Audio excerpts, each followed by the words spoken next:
The Book of Genesis, Chapter 1. In the beginning God created the heaven and the earth. And the earth was without form and void, and darkness was upon the face of the deep. And the Spirit of God moved upon the face of the waters. And God said, Let there be light. And there was light. And God saw the light that it was good. And God divided the light from the darkness. And God called the light day, and the darkness he called night. And the evening and the morning were the first day. And God said, Let there be a firmament in the midst of the waters, and let it divide the waters from the waters. And God made the firmament, and divided the waters which were under the firmament from the waters which were above the firmament. And it was so. And God called the firmament heaven. And the evening and the morning were the second day. And God said, Let the waters under the heaven be gathered together unto one place, and let the dry land appear.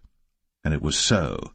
And God called the dry land earth, and the gathering together of the waters called he seas. And God saw that it was good. And God said, Let the earth bring forth grass, the herb yielding seed, and the fruit tree yielding fruit after his kind, whose seed is in itself upon the earth. And it was so. And the earth brought forth grass, an herb yielding seed after his kind, and the tree yielding fruit, whose seed was in itself after his kind. And God saw that it was good. And the evening and the morning were the third day. And God said, Let there be lights in the firmament of the heaven to divide the day from the night. And let them be for signs, and for seasons, and for days and years. And let them be for lights in the firmament of the heaven, to give light upon the earth. And it was so. And God made two great lights, the greater light to rule the day, and the lesser light to rule the night. He made the stars also.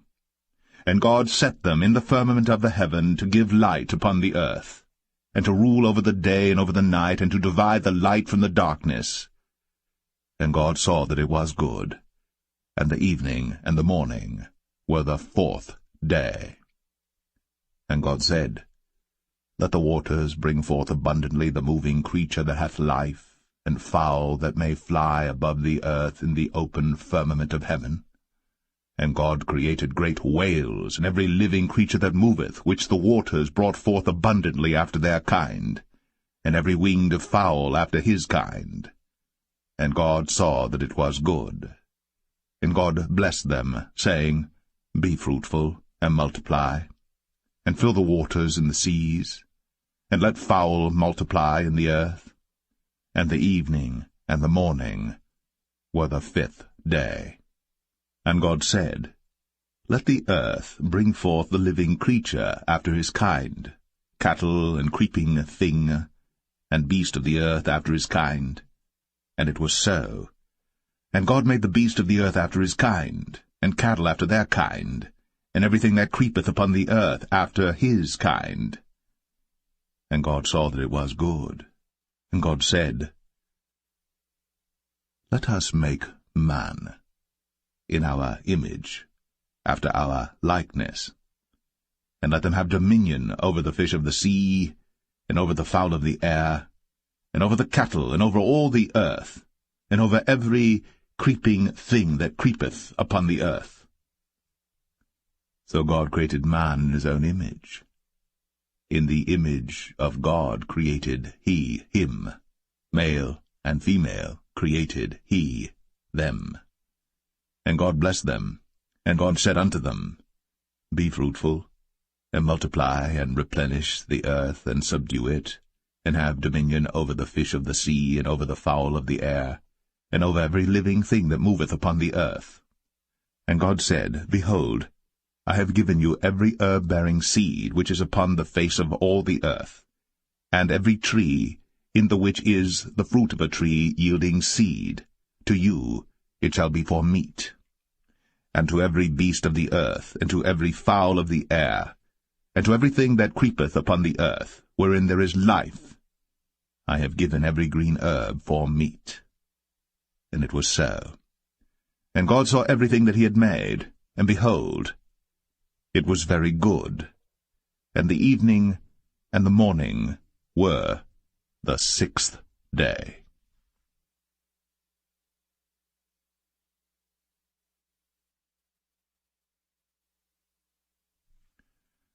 Genesis 2. Thus the heavens and the earth were finished, and all the host of them. And on the 7th day God ended his work which he had made, and he rested on the 7th day from all his work which he had made. And God blessed the 7th day, and sanctified it, because that in it he had rested from all his work which God created and made. These are the generations of the heavens and of the earth when they were created, in the day that the Lord God made the earth and the heavens. And every plant of the field before it was in the earth, and every herb of the field before it grew. For the Lord God had not caused it to rain upon the earth, and there was not a man to till the ground.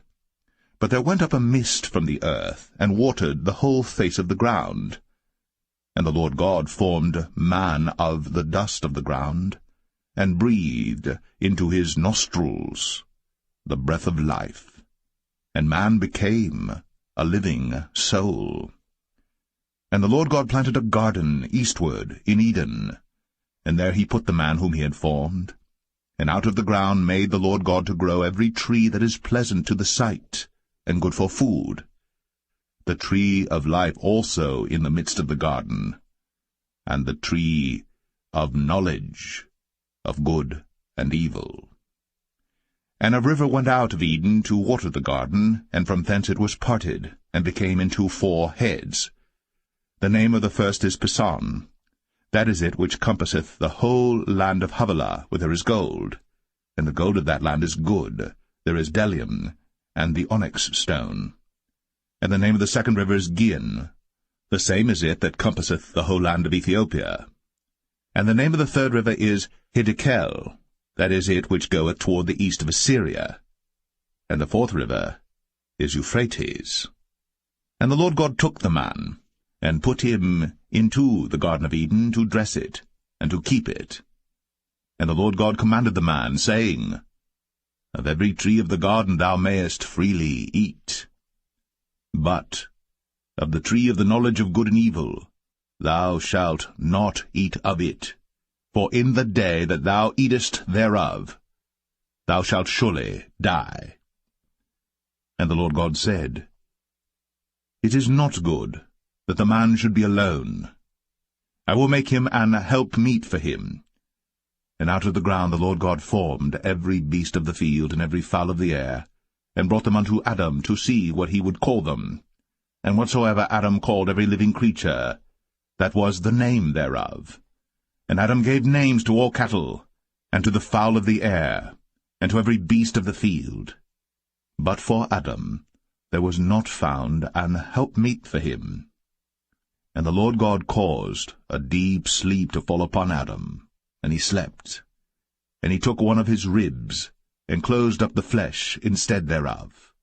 And the rib which the Lord God had taken from man made he a woman, and brought her unto the man. And Adam said, This is now bone of my bones, and flesh of my flesh. She shall be called woman, because she was taken out of man. Therefore shall a man leave his father and his mother, and shall cleave unto his wife, and they shall be one flesh. And they were both naked, the man and his wife, and were not ashamed.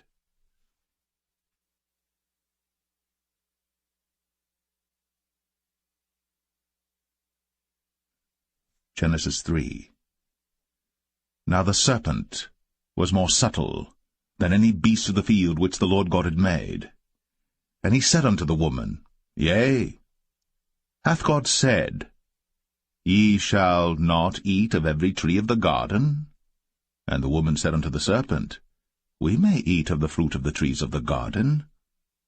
But of the fruit of the tree which is in the midst of the garden, God hath said, Ye shall not eat of it, neither shall ye touch it, lest ye die. And the serpent said unto the woman, Ye shall not surely die. For God doth know that in the day ye eat thereof, then your eyes shall be opened, and ye shall be as gods, knowing good and evil. And when the woman saw that the tree was good for food, and that it was pleasant to the eyes, and a tree to be desired to make one wise, she took of the fruit thereof, and did eat, and gave also unto her husband with her, and he did eat. And the eyes of them both were opened, and they knew that they were naked. And they sewed fig leaves together, and made themselves aprons. And they heard the voice of the Lord God walking in the garden in the cool of the day. And Adam and his wife hid themselves from the presence of the Lord God amongst the trees of the garden. And the Lord God called unto Adam, and said unto him, Where art thou? And he said, I heard thy voice in the garden, and I was afraid, because I was naked, and I hid myself. And he said, Who told thee that thou wast naked?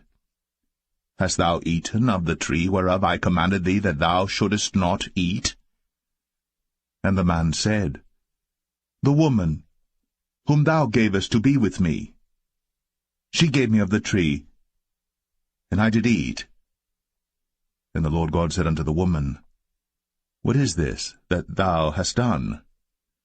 And the woman said, The serpent beguiled me, and I did eat. And the Lord God said unto the serpent, Because thou hast done this, thou art cursed above all cattle, and above every beast of the field. Upon thy belly shalt thou go, and dust shalt thou eat all the days of thy life. And I will put enmity between thee and the woman, and between thy seed and her seed. It shall bruise thy head, and thou shalt bruise his heel. Unto the woman he said, I will greatly multiply thy sorrow, and thy conception. In sorrow thou shalt bring forth children, and thy desire shall be to thy husband, and he shall rule over thee. And unto Adam he said, Because thou hast hearkened unto the voice of thy wife, and hast eaten of the tree of which I commanded thee, saying, Thou shalt not eat of it, cursed is the ground for thy sake. In sorrow shalt thou eat of it all the days of thy life. Thorns also, and thistles shall it bring forth to thee, and thou shalt eat the herb of the field. In the sweat of thy face shalt thou eat bread, till thou return unto the ground. For out of it wast thou taken, for dust thou art, and unto dust shalt thou return. And Adam called his wife's name Eve, because she was the mother of all living. Unto Adam also and to his wife did the Lord God make coats of skins, and clothed them. And the Lord God said, Behold, the man is become as one of us, to know good and evil. And now, lest he put forth his hand, and take also of the tree of life, and eat, and live for ever. Therefore the Lord God sent him forth from the Garden of Eden, to till the ground from whence he was taken. So he drove out the man, and he placed at the east of the Garden of Eden cherubims, and a flaming sword which turned every way, to keep the way of the tree of life.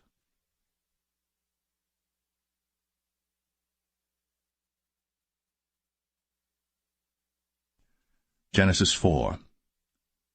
And Adam knew Eve his wife, and she conceived and bare Cain, and said, I have gotten a man from the Lord. And she again bare his brother Abel, and Abel was a keeper of sheep, but Cain was a tiller of the ground.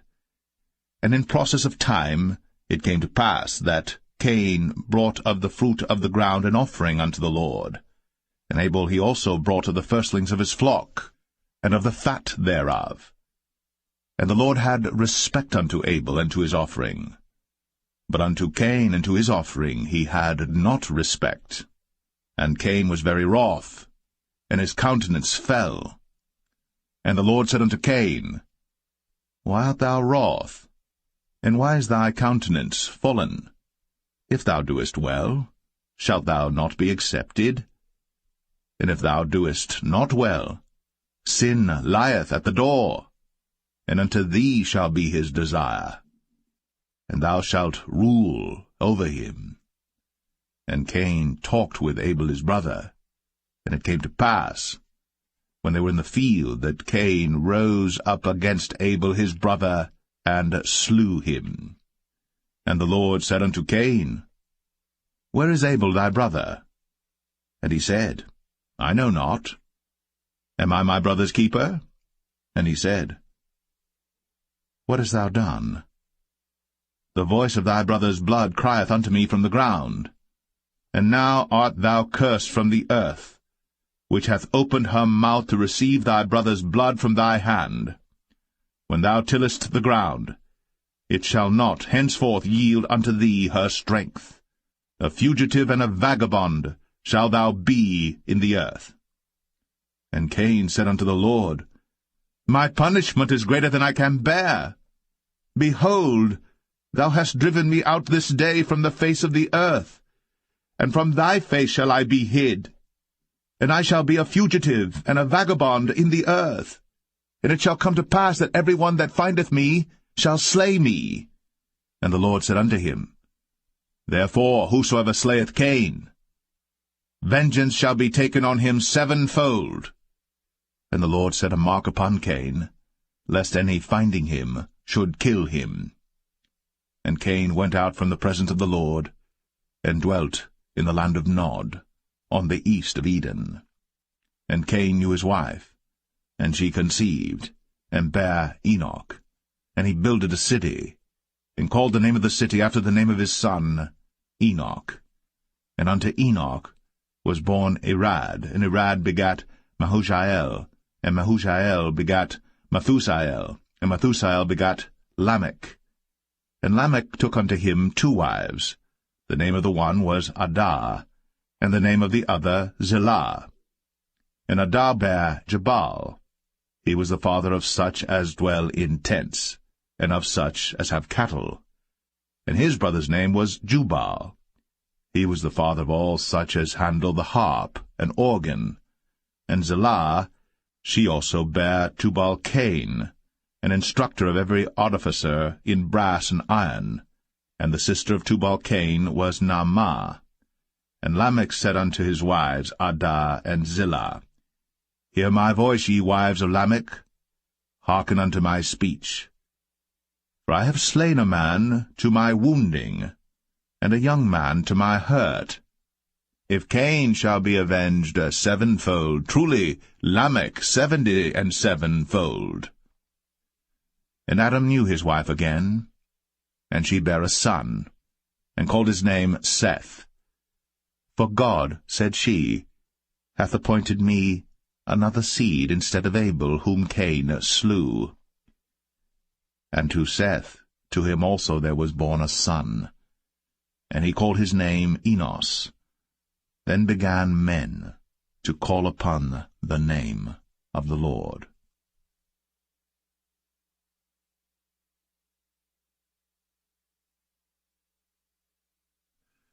Genesis 5. This is the book of the generations of Adam. In the day that God created man, in the likeness of God made he him. Male and female created he them, and blessed them, and called their name Adam, in the day when they were created. And Adam lived 130 years, and begat a son in his own likeness, after his image, and called his name Seth. And the days of Adam after he had begotten Seth were 800 years, and he begat sons and daughters. And all the days that Adam lived were 930 years, and he died. And Seth lived 105 years, and begat Enos. And Seth lived after he begat Enos 807 years, and begat sons and daughters. And all the days of Seth were 912 years, and he died. And Enos lived 90 years, and begat Canaan.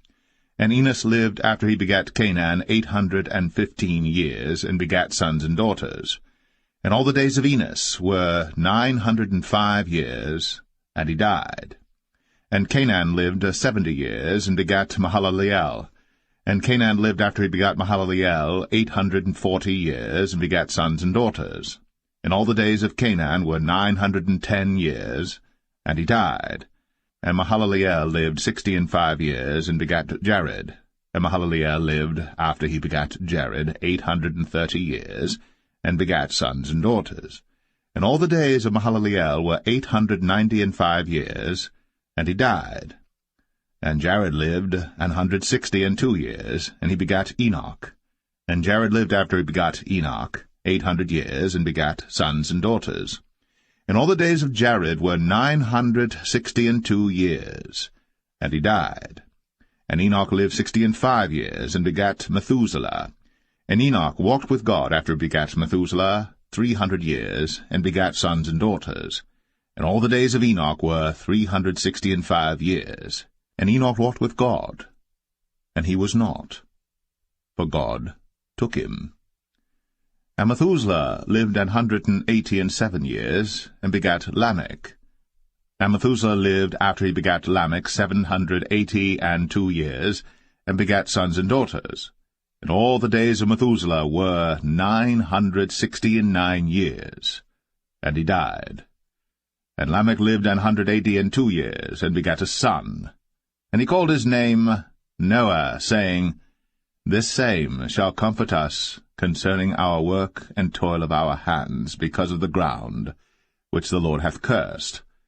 And Lamech lived after he begat Noah 595 years, and begat sons and daughters. And all the days of Lamech were 777 years, and he died. And Noah was 500 years old, and Noah begat Shem, Ham, and Japheth.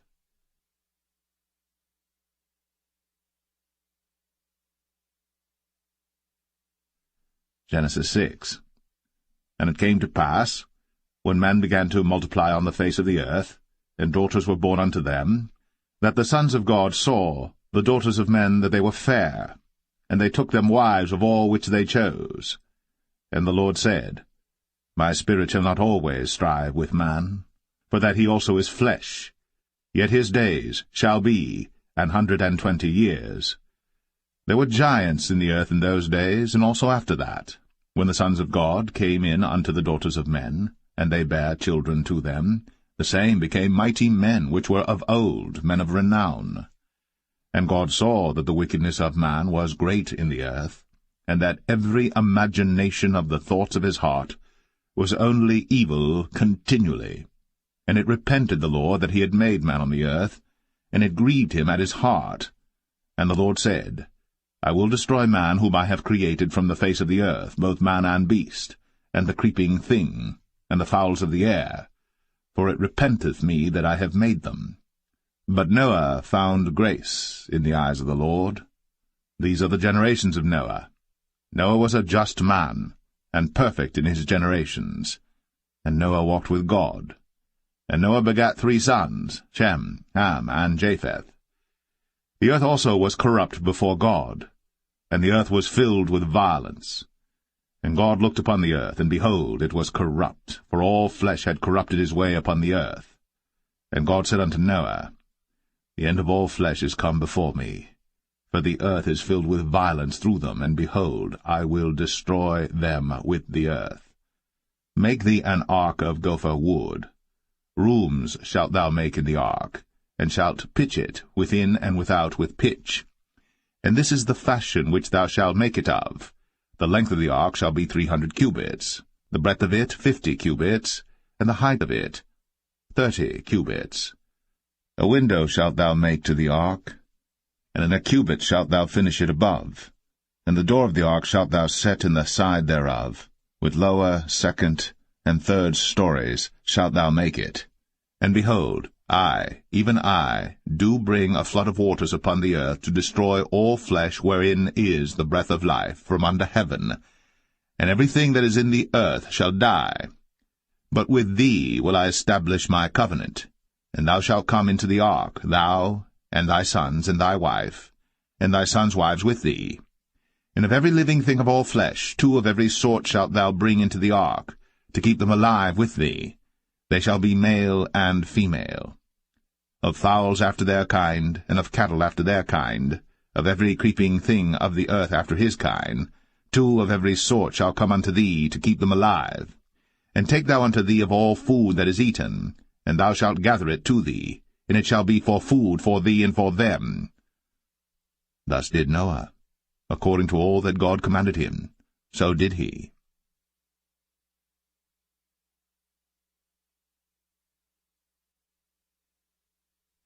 Genesis 7. And the Lord said unto Noah, Come thou and all thy house into the ark, for thee have I seen righteous before me in this generation. Of every clean beast thou shalt take to thee by 7s, the male and his female, and of beasts that are not clean by 2, the male and his female. Of fowls also of the air by 7s, the male and the female, to keep seed alive upon the face of all the earth. For yet 7 days, and I will cause it to rain upon the earth 40 days and 14 nights.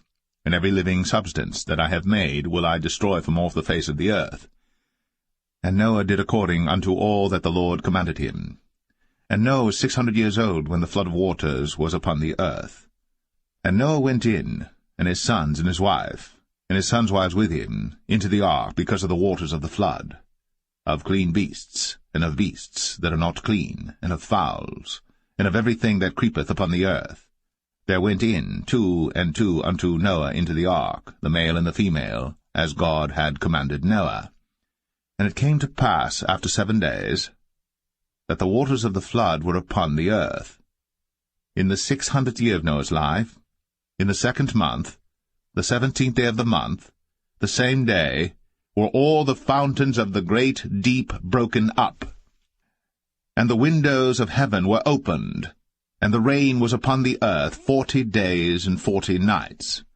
In the selfsame day entered Noah and Shem and Ham and Japheth, the sons of Noah, and Noah's wife, and the 3 wives of his sons with them, into the ark, they and every beast after his kind, and all the cattle after their kind, and every creeping thing that creepeth upon the earth after his kind, and every fowl after his kind, every bird of every sort. And they went in unto Noah into the ark, 2 and 2 of all flesh, wherein is the breath of life. And they that went in male and female of all flesh, as God had commanded him. And the Lord shut him in. And the flood was 40 days upon the earth, and the waters increased and bare up the ark, and it was lift up above the earth. And the waters prevailed, and were increased greatly upon the earth, and the ark went upon the face of the waters. And the waters prevailed exceedingly upon the earth, and all the high hills that were under the whole heaven were covered. 15 cubits upward did the waters prevail, and the mountains were covered. And all flesh died that moved upon the earth, both of fowl, and of cattle, and of beast, and of every creeping thing that creepeth upon the earth. And every man, all in whose nostrils was the breath of life, of all that was in the dry land, died. And every living substance was destroyed which was upon the face of the ground, both man and cattle, and the creeping things, and the fowl of the heaven, and they were destroyed from the earth. And Noah only remained alive, and they that were with him in the ark. And the waters prevailed upon the earth 150 days.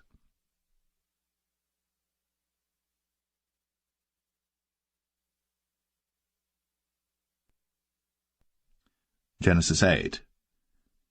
And God remembered Noah, and every living thing, and all the cattle that was with him in the ark. And God made a wind to pass over the earth, and the waters assuaged. The fountains also of the deep, and the windows of heaven were stopped, and the rain from heaven was restrained. And the waters returned from off the earth continually. And after the end of the 150 days the waters were abated. And the ark rested in the 7th month, on the 17th day of the month, upon the mountains of Ararat. And the waters decreased continually until the 10th month. In the 10th month, on the 1st day of the month, were the tops of the mountains seen. And it came to pass, at the end of 40 days, that Noah opened the window of the ark which he had made. And he sent forth a raven, which went forth to and fro until the waters were dried up from off the earth. Also he sent forth a dove from him, to see if the waters were abated from off the face of the ground. But the dove found no rest for the sole of her foot. And she returned unto him into the ark, for the waters were on the face of the whole earth. Then he put forth his hand, and took her, and pulled her in unto him into the ark. And he stayed yet other 7 days, and again he sent forth the dove out of the ark. And the dove came in to him in the evening, and lo, in her mouth was an olive leaf plucked off. So Noah knew that the waters were abated from off the earth. And he stayed yet other 7 days, and sent forth the dove, which returned not again unto him any more. And it came to pass, in the 601st year, in the 1st month, the 1st day of the month, the waters were dried up from off the earth. And Noah removed the covering of the ark, and looked, and behold, the face of the ground was dry. And in the 2nd month, on the 27th day of the month, was the earth dried. And God spake unto Noah, saying, Go forth of the ark, thou, and thy wife, and thy sons wives with thee. Bring forth with thee every living thing that is with thee of all flesh, both of fowl, and of cattle, and of every creeping thing that creepeth upon the earth, that they may breed abundantly in the earth, and be fruitful and multiply upon the earth. And Noah went forth, and his sons and his wife, and his sons' wives with him, every beast, every creeping thing, and every fowl, and whatsoever creepeth upon the earth, after their kinds, went forth out of the ark. And Noah builded an altar unto the Lord, and took of every clean beast, and of every clean fowl, and offered burnt offerings on the altar. And the Lord smelled a sweet savour. And the Lord said in his heart, I will not again curse the ground any more for man's sake. For the imagination of man's heart is evil from his youth, neither will I again smite any more everything living, as I have done. While the earth remaineth, seed time and harvest, and cold and heat, and summer and winter, and day and night, shall not cease.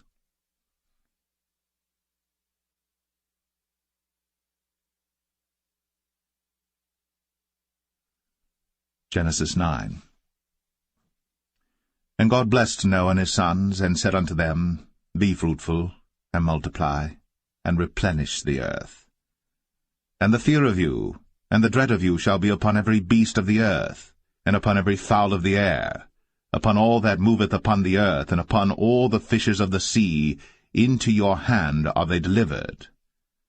Every moving thing that liveth shall be meat for you, even as the green herb have I given you all things. But flesh, with the life thereof, which is the blood thereof, shall ye not eat. And surely your blood of your lives will I require. At the hand of every beast will I require it, and at the hand of man, at the hand of every man's brother will I require the life of man. Whoso sheddeth man's blood, by man shall his blood be shed. For in the image of God made he man. And you, be ye fruitful, and multiply, bring forth abundantly in the earth, and multiply therein.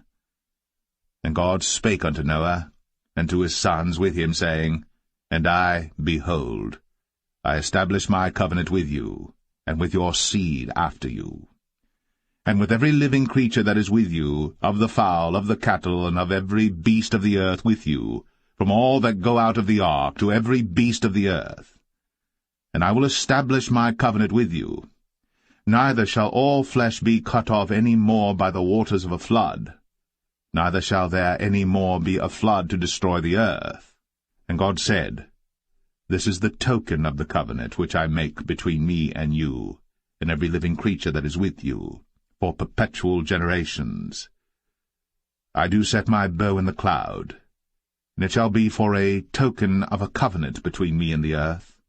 And it shall come to pass, when I bring a cloud over the earth, that the bow shall be seen in the cloud. And I will remember my covenant, which is between me and you and every living creature of all flesh. And the waters shall no more become a flood, to destroy all flesh. And the bow shall be in the cloud, and I will look upon it, that I may remember the everlasting covenant between God and every living creature of all flesh that is upon the earth. And God said unto Noah, This is the token of the covenant, which I have established between me and all flesh that is upon the earth.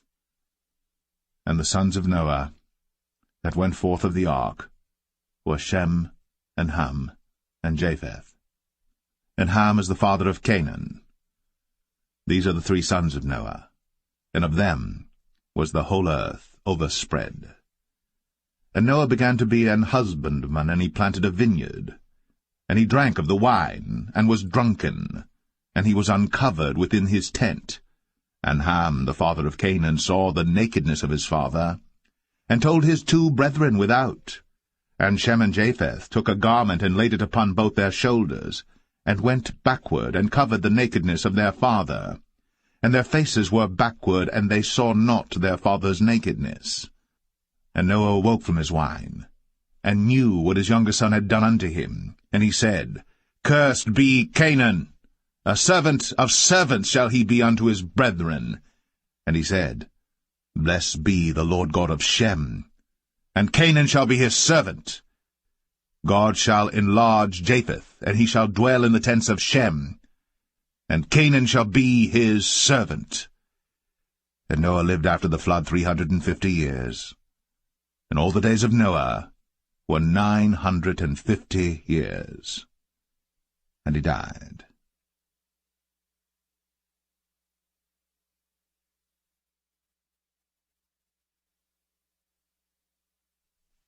Genesis 10.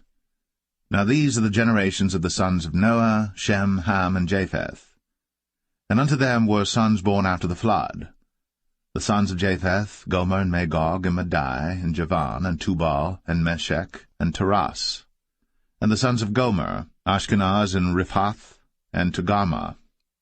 And the sons of Javan, Elisha, and Tarshish, Kittim, and Dodanim.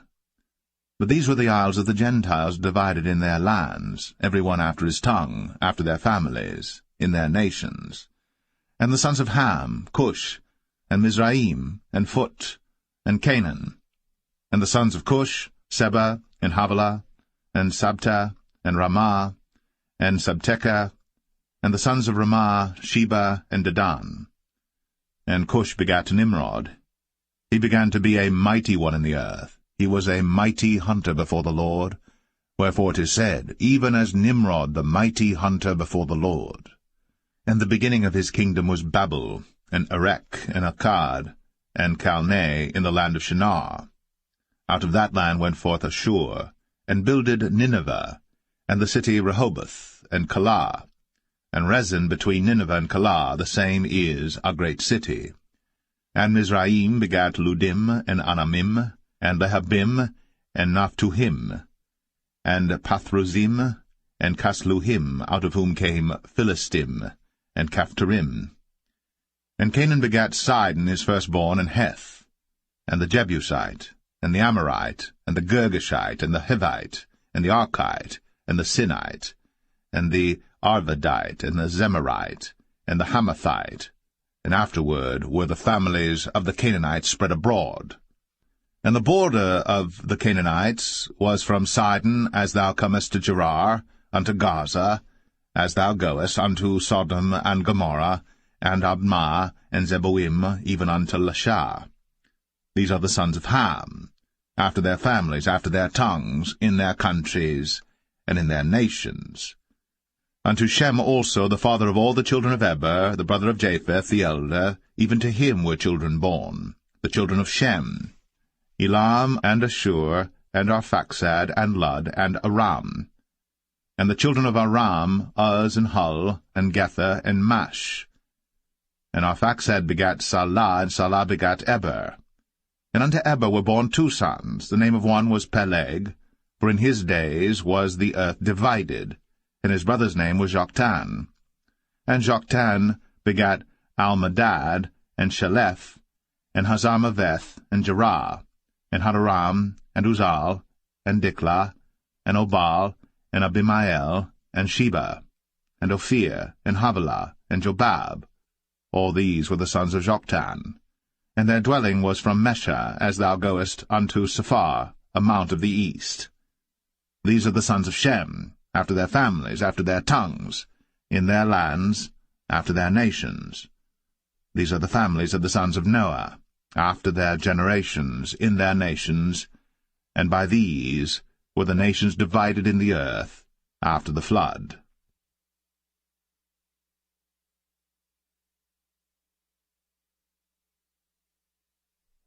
Genesis 11. And the whole earth was of one language, and of one speech. And it came to pass, as they journeyed from the east, that they found a plain in the land of Shinar, and they dwelt there. And they said one to another, Go to, let us make brick, and burn them thoroughly.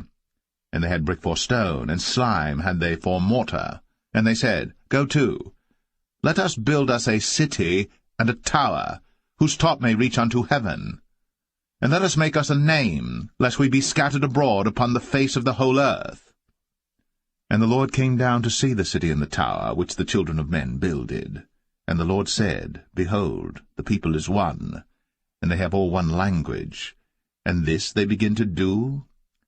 And now nothing will be restrained from them, which they have imagined to do. Go to, let us go down, and there confound their language, that they may not understand one another's speech. So the Lord scattered them abroad from thence upon the face of all the earth, and they left off to build the city. Therefore is the name of it called Babel, because the Lord did there confound the language of all the earth, and from thence did the Lord scatter them abroad upon the face of all the earth. These are the generations of Shem. Shem was 100 years old, and begat Arphaxad 2 years after the flood. And Shem lived after he begat Arphaxad 500 years, and begat sons and daughters. And Arphaxad lived 35 years, and begat Salah. And Arphaxad lived after he begat Salah 403 years, and begat sons and daughters. And Salah lived 30 years, and begat Eber. And Salah lived after he begat Eber 403 years, and begat sons and daughters. And Eber lived 34 years, and begat Peleg. And Eber lived after he begat Peleg 430 years, and begat sons and daughters. And Peleg lived 30 years, and begat Reu. And Peleg lived after he begat Reu 209 years, and begat sons and daughters. And Reu lived 32 years, and begat Serug. And Reu lived after he begat Serug 207 years, and begat sons and daughters. And Serug lived 30 years, and begat Nahor. And Serug lived after he begat Nahor 200 years, and begat sons and daughters. And Nahor lived 29 years, and begat Terah. And Nahor lived after he begat Terah 119 years, and begat sons and daughters. And Terah lived 70 years, and begat Abram, Nahor, and Haran. Now these are the generations of Terah. Terah begat Abram, Nahor, and Haran begat Lot. And Haran died before his father Terah in the land of his nativity, in Ur of the Chaldees. And Abram and Nahor took them wives. The name of Abram's wife was Sarai, and the name of Nahor's wife, Milcah, the daughter of Haran, the father of Milcah, and the father of Iscah. But Sarai was barren, she had no child. And Terah took Abram his son, and Lot the son of Haran his son's son, and Sarai his daughter-in-law his son Abram's wife. And they went forth with them from Ur of the Chaldees, to go into the land of Canaan. And they came unto Haran, and dwelt there. And the days of Terah were 205 years, and Terah died in Haran.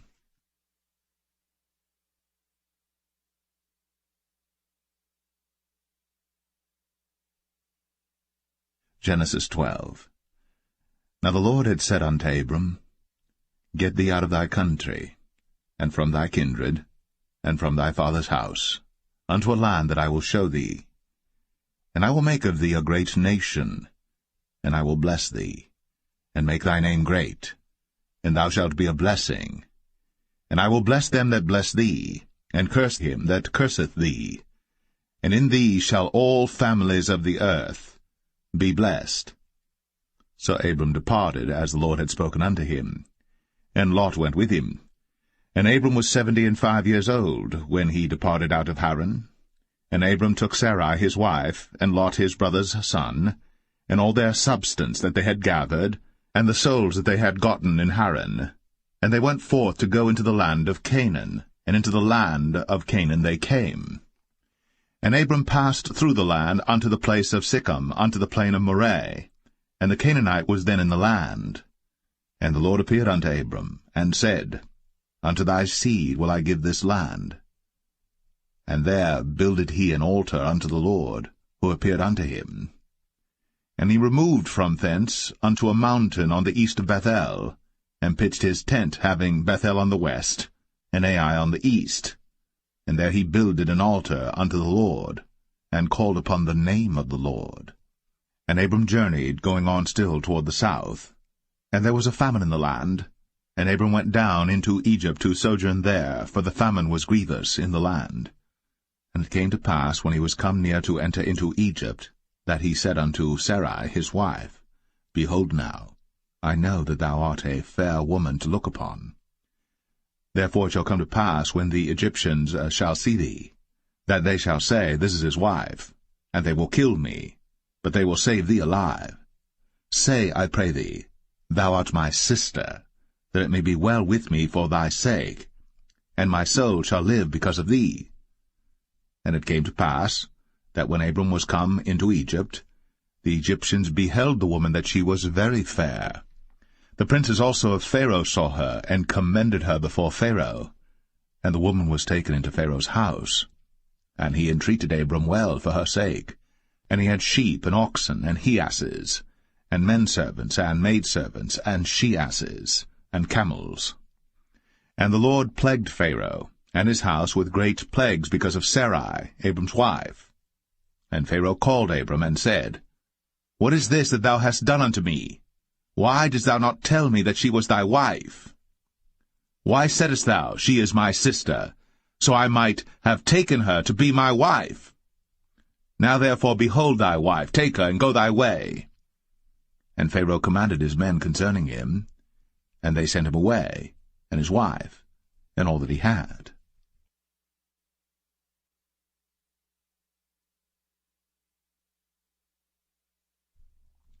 Genesis 13. And Abram went up out of Egypt, he and his wife, and all that he had, and Lot with him, into the south. And Abram was very rich in cattle, in silver, and in gold. And he went on his journeys from the south even to Bethel, unto the place where his tent had been at the beginning, between Bethel and Ai, unto the place of the altar which he had made there at the first. And there Abram called on the name of the Lord. And Lot also, which went with Abram, had flocks and herds and tents. And the land was not able to bear them, that they might dwell together, for their substance was great, so that they could not dwell together. And there was a strife between the herdmen of Abram's cattle and the herdmen of Lot's cattle. And the Canaanite and the Perizzite dwelled then in the land. And Abram said unto Lot, Let there be no strife, I pray thee, between me and thee, and between my herdmen and thy herdmen, for we be brethren. Is not the whole land before thee? Separate thyself, I pray thee, from me. If thou wilt take the left hand, then I will go to the right. Or if thou depart to the right hand, then I will go to the left. And Lot lifted up his eyes, and beheld all the plain of Jordan, that it was well watered everywhere, before the Lord destroyed Sodom and Gomorrah, even as the garden of the Lord, like the land of Egypt, as thou comest unto Zoar. Then Lot chose him all the plain of Jordan, and Lot journeyed east. And they separated themselves the one from the other. Abram dwelled in the land of Canaan, and Lot dwelled in the cities of the plain, and pitched his tent toward Sodom. But the men of Sodom were wicked and sinners before the Lord exceedingly. And the Lord said unto Abram, after that Lot was separated from him, Lift up now thine eyes, and look from the place where thou art, northward and southward, and eastward and westward. For all the land which thou seest, to thee will I give it, and to thy seed for ever. And I will make thy seed as the dust of the earth, so that if a man can number the dust of the earth, then shall thy seed also be numbered. Arise, walk through the land in the length of it, and in the breadth of it, for I will give it unto thee. Then Abram removed his tent, and came and dwelt in the plain of Mamre, which is in Hebron, and built there an altar unto the Lord.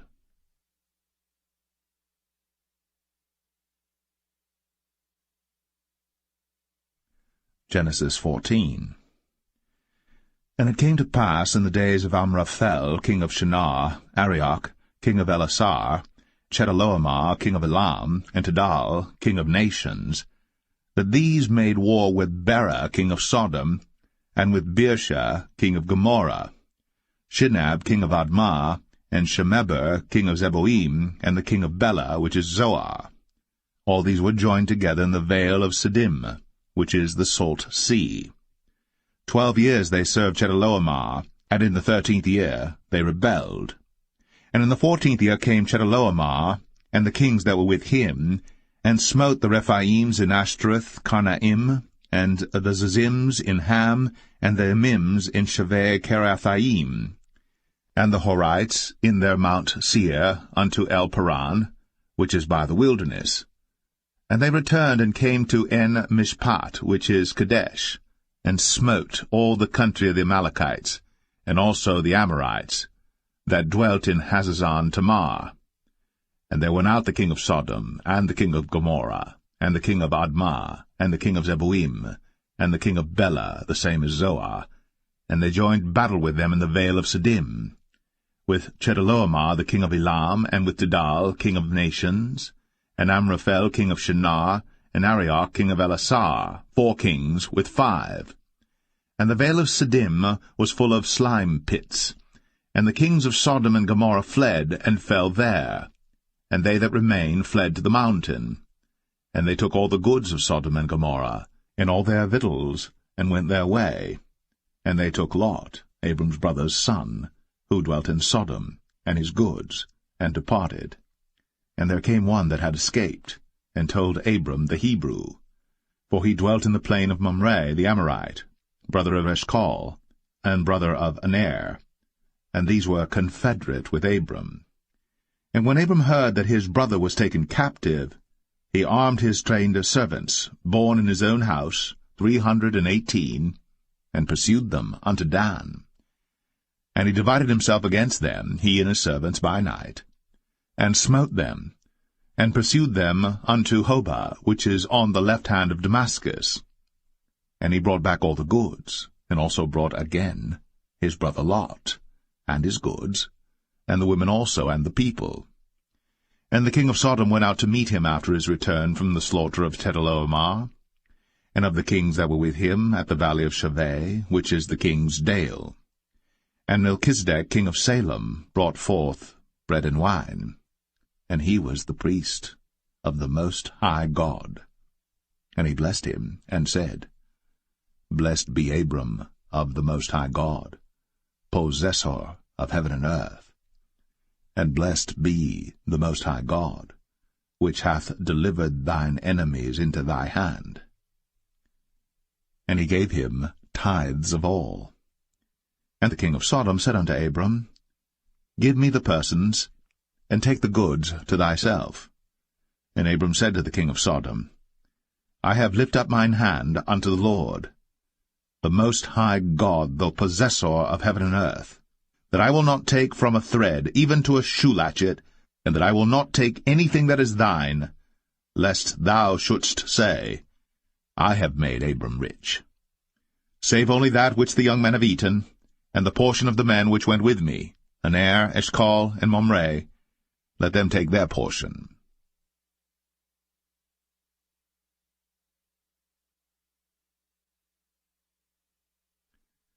Genesis 15.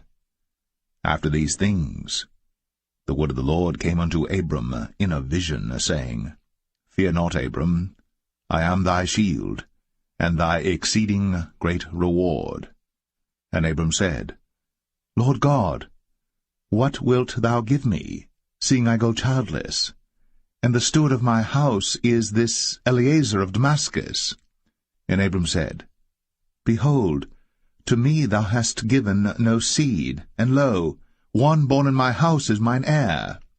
And behold, the word of the Lord came unto him, saying, This shall not be thine heir, but he that shall come forth out of thine own bowels shall be thine heir. And he brought him forth abroad, and said, Look now toward heaven, and tell the stars, if thou be able to number them. And he said unto him, So shall thy seed be. And he believed in the Lord, and he counted it to him for righteousness. And he said unto him, I am the Lord that brought thee out of Ur of the Chaldees, to give thee this land to inherit it. And he said, Lord God, whereby shall I know that I shall inherit it? And he said unto him, Take me an heifer of 3 years old, and a she-goat of 3 years old, and a ram of 3 years old, and a turtle-dove, and a young pigeon. And he took unto him all these, and divided them in the midst, and laid each piece one against another. But the birds divided he not. And when the fowls came down upon the carcasses, Abram drove them away. And when the sun was going down, a deep sleep fell upon Abram, and lo, an horror of great darkness fell upon him. And he said unto Abram, Know of a surety that thy seed shall be a stranger in a land that is not theirs, and shall serve them, and they shall afflict them 400 years. And also that nation whom they shall serve will I judge, and afterward shall they come out with great substance. And thou shalt go to thy fathers in peace. Thou shalt be buried in a good old age. But in the 4th generation they shall come hither again, for the iniquity of the Amorites is not yet full. And it came to pass, that when the sun went down, and it was dark, behold, a smoking furnace, and a burning lamp that passed between those pieces.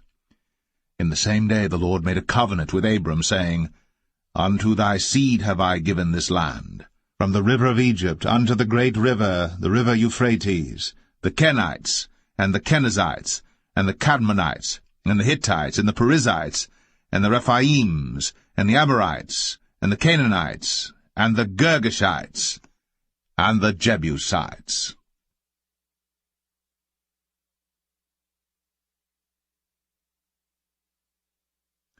Genesis 16.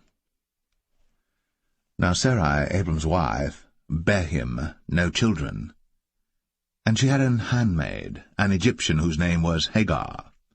And Sarai said unto Abram, Behold now, the Lord hath restrained me from bearing. I pray thee, go in unto my maid. It may be that I may obtain children by her. And Abram hearkened to the voice of Sarai. And Sarai, Abram's wife, took Hagar her maid, the Egyptian, after Abram had dwelt 10 years in the land of Canaan, and gave her to her husband Abram to be his wife. And he went in unto Hagar, and she conceived. And when she saw that she had conceived, her mistress was despised in her eyes. And Sarai said unto Abram, My wrong be upon thee. I have given my maid into thy bosom, and when she saw that she had conceived, I was despised in her eyes. The Lord judge between me and thee. But Abram said unto Sarai, Behold, thy maid is in thy hand. Do to her as it pleaseth thee. And when Sarai dealt hardly with her, she fled from her face. And the angel of the Lord found her by a fountain of water in the wilderness, by the fountain in the way to Shur. And he said, Hagar, Sarai's maid, whence camest thou? And whither wilt thou go? And she said, I flee from the face of my mistress Sarai. And the angel of the Lord said unto her, Return to thy mistress, and submit thyself unto her hands. And the angel of the Lord said unto her, I will multiply thy seed exceedingly, that it shall not be numbered for multitude. And the angel of the Lord said unto her, Behold, thou art with child, and shalt bear a son, and shalt call his name Ishmael, because the Lord hath heard thy affliction. And he will be a wild man, his hand will be against every man, and every man's hand against him. And he shall dwell in the presence of all his brethren. And she called the name of the Lord that spake unto her, Thou God seest me. For she said, Have I also here looked after him that seeth me? Wherefore the well was called Beer-Lahai Roi. Behold, it is between Kadesh and Bered. And Hagar bare Abram a son, and Abram called his son's name, which Hagar bare, Ishmael. And Abram was 86 years old, when Hagar bare Ishmael to Abram.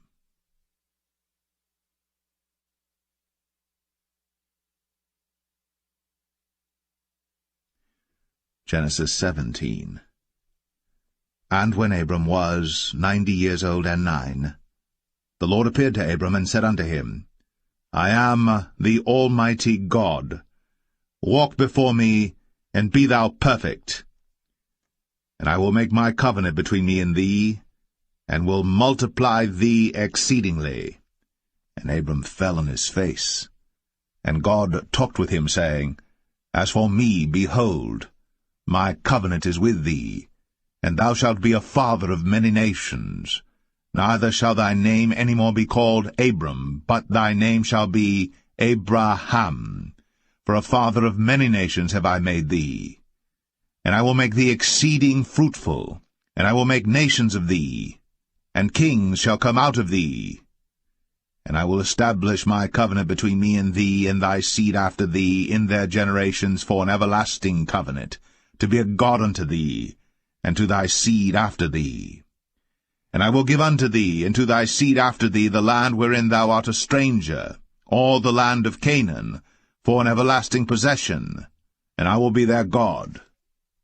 And God said unto Abraham, Thou shalt keep my covenant therefore, thou and thy seed after thee in their generations. This is my covenant, which ye shall keep, between me and you and thy seed after thee. Every man-child among you shall be circumcised, and ye shall circumcise the flesh of your foreskin, and it shall be a token of the covenant betwixt me and you. And he that is 8 days old shall be circumcised among you. Every man-child in your generations, he that is born in the house, or bought with money of any stranger, which is not of thy seed. He that is born in thy house, and he that is bought with thy money, must needs be circumcised. And my covenant shall be in your flesh, for an everlasting covenant. And the uncircumcised man-child, whose flesh of his foreskin is not circumcised, that soul shall be cut off from his people. He hath broken my covenant. And God said unto Abraham, As for Sarai thy wife, thou shalt not call her name Sarai, but Sarah shall her name be.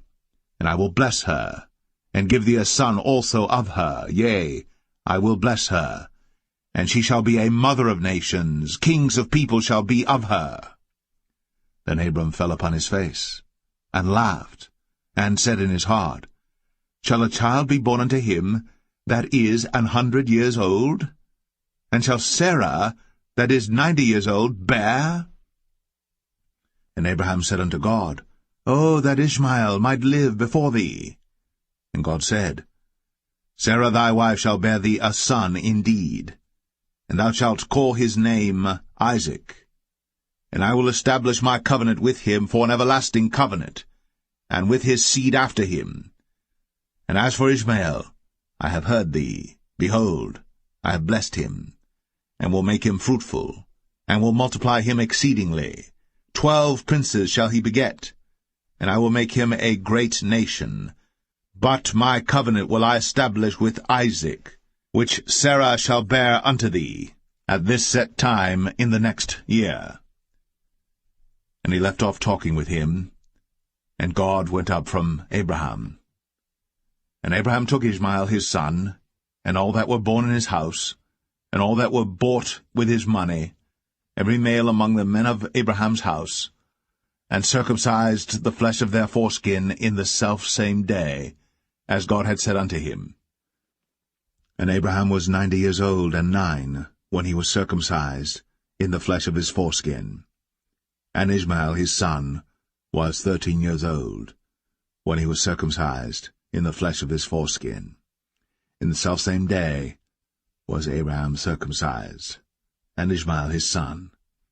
And all the men of his house, born in the house, and bought with money of the stranger, were circumcised with him.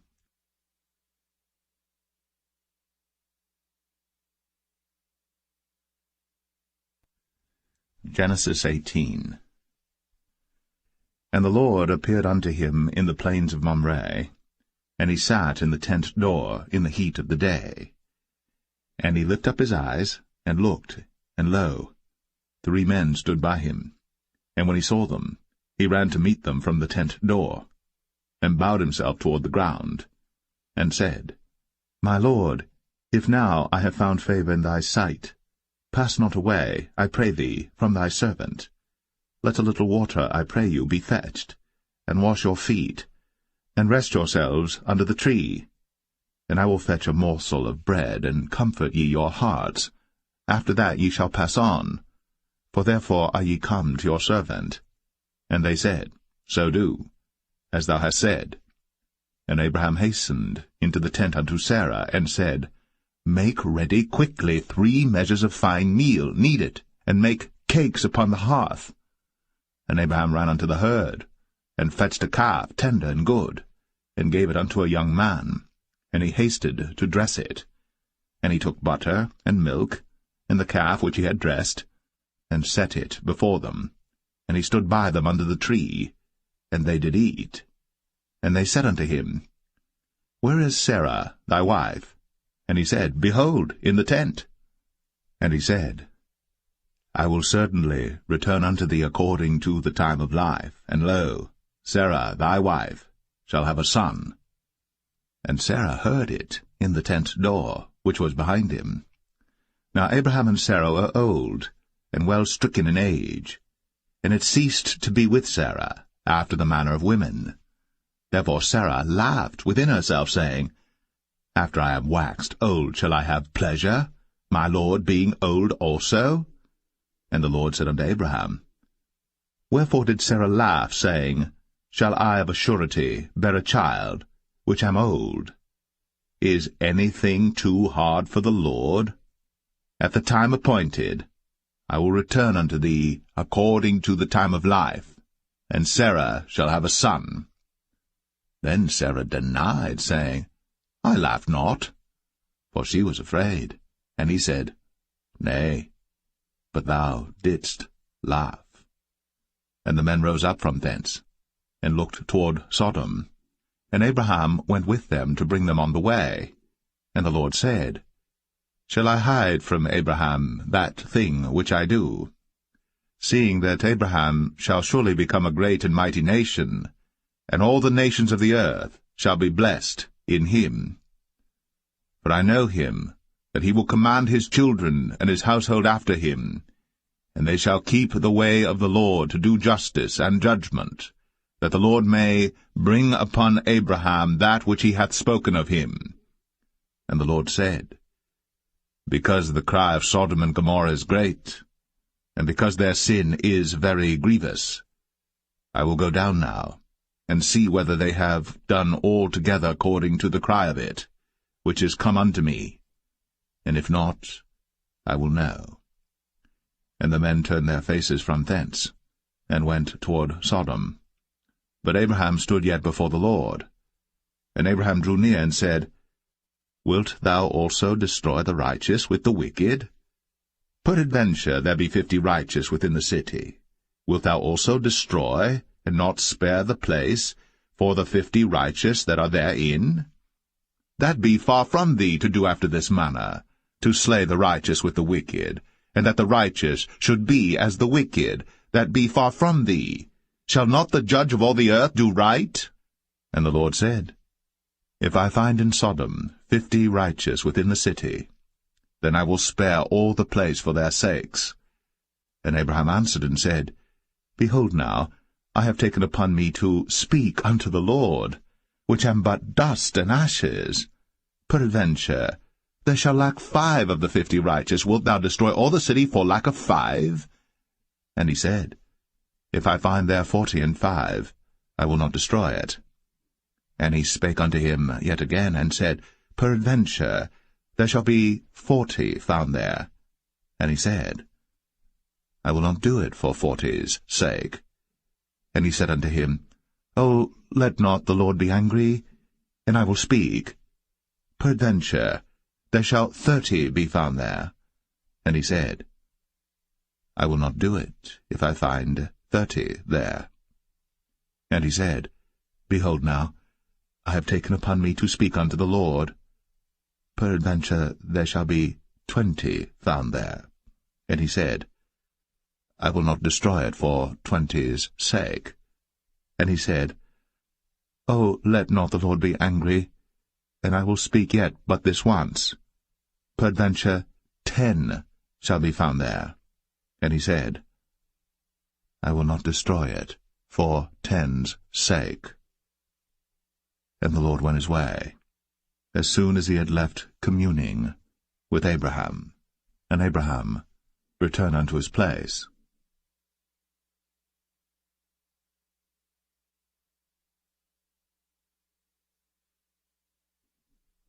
Genesis 19. And there came 2 angels to Sodom at even, and Lot sat in the gate of Sodom. And Lot, seeing them, rose up to meet them. And he bowed himself with his face toward the ground. And he said, Behold now, my lords, turn in, I pray you, into your servant's house, and tarry all night, and wash your feet, and ye shall rise up early and go on your ways. And they said, Nay, but we will abide in the street all night. And he pressed upon them greatly. And they turned in unto him, and entered into his house. And he made them a feast, and did bake unleavened bread, and they did eat. But before they lay down, the men of the city, even the men of Sodom, compassed the house round, both old and young, all the people from every quarter. And they called unto Lot, and said unto him, Where are the men which came into thee this night? Bring them out unto us, that we may know them. And Lot went out at the door unto them, and shut the door after him, and said, I pray you, brethren, do not so wickedly. Behold now, I have 2 daughters which have not known man. Let me, I pray you, bring them out unto you, and do ye to them as is good in your eyes. Only unto these men do nothing, for therefore came they under the shadow of my roof. And they said, Stand back. And they said again, This one fellow came in to sojourn, and he will needs be a judge. Now will we deal worse with thee than with them. And they pressed sore upon the man, even Lot, and came near to break the door. But the men put forth their hand, and pulled Lot into the house to them, and shut to the door. And they smote the men that were at the door of the house with blindness, both small and great, so that they wearied themselves to find the door. And the men said unto Lot, Hast thou here any besides, son-in-law, and thy sons, and thy daughters, and whatsoever thou hast in the city, bring them out of this place. For we will destroy this place, because the cry of them is waxen great before the face of the Lord, and the Lord hath sent us to destroy it. And Lot went out, and spake unto his sons-in-law, which married his daughters, and said, Up, get you out of this place, for the Lord will destroy this city. But he seemed as one that mocked unto his sons-in-law. And when the morning arose, then the angels hastened Lot, saying, Arise, take thy wife and thy 2 daughters, which are here, lest thou be consumed in the iniquity of the city. And while he lingered, the man laid hold upon his hand, and upon the hand of his wife, and upon the hand of his 2 daughters, the Lord being merciful unto him, and they brought him forth, and set him without the city. And it came to pass, when they had brought them forth abroad, that he said, Escape for thy life, look not behind thee, neither stay thou in all the plain, escape to the mountain, lest thou be consumed. And Lot said unto them, "Oh, not so, my lord. Behold now, thy servant hath found grace in thy sight, and thou hast magnified thy mercy which thou hast shown unto me in saving my life. And I cannot escape to the mountain, lest some evil take me and I die. Behold now, this city is near to flee unto, and it is a little one. Oh, let me escape thither. Is it not a little one, and my soul shall live?" And he said unto him, "See, I have accepted thee concerning this thing also, that I will not overthrow this city, for the which thou hast spoken. Haste thee, escape thither, for I cannot do anything till thou be come thither." Therefore the name of the city was called Zoar. The sun was risen upon the earth, when Lot entered into Zoar. Then the Lord rained upon Sodom and upon Gomorrah brimstone and fire from the Lord out of heaven. And he overthrew those cities, and all the plain, and all the inhabitants of the cities, and that which grew upon the ground. But his wife looked back from behind him, and she became a pillar of salt. And Abraham got up early in the morning to the place where he stood before the Lord. And he looked toward Sodom and Gomorrah, and toward all the land of the plain, and beheld, and lo, the smoke of the country went up as the smoke of a furnace. And it came to pass, when God destroyed the cities of the plain, that God remembered Abraham, and sent Lot out of the midst of the overthrow, when he overthrew the cities in the which Lot dwelt. And Lot went up out of Zoar, and dwelt in the mountain, and his 2 daughters with him, for he feared to dwell in Zoar, and he dwelt in a cave, he and his 2 daughters. And the firstborn said unto the younger, Our father is old, and there is not a man in the earth to come in unto us after the manner of all the earth. Come, let us make our father drink wine, and we will lie with him, that we may preserve seed of our father. And they made their father drink wine that night. And the firstborn went in, and lay with her father. And he perceived not when she lay down, nor when she arose. And it came to pass on the morrow, that the firstborn said unto the younger, Behold, I lay yesternight with my father. Let us make him drink wine this night also, and go thou in, and lie with him, that we may preserve seed of our father. And they made their father drink wine that night also. And the younger arose, and lay with him. And he perceived not when she lay down, nor when she arose. Thus were both the daughters of Lot with child by their father. And the firstborn bare a son, and called his name Moab. The same is the father of the Moabites unto this day. And the younger, she also bare a son, and called his name Ben-Ami. The same is the father of the children of Ammon unto this day.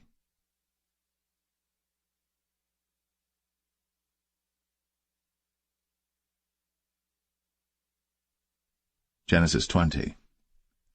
And Abraham journeyed from thence toward the south country, and dwelled between Kadesh and Shur, and sojourned in Gerar. And Abraham said of Sarah his wife, She is my sister. And Abimelech king of Gerar sent and took Sarah.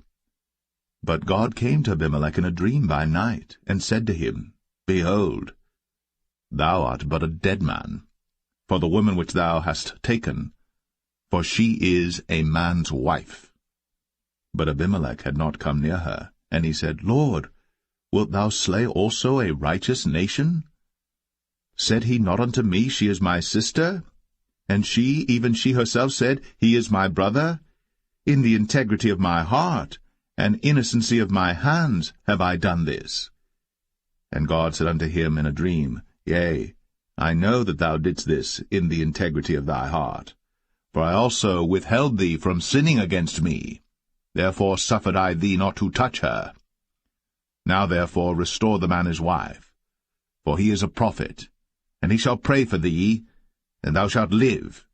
And if thou restore her not, know thou that thou shalt surely die, thou and all that are thine. Therefore Abimelech rose early in the morning, and called all his servants, and told all these things in their ears. And the men were sore afraid. Then Abimelech called Abraham, and said unto him, What hast thou done unto us? And what have I offended thee, that thou hast brought on me and on my kingdom a great sin? Thou hast done deeds unto me that ought not to be done. And Abimelech said unto Abraham, What sawest thou, that thou hast done this thing? And Abraham said, Because I thought, surely the fear of God is not in this place, and they will slay me for my wife's sake. And yet indeed she is my sister. She is the daughter of my father, but not the daughter of my mother, and she became my wife. And it came to pass, when God caused me to wander from my father's house, that I said unto her, This is thy kindness which thou shalt show unto me. At every place whither we shall come, say of me, He is my brother. And Abimelech took sheep and oxen, and men servants, and women servants, and gave them unto Abraham, and restored him Sarah his wife. And Abimelech said, Behold, my land is before thee. Dwell where it pleaseth thee. And unto Sarah he said, Behold, I have given thy brother 1,000 pieces of silver. Behold, he is to thee a covering of the eyes, unto all that are with thee, and with all other. Thus she was reproved. So Abraham prayed unto God, and God healed Abimelech and his wife and his maidservants, and they bare children. For the Lord had fast closed up all the wombs of the house of Abimelech, because of Sarah, Abraham's wife.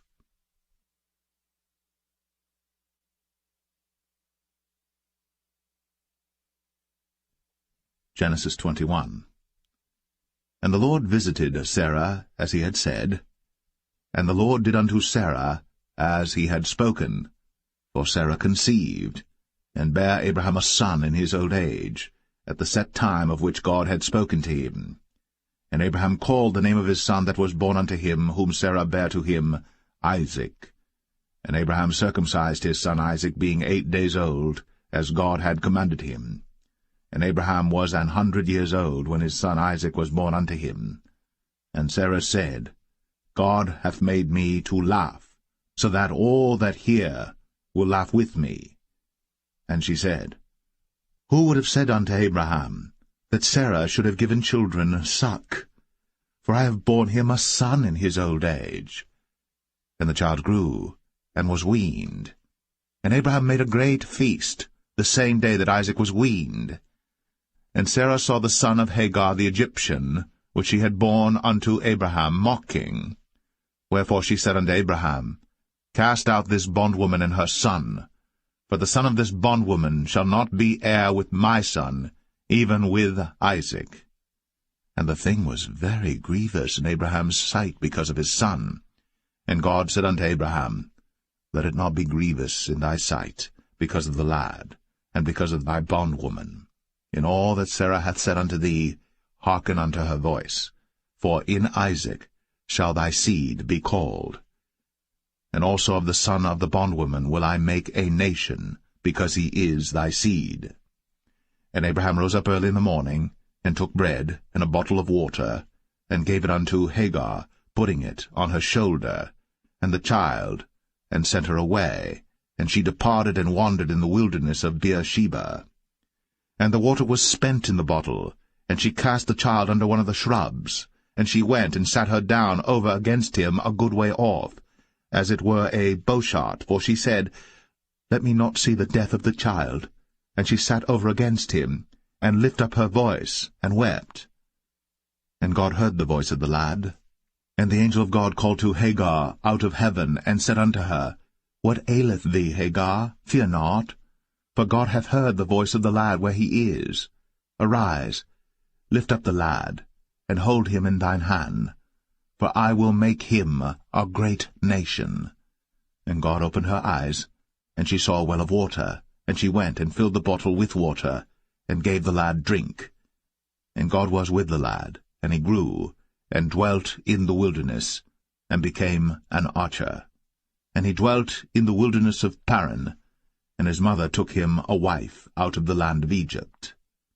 And it came to pass at that time that Abimelech and Phicol, the chief captain of his host, spake unto Abraham, saying, God is with thee in all that thou doest. Now therefore swear unto me here by God that thou wilt not deal falsely with me, nor with my son, nor with my son's son, but according to the kindness that I have done unto thee, thou shalt do unto me, and to the land wherein thou hast sojourned. And Abraham said, I will swear. And Abraham reproved Abimelech because of a well of water, which Abimelech's servants had violently taken away.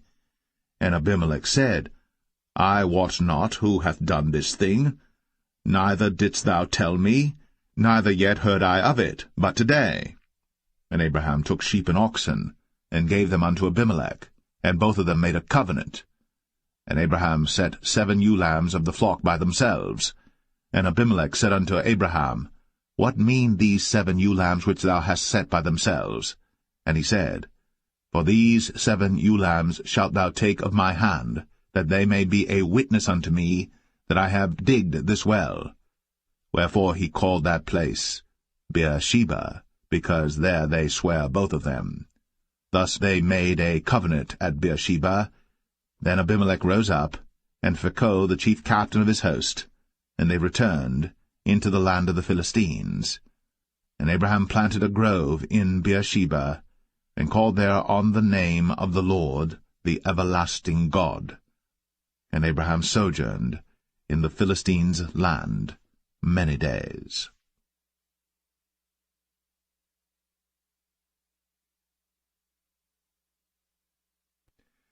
Genesis 22.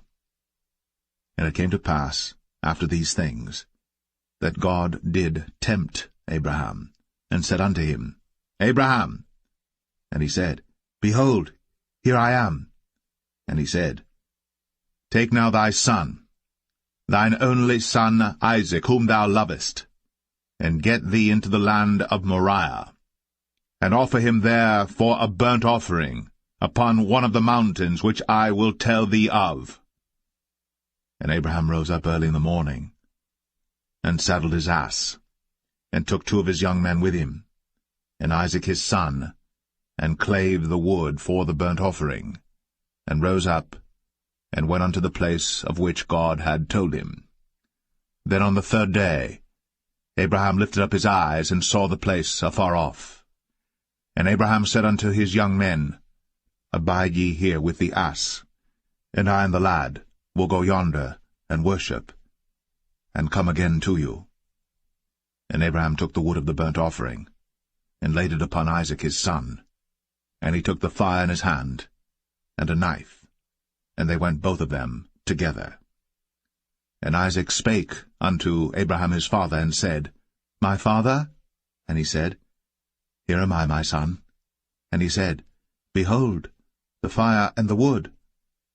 But where is the lamb for a burnt offering?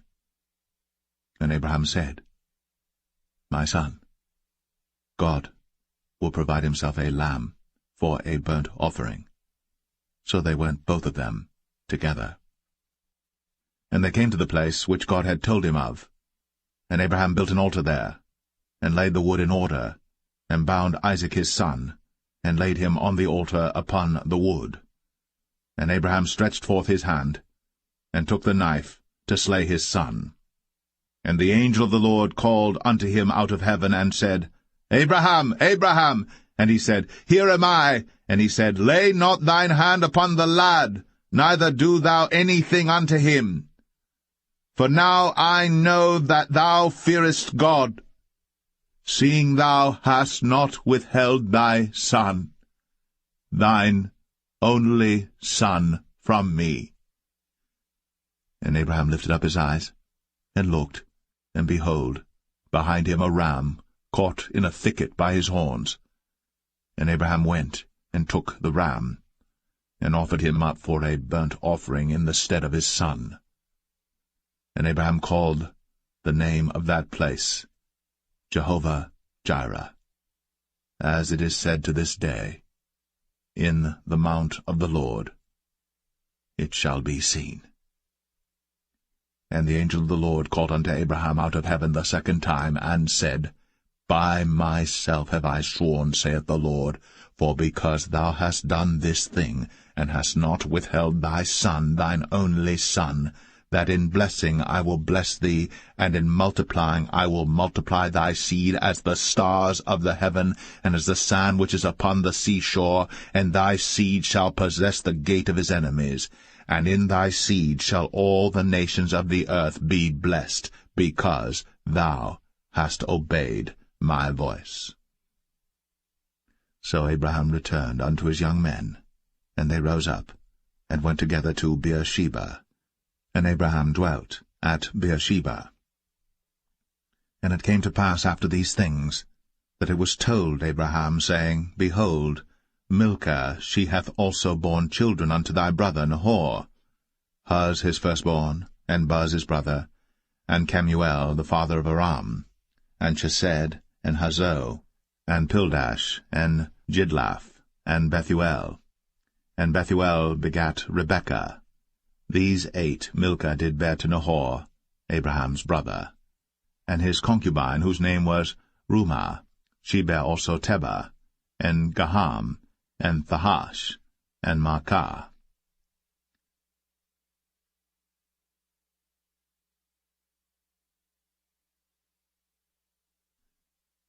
Genesis 23. And Sarah was 127 years old. These were the years of the life of Sarah. And Sarah died in Kirjath-Arba, the same as Hebron in the land of Canaan. And Abraham came to mourn for Sarah, and to weep for her. And Abraham stood up from before his dead, and spake unto the sons of Heth, saying, I am a stranger, and a sojourner with you. Give me a possession of a burying place with you, that I may bury my dead out of my sight. And the children of Heth answered Abraham, saying unto him, Hear us, my lord. Thou art a mighty prince among us. In the choice of our sepulchres bury thy dead. None of us shall withhold from thee his sepulchre, but that thou mayest bury thy dead. And Abraham stood up, and bowed himself to the people of the land, even to the children of Heth. And he communed with them, saying, If it be your mind that I should bury my dead out of my sight, hear me, and entreat for me to Ephron the son of Zoar, that he may give me the cave of Machpelah, which he hath, which is in the end of his field. For as much money as it is worth, he shall give it me, for a possession of a burying place amongst you. And Ephron dwelt among the children of Heth. And Ephron the Hittite answered Abraham in the audience of the children of Heth, even of all that went in at the gate of his city, saying, Nay, my lord, hear me. The field give I thee, and the cave that is therein I give it thee. In the presence of the sons of my people give I it thee. Bury thy dead. And Abraham bowed down himself before the people of the land. And he spake unto Ephron in the audience of the people of the land, saying, But if thou wilt give it, I pray thee, hear me. I will give thee money for the field. Take it of me, and I will bury my dead there. And Ephron answered Abraham, saying unto him, My lord, hearken unto me. The land is worth 400 shekels of silver. What is that betwixt me and thee? Bury therefore thy dead. And Abraham hearkened unto Ephron, and Abraham weighed to Ephron the silver, which he had named in the audience of the sons of Heth, 400 shekels of silver, current money, with the merchant. And the field of Ephron which was in Machpelah, which was before Mamre, the field and the cave which was therein, and all the trees that were in the field, that were in all the borders round about, were made sure unto Abraham for a possession in the presence of the children of Heth, before all that went in at the gate of his city. And after this Abraham buried Sarah his wife, in the cave of the field of Machpelah before Mamre, the same is Hebron in the land of Canaan, and the field, and the cave that is therein, were made sure unto Abraham for a possession of a burying place by the sons of Heth.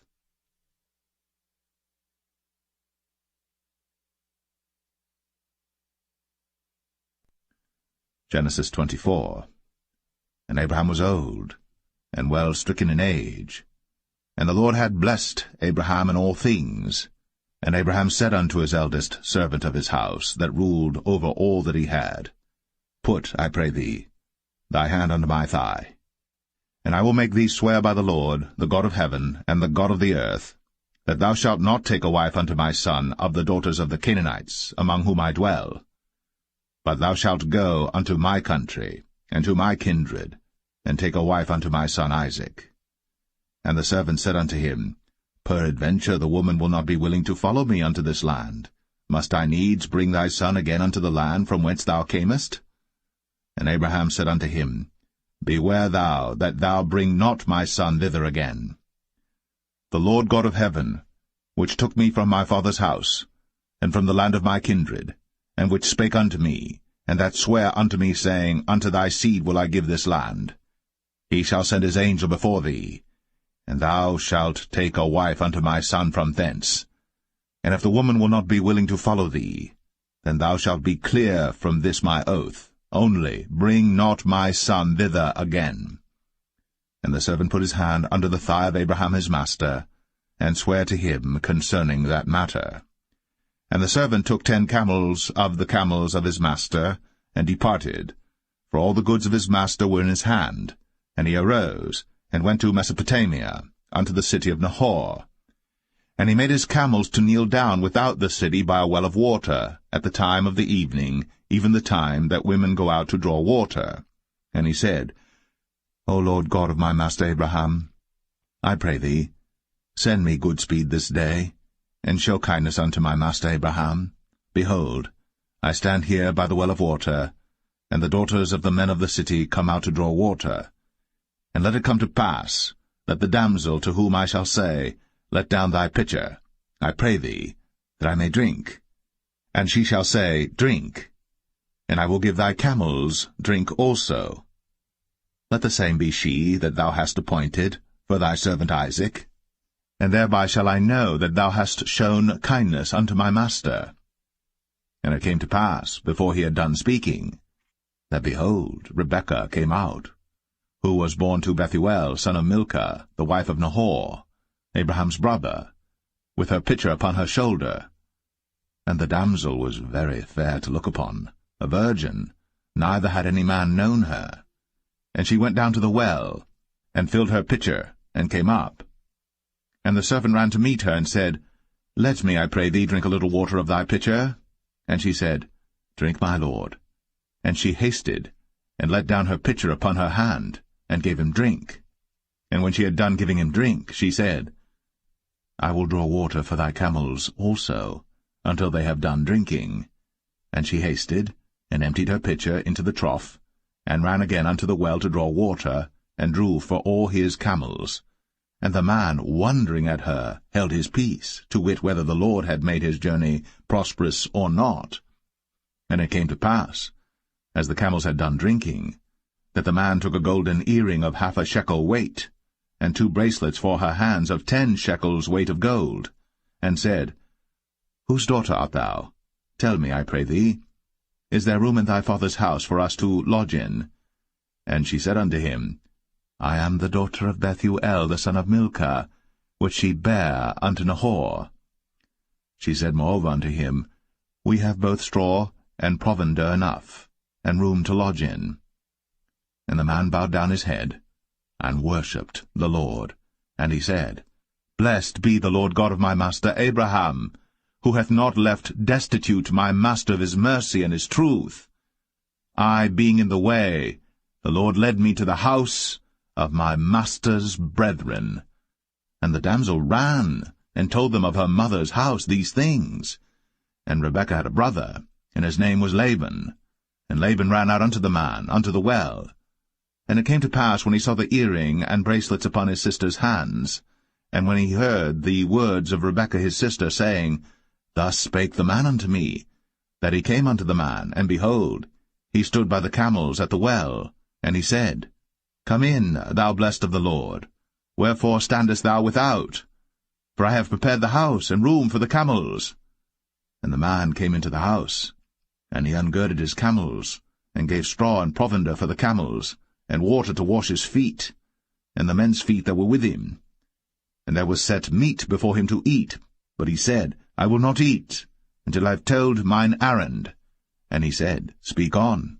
And he said, I am Abraham's servant.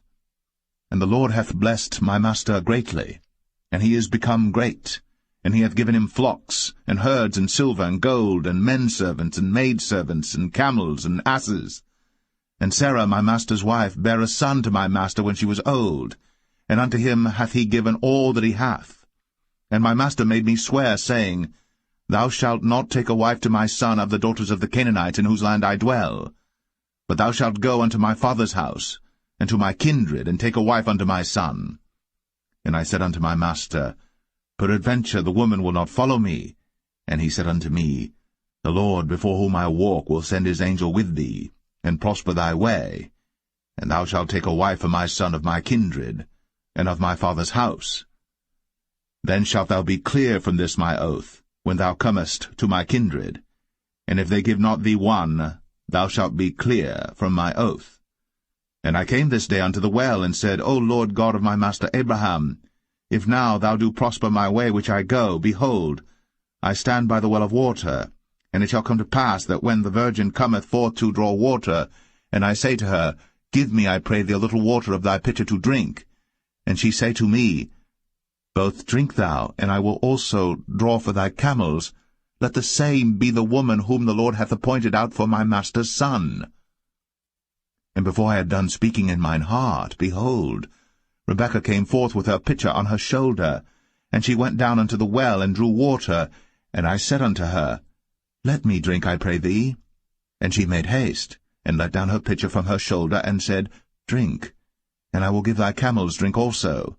So I drank, and she made the camels drink also. And I asked her, and said, Whose daughter art thou? And she said, The daughter of Bethuel, Nahor's son, whom Milcah bare unto him. And I put the earring upon her face, and the bracelets upon her hands. And I bowed down my head, and worshipped the Lord, and blessed the Lord God of my master Abraham, which had led me in the right way to take my master's brother's daughter unto his son. And now, if ye will deal kindly and truly with my master, tell me, and if not, tell me, that I may turn to the right hand or to the left. Then Laban and Bethuel answered and said, The thing proceedeth from the Lord. We cannot speak unto thee bad or good. Behold, Rebekah is before thee. Take her, and go, and let her be thy master's son's wife, as the Lord hath spoken. And it came to pass that when Abraham's servant heard their words, he worshipped the Lord, bowing himself to the earth. And the servant brought forth jewels of silver, and jewels of gold, and raiment, and gave them to Rebekah. He gave also to her brother and to her mother precious things. And they did eat and drink, he and the men that were with him, and tarried all night. And they rose up in the morning, and he said, Send me away unto my master. And her brother and her mother said, Let the damsel abide with us a few days, at the least 10. After that she shall go. And he said unto them, Hinder me not, seeing the Lord hath prospered my way. Send me away that I may go to my master. And they said, We will call the damsel, and inquire at her mouth. And they called Rebekah, and said unto her, Wilt thou go with this man? And she said, I will go. And they sent away Rebekah, their sister, and her nurse, and Abraham's servant, and his men. And they blessed Rebekah, and said unto her, Thou art our sister. Be thou the mother of thousands of millions, and let thy seed possess the gate of those which hate them. And Rebekah arose, and her damsels, and they rode upon the camels, and followed the man. And the servant took Rebekah, and went his way. And Isaac came from the way of the well Lahai-Roi, for he dwelt in the south country. And Isaac went out to meditate in the field at the eventide. And he lifted up his eyes, and saw, and behold, the camels were coming. And Rebekah lifted up her eyes, and when she saw Isaac, she lighted off the camel. For she had said unto the servant, What man is this that walketh in the field to meet us? And the servant had said, It is my master. Therefore she took a veil, and covered herself. And the servant told Isaac all things that he had done. And Isaac brought her into his mother Sarah's tent, and took Rebekah. And she became his wife, and he loved her. And Isaac was comforted after his mother's death.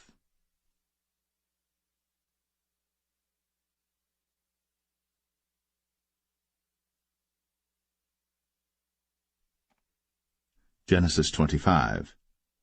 Then again Abraham took a wife, and her name was Keturah. And she bare him Zimran, and Jokshan, and Medan, and Midian, and Ishbak, and Shua. And Jokshan begat Sheba and Dedan. And the sons of Dedan were Ashrim, and Letashim, and Leumim. And the sons of Midian, Ephah, and Epher, and Hanok, and Abidah, and Eldaah. All these were the children of Keturah. And Abraham gave all that he had unto Isaac. But unto the sons of the concubines which Abraham had, Abraham gave gifts, and sent them away from Isaac his son while he yet lived eastward unto the east country. And these are the days of the years of Abraham's life which he lived, 160 years. Then Abraham gave up the ghost, and died in a good old age, an old man, and full of years, and was gathered to his people. And his sons Isaac and Ishmael buried him in the cave of Machpelah in the field of Ephron the son of Zoar the Hittite, which is before Mamre, the field which Abraham purchased of the sons of Heth. There was Abraham buried, and Sarah his wife. And it came to pass after the death of Abraham that God blessed his son Isaac, and Isaac dwelt by the well, Lahai Roi. Now these are the generations of Ishmael, Abraham's son, whom Hagar the Egyptian, Sarah's handmaid, bare unto Abraham. And these are the names of the sons of Ishmael, by their names according to their generations: the firstborn of Ishmael, Nebajoth, and Kedar, and Abiel, and Mibsam, and Mishma, and Dumah, and Massa, Hadar, and Tema, Jetur, Naphish, and Kedemah. These are the sons of Ishmael, and these are their names by their towns and by their castles, 12 princes according to their nations. And these are the years of the life of Ishmael, 137 years. And he gave up the ghost, and died, and was gathered unto his people. And they dwelt from Havilah unto Shur, that is before Egypt, as thou goest toward Assyria. And he died in the presence of all his brethren. And these are the generations of Isaac, Abraham's son. Abraham begat Isaac. And Isaac was 40 years old when he took Rebekah to wife, the daughter of Bethuel the Syrian of Padan Aram, the sister to Laban the Syrian. And Isaac entreated the Lord for his wife, because she was barren. And the Lord was entreated of him, and Rebekah his wife conceived. And the children struggled together within her. And she said, If it be so, why am I thus? And she went to inquire of the Lord. And the Lord said unto her, 2 nations are in thy womb, and 2 manner of people shall be separated from thy bowels. And the one people shall be stronger than the other people, and the elder shall serve the younger. And when her days to be delivered were fulfilled, behold, there were twins in her womb. And the first came out red, all over, like an hairy garment. And they called his name Esau. And after that came his brother out, and his hand took hold on Esau's heel, and his name was called Jacob. And Isaac was 80 years old when she bare them. And the boys grew, and Esau was a cunning hunter, a man of the field, and Jacob was a plain man, dwelling in tents. And Isaac loved Esau because he did eat of his venison, but Rebekah loved Jacob. And Jacob sod pottage, and Esau came from the field, and he was faint.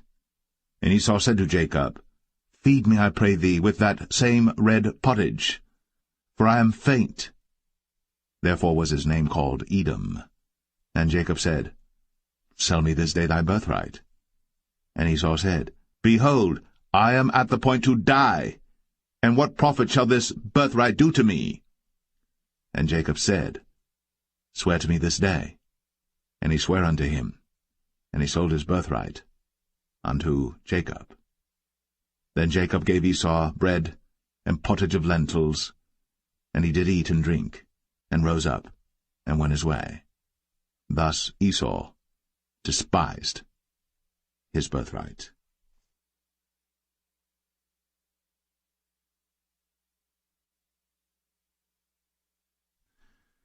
Genesis 26. And there was a famine in the land beside the first famine that was in the days of Abraham. And Isaac went unto Abimelech king of the Philistines unto Gerar. And the Lord appeared unto him, and said, Go not down into Egypt. Dwell in the land which I shall tell thee of. Sojourn in this land, and I will be with thee, and will bless thee. For unto thee and unto thy seed I will give all these countries, and I will perform the oath which I sware unto Abraham thy father. And I will make thy seed to multiply as the stars of heaven, and will give unto thy seed all these countries, and in thy seed shall all the nations of the earth be blessed, because that Abraham obeyed my voice, and kept my charge, my commandments, my statutes, and my laws. And Isaac dwelt in Gerar. And the men of the place asked him of his wife, and he said, She is my sister. For he feared to say, She is my wife, lest, said he, the men of the place should kill me for Rebekah, because she was fair to look upon. And it came to pass, when he had been there a long time, that Abimelech king of the Philistines looked out at a window, and saw, and behold, Isaac was sporting with Rebekah his wife. And Abimelech called Isaac, and said, Behold, of a surety she is thy wife. And how saidst thou, She is my sister? And Isaac said unto him, Because I said, Lest I die for her. And Abimelech said, What is this thou hast done unto us? One of the people might lightly have lain with thy wife, and thou shouldest have brought guiltiness upon us. And Abimelech charged all his people, saying, He that toucheth this man or his wife shall surely be put to death. Then Isaac sowed in that land, and received in the same year 100-fold, and the Lord blessed him. And the man waxed great, and went forward, and grew until he became very great. For he had possession of flocks, and possession of herds, and great store of servants. And the Philistines envied him. For all the wells which his father's servants had digged in the days of Abraham his father, the Philistines had stopped them, and filled them with earth. And Abimelech said unto Isaac, Go from us, for thou art much mightier than we. And Isaac departed thence, and pitched his tent in the valley of Gerar, and dwelt there. And Isaac digged again the wells of water, which they had digged in the days of Abraham his father, for the Philistines had stopped them after the death of Abraham, and he called their names after the names by which his father had called them. And Isaac's servants digged in the valley, and found there a well of springing water. And the herdmen of Gerar did strive with Isaac's herdmen, saying, The water is ours. And he called the name of the well Esek, because they strove with him. And they digged another well, and strove for that also. And he called the name of it Sitnah. And he removed from thence, and digged another well, and for that they strove not. And he called the name of it Rehoboth. And he said, For now the Lord hath made room for us, and we shall be fruitful in the land. And he went up from thence to Beersheba. And the Lord appeared unto him the same night, and said, I am the God of Abraham thy father. Fear not, for I am with thee, and will bless thee, and multiply thy seed for my servant Abraham's sake. And he builded an altar there, and called upon the name of the Lord, and pitched his tent there. And there Isaac's servants digged a well. Then Abimelech went to him from Gerar, and Ahuzzath one of his friends, and Phicol the chief captain of his army. And Isaac said unto them, Wherefore come ye to me, seeing ye hate me, and have sent me away from you? And they said, We saw certainly that the Lord was with thee. And we said, Let there be now an oath betwixt us, even betwixt us and thee, and let us make a covenant with thee, that thou wilt do us no hurt, as we have not touched thee, and as we have done unto thee nothing but good, and have sent thee away in peace. Thou art now the blessed of the Lord. And he made them a feast, and they did eat and drink. And they rose up betimes in the morning, and sware one to another. And Isaac sent them away, and they departed from him in peace. And it came to pass, the same day, that Isaac's servants came, and told him concerning the well which they had digged, and said unto him, We have found water. And he called it Sheba. Therefore the name of the city is Beersheba unto this day. And Esau was 40 years old when he took to wife Judith the daughter of Beri the Hittite, and Bashemath the daughter of Elon the Hittite, which were a grief of mind unto Isaac and to Rebekah.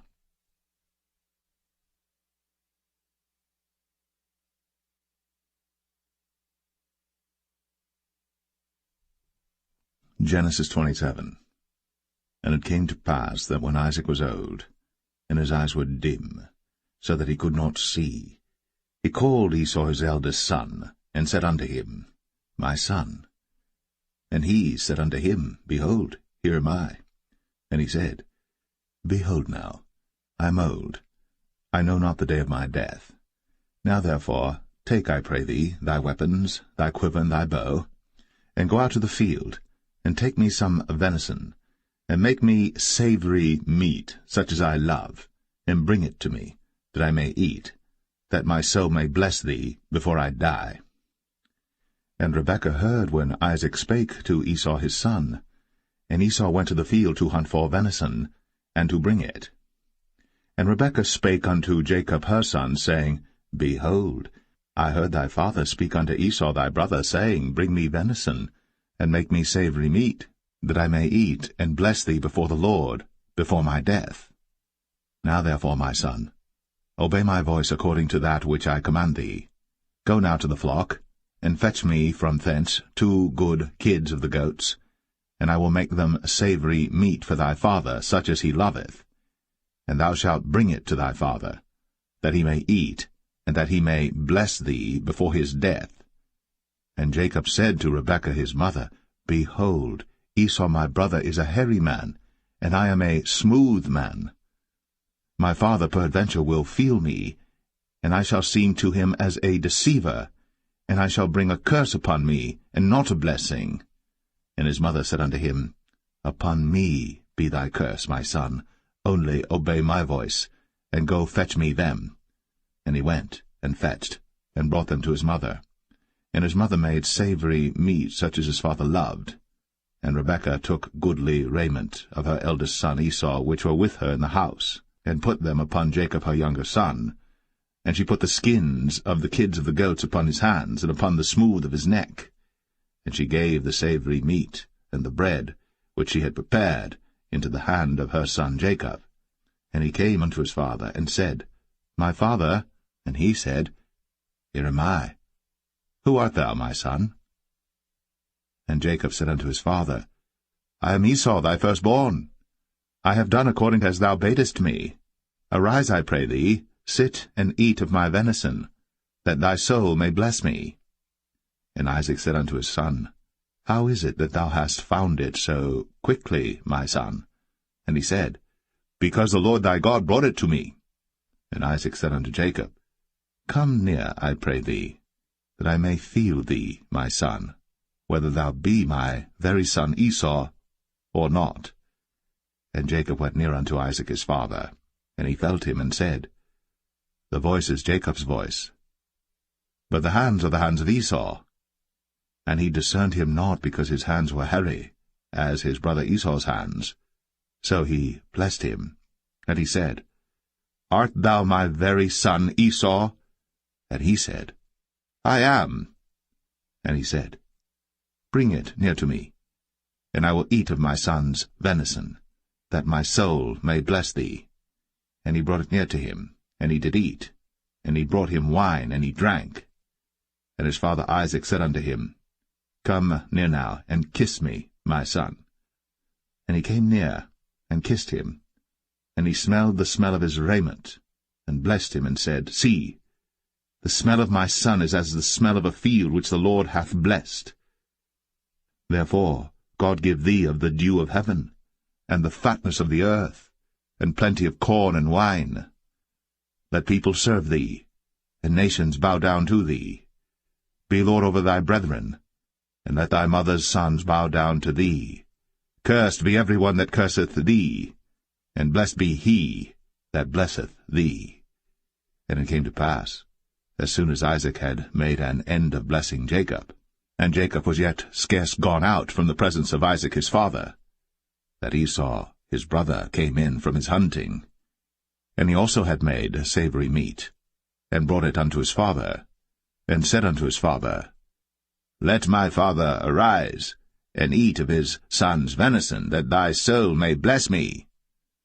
And Isaac his father said unto him, Who art thou? And he said, I am thy son, thy firstborn, Esau. And Isaac trembled very exceedingly, and said, Who? Where is he that hath taken venison and brought it me? And I have eaten of all before thou camest, and have blessed him, yea, and he shall be blessed. And when Esau heard the words of his father, he cried with a great and exceeding bitter cry, and said unto his father, Bless me, even me also, O my father. And he said, Thy brother came with subtlety, and hath taken away thy blessing. And he said, Is not he rightly named Jacob? For he hath supplanted me these 2 times. He took away my birthright, and behold, now he hath taken away my blessing. And he said, Hast thou not reserved a blessing for me? And Isaac answered and said unto Esau, Behold, I have made him thy lord, and all his brethren have I given to him for servants, and with corn and wine have I sustained him. And what shall I do now unto thee, my son? And Esau said unto his father, Hast thou but one blessing, my father? Bless me, even me also, O my father. And Esau lifted up his voice and wept. And Isaac his father answered and said unto him, Behold, thy dwelling shall be the fatness of the earth, and of the dew of heaven from above. And by thy sword shalt thou live, and shalt serve thy brother. And it shall come to pass that when thou shalt have the dominion, that thou shalt break his yoke from off thy neck. And Esau hated Jacob, because of the blessing wherewith his father blessed him. And Esau said in his heart, The days of mourning for my father are at hand. Then will I slay my brother Jacob. And these words of Esau her elder son were told to Rebekah, and she sent and called Jacob her younger son, and said unto him, Behold, thy brother Esau, as touching thee, doth comfort himself, purposing to kill thee. Now therefore, my son, obey my voice, and arise. Flee thou to Laban my brother, to Haran, and tarry with him a few days, until thy brother's fury turn away, until thy brother's anger turn away from thee, and he forget that which thou hast done to him. Then I will send and fetch thee from thence. Why should I be deprived also of you both in one day? And Rebekah said to Isaac, I am weary of my life because of the daughters of Heth. If Jacob take a wife of the daughters of Heth, such as these which are of the daughters of the land, what good shall my life do me?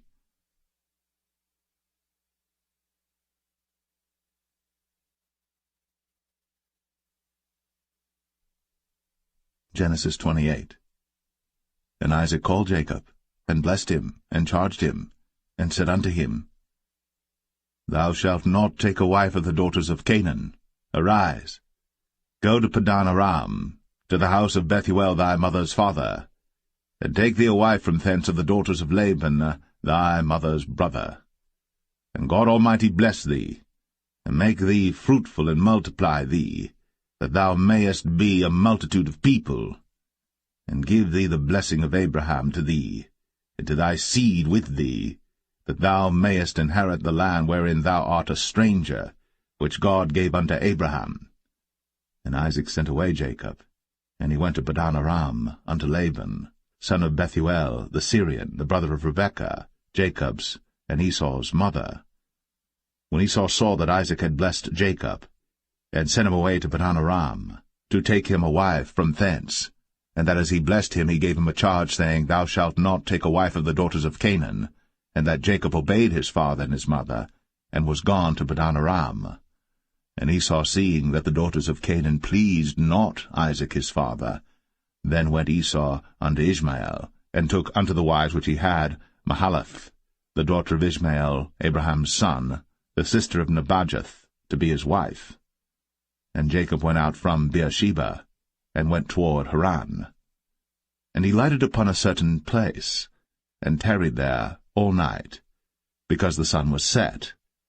And he took of the stones of that place, and put them for his pillows, and lay down in that place to sleep.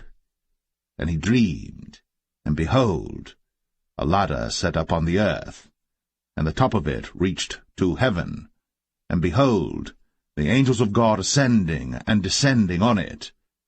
And behold, the Lord stood above it, and said, I am the Lord God of Abraham thy father, and the God of Isaac. The land whereon thou liest, to thee will I give it, and to thy seed.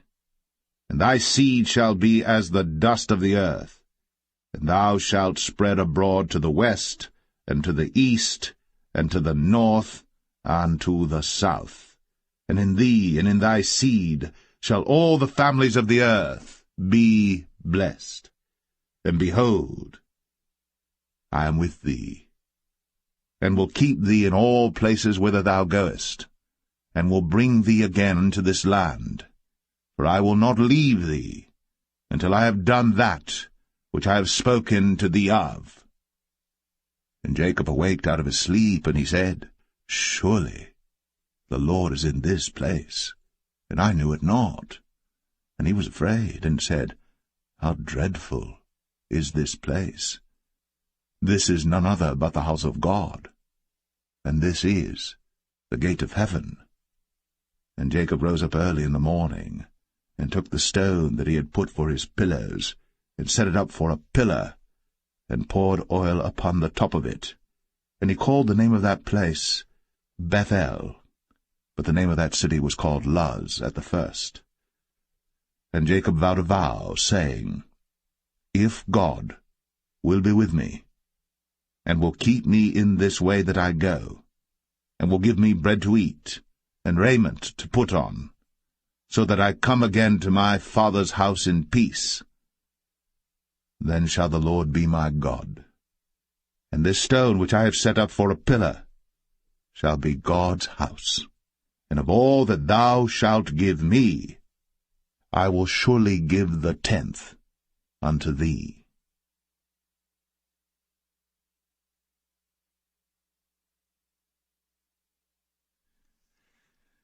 Genesis 29. Then Jacob went on his journey, and came into the land of the people of the east. And he looked, and behold, a well in the field, and lo, there were 3 flocks of sheep lying by it. For out of that well they watered the flocks, and a great stone was upon the well's mouth. And thither were all the flocks gathered. And they rolled the stone from the well's mouth, and watered the sheep, and put the stone again upon the well's mouth in his place. And Jacob said unto them, My brethren, whence be ye? And they said, Of Haran are we. And he said unto them, Know ye Laban the son of Nahor? And they said, We know him. And he said unto them, Is he well? And they said, He is well. And behold, Rachel his daughter cometh with the sheep. And he said, Lo, it is yet high day, neither is it time that the cattle should be gathered together. Water ye the sheep, and go and feed them. And they said, We cannot until all the flocks be gathered together, until they roll the stone from the well's mouth. Then we water the sheep.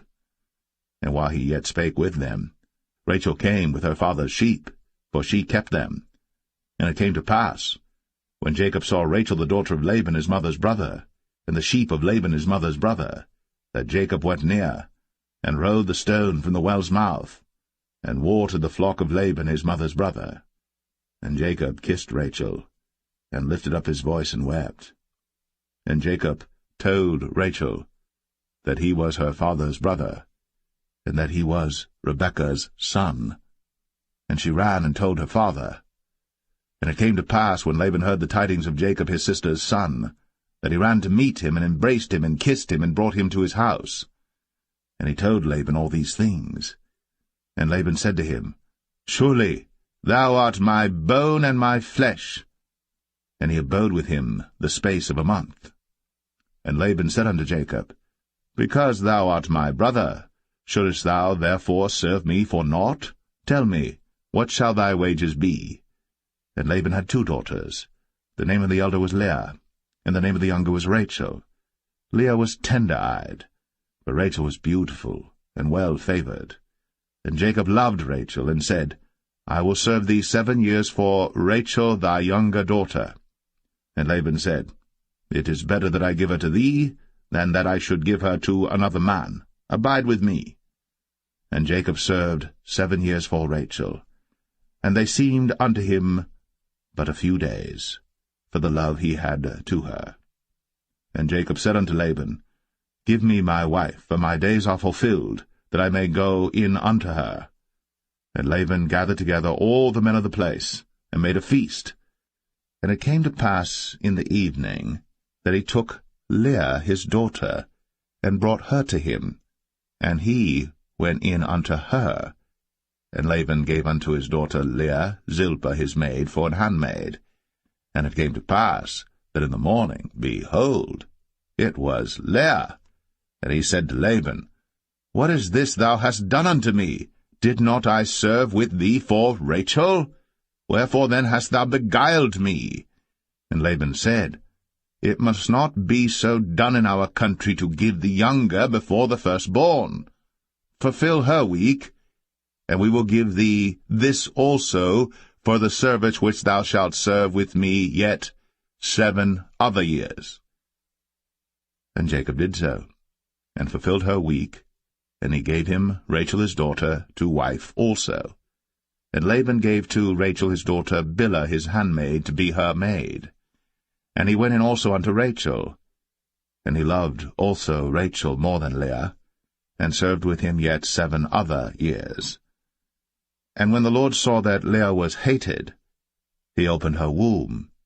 But Rachel was barren, and Leah conceived, and bare a son. And she called his name Reuben, for she said, Surely the Lord hath looked upon my affliction, now therefore my husband will love me. And she conceived again, and bare a son, and said, Because the Lord hath heard that I was hated, he hath therefore given me this son also. And she called his name Simeon. And she conceived again, and bare a son, and said, Now this time will my husband be joined unto me, because I have borne him 3 sons. Therefore was his name called Levi. And she conceived again, and bare a son, and she said, Now will I praise the Lord. Therefore she called his name Judah, and left bearing.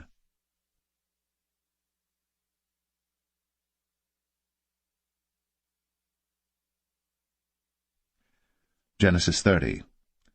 And when Rachel saw that she bare Jacob no children, Rachel envied her sister, and said unto Jacob, Give me children, or else I die. And Jacob's anger was kindled against Rachel, and he said, Am I in God's stead, who hath withheld from thee the fruit of the womb? And she said, Behold my maid Bilhah, go in unto her, and she shall bear upon my knees, that I may also have children by her. And she gave him Bilhah her handmaid to wife, and Jacob went in unto her. And Bilhah conceived, and bare Jacob a son. And Rachel said, God hath judged me, and hath also heard my voice, and hath given me a son. Therefore called she his name Dan. And Bilhah Rachel's maid conceived again, and bare Jacob a second son. And Rachel said, With great wrestlings have I wrestled with my sister, and I have prevailed. And she called his name Naphtali. When Leah saw that she had left bearing, she took Zilpah her maid, and gave her Jacob to wife. And Zilpah, Leah's maid, bare Jacob a son. And Leah said, A troop cometh. And she called his name Gad. And Zilpah, Leah's maid, bare Jacob a second son. And Leah said, Happy am I, for the daughters will call me blessed. And she called his name Asher. And Reuben went in the days of wheat harvest, and found mandrakes in the field, and brought them unto his mother Leah. Then Rachel said to Leah, Give me, I pray thee, of thy son's mandrakes. And she said unto her, Is it a small matter that thou hast taken my husband? And wouldst thou take away my son's mandrakes also? And Rachel said, Therefore he shall lie with thee tonight, for thy son's mandrakes. And Jacob came out of the field in the evening, and Leah went out to meet him, and said, Thou must come in unto me, for surely I have hired thee with my son's mandrakes. And he lay with her that night. And God hearkened unto Leah, and she conceived, and bare Jacob the fifth son. And Leah said, God hath given me my hire, because I have given my maiden to my husband. And she called his name Issachar. And Leah conceived again, and bare Jacob the sixth son. And Leah said, God hath endued me with a good dowry. Now will my husband dwell with me, because I have borne him 6 sons. And she called his name Zebulun. And afterwards she bare a daughter, and called her name Dinah. And God remembered Rachel, and God hearkened to her, and opened her womb. And she conceived, and bare a son, and said, God hath taken away my reproach. And she called his name Joseph, and said, The Lord shall add to me another son. And it came to pass, when Rachel had borne Joseph, that Jacob said unto Laban, Send me away, that I may go unto mine own place, and to my country. Give me my wives and my children, for whom I have served thee, and let me go, for thou knowest my service which I have done thee. And Laban said unto him, I pray thee, if I have found favour in thine eyes, tarry, for I have learned by experience that the Lord hath blessed me for thy sake.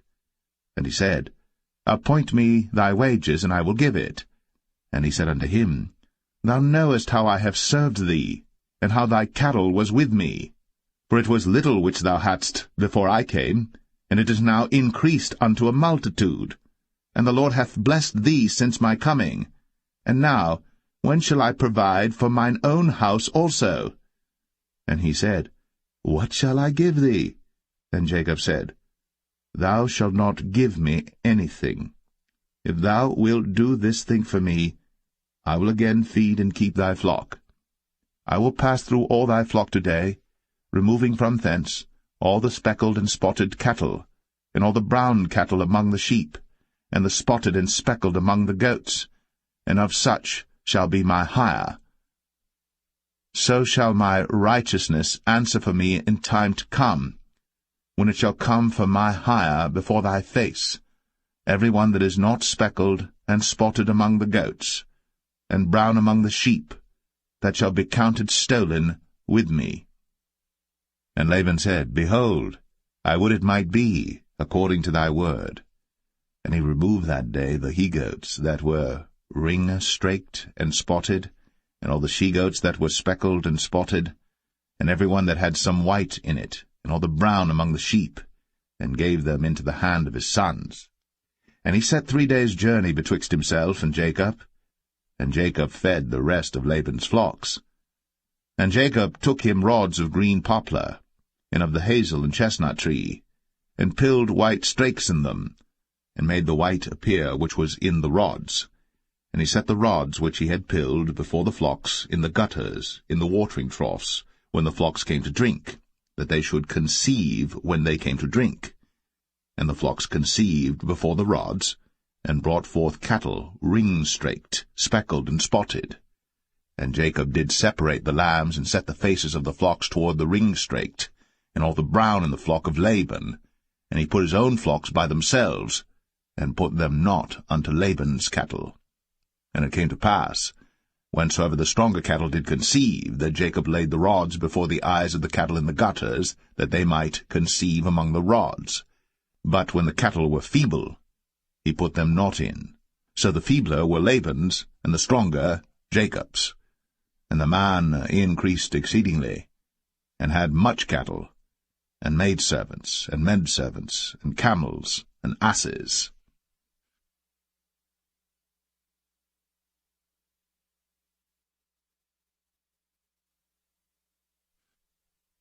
Genesis 31. And he heard the words of Laban's sons, saying, Jacob hath taken away all that was our father's, and of that which was our father's hath he gotten all this glory. And Jacob beheld the countenance of Laban, and behold, it was not toward him as before. And the Lord said unto Jacob, Return unto the land of thy fathers, and to thy kindred, and I will be with thee. And Jacob sent and called Rachel and Leah to the field unto his flock, and said unto them, I see your father's countenance, that it is not toward me as before, but the God of my father hath been with me. And ye know that with all my power I have served your father. And your father hath deceived me, and changed my wages 10 times. But God suffered him not to hurt me. If he said thus, The speckled shall be thy wages, then all the cattle bear speckled. And if he said thus, The ring-straked shall be thy hire, then bear all the cattle ring-straked. Thus God hath taken away the cattle of your father, and given them to me. And it came to pass at the time that the cattle conceived, that I lifted up mine eyes, and saw in a dream, and behold, the rams which leaped upon the cattle were ring-straked, speckled, and grizzled. And the angel of God spake unto me in a dream, saying, Jacob. And I said, Here am I.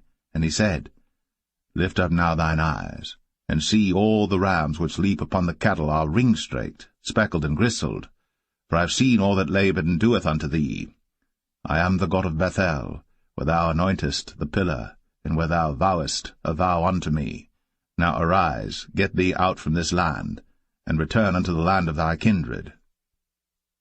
And Rachel and Leah answered and said unto him, Is there yet any portion or inheritance for us in our father's house? Are we not counted of him strangers? For he hath sold us, and hath quite devoured also our money. For all the riches which God hath taken from our father, that is ours and our children's. Now then, whatsoever God hath said unto thee, do. Then Jacob rose up, and set his sons and his wives upon camels. And he carried away all his cattle, and all his goods which he had gotten, the cattle of his getting which he had gotten in Padan Aram, for to go to Isaac his father in the land of Canaan. And Laban went to shear his sheep. And Rachel had stolen the images that were her father's. And Jacob stole away unawares to Laban the Syrian, in that he told him not that he fled. So he fled with all that he had, and he rose up and passed over the river, and set his face toward the Mount Gilead. And it was told Laban on the 3rd day that Jacob was fled. And he took his brethren with him, and pursued after him 7 days' journey. And they overtook him in the Mount Gilead. And God came to Laban the Syrian in a dream by night, and said unto him, Take heed that thou speak not to Jacob either good or bad. Then Laban overtook Jacob. Now Jacob had pitched his tent in the mount, and Laban with his brethren pitched in the mount of Gilead. And Laban said to Jacob, What hast thou done, that thou hast stolen away unawares to me, and carried away my daughters as captives taken with the sword? Wherefore didst thou flee away secretly, and steal away from me, and didst not tell me, that I might have sent thee away with mirth, and with songs, with tabret, and with harp? And hast not suffered me to kiss my sons and my daughters? Thou hast now done foolishly in so doing. It is in the power of my hand to do you hurt. But the God of your father spake unto me yesternight, saying, Take thou heed that thou speak not to Jacob either good or bad. And now, though thou wouldst needs be gone, because thou sore longest after thy father's house, yet wherefore hast thou stolen my gods? And Jacob answered and said to Laban, Because I was afraid, for I said, Peradventure thou wouldst take by force thy daughters from me. With whomsoever thou findest thy gods, let him not live. Before our brethren discern thou what is thine with me, and take it to thee. For Jacob knew not that Rachel had stolen them. And Laban went into Jacob's tent, and into Leah's tent, and into the 2 maidservants' tents, but he found them not. Then went he out of Leah's tent, and entered into Rachel's tent. Now Rachel had taken the images, and put them in the camel's furniture, and sat upon them. And Laban searched all the tent, but found them not. And she said to her father, Let it not displease my lord that I cannot rise up before thee, for the custom of women is upon me. And he searched, but found not the images. And Jacob was wroth and chode with Laban. And Jacob answered and said to Laban, What is my trespass? What is my sin, that thou hast so hotly pursued after me?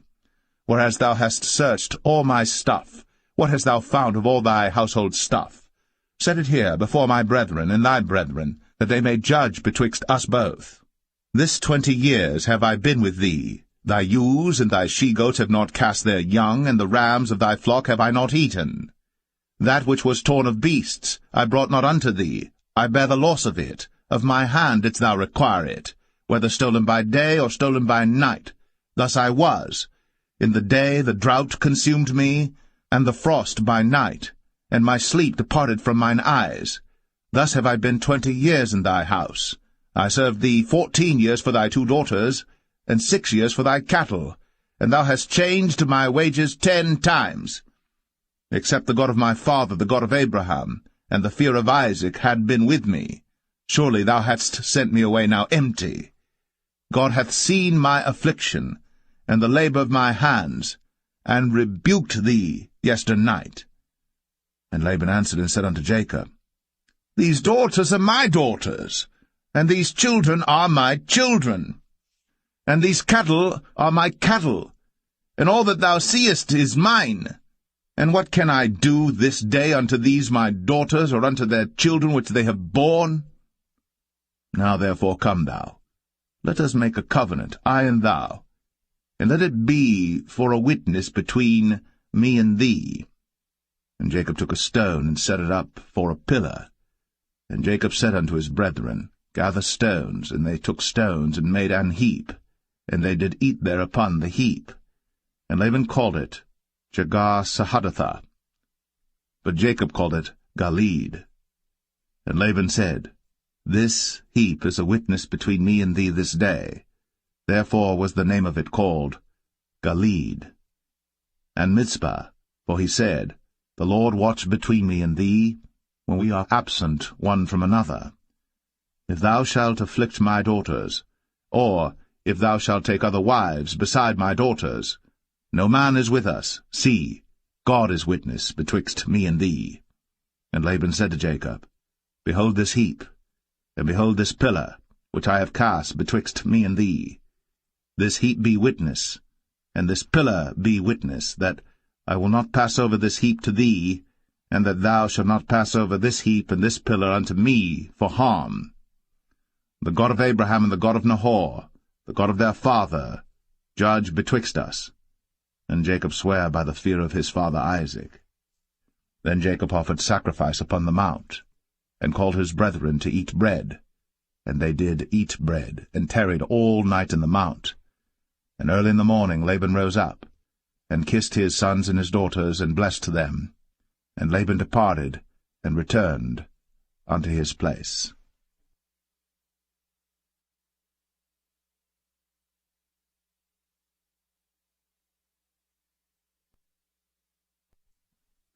Genesis 32.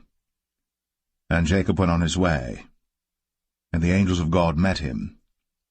And when Jacob saw them, he said, This is God's host. And he called the name of that place Mahanaim. And Jacob sent messengers before him to Esau his brother unto the land of Seir, the country of Edom. And he commanded them, saying, Thus shall ye speak unto my lord Esau. Thy servant Jacob saith thus, I have sojourned with Laban, and stayed there until now. And I have oxen and asses, flocks and men-servants and women-servants. And I have sent to tell my lord that I may find grace in thy sight. And the messengers returned to Jacob, saying, We came to thy brother Esau, and also he cometh to meet thee, and 400 men with him. Then Jacob was greatly afraid and distressed. And he divided the people that was with him, and the flocks and herds, and the camels, into 2 bands, and said, If Esau come to the one company and smite it, then the other company which is left shall escape. And Jacob said, O God of my father Abraham, and God of my father Isaac, the Lord which saidest unto me, Return unto thy country, and to thy kindred, and I will deal well with thee. I am not worthy of the least of all the mercies, and of all the truth which thou hast shown unto thy servant. For with my staff I passed over this Jordan, now I am become 2 bands. Deliver me, I pray thee, from the hand of my brother, from the hand of Esau, for I fear him, lest he will come and smite me, and the mother with the children. And thou saidest, I will surely do thee good, and make thy seed as the sand of the sea, which cannot be numbered for multitude. And he lodged there that same night, and took of that which came to his hand a present for Esau his brother, 200 she-goats, and 20 he-goats, 200 ewes, and 20 rams, 30 milch camels with their coats, 40 kine, and 10 bulls, 20 she-asses, and 10 foals. And he delivered them into the hand of his servants, every drove by themselves, and said unto his servants, Pass over before me, and put a space betwixt drove and drove. And he commanded the foremost, saying, When Esau my brother meeteth thee, and asketh thee, saying, Whose art thou? And whither goest thou? And whose are these before thee? Then thou shalt say, They be thy servant Jacob's. It is a present sent unto my lord Esau, and behold, also he is behind us. And so commanded he the second and the third, and all that followed the drove, saying, On this manner shall ye speak unto Esau, when ye find him. And say ye moreover, Behold, thy servant Jacob is behind us. For he said, I will appease him with the present that goeth before me, and afterward I will see his face. Peradventure he will accept of me. So went the present over before him, and himself lodged that night in the company. And he rose up that night, and took his 2 wives, and his 2 women servants, and his 11 sons, and passed over the ford Jabbok. And he took them, and sent them over the brook, and sent over that he had. And Jacob was left alone. And there wrestled a man with him until the breaking of the day. And when he saw that he prevailed not against him, he touched the hollow of his thigh, and the hollow of Jacob's thigh was out of joint as he wrestled with him. And he said, Let me go, for the day breaketh. And he said, I will not let thee go, except thou bless me. And he said unto him, What is thy name? And he said, Jacob. And he said, Thy name shall be called no more Jacob, but Israel. For as a prince hast thou power with God and with men, and hast prevailed. And Jacob asked him, and said, Tell me, I pray thee, thy name. And he said, Wherefore is it that thou dost ask after my name? And he blessed him there. And Jacob called the name of the place Peniel, for I have seen God face to face, and my life is preserved. And as he passed over Penuel, the sun rose upon him, and he halted upon his thigh. Therefore the children of Israel eat not of the sinew which shrank, which is upon the hollow of the thigh, unto this day, because he touched the hollow of Jacob's thigh in the sinew that shrank.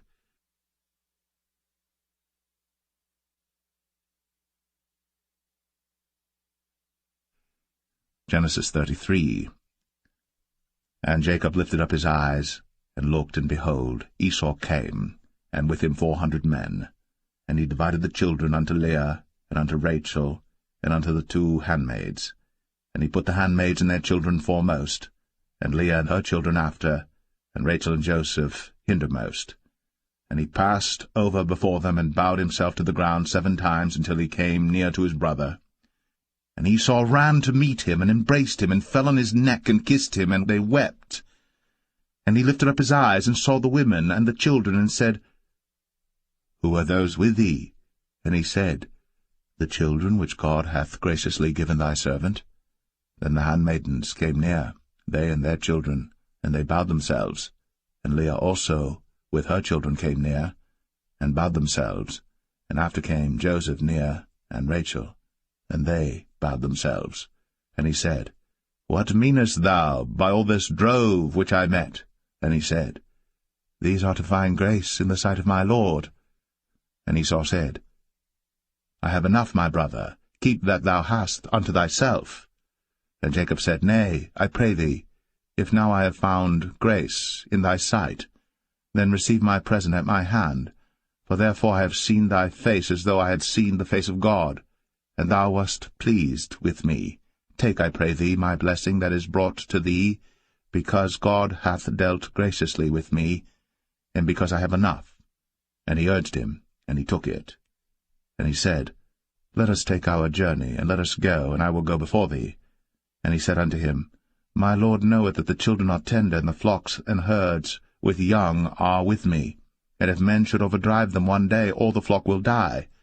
Let my Lord, I pray thee, pass over before his servant, and I will lead on softly according as the cattle that goeth before me, and the children be able to endure, until I come unto my Lord unto Seir. And Esau said, Let me now leave with thee some of the folk that are with me. And he said, What needeth it? Let me find grace in the sight of my Lord. So Esau returned that day on his way unto Seir. And Jacob journeyed to Succoth, and built him an house, and made booths for his cattle. Therefore the name of the place is called Succoth. And Jacob came to Shalem, a city of Shechem, which is in the land of Canaan, when he came from Padan Aram, and pitched his tent before the city. And he bought a parcel of a field, where he had spread his tent, at the hand of the children of Hamor, Shechem's father, for 100 pieces of money. And he erected there an altar, and called it El Elohe Israel.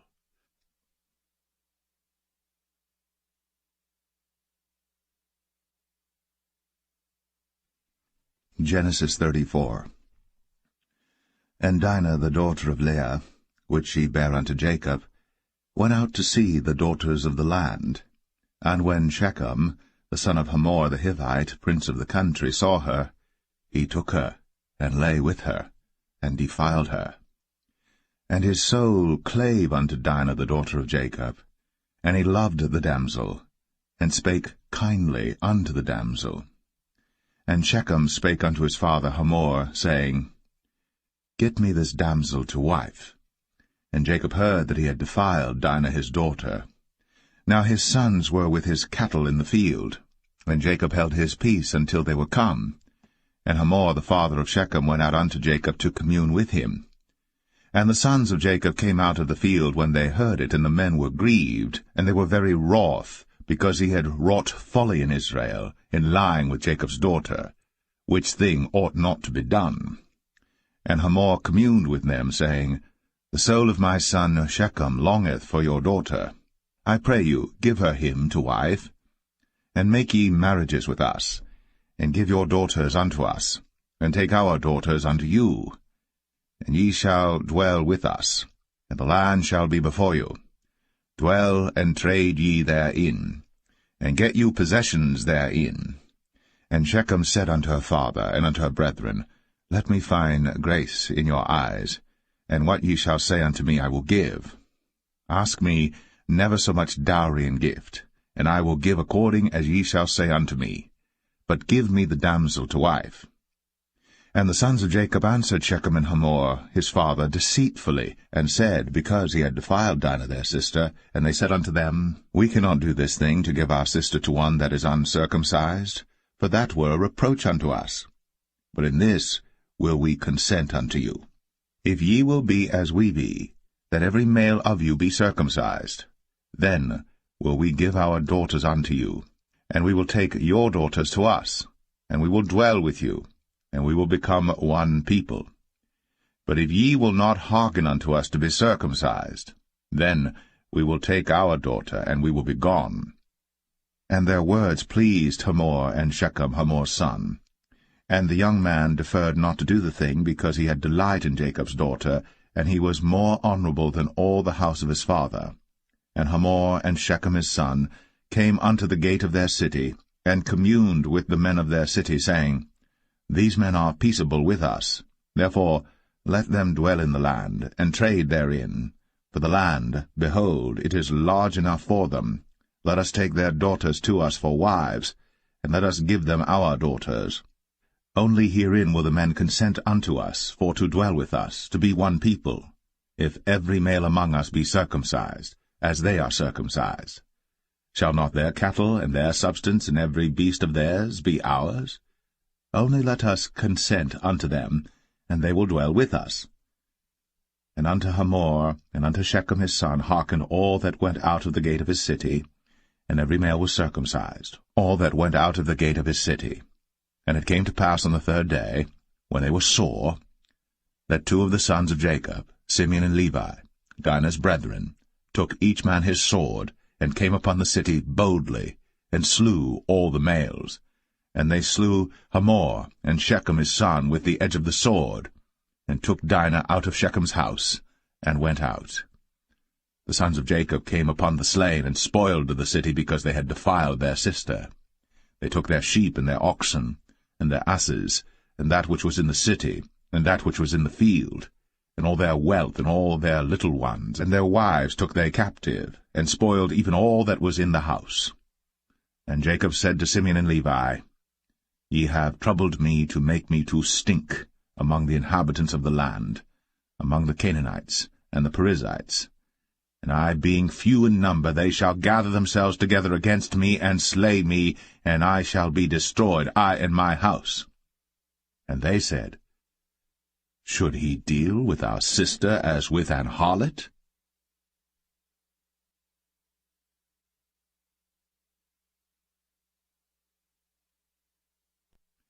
Genesis 35. And God said unto Jacob, Arise, go up to Bethel, and dwell there, and make there an altar unto God, that appeared unto thee when thou fleddest from the face of Esau thy brother. Then Jacob said unto his household, and to all that were with him, Put away the strange gods that are among you, and be clean, and change your garments, and let us arise, and go up to Bethel. And I will make there an altar unto God, who answered me in the day of my distress, and was with me in the way which I went. And they gave unto Jacob all the strange gods which were in their hand, and all their earrings which were in their ears. And Jacob hid them under the oak which was by Shechem. And they journeyed, and the terror of God was upon the cities that were round about them, and they did not pursue after the sons of Jacob. So Jacob came to Luz, which is in the land of Canaan, that is Bethel, he and all the people that were with him. And he built there an altar, and called the place El-Bethel, because there God appeared unto him, when he fled from the face of his brother. But Deborah, Rebekah's nurse, died, and she was buried beneath Bethel, under an oak. And the name of it was called Allon-Bachuth. And God appeared unto Jacob again when he came out of Padan Aram, and blessed him. And God said unto him, Thy name is Jacob. Thy name shall not be called any more Jacob, but Israel shall be thy name. And he called his name Israel. And God said unto him, I am God Almighty. Be fruitful and multiply. A nation and a company of nations shall be of thee, and kings shall come out of thy loins. And the land which I gave Abraham and Isaac, to thee I will give it, and to thy seed after thee will I give the land. And God went up from him in the place where he talked with him. And Jacob set up a pillar in the place where he talked with him, even a pillar of stone. And he poured a drink offering thereon, and he poured oil thereon. And Jacob called the name of the place where God spake with him, Bethel. And they journeyed from Bethel. And there was but a little way to come to Ephrath. And Rachel travailed, and she had hard labor. And it came to pass, when she was in hard labor, that the midwife said unto her, Fear not, thou shalt have this son also. And it came to pass, as her soul was in departing, for she died, that she called his name Ben-Oni, but his father called him Benjamin. And Rachel died, and was buried, in the way to Ephrath, which is Bethlehem. And Jacob set a pillar upon her grave, that is, the pillar of Rachel's grave, unto this day. And Israel journeyed, and spread his tent beyond the tower of Adar. And it came to pass, when Israel dwelt in that land, that Reuben went and lay with Bilhah his father's concubine. And Israel heard it, Now the sons of Jacob were 12. The sons of Leah, Reuben, Jacob's firstborn, and Simeon, and Levi, and Judah, and Issachar, and Zebulun. The sons of Rachel, Joseph and Benjamin. And the sons of Bilhah, Rachel's handmaid, Dan and Naphtali. And the sons of Zilpah, Leah's handmaid, Gad and Asher. These are the sons of Jacob, which were born to him in Padan-aram. And Jacob came unto Isaac his father unto Mamre, unto the city of Arba, which is Hebron, where Abraham and Isaac sojourned. And the days of Isaac were 180 years. And Isaac gave up the ghost, and died, and was gathered unto his people, being old and full of days. And his sons Esau and Jacob buried him.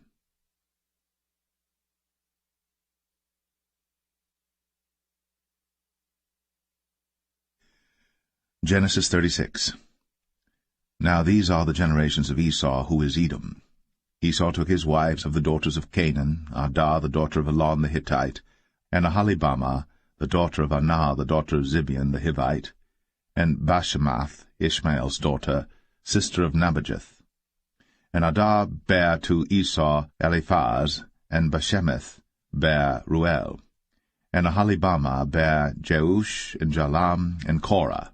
These are the sons of Esau, which were born unto him in the land of Canaan. And Esau took his wives, and his sons, and his daughters, and all the persons of his house, and his cattle, and all his beasts, and all his substance, which he had got in the land of Canaan, and went into the country from the face of his brother Jacob. For their riches were more than that they might dwell together, and the land wherein they were strangers could not bear them because of their cattle. Thus dwelt Esau in Mount Seir. Esau is Edom. And these are the generations of Esau, the father of the Edomites, in Mount Seir. These are the names of Esau's sons: Eliphaz the son of Adah, the wife of Esau, Ruel the son of Bashemath, the wife of Esau. And the sons of Eliphaz were Teman, Omar, Zepho, and Gatam, and Kenaz. And Timnah was concubine to Eliphaz, Esau's son, and she bare to Eliphaz Amalek. These were the sons of Adah, Esau's wife. And these are the sons of Reuel, Nahath, and Zerah, Shammah, and Mizah. These were the sons of Bashemath, Esau's wife. And these were the sons of Aholibamah, the daughter of Anah, the daughter of Zibeon, Esau's wife. And she bare to Esau Jeush, and Jalam, and Korah. These were dukes of the sons of Esau. The sons of Eliphaz, the firstborn son of Esau, Duke Teman, Duke Omar, Duke Zepho, Duke Kenaz, Duke Korah, Duke Gatam, and Duke Amalek. These are the dukes that came of Eliphaz in the land of Edom. These were the sons of Adah. And these are the sons of Reuel, Esau's son, Duke Nahath, Duke Zerah, Duke Shammah, Duke Mizah. These are the dukes that came of Reuel in the land of Edom. These are the sons of Bashemath, Esau's wife. And these are the sons of Aholibamah, Esau's wife, Duke Jeush, Duke Jalam, Duke Korah. These were the dukes that came of Aholibamah, the daughter of Anah, Esau's wife. These are the sons of Esau, who is Edom, and these are their dukes. These are the sons of Seir the Horite, who inhabited the land, Lotan and Shobal and Zibeon and Anah, and Dishon and Ezer and Dishan. These are the dukes of the Horites, the children of Seir in the land of Edom. And the children of Lotan were Horai and Hemam, and Lotan's sister was Timnah. And the children of Shobal were these, Alvan and Manahath, and Ebal, Shepho, and Onam. And these are the children of Zibeon, both Ajah and Anah. This was that Anah that found the mules in the wilderness, as he fed the asses of Zibeon his father. And the children of Anah were these, Dishon and Aholibamah the daughter of Anah. And these are the children of Dishon, Hemdan, and Eshban, and Ithran, and Cheran. The children of Ezer are these, Bilhan, and Zavan, and Akan. The children of Dishan are these, Uz and Aran. These are the dukes that came of the Horites, Duke Lotan, Duke Shobal, Duke Zibeon, Duke Anah, Duke Dishon, Duke Ezer, Duke Dishan. These are the dukes that came of Horai among their dukes in the land of Seir. And these are the kings that reigned in the land of Edom, before there reigned any king over the children of Israel. And Bela the son of Beor reigned in Edom, and the name of his city was Dinhabah. And Bela died, and Jobab the son of Zerah of Bozrah reigned in his stead. And Jobab died, and Husham of the land of Temani reigned in his stead. And Husham died, and Hadad the son of Bedad, who smote Midian in the field of Moab, reigned in his stead. And the name of his city was Avith.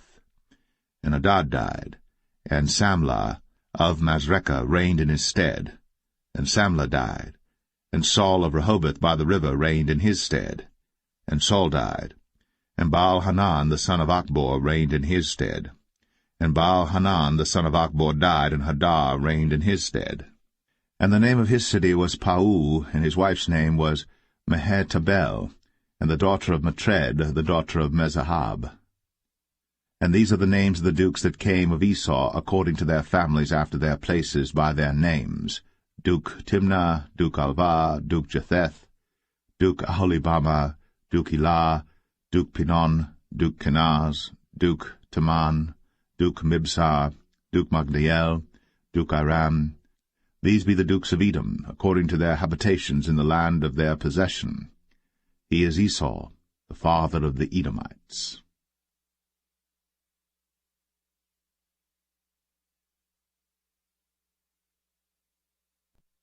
Genesis 37. And Jacob dwelt in the land wherein his father was a stranger, in the land of Canaan. These are the generations of Jacob. Joseph, being 17 years old, was feeding the flock with his brethren, and the lad was with the sons of Bilhah, and with the sons of Zilpah, his father's wives. And Joseph brought unto his father their evil report. Now Israel loved Joseph more than all his children, because he was the son of his old age. And he made him a coat of many colors. And when his brethren saw that their father loved him more than all his brethren, they hated him, and could not speak peaceably unto him. And Joseph dreamed a dream, and he told it his brethren, and they hated him yet the more. And he said unto them, Hear, I pray you, this dream which I have dreamed. For behold, we were binding sheaves in the field, and lo, my sheaf arose, and also stood upright, and behold, your sheaves stood round about, and made obeisance to my sheaf. And his brethren said to him, Shalt thou indeed reign over us? Or shalt thou indeed have dominion over us? And they hated him yet the more for his dreams, and for his words. And he dreamed yet another dream, and told it his brethren, and said, Behold, I have dreamed a dream more, and behold, the sun, and the moon, and the 11 stars made obeisance to me. And he told it to his father, and to his brethren, and his father rebuked him, and said unto him, What is this dream that thou hast dreamed? Shall I and thy mother, and thy brethren indeed come to bow down ourselves to thee to the earth? And his brethren envied him. But his father observed the saying. And his brethren went to feed their father's flock in Shechem. And Israel said unto Joseph, Do not thy brethren feed the flock in Shechem? Come, and I will send thee unto them. And he said to him, Here am I. And he said to him, Go, I pray thee, see whether it be well with thy brethren, and well with the flocks, and bring me word again. So he sent him out of the vale of Hebron, and he came to Shechem. And a certain man found him, and behold, he was wandering in the field. And the man asked him, saying, What seekest thou? And he said, I seek my brethren. Tell me, I pray thee, where they feed their flocks. And the man said, They are departed hence, for I heard them say, Let us go to Dothan. And Joseph went after his brethren, and found them in Dothan. And when they saw him afar off, even before he came near unto them, they conspired against him to slay him. And they said one to another, Behold, this dreamer cometh. Come now, therefore, and let us slay him, and cast him into some pit. And we will say, Some evil beast hath devoured him, and we shall see what will become of his dreams. And Reuben heard it, and he delivered him out of their hands, and said, Let us not kill him. And Reuben said unto them, Shed no blood, but cast him into this pit that is in the wilderness, and lay no hand upon him, that he might rid him out of their hands, to deliver him to his father again. And it came to pass, when Joseph was come unto his brethren, that they stripped Joseph out of his coat of many colors that was on him, and they took him, and cast him into a pit, and the pit was empty, there was no water in it. And they sat down to eat bread, and they lifted up their eyes and looked, and behold, a company of Ishmaelites came from Gilead with their camels bearing spicery and balm and myrrh, going to carry it down to Egypt. And Judah said unto his brethren, What profit is it if we slay our brother, and conceal his blood? Come, and let us sell him to the Ishmaelites, and let not our hand be upon him, for he is our brother, and our flesh. And his brethren were content. Then there passed by Midianites, merchantmen, and they drew and lifted up Joseph out of the pit, and sold Joseph to the Ishmaelites for 20 pieces of silver, and they brought Joseph into Egypt. And Reuben returned unto the pit, and behold, Joseph was not in the pit. And he rent his clothes. And he returned unto his brethren, and said, The child is not, and I, whither shall I go? And they took Joseph's coat, and killed a kid of the goats, and dipped the coat in the blood. And they sent the coat of many colors, and they brought it to their father, and said, This have we found. Know now whether it be thy son's coat or no. And he knew it, and said, It is my son's coat. An evil beast hath devoured him. Joseph is without doubt rent in pieces. And Jacob rent his clothes, and put sackcloth upon his loins, and mourned for his son many days. And all his sons and all his daughters rose up to comfort him. But he refused to be comforted, and he said, For I will go down into the grave unto my son mourning. Thus his father wept for him. And the Midianites sold him into Egypt unto Potiphar, an officer of Pharaoh's, and captain of the guard.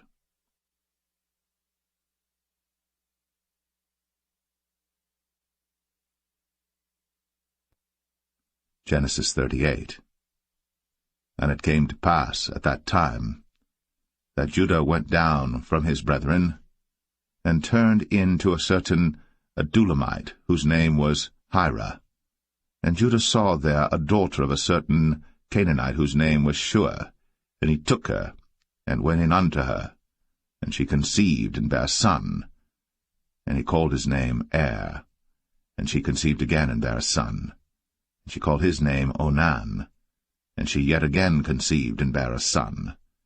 And called his name Shelah. And he was at Chezib, when she bare him. And Judah took a wife for Er his firstborn, whose name was Tamar. And Er, Judah's firstborn, was wicked in the sight of the Lord, and the Lord slew him. And Judah said unto Onan, Go in unto thy brother's wife, and marry her, and raise up seed to thy brother. And Onan knew that the seed should not be his. And it came to pass, when he went in unto his brother's wife, that he spilled it on the ground, lest that he should give seed to his brother. And the thing which he did displeased the Lord, wherefore he slew him also. Then said Judah to Tamar his daughter-in-law, Remain a widow at thy father's house, till Shelah my son be grown.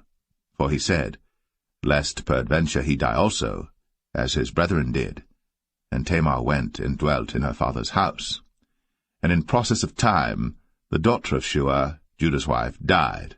And Judah was comforted, and went up unto his sheep-shearers to Timnath, he and his friend Hira, the Adulamite. And it was told Tamar, saying, Behold, thy father-in-law goeth up to Timnath to shear his sheep. And she put her widow's garments off from her, and covered her with a veil, and wrapped herself, and sat in an open place, which is by the way to Timnath. For she saw that Shelah was grown, and she was not given unto him to wife. When Judah saw her, he thought her to be an harlot, because she had covered her face. And he turned unto her by the way, and said, Go to, I pray thee, let me come in unto thee. For he knew not that she was his daughter-in-law. And she said, What wilt thou give me, that thou mayest come in unto me? And he said, I will send thee a kid from the flock. And she said, Wilt thou give me a pledge, till thou send it? And he said, What pledge shall I give thee? And she said, thy signet, and thy bracelets, and thy staff that is in thine hand. And he gave it her, and came in unto her. And she conceived by him. And she arose and went away, and laid by her veil from her, and put on the garments of her widowhood. And Judah sent the kid by the hand of his friend the Adullamite, to receive his pledge from the woman's hand, but he found her not. Then he asked the men of that place, saying, Where is the harlot that was openly by the wayside? And they said, There was no harlot in this place. And he returned to Judah, and said, I cannot find her. And also the men of the place said that there was no harlot in this place. And Judah said, Let her take it to her, lest we be shamed. Behold, I sent this kid, and thou hast not found her. And it came to pass about 3 months after that it was told Judah, saying, Tamar, thy daughter-in-law, hath played the harlot, and also, behold, she is with child by whoredom.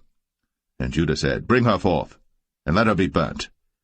When she was brought forth, she sent to her father-in-law, saying, By the man whose these are am I with child. And she said, Discern, I pray thee, whose are these? The signet, and bracelets, and staff. And Judah acknowledged them, and said, She hath been more righteous than I, because that I gave her not to Shelah my son. And he knew her again no more. And it came to pass in the time of her travail, that, behold, twins were in her womb. And it came to pass, when she travailed, that the one put out his hand, and the midwife took and bound upon his hand a scarlet thread, saying, This came out first. And it came to pass, as he drew back his hand, that, behold, his brother came out. And she said, How hast thou broken forth? This breach be upon thee. Therefore his name was called Pharez. And afterward came out his brother, that had the scarlet thread upon his hand, and his name was called Zerah.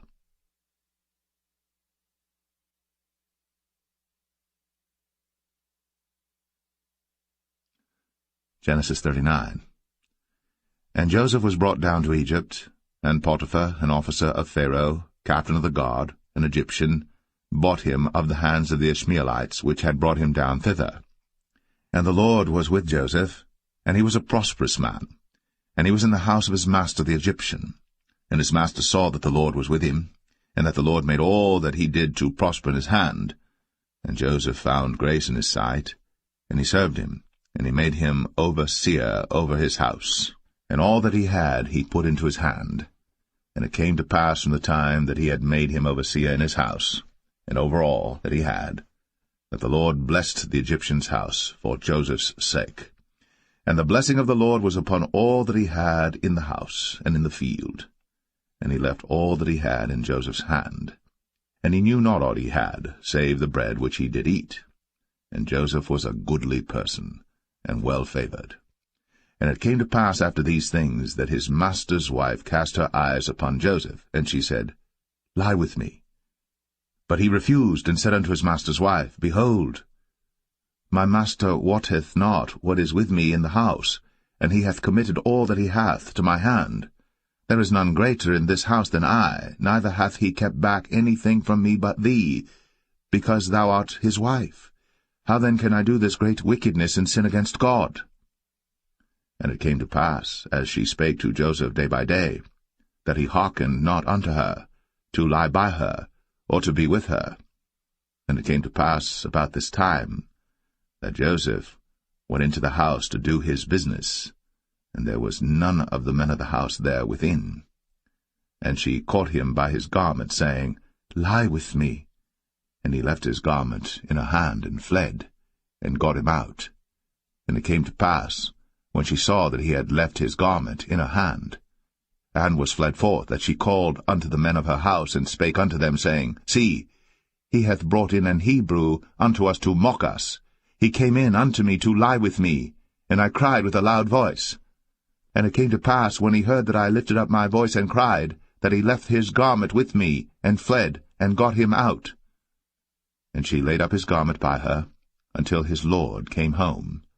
And she spake unto him according to these words, saying, The Hebrew servant which thou hast brought unto us came in unto me to mock me. And it came to pass, as I lifted up my voice and cried, that he left his garment with me, and fled out. And it came to pass, when his master heard the words of his wife, which he spake unto him, saying, After this manner did thy servant to me, that his wrath was kindled. And Joseph's master took him, and put him into the prison, a place where the king's prisoners were bound. And he was there in the prison. But the Lord was with Joseph, and showed him mercy, and gave him favor in the sight of the keeper of the prison. And the keeper of the prison committed to Joseph's hand all the prisoners that were in the prison. And whatsoever they did there, he was the doer of it. The keeper of the prison looked not to anything that was under his hand, because the Lord was with him. And that which he did, the Lord made it to prosper.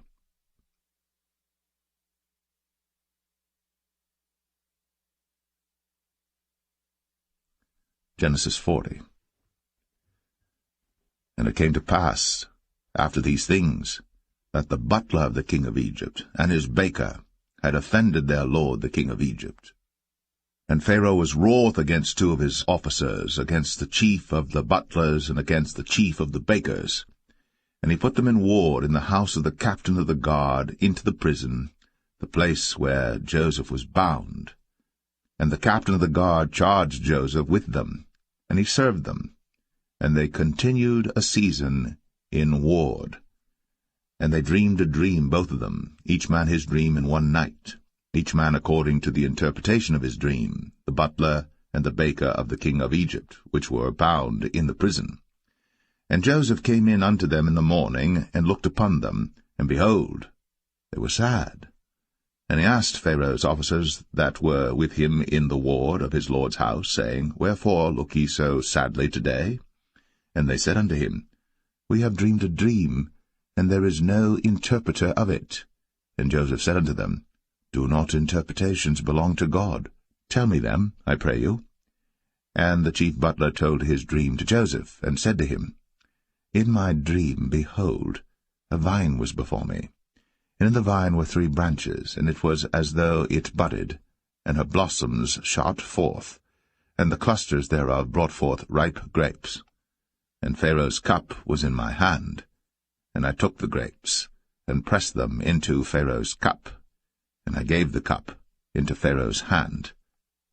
And Joseph said unto him, This is the interpretation of it. The 3 branches are 3 days. Yet within 3 days shall Pharaoh lift up thine head, and restore thee unto thy place, and thou shalt deliver Pharaoh's cup into his hand, after the former manner when thou wast his butler. But think on me when it shall be well with thee, and show kindness, I pray thee, unto me, and make mention of me unto Pharaoh, and bring me out of this house. For indeed I was stolen away out of the land of the Hebrews, and here also have I done nothing that they should put me into the dungeon. When the chief baker saw that the interpretation was good, he said unto Joseph, I also was in my dream, and behold, I had 3 white baskets on my head, and in the uppermost basket there was of all manner of baked meats for Pharaoh, and the birds did eat them out of the basket upon my head. And Joseph answered and said, This is the interpretation thereof. The 3 baskets are 3 days, yet within 3 days shall Pharaoh lift up thy head from off thee, and shall hang thee on a tree, and the birds shall eat thy flesh from off thee. And it came to pass, the 3rd day, which was Pharaoh's birthday, that he made a feast unto all his servants, and he lifted up the head of the chief butler and of the chief baker among his servants. And he restored the chief butler unto his butlership again, and he gave the cup into Pharaoh's hand. But he hanged the chief baker, as Joseph had interpreted to them. Yet did not the chief butler remember Joseph, but forgat him.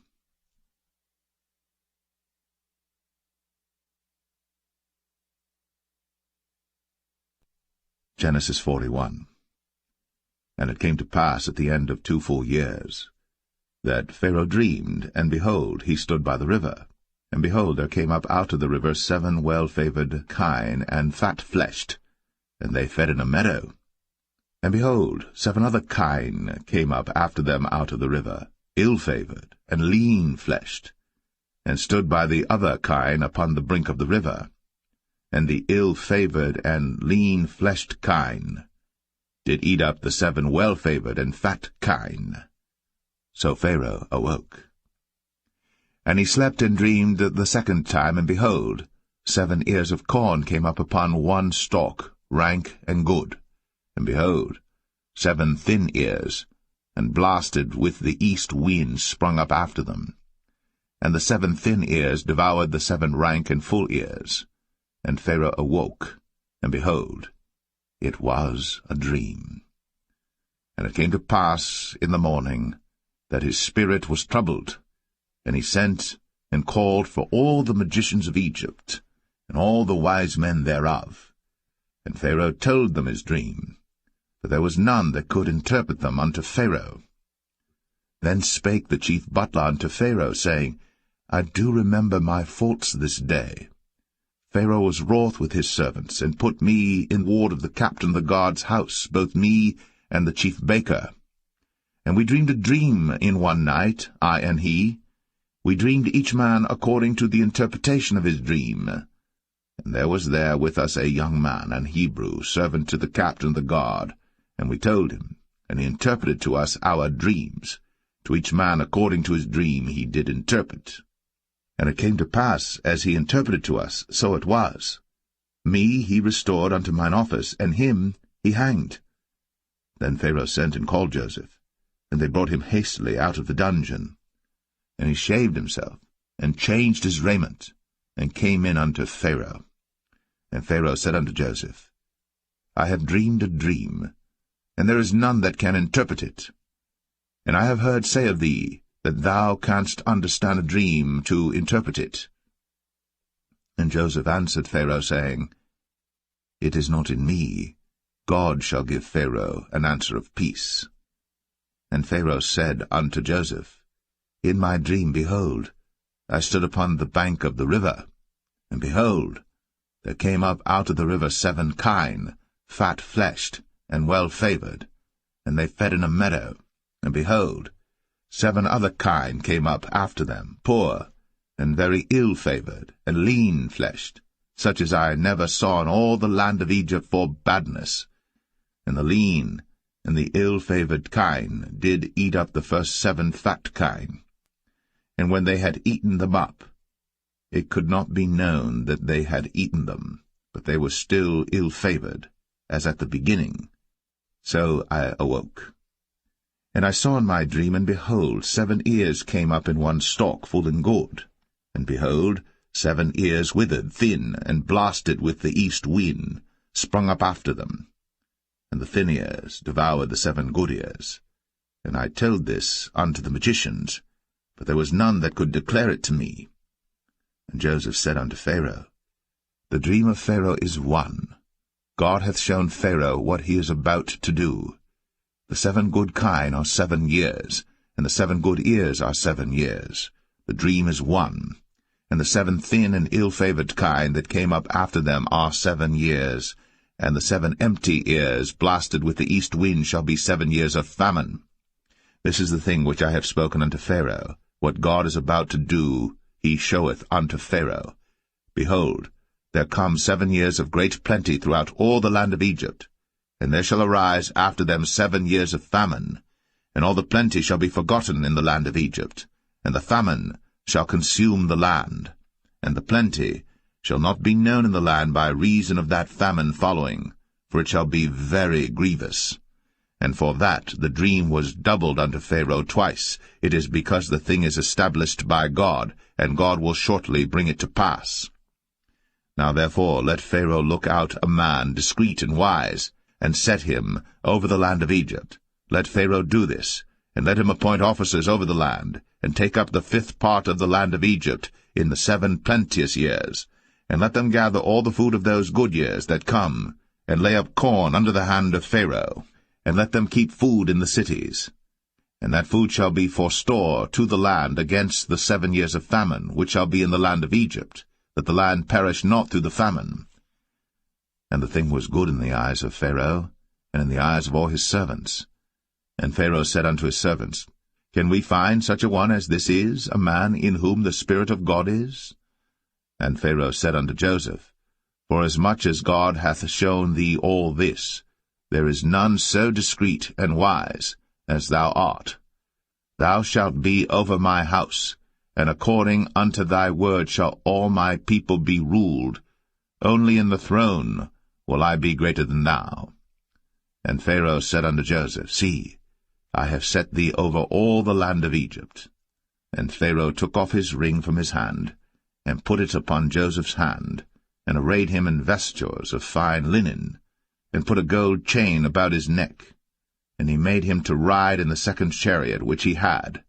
And they cried before him, Bow the knee. And he made him ruler over all the land of Egypt.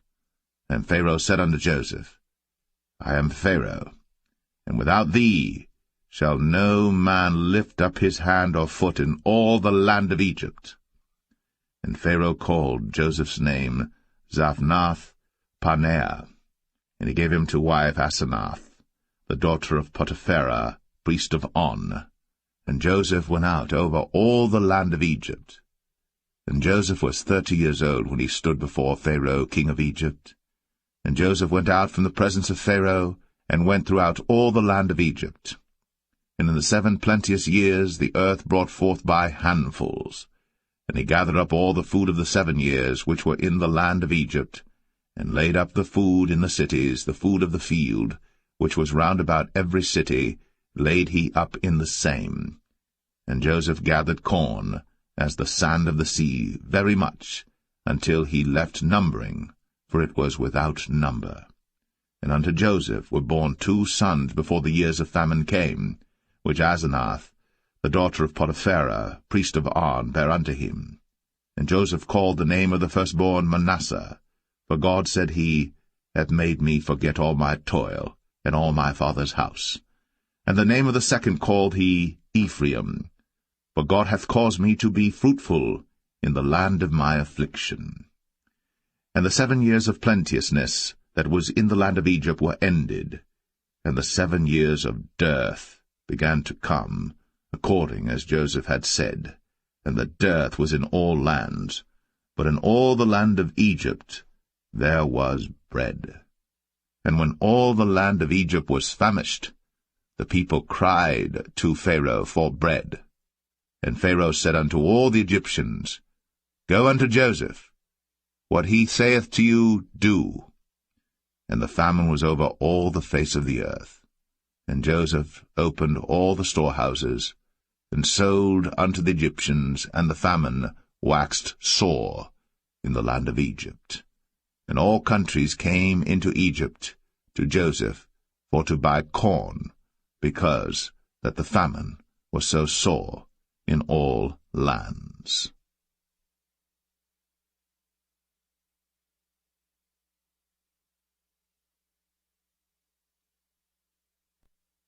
Genesis 42. Now when Jacob saw that there was corn in Egypt, Jacob said unto his sons, Why do you look one upon another? And he said, Behold, I have heard that there is corn in Egypt. Get you down thither, and buy for us from thence, that we may live and not die. And Joseph's 10 brethren went down to buy corn in Egypt. But Benjamin, Joseph's brother, Jacob sent not with his brethren, for he said, Lest peradventure mischief befall him. And the sons of Israel came to buy corn among those that came, for the famine was in the land of Canaan. And Joseph was the governor over the land, and he it was that sold to all the people of the land. And Joseph's brethren came, and bowed down themselves before him with their faces to the earth. And Joseph saw his brethren, and he knew them, but made himself strange unto them, and spake roughly unto them. And he said unto them, Whence come ye? And they said, From the land of Canaan, to buy food. And Joseph knew his brethren, but they knew not him. And Joseph remembered the dreams which he dreamed of them, and said unto them, Ye are spies, to see the nakedness of the land ye are come. And they said unto him, Nay, my lord, but to buy food are thy servants come. We are all one man's sons, we are true men, thy servants are no spies. And he said unto them, Nay, but to see the nakedness of the land ye are come. And they said, Thy servants are 12 brethren, the sons of one man in the land of Canaan. And behold, the youngest is this day with our father, and one is not. And Joseph said unto them, That is it that I spake unto you, saying, Ye are spies. Hereby ye shall be proved. By the life of Pharaoh ye shall not go forth hence, except your youngest brother come hither. Send one of you, and let him fetch your brother, and ye shall be kept in prison, that your words may be proved, whether there be any truth in you, or else by the life of Pharaoh surely ye are spies. And he put them all together into ward 3 days. And Joseph said unto them the 3rd day, This do and live, for I fear God. If ye be true men, let one of your brethren be bound in the house of your prison. Go ye, carry corn for the famine of your houses. But bring your youngest brother unto me. So shall your words be verified, and ye shall not die. And they did so. And they said one to another, We are verily guilty concerning our brother, in that we saw the anguish of his soul when he besought us, and we would not hear. Therefore is this distress come upon us. And Reuben answered them, saying, Spake I not unto you, saying, Do not sin against the child? And ye would not hear. Therefore, behold, also his blood is required. And they knew not that Joseph understood them, for he spake unto them by an interpreter. And he turned himself about from them, and wept, and returned to them again, and communed with them, and took from them Simeon, and bound him before their eyes. Then Joseph commanded to fill their sacks with corn, and to restore every man's money into his sack, and to give them provision for the way. And thus did he unto them. And they laded their asses with the corn, and departed thence. And as one of them opened his sack, to give his ass provender in the inn, he espied his money, for behold, it was in his sack's mouth. And he said unto his brethren, My money is restored, and lo, it is even in my sack. And their heart failed them, and they were afraid, saying one to another, What is this that God hath done unto us? And they came unto Jacob their father unto the land of Canaan, and told him all that befell unto them, saying, The man, who is the Lord of the land, spake roughly to us, and took us for spies of the country. And we said unto him, We are true men, we are no spies. We be 12 brethren, sons of our father, one is not, and the youngest is this day with our father in the land of Canaan. And the man, the Lord of the country, said unto us, Hereby shall I know that ye are true men. Leave one of your brethren here with me, and take food for the famine of your households, and be gone.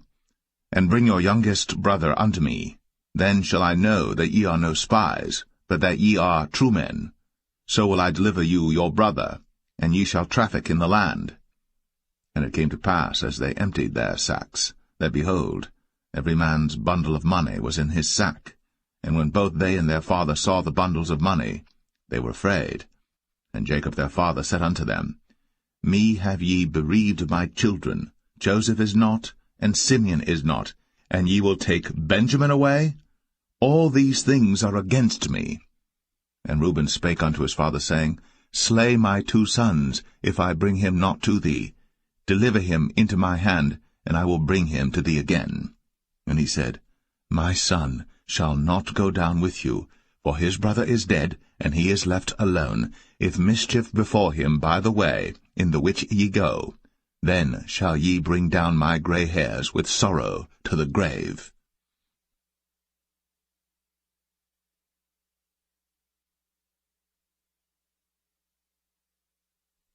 Genesis 43. And the famine was sore in the land. And it came to pass, when they had eaten up the corn which they had brought out of Egypt, their father said unto them, Go again, buy us a little food. And Judah spake unto him, saying, The man did solemnly protest unto us, saying, Ye shall not see my face, except your brother be with you. If thou wilt send our brother with us, we will go down and buy thee food. But if thou wilt not send him, we will not go down. For the man said unto us, Ye shall not see my face, except your brother be with you. And Israel said, Wherefore dealt ye so ill with me, as to tell the man whether ye had yet a brother? And they said, The man asked us straitly of our state. and of our kindred, saying, Is your father yet alive? Have ye another brother? And we told him according to the tenor of these words. Could we certainly know that he would say, Bring your brother down? And Judah said unto Israel his father, Send the lad with me, and we will arise and go, that we may live and not die, both we and thou, and also our little ones. I will be surety for him. Of my hand shalt thou require him. If I bring him not unto thee, and set him before thee, then let me bear the blame forever. For except we had lingered, surely now we had returned this second time. And their father Israel said unto them, If it must be so now, do this. Take of the best fruits in the land in your vessels, and carry down the man a present, a little balm, and a little honey, spices, and myrrh, nuts, and almonds. And take double money in your hand, and the money that was brought again in the mouth of your sacks, carry it again in your hand. Peradventure it was an oversight. Take also your brother, and arise, go again unto the man. And God Almighty give you mercy before the man, that he may send away your other brother and Benjamin. If I be bereaved of my children, I am bereaved. And the men took that present, and they took double money in their hand, and Benjamin, and rose up, and went down to Egypt, and stood before Joseph. And when Joseph saw Benjamin with them, he said to the ruler of his house, Bring these men home, and slay, and make ready, for these men shall dine with me at noon. And the man did as Joseph bade, and the man brought the men into Joseph's house. And the men were afraid, because they were brought into Joseph's house. And they said, Because of the money that was returned in our sacks at the first time are we brought in, that he may seek occasion against us, and fall upon us, and take us for bondmen and our asses. And they came near to the steward of Joseph's house, and they communed with him at the door of the house, and said, O sir, we came indeed down at the first time to buy food, and it came to pass, when we came to the inn, that we opened our sacks, and behold, every man's money was in the mouth of his sack, our money in full weight, and we have brought it again in our hand, and other money have we brought down in our hands to buy food. We cannot tell who put our money in our sacks. And he said, Peace be to you, fear not. Your God, and the God of your father, hath given you treasure in your sacks. I had your money. And he brought Simeon out unto them. And the man brought the men into Joseph's house, and gave them water, and they washed their feet, and he gave their asses provender. And they made ready the present against Joseph came at noon, for they heard that they should eat bread there. And when Joseph came home, they brought him the present which was in their hand into the house, and bowed themselves to him to the earth. And he asked them of their welfare, and said, Is your father well? The old man of whom ye spake, is he yet alive? And they answered, Thy servant our father is in good health, he is yet alive. And they bowed down their heads, and made obeisance.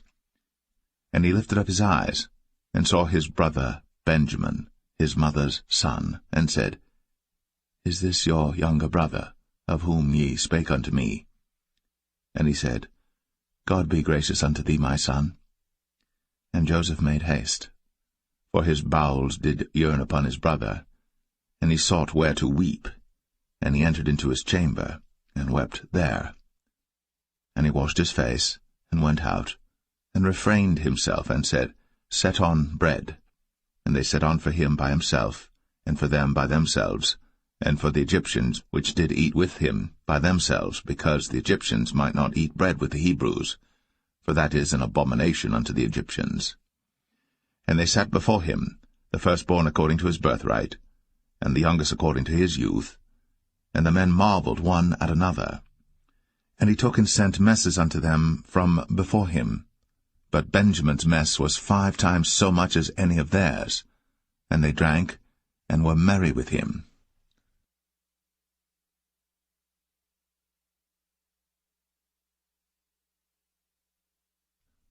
Genesis 44. And he commanded the steward of his house, saying, Fill the men's sacks with food, as much as they can carry. and put every man's money in his sack's mouth, and put my cup, the silver cup, in the sack's mouth of the youngest, and his corn money. And he did according to the word that Joseph had spoken. As soon as the morning was light, the men were sent away, they and their asses. And when they were gone out of the city, and not yet far off, Joseph said unto his steward, Up, follow after the men, and when thou dost overtake them, say unto them, Wherefore have ye rewarded evil for good? Is not this it in which my Lord drinketh, and whereby indeed he divineth? Ye have done evil in so doing. And he overtook them, and he spake unto them these same words. And they said unto him, Wherefore saith my Lord these words? God forbid that thy servants should do according to this thing. Behold, the money which we found in our sacks' mouths we brought again unto thee out of the land of Canaan. How then should we steal out of thy Lord's house silver or gold?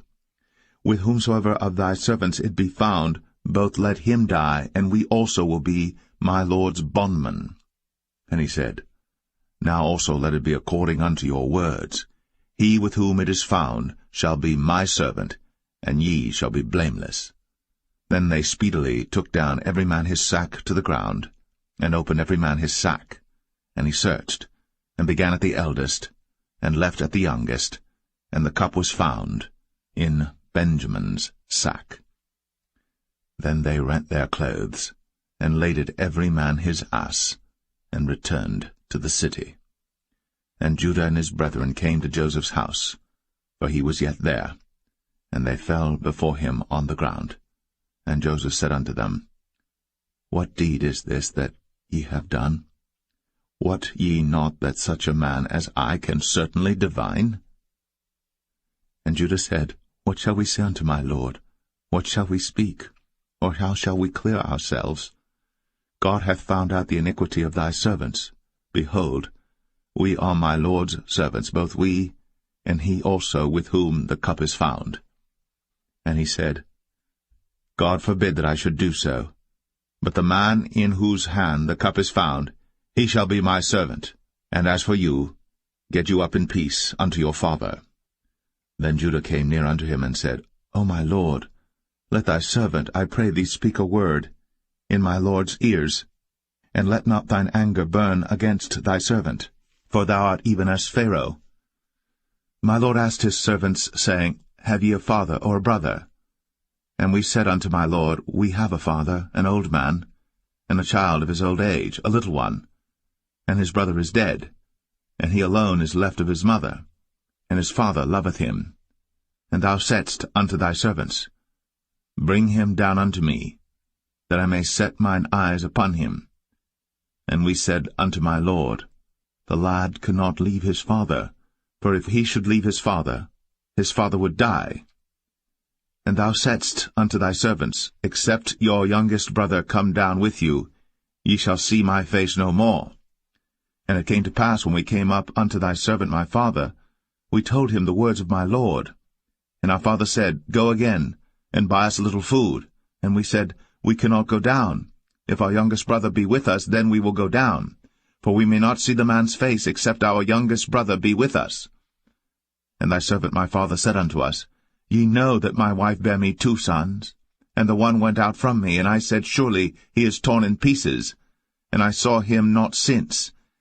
And if ye take this also from me, and mischief before him, ye shall bring down my gray hairs with sorrow to the grave.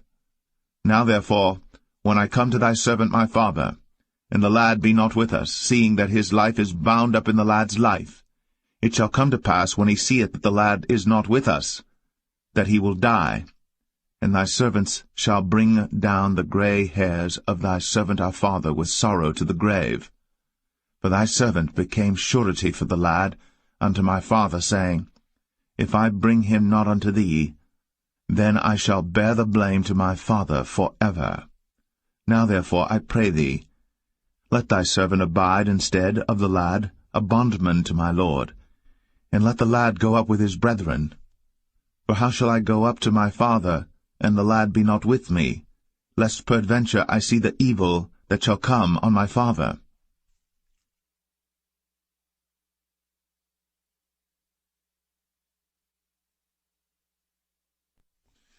Genesis 45. Then Joseph could not refrain himself before all them that stood by him. And he cried, Cause every man to go out from me. And there stood no man with him, while Joseph made himself known unto his brethren. And he wept aloud. And the Egyptians in the house of Pharaoh heard. And Joseph said unto his brethren, I am Joseph. Doth my father yet live? And his brethren could not answer him, for they were troubled at his presence. And Joseph said unto his brethren, Come near to me, I pray you. And they came near, and he said, I am Joseph your brother, whom ye sold into Egypt. Now therefore be not grieved, nor angry with yourselves, that ye sold me hither, for God did send me before you to preserve life. For these 2 years hath the famine been in the land, and yet there are 5 years, in the which there shall neither be earing nor harvest.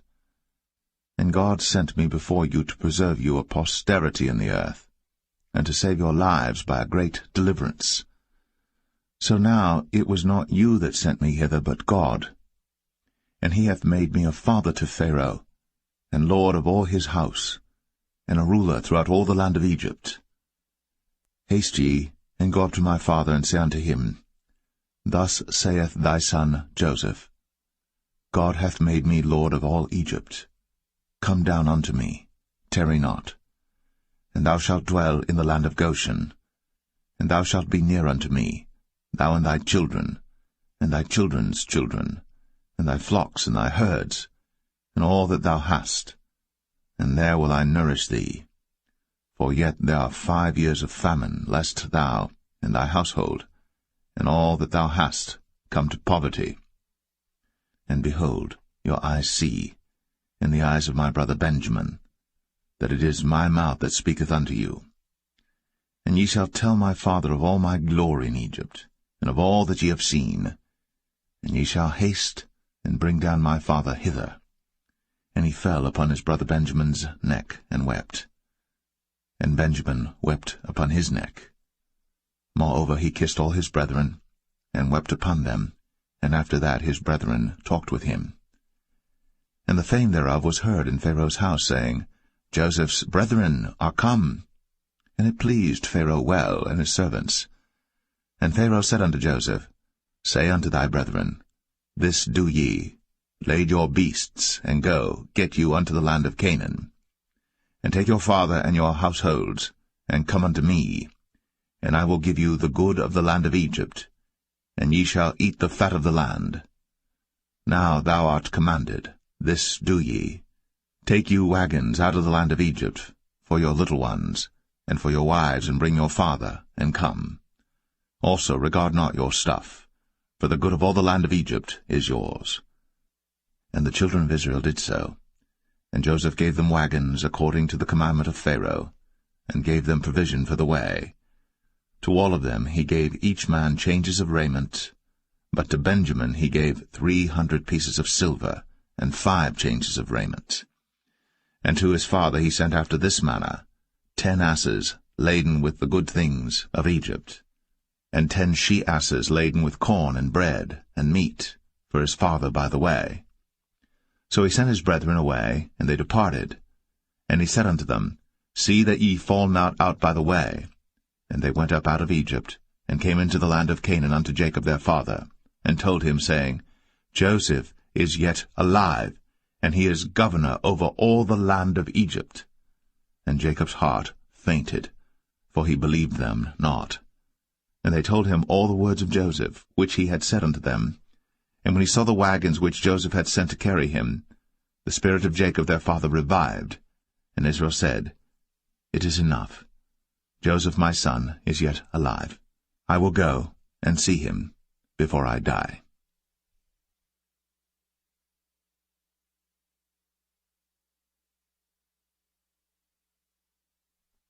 Genesis 46.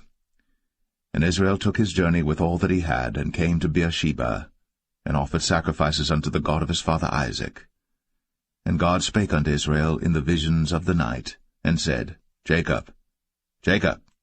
And he said, Here am I. And he said, I am God, the God of thy father. Fear not to go down into Egypt, for I will there make of thee a great nation. I will go down with thee into Egypt, and I will also surely bring thee up again, and Joseph shall put his hand upon thine eyes. And Jacob rose up from Beersheba, and the sons of Israel carried Jacob their father, and their little ones, and their wives, in the wagons which Pharaoh had sent to carry him. And they took their cattle and their goods which they had gotten in the land of Canaan, and came into Egypt, Jacob and all his seed with him, his sons, and his sons' sons with him, his daughters, and his sons' daughters, and all his seed brought he with him into Egypt.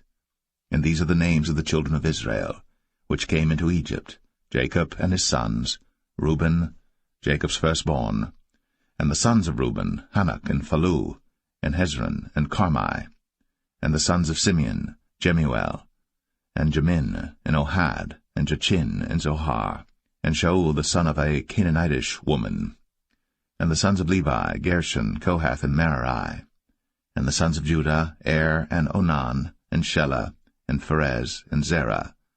But Er and Onan died in the land of Canaan. And the sons of Pharez were Hezron and Hamul. And the sons of Issachar, Tola, and Phuvah, and Job, and Shimron.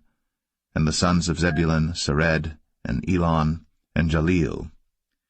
These be the sons of Leah, which he bare unto Jacob in Padan Aram, with his daughter Dinah. All the souls of his sons and his daughters were 33. And the sons of Gad, Ziphion, and Haggai, Shunai, and Esbon, Eri, and Aradai, and Arali. And the sons of Asher, Jimnah, and Ishua, and Isui, and Beriah, and Sarah their sister. And the sons of Beriah, Heber, and Malchiel.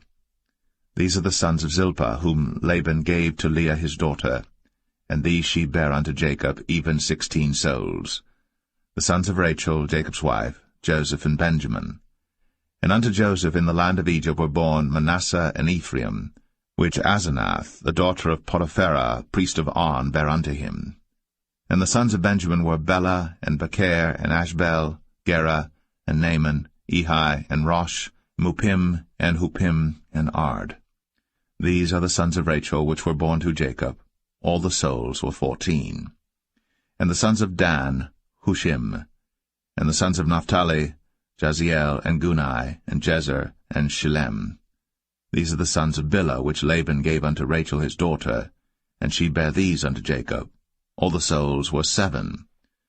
All the souls that came with Jacob into Egypt, which came out of his loins, besides Jacob's sons' wives, all the souls were 66. And the sons of Joseph, which were born him in Egypt, were 2 souls. All the souls of the house of Jacob, which came into Egypt, were 70. And he sent Judah before him unto Joseph, to direct his face unto Goshen. And they came into the land of Goshen. And Joseph made ready his chariot, and went up to meet Israel his father to Goshen, and presented himself unto him. And he fell on his neck, and wept on his neck a good while. And Israel said unto Joseph, Now let me die, since I have seen thy face, because thou art yet alive.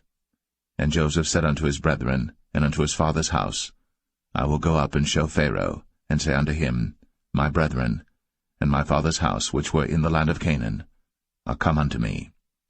And the men are shepherds, for their trade hath been to feed cattle, and they have brought their flocks, and their herds, and all that they have. And it shall come to pass, when Pharaoh shall call you, and shall say, What is your occupation? That ye shall say, Thy servant's trade hath been about cattle from our youth, even until now, both we and also our fathers, that ye may dwell in the land of Goshen. For every shepherd is an abomination unto the Egyptians.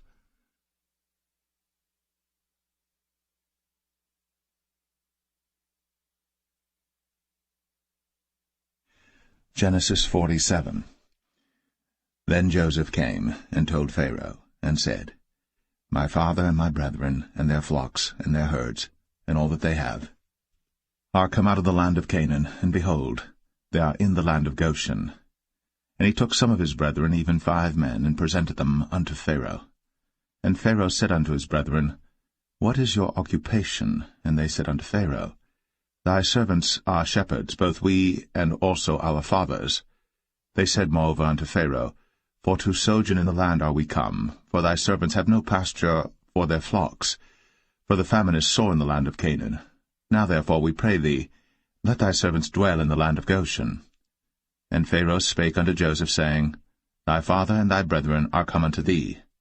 The land of Egypt is before thee. In the best of the land make thy father and brethren to dwell. In the land of Goshen let them dwell. And if thou knowest any men of activity among them, then make them rulers over my cattle. And Joseph brought in Jacob his father, and set him before Pharaoh. And Jacob blessed Pharaoh. And Pharaoh said unto Jacob, How old art thou? And Jacob said unto Pharaoh, The days of the years of my pilgrimage are 130 years. Few and evil have the days of the years of my life been, and have not attained unto the days of the years of the life of my fathers in the days of their pilgrimage. And Jacob blessed Pharaoh, and went out from before Pharaoh. And Joseph placed his father and his brethren, and gave them a possession in the land of Egypt, in the best of the land, in the land of Ramses, as Pharaoh had commanded. And Joseph nourished his father and his brethren, and all his father's household, with bread according to their families. And there was no bread in all the land, for the famine was very sore, so that the land of Egypt and all the land of Canaan fainted by reason of the famine.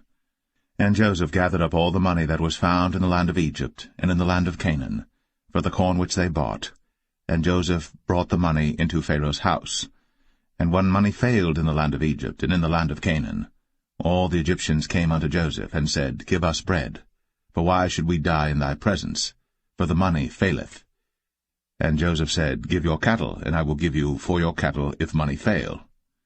And they brought their cattle unto Joseph, and Joseph gave them bread in exchange for horses, and for the flocks, and for the cattle of the herds, and for the asses, and he fed them with bread for all their cattle for that year. When that year was ended, they came unto him the 2nd year, and said unto him, We will not hide it from my lord, how that our money is spent. My lord also hath our herds of cattle. There is not aught left in the sight of my lord, but our bodies and our lands. Wherefore shall we die before thine eyes, both we and our land? Buy us and our land for bread, and we and our land will be servants unto Pharaoh, and give us seed, that we may live and not die, that the land be not desolate. And Joseph bought all the land of Egypt for Pharaoh. For the Egyptians sold every man his field, because the famine prevailed over them. So the land became Pharaoh's. And as for the people, he removed them to cities from one end of the borders of Egypt even to the other end thereof. Only the land of the priests bought he not, for the priests had a portion assigned them of Pharaoh, and did eat their portion which Pharaoh gave them, wherefore they sold not their lands. Then Joseph said unto the people, Behold, I have bought you this day, and your land for Pharaoh. Lo, here is seed for you, and ye shall sow the land. And it shall come to pass in the increase, that ye shall give the 5th part unto Pharaoh, and 4 parts shall be your own, for seed of the field, and for your food, and for them of your households, and for food for your little ones. And they said, Thou hast saved our lives. Let us find grace in the sight of my lord, and we will be Pharaoh's servants. And Joseph made it a law over the land of Egypt unto this day, that Pharaoh should have the 5th part, except the land of the priests only, which became not Pharaoh's. And Israel dwelt in the land of Egypt, in the country of Goshen. And they had possessions therein, and grew and multiplied exceedingly. And Jacob lived in the land of Egypt 17 years. So the whole age of Jacob was 147 years. And the time drew nigh that Israel must die. And he called his son Joseph, and said unto him, If now I have found grace in thy sight, put, I pray thee, thy hand under my thigh, and deal kindly and truly with me. Bury me not, I pray thee, in Egypt, but I will lie with my fathers, and thou shalt carry me out of Egypt, and bury me in their burying place. And he said, I will do as thou hast said. And he said, Swear unto me. And he sware unto him. And Israel bowed himself upon the bed's head.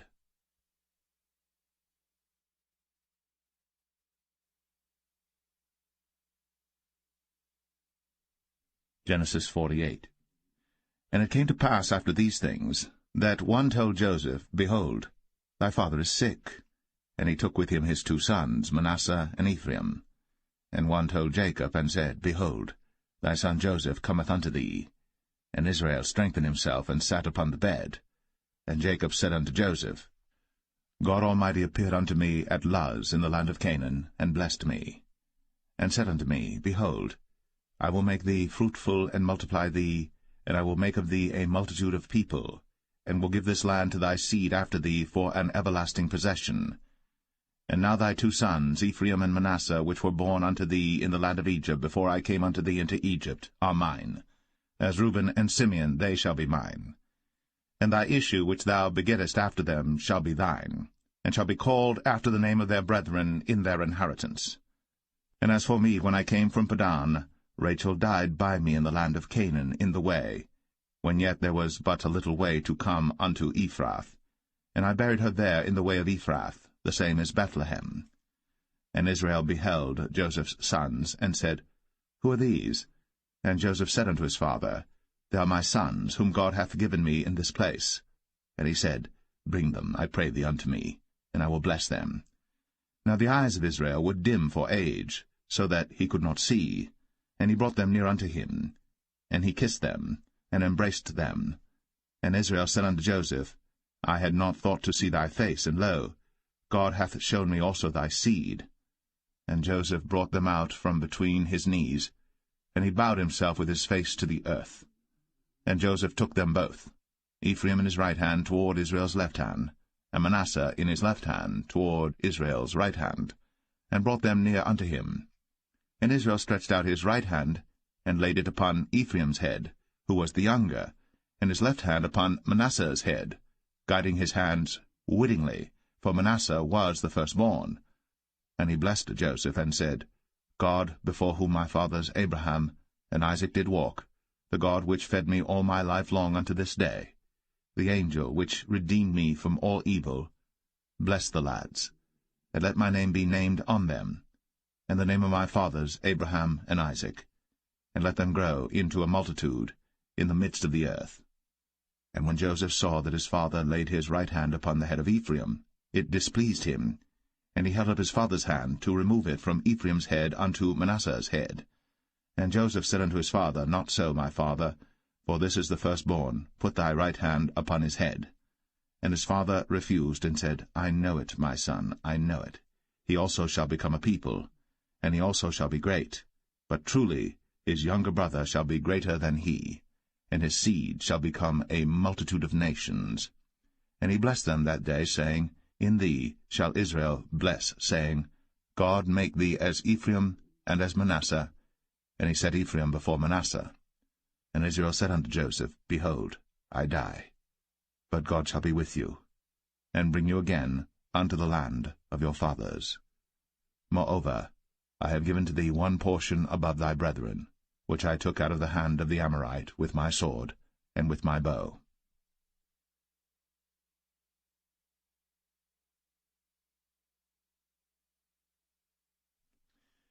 Genesis 49.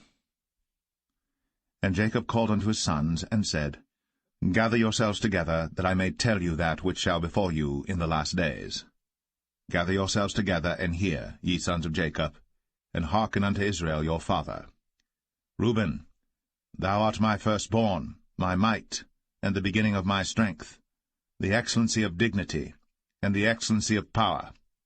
Unstable as water, thou shalt not excel, because thou wentest up to thy father's bed. Then devilest thou it. He went up to my couch. Simeon and Levi are brethren. Instruments of cruelty are in their habitations.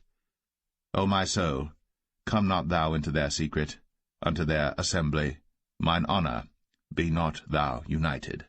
For in their anger they slew a man, and in their self-will they digged down a wall. Cursed be their anger, for it was fierce, and their wrath, for it was cruel. I will divide them in Jacob, and scatter them in Israel. Judah, thou art he whom thy brethren shall praise. Thy hand shall be in the neck of thine enemies. Thy father's children shall bow down before thee. Judah is a lion's whelp. From the prey, my son, thou art gone up. He stooped down. He couched as a lion, and as an old lion, who shall rouse him up? The scepter shall not depart from Judah, nor a lawgiver from between his feet, until Shiloh come, and unto him shall the gathering of the people be. Binding his foal unto the vine, and his ass's colt unto the choice vine, he washed his garments in wine, and his clothes in the blood of grapes. His eyes shall be red with wine, and his teeth white with milk. Zebulun shall dwell at the haven of the sea, and he shall be for an haven of ships, and his border shall be unto Zidon. Issachar is a strong ass couching down between two burdens. And he saw that rest was good, and the land that it was pleasant, and bowed his shoulder to bear, and became a servant unto tribute. Dan shall judge his people, as one of the tribes of Israel. Dan shall be a serpent by the way, an adder in the path, that biteth the horse heels, so that his rider shall fall backward. I have waited for thy salvation, O Lord. Gad, a troop shall overcome him, but he shall overcome at the last. Out of Asher his bread shall be fat, and he shall yield royal dainties. Naphtali is a hind let loose, he giveth goodly words. Joseph is a fruitful bough, even a fruitful bough by a well, whose branches run over the wall. The archers have sorely grieved him, and shot at him, and hated him. But his bow abode in strength, and the arms of his hands were made strong by the hands of the mighty God of Jacob. From thence is the shepherd, the stone of Israel.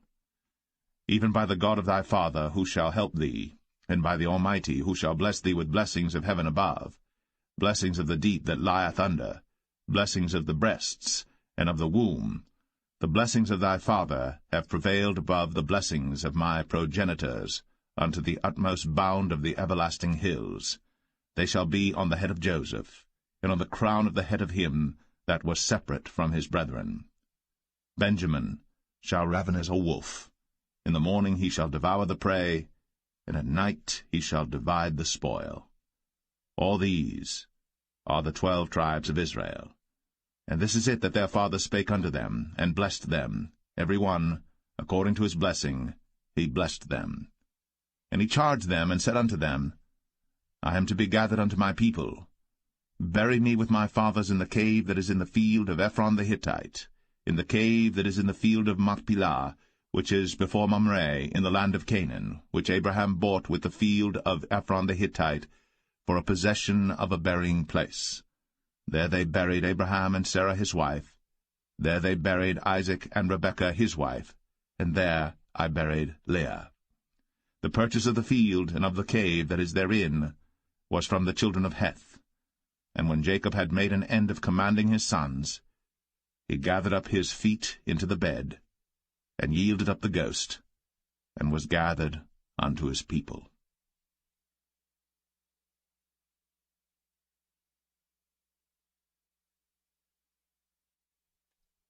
Genesis 50. And Joseph fell upon his father's face, and wept upon him, and kissed him. And Joseph commanded his servants, the physicians, to embalm his father, and the physicians embalmed Israel. And 40 days were fulfilled for him, for so are fulfilled the days of those which are embalmed. And the Egyptians mourned for him 60 days. And when the days of his mourning were past, Joseph spake unto the house of Pharaoh, saying, If now I have found grace in your eyes, speak, I pray you, in the ears of Pharaoh, saying, My father made me swear, saying, Lo, I die. In my grave which I have digged for me in the land of Canaan, there shalt thou bury me. Now therefore let me go up, I pray thee, and bury my father, and I will come again. And Pharaoh said, Go up, and bury thy father, according as he made thee swear. And Joseph went up to bury his father, and with him went up all the servants of Pharaoh, the elders of his house, and all the elders of the land of Egypt, and all the house of Joseph, and his brethren, and his father's house, only their little ones, and their flocks, and their herds, they left in the land of Goshen.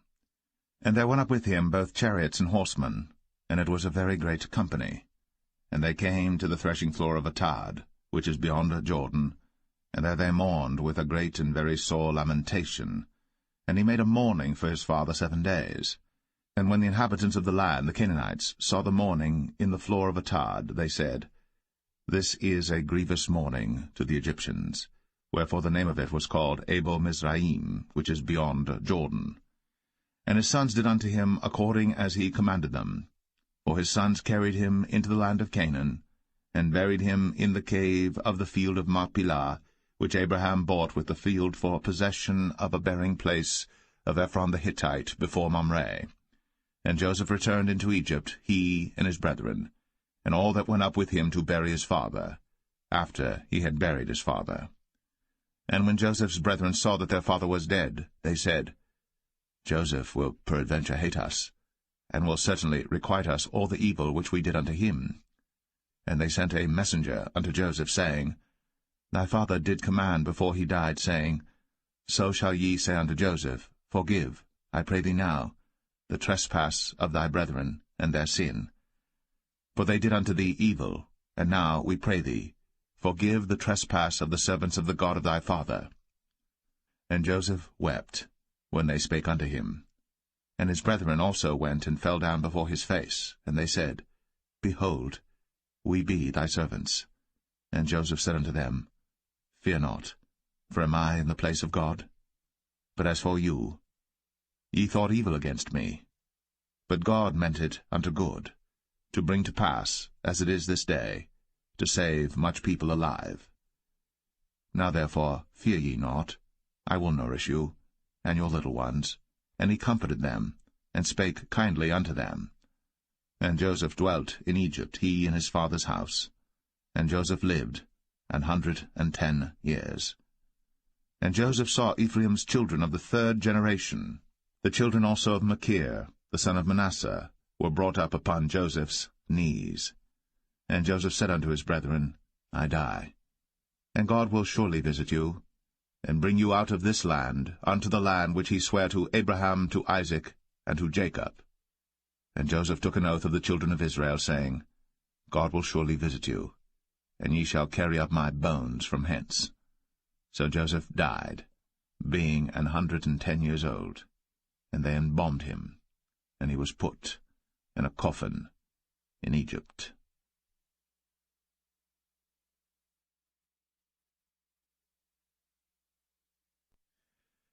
The Book of Exodus, Chapter 1. Now these are the names of the children of Israel, which came into Egypt. Every man in his household came with Jacob: Reuben, Simeon, Levi, and Judah, Issachar, Zebulun, and Benjamin, Dan and Naphtali, Gad and Asher. And all the souls that came out of the loins of Jacob were 70 souls, for Joseph was in Egypt already. And Joseph died, and all his brethren, and all that generation. And the children of Israel were fruitful, and increased abundantly, and multiplied, and waxed exceeding mighty, and the land was filled with them. Now there arose up a new king over Egypt, which knew not Joseph. And he said unto his people, Behold, the people of the children of Israel are more and mightier than we. Come on, let us deal wisely with them, lest they multiply. And it come to pass, that when there falleth out any war, they join also unto our enemies, and fight against us, and so get them up out of the land. Therefore they did set over them taskmasters, to afflict them with their burdens, and they built for Pharaoh treasure cities, Pithom and Ramses. But the more they afflicted them, the more they multiplied and grew, and they were grieved because of the children of Israel. And the Egyptians made the children of Israel to serve with rigor, and they made their lives bitter with hard bondage in mortar and in brick and in all manner of service in the field. All their service wherein they made them serve was with rigor. And the king of Egypt spake to the Hebrew midwives, of which the name of the one was Shiphrah, and the name of the other Puah. And he said, When ye do the office of a midwife to the Hebrew women, and see them upon the stools, if it be a son, then ye shall kill him. But if it be a daughter, then she shall live. But the midwives feared God, and did not as the king of Egypt commanded them, but saved the men-children alive. And the king of Egypt called for the midwives, and said unto them, Why have ye done this thing, and have saved the men-children alive? And the midwives said unto Pharaoh, Because the Hebrew women are not as the Egyptian women, for they are lively, and are delivered ere the midwives come in unto them. Therefore God dealt well with the midwives, and the people multiplied, and waxed very mighty. And it came to pass, because the midwives feared God, that he made them houses. And Pharaoh charged all his people, saying, Every son that is born ye shall cast into the river, and every daughter ye shall save alive.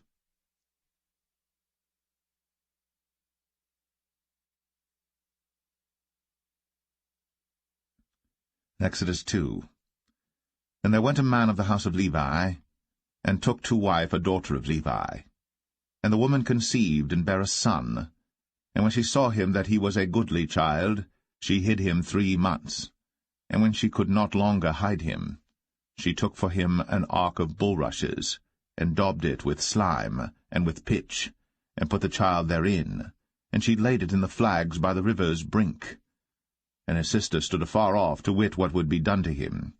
And the daughter of Pharaoh came down to wash herself at the river, and her maidens walked along by the river's side. And when she saw the ark among the flags, she sent her maid to fetch it. And when she had opened it, she saw the child, and behold, the babe wept. And she had compassion on him, and said, This is one of the Hebrews' children. Then said his sister to Pharaoh's daughter, Shall I go and call to thee a nurse of the Hebrew women, that she may nurse the child for thee? And Pharaoh's daughter said to her, Go. And the maid went, and called the child's mother. And Pharaoh's daughter said unto her, Take this child away, and nurse it for me, and I will give thee thy wages. And the woman took the child, and nursed it. And the child grew, and she brought him unto Pharaoh's daughter, and he became her son. And she called his name Moses, and she said, Because I drew him out of the water. And it came to pass in those days, when Moses was grown, that he went out unto his brethren, and looked on their burdens. And he spied an Egyptian smiting an Hebrew, one of his brethren. And he looked this way and that way. And when he saw that there was no man, he slew the Egyptian, and hid him in the sand. And when he went out the second day, behold, 2 men of the Hebrews strove together. And he said to him that did the wrong, Wherefore smitest thou thy fellow? And he said, Who made thee a prince and a judge over us? Intendest thou to kill me, as thou killedst the Egyptian? And Moses feared, and said, Surely this thing is known. Now when Pharaoh heard this thing, he sought to slay Moses. But Moses fled from the face of Pharaoh, and dwelt in the land of Midian, and he sat down by a well. Now the priest of Midian had 7 daughters, and they came and drew water, and filled the troughs to water their father's flock. And the shepherds came and drove them away, but Moses stood up and helped them, and watered their flock. And when they came to Reuel their father, he said, How is it that ye are come so soon today? And they said, An Egyptian delivered us out of the hand of the shepherds, and also drew water enough for us, and watered the flock. And he said unto his daughters, And where is he? Why is it that ye have left the man? Call him, that he may eat bread. And Moses was content to dwell with the man. And he gave Moses Zipporah his daughter, and she bare him a son. And he called his name Gershom, for he said, I have been a stranger in a strange land. And it came to pass, in process of time, that the king of Egypt died, and the children of Israel sighed by reason of the bondage, and they cried, and their cry came up unto God by reason of the bondage. And God heard their groaning, and God remembered his covenant with Abraham, with Isaac, and with Jacob. And God looked upon the children of Israel, and God had respect unto them.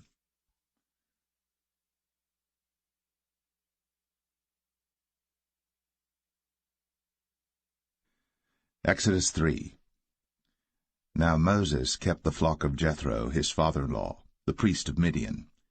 And he led the flock to the backside of the desert, and came to the mountain of God, even to Horeb. And the angel of the Lord appeared unto him in a flame of fire out of the midst of a bush. And he looked, and behold, the bush burned with fire, and the bush was not consumed. And Moses said, I will now turn aside and see this great sight, why the bush is not burnt. And when the Lord saw that he turned aside to see, God called unto him out of the midst of the bush, and said, Moses, Moses. And he said, Here am I. And he said, Draw not nigh hither. Put off thy shoes from off thy feet, for the place whereon thou standest is holy ground. Moreover, he said, I am the God of thy father, the God of Abraham, the God of Isaac, and the God of Jacob. And Moses hid his face, for he was afraid to look upon God. And the Lord said, I have surely seen the affliction of my people which are in Egypt, and have heard their cry by reason of their taskmasters. For I know their sorrows, and I am come down to deliver them out of the hand of the Egyptians, and to bring them up out of that land unto a good land, and a large, unto a land flowing with milk and honey, unto the place of the Canaanites, and the Hittites, and the Amorites, and the Perizzites, and the Hivites, and the Jebusites.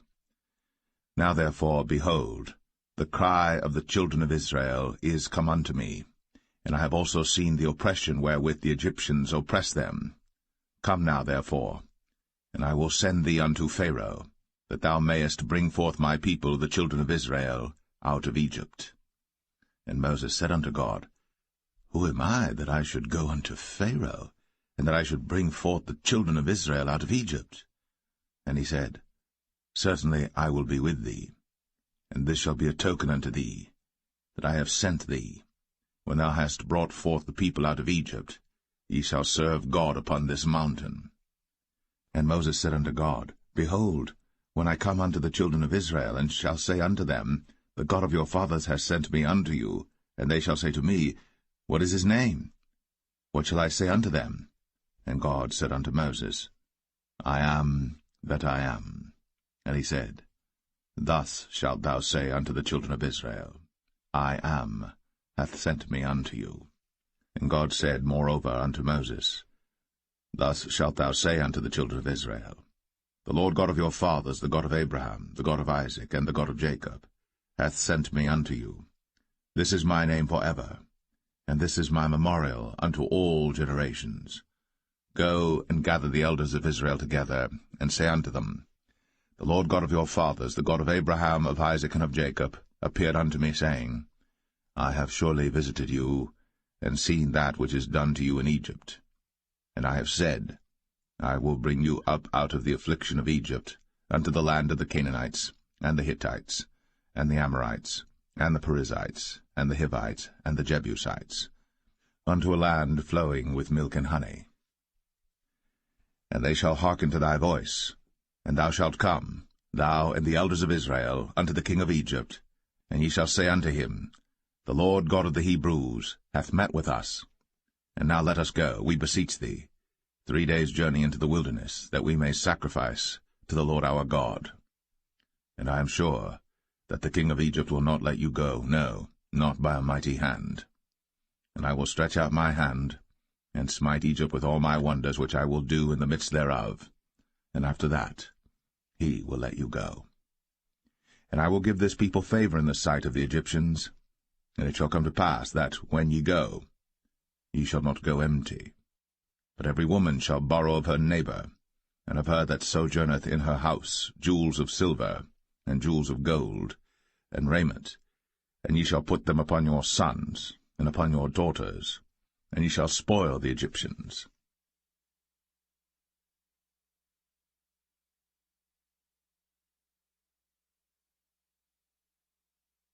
Exodus 4. And Moses answered and said, But behold, they will not believe me, nor hearken unto my voice, for they will say, The Lord hath not appeared unto thee.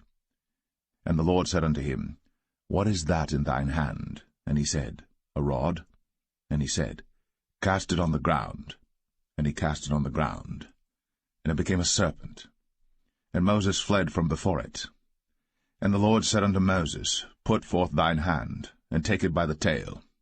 And he put forth his hand, and caught it.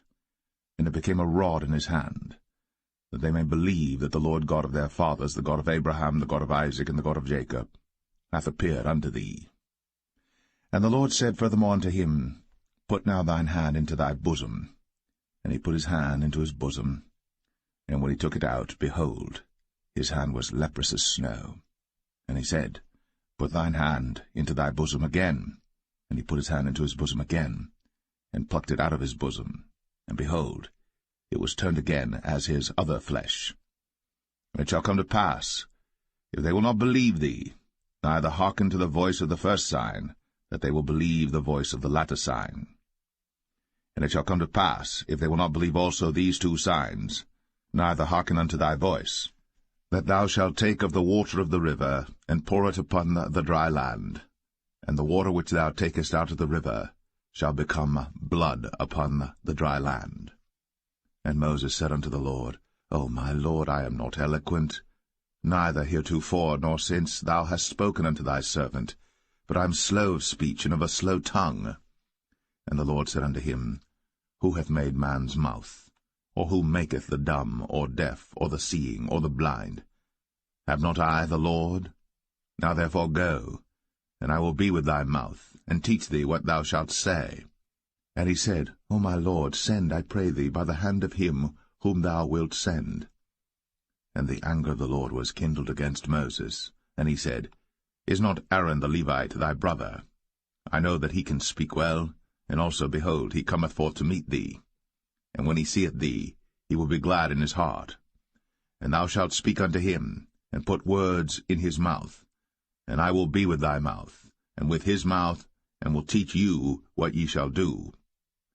And he shall be thy spokesman unto the people, and he shall be, even he, shall be to thee instead of a mouth, and thou shalt be to him instead of God. And thou shalt take this rod in thine hand, wherewith thou shalt do signs. And Moses went, and returned to Jethro his father-in-law, and said unto him, Let me go, I pray thee, and return unto my brethren which are in Egypt, and see whether they be yet alive. And Jethro said to Moses, Go in peace. And the Lord said unto Moses in Midian, Go, return into Egypt, for all the men are dead which sought thy life. And Moses took his wife and his sons, and set them upon an ass, and he returned to the land of Egypt. And Moses took the rod of God in his hand. And the Lord said unto Moses, When thou goest to return into Egypt, see that thou do all those wonders before Pharaoh, which I have put in thine hand. But I will harden his heart, that he shall not let the people go. And thou shalt say unto Pharaoh, Thus saith the Lord, Israel is my son, even my firstborn. And I say unto thee, Let my son go, that he may serve me. And if thou refuse to let him go, behold, I will slay thy son, even thy firstborn. And it came to pass by the way in the inn, that the Lord met him, and sought to kill him. Then Zipporah took a sharp stone, and cut off the foreskin of her son, and cast it at his feet, and said, Surely a bloody husband art thou to me. So he let him go. Then she said, A bloody husband thou art, because of the circumcision. And the Lord said to Aaron, Go into the wilderness to meet Moses. And he went, and met him in the mount of God, and kissed him. And Moses told Aaron all the words of the Lord who had sent him, and all the signs which he had commanded him. And Moses and Aaron went and gathered together all the elders of the children of Israel. And Aaron spake all the words which the Lord had spoken unto Moses, and did the signs in the sight of the people. And the people believed.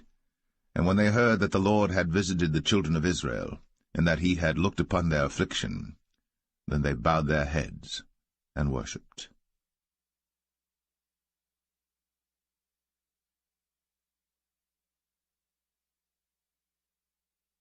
Exodus 5.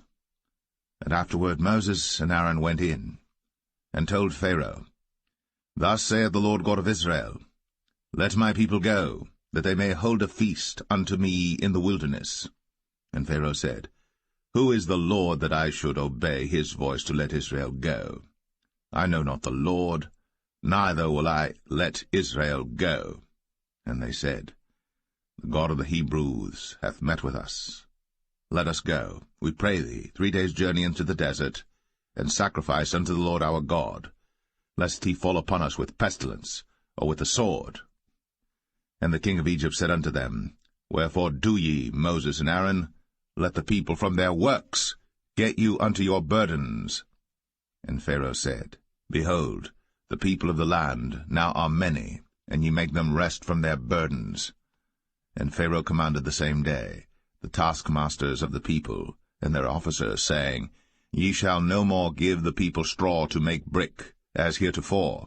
Let them go and gather straw for themselves. And the tale of the bricks which they did make heretofore ye shall lay upon them. Ye shall not diminish aught thereof. For they be idle, therefore they cry, saying, Let us go and sacrifice to our God. Let their more work be laid upon the men, that they may labor therein, and let them not regard vain words. And the taskmasters of the people went out, and their officers, and they spake to the people, saying, Thus saith Pharaoh, I will not give you straw. Go ye, get you straw where you can find it, yet not aught of your work shall be diminished. So the people were scattered abroad throughout all the land of Egypt to gather stubble instead of straw. And the taskmasters hasted them, saying, Fulfill your works, your daily tasks, as when there was straw. And the officers of the children of Israel, which Pharaoh's taskmasters had set over them, were beaten, and demanded, Wherefore have ye not fulfilled your task in making brick both yesterday and today, as heretofore? Then the officers of the children of Israel came and cried unto Pharaoh, saying, Wherefore dealest thou thus with thy servants? There is no straw given unto thy servants. And they say to us, Make brick. And behold, thy servants are beaten, but the fault is in thine own people. But he said, Ye are idle, ye are idle. Therefore ye say, Let us go and do sacrifice to the Lord. Go therefore now and work, for there shall no straw be given you. Yet shall ye deliver the tale of bricks. And the officers of the children of Israel did see that they were in evil case, after it was said, Ye shall not minish aught from your bricks of your daily task. And they met Moses and Aaron, who stood in the way, as they came forth from Pharaoh. And they said unto them, The Lord look upon you and judge, because ye have made our savour to be abhorred in the eyes of Pharaoh, and in the eyes of his servants, to put a sword in their hand to slay us.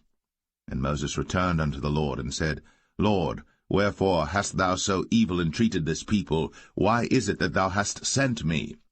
For since I came to Pharaoh to speak in thy name, he hath done evil to this people, neither hast thou delivered thy people at all.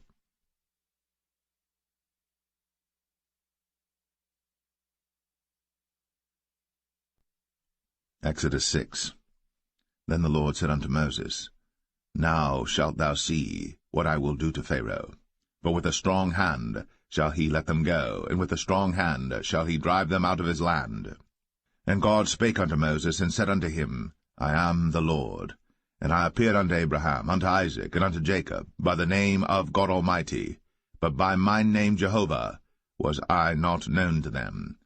And I have also established my covenant with them, to give them the land of Canaan, the land of their pilgrimage, wherein they were strangers. And I have also heard the groaning of the children of Israel, whom the Egyptians keep in bondage, and I have remembered my covenant. Wherefore say unto the children of Israel, I am the Lord, and I will bring you out from under the burdens of the Egyptians, and I will rid you out of their bondage, and I will redeem you with a stretched out arm and with great judgments. And I will take you to me for a people, and I will be to you a God, and ye shall know that I am the Lord your God, which bringeth you out from under the burdens of the Egyptians.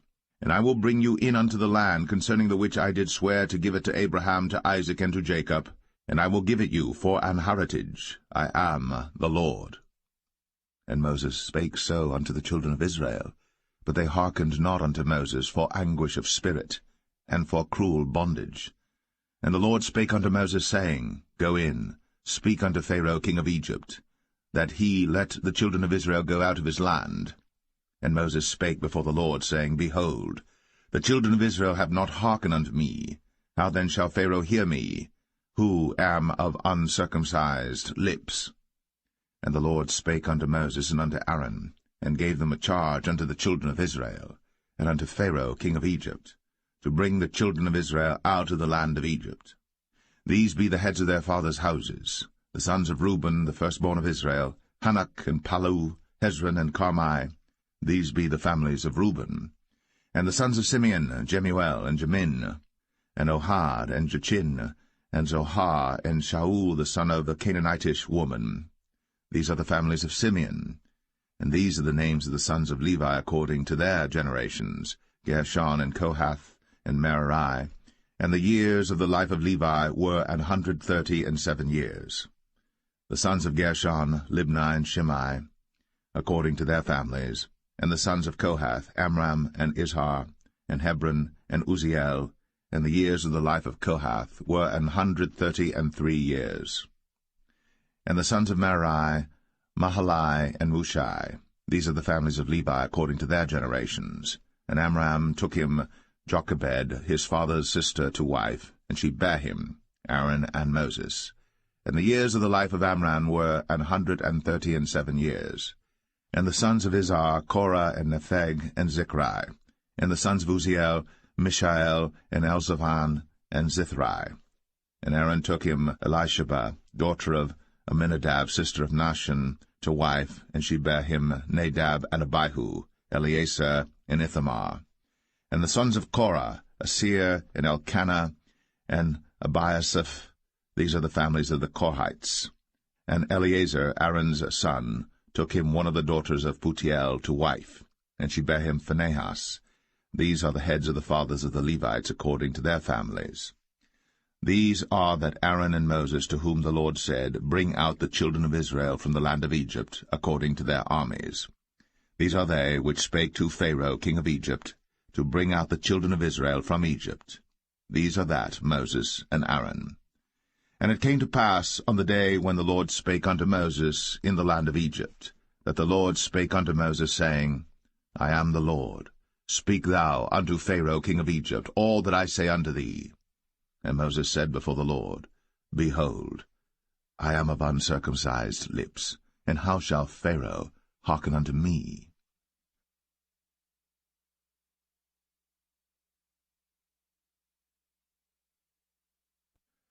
Exodus 7.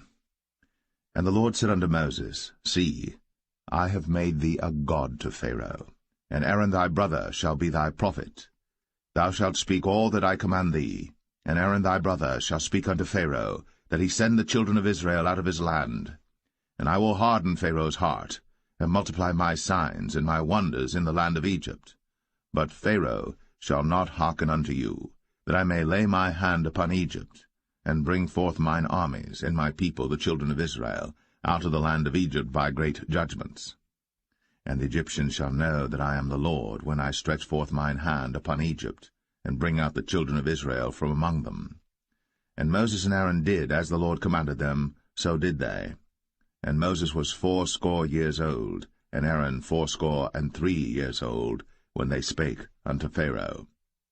And the Lord spake unto Moses and unto Aaron, saying, When Pharaoh shall speak unto you, saying, Show a miracle for you, then thou shalt say unto Aaron, Take thy rod, and cast it before Pharaoh, and it shall become a serpent. And Moses and Aaron went in unto Pharaoh, and they did so as the Lord had commanded. And Aaron cast down his rod before Pharaoh, and before his servants, and it became a serpent. Then Pharaoh also called the wise men and the sorcerers. Now the magicians of Egypt they also did in like manner with their enchantments. For they cast down every man his rod, and they became serpents. But Aaron's rod swallowed up their rods. And he hardened Pharaoh's heart, that he hearkened not unto them, as the Lord had said. And the Lord said unto Moses, Pharaoh's heart is hardened, he refuseth to let the people go. Get thee unto Pharaoh in the morning. Lo, he goeth out unto the water, and thou shalt stand by the river's brink against he come. And the rod which was turned to a serpent shalt thou take in thine hand. And thou shalt say unto him, The Lord God of the Hebrews hath sent me unto thee, saying, Let my people go, that they may serve me in the wilderness. And behold, hitherto thou wouldest not hear. Thus saith the Lord, In this thou shalt know that I am the Lord. Behold, I will smite with the rod that is in mine hand upon the waters which are in the river, and they shall be turned to blood. And the fish that is in the river shall die, and the river shall stink, and the Egyptians shall loathe to drink of the water of the river. And the Lord spake unto Moses, Say unto Aaron, Take thy rod, and stretch out thine hand upon the waters of Egypt, upon their streams, upon their rivers, and upon their ponds, and upon all their pools of water, that they may become blood, and that there may be blood throughout all the land of Egypt, both in vessels of wood and in vessels of stone. And Moses and Aaron did so, as the Lord commanded. And he lifted up the rod, and smote the waters that were in the river, in the sight of Pharaoh, and in the sight of his servants, and all the waters that were in the river were turned to blood. And the fish that was in the river died, and the river stank, and the Egyptians could not drink of the water of the river, and there was blood throughout all the land of Egypt. And the magicians of Egypt did so with their enchantments, and Pharaoh's heart was hardened, neither did he hearken unto them, as the Lord had said. And Pharaoh turned and went into his house, neither did he set his heart to this also. And all the Egyptians digged around about the river for water to drink, for they could not drink of the water of the river. And 7 days were fulfilled. After that the Lord had smitten the river.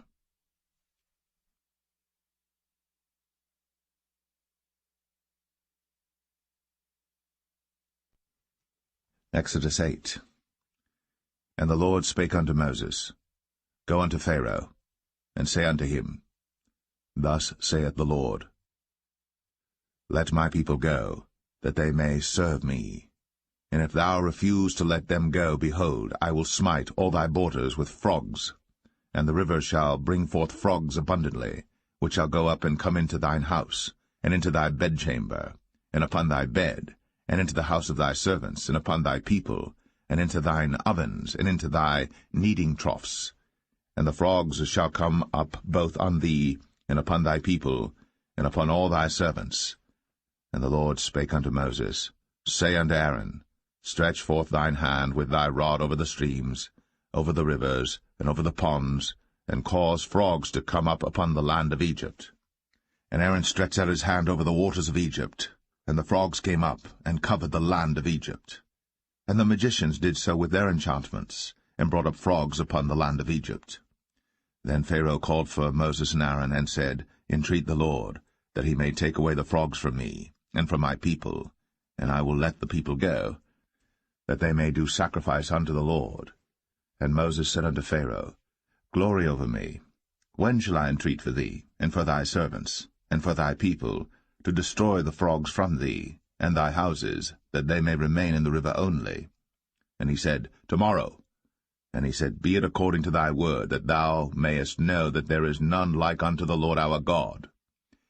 And the frogs shall depart from thee, and from thy houses, and from thy servants, and from thy people, they shall remain in the river only. And Moses and Aaron went out from Pharaoh, and Moses cried unto the Lord because of the frogs, which he had brought against Pharaoh. And the Lord did according to the word of Moses, and the frogs died out of the houses, out of the villages, and out of the fields. And they gathered them together upon heaps, and the land stank. But when Pharaoh saw that there was respite, he hardened his heart, and hearkened not unto them, as the Lord had said. And the Lord said unto Moses, Say unto Aaron, Stretch out thy rod, and smite the dust of the land, that it may become lice throughout all the land of Egypt. And they did so. For Aaron stretched out his hand with his rod, and smote the dust of the earth, and it became lice in man and in beast. All the dust of the land became lice throughout all the land of Egypt. And the magicians did so with their enchantments to bring forth lice, but they could not, so there were lice upon man and upon beast. Then the magicians said unto Pharaoh, This is the finger of God. And Pharaoh's heart was hardened, and he hearkened not unto them, as the Lord had said. And the Lord said unto Moses, Rise up early in the morning, and stand before Pharaoh. Lo, he cometh forth to the water. And say unto him, Thus saith the Lord, Let my people go, that they may serve me. Else, if thou wilt not let my people go, behold, I will send swarms of flies upon thee, and upon thy servants, and upon thy people, and into thy houses, and the houses of the Egyptians shall be full of swarms of flies, and also the ground whereon they are. And I will sever in that day the land of Goshen, in which my people dwell, that no swarms of flies shall be there, to the end thou mayest know that I am the Lord in the midst of the earth. And I will put a division between my people and thy people. Tomorrow shall this sign be. And the Lord did so. And there came a grievous swarm of flies into the house of Pharaoh, and into his servants' houses, and into all the land of Egypt. The land was corrupted by reason of the swarm of flies. And Pharaoh called for Moses and for Aaron, and said, Go ye, sacrifice to your God in the land. And Moses said, It is not meet so to do, for we shall sacrifice the abomination of the Egyptians to the Lord our God. Lo, shall we sacrifice the abomination of the Egyptians before their eyes? And will they not stone us? We will go 3 days' journey into the wilderness, and sacrifice to the Lord our God, as he shall command us. And Pharaoh said, I will let you go, that ye may sacrifice to the Lord your God in the wilderness. Only ye shall not go very far away. Entreat for me. And Moses said, Behold, I go out from thee, and I will entreat the Lord that the swarms of flies may depart from Pharaoh, from his servants, and from his people tomorrow. But let not Pharaoh deal deceitfully any more, not letting the people go to sacrifice to the Lord. And Moses went out from Pharaoh, and entreated the Lord. And the Lord did according to the word of Moses, and he removed the swarms of flies from Pharaoh, from his servants, and from his people. There remained not one. And Pharaoh hardened his heart at this time also, neither would he let the people go.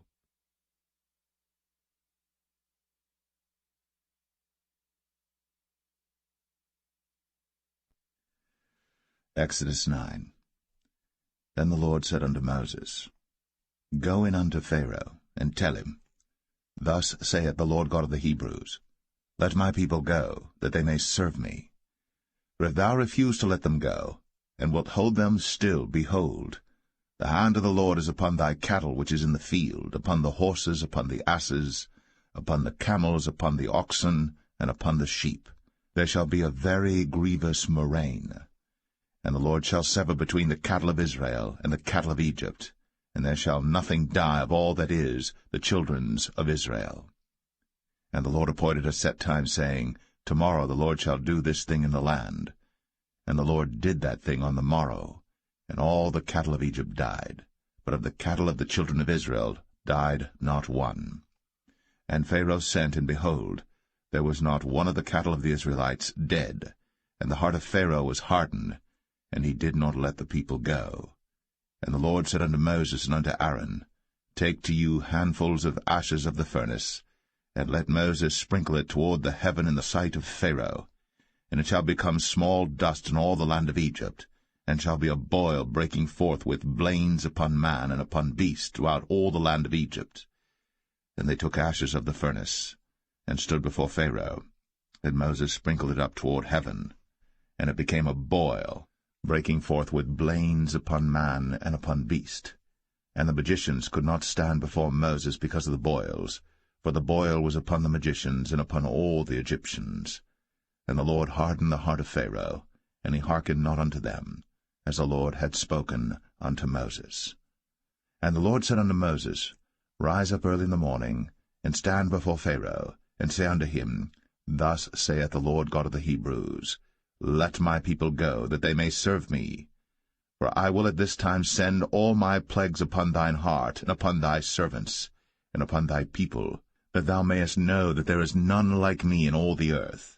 For now I will stretch out my hand, that I may smite thee and thy people with pestilence, and thou shalt be cut off from the earth. And in very deed for this cause have I raised thee up, for to show in thee my power, and that my name may be declared throughout all the earth. As yet exaltest thou thyself against my people, that thou wilt not let them go. Behold, tomorrow about this time I will cause it to rain a very grievous hail, such as hath not been in Egypt since the foundation thereof even until now. Send therefore now, and gather thy cattle, and all that thou hast in the field. For upon every man and beast which shall be found in the field, and shall not be brought home, the hail shall come down upon them, and they shall die. He that feared the word of the Lord among the servants of Pharaoh made his servants and his cattle flee into the houses. And he that regarded not the word of the Lord left his servants and his cattle in the field. And the Lord said unto Moses, Stretch forth thine hand toward heaven, that there may be hail in all the land of Egypt, upon man, and upon beast, and upon every herb of the field, throughout the land of Egypt. And Moses stretched forth his rod toward heaven, and the Lord sent thunder and hail, and the fire ran along upon the ground, and the Lord rained hail upon the land of Egypt. So there was hail, and fire mingled with the hail, very grievous, such as there was none like it in all the land of Egypt since it became a nation. And the hail smote throughout all the land of Egypt all that was in the field, both man and beast. And the hail smote every herb of the field, and brake every tree of the field. Only in the land of Goshen, where the children of Israel were, was there no hail. And Pharaoh sent and called for Moses and Aaron, and said unto them, I have sinned at this time. The Lord is righteous, and I and my people are wicked.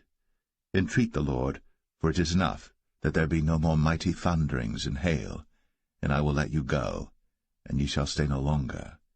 And Moses said unto him, As soon as I am gone out of the city, I will spread abroad my hands unto the Lord, and the thunder shall cease, neither shall there be any more hail, that thou mayest know how that the earth is the Lord's.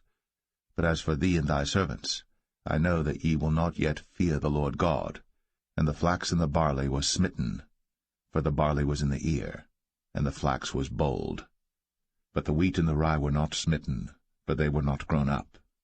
And Moses went out of the city from Pharaoh, and spread abroad his hands unto the Lord, and the thunders and hail ceased, and the rain was not poured upon the earth. And when Pharaoh saw that the rain and the hail and the thunders were ceased, he sinned yet more, and hardened his heart, he and his servants. And the heart of Pharaoh was hardened, neither would he let the children of Israel go, as the Lord had spoken by Moses.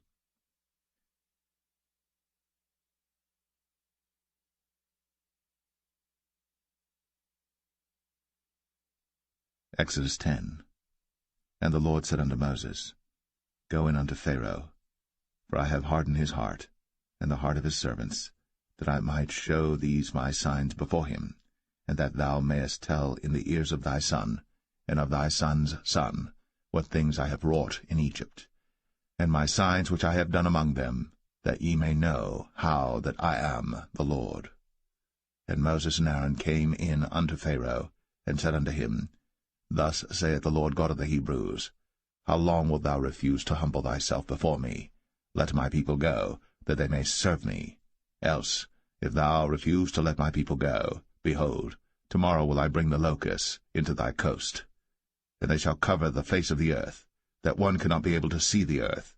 And they shall eat the residue of that which is escaped, which remaineth unto you from the hail, and shall eat every tree which groweth for you out of the field.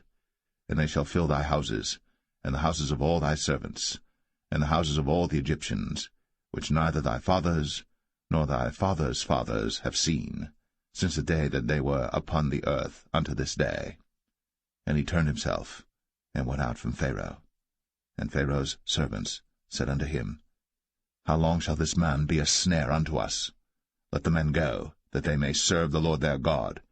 Knowest thou not yet that Egypt is destroyed? And Moses and Aaron were brought again unto Pharaoh, and he said unto them, Go, serve the Lord your God. But who are they that shall go?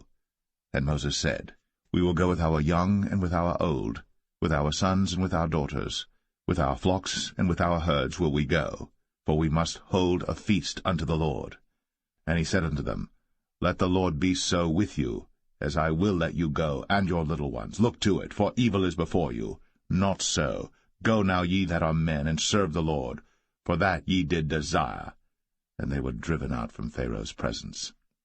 And the Lord said unto Moses, Stretch out thine hand over the land of Egypt for the locusts, that they may come up upon the land of Egypt, and eat every herb of the land, even all that the hail hath left. And Moses stretched forth his rod over the land of Egypt. And the Lord brought an east wind upon the land all that day, and all that night. And when it was morning, the east wind brought the locusts. And the locusts went up over all the land of Egypt, and rested in all the coasts of Egypt. Very grievous were they. Before them there were no such locusts as they, neither after them shall be such. For they covered the face of the whole earth, so that the land was darkened. And they did eat every herb of the land, and all the fruit of the trees which the hail had left. And there remained not any green thing in the trees, or in the herbs of the field, through all the land of Egypt. Then Pharaoh called for Moses and Aaron in haste, and he said, I have sinned against the Lord your God and against you. Now therefore forgive, I pray thee, my sin only this once, and entreat the Lord your God, that he may take away from me this death only. And he went out from Pharaoh, and entreated the Lord. And the Lord turned a mighty strong west wind, which took away the locusts, and cast them into the Red Sea.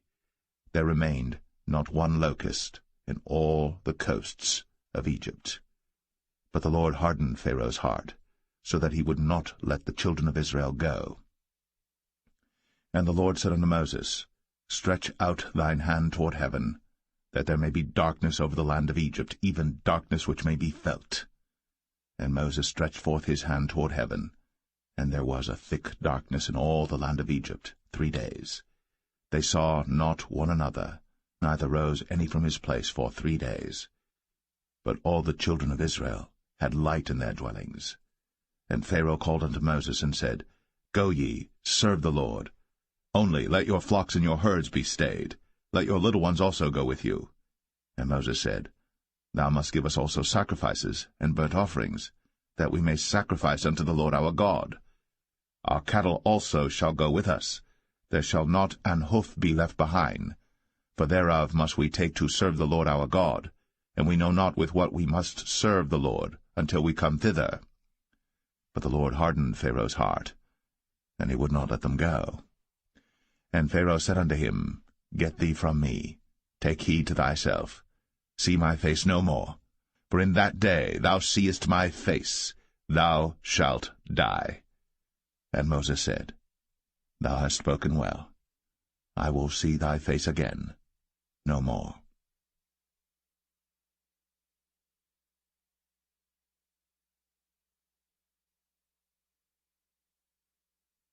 Exodus 11. And the Lord said unto Moses, Yet will I bring one plague more upon Pharaoh and upon Egypt. Afterwards he will let you go hence. When he shall let you go, he shall surely thrust you out hence altogether. Speak now in the ears of the people, and let every man borrow of his neighbor, and every woman of her neighbor, jewels of silver and jewels of gold. And the Lord gave the people favor in the sight of the Egyptians. Moreover, the man Moses was very great in the land of Egypt, in the sight of Pharaoh's servants, and in the sight of the people. And Moses said, Thus saith the Lord, About midnight will I go out into the midst of Egypt, and all the firstborn in the land of Egypt shall die, from the firstborn of Pharaoh that sitteth upon his throne, even unto the firstborn of the maidservant that is behind the mill, and all the firstborn of beasts. And there shall be a great cry throughout all the land of Egypt, such as there was none like it, nor shall be like it any more. But against any of the children of Israel shall not a dog move his tongue, against man or beast, that ye may know how that the Lord doth put a difference between the Egyptians and Israel. And all these thy servants shall come down unto me, and bow down themselves unto me, saying, Get thee out, and all the people that follow thee, and after that I will go out. And he went out from Pharaoh in a great anger. And the Lord said unto Moses, Pharaoh shall not hearken unto you, that my wonders may be multiplied in the land of Egypt. And Moses and Aaron did all these wonders before Pharaoh. And the Lord hardened Pharaoh's heart, so that he would not let the children of Israel go out of his land.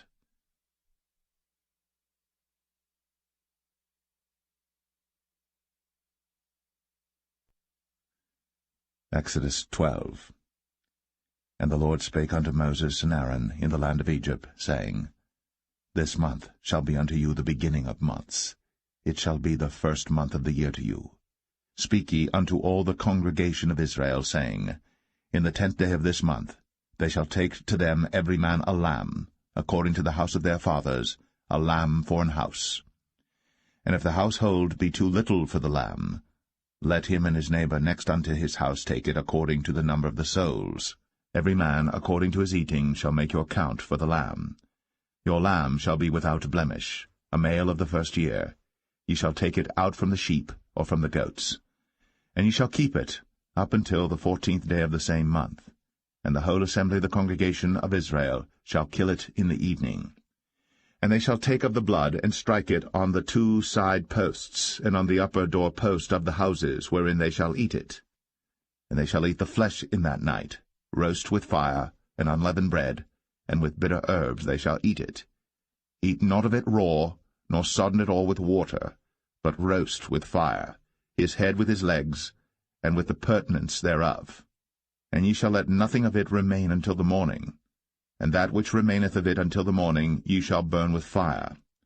And thus shall ye eat it, with your loins girded, your shoes on your feet, and your staff in your hand, and ye shall eat it in haste. It is the Lord's Passover. For I will pass through the land of Egypt this night, and will smite all the firstborn in the land of Egypt, both man and beast, and against all the gods of Egypt I will execute judgment. I am the Lord. And the blood shall be to you for a token upon the houses where ye are.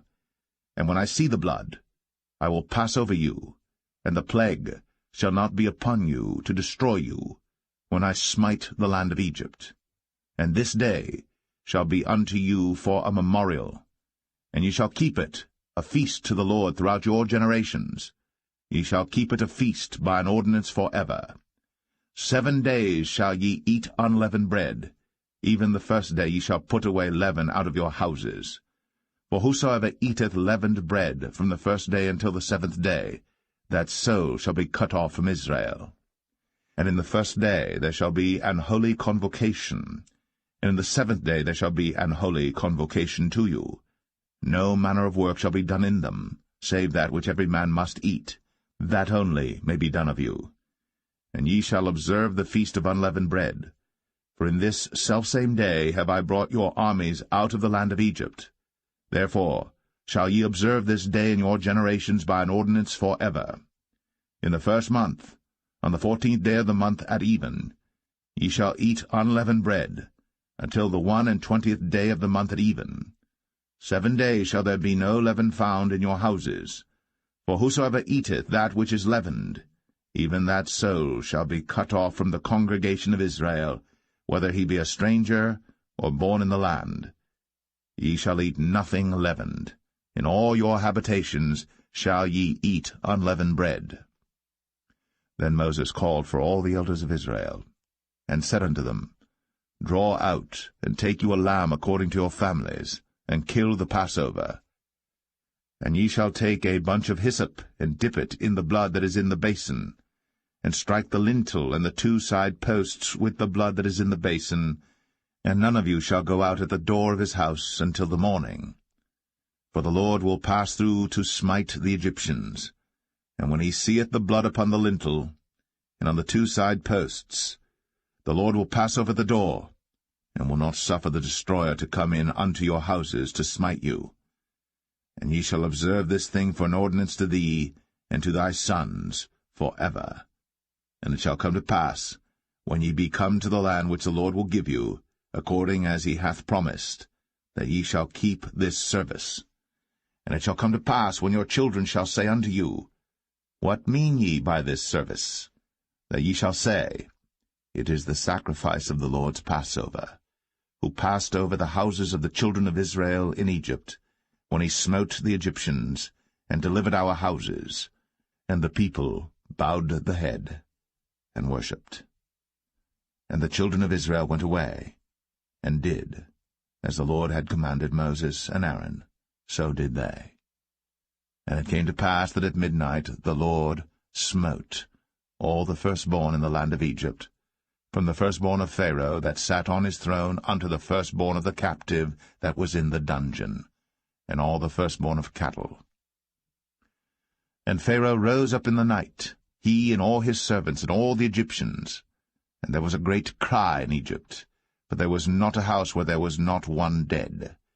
And he called for Moses and Aaron by night, and said, Rise up, and get you forth from among my people, both ye and the children of Israel, and go, serve the Lord, as ye have said. Also take your flocks and your herds, as ye have said, and be gone, and bless me also.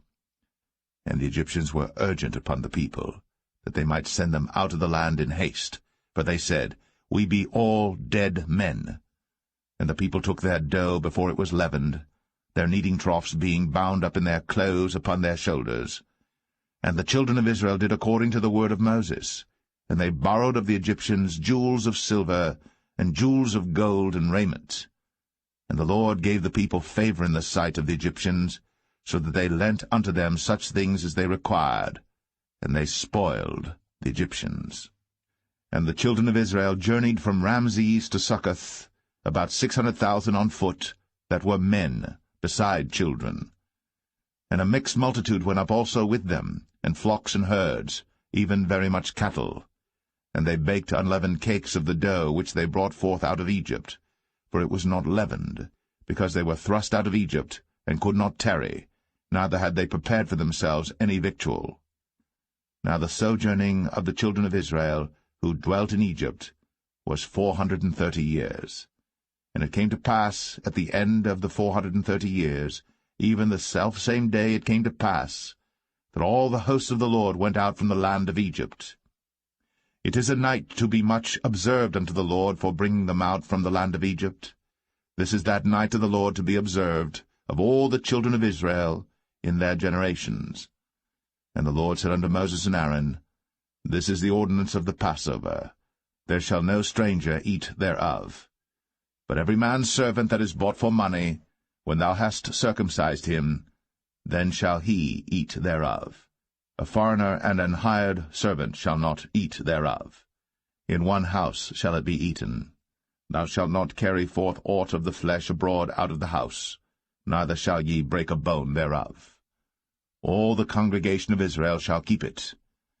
And when a stranger shall sojourn with thee, and will keep the Passover to the Lord, let all his males be circumcised, and then let him come near and keep it. And he shall be as one that is born in the land.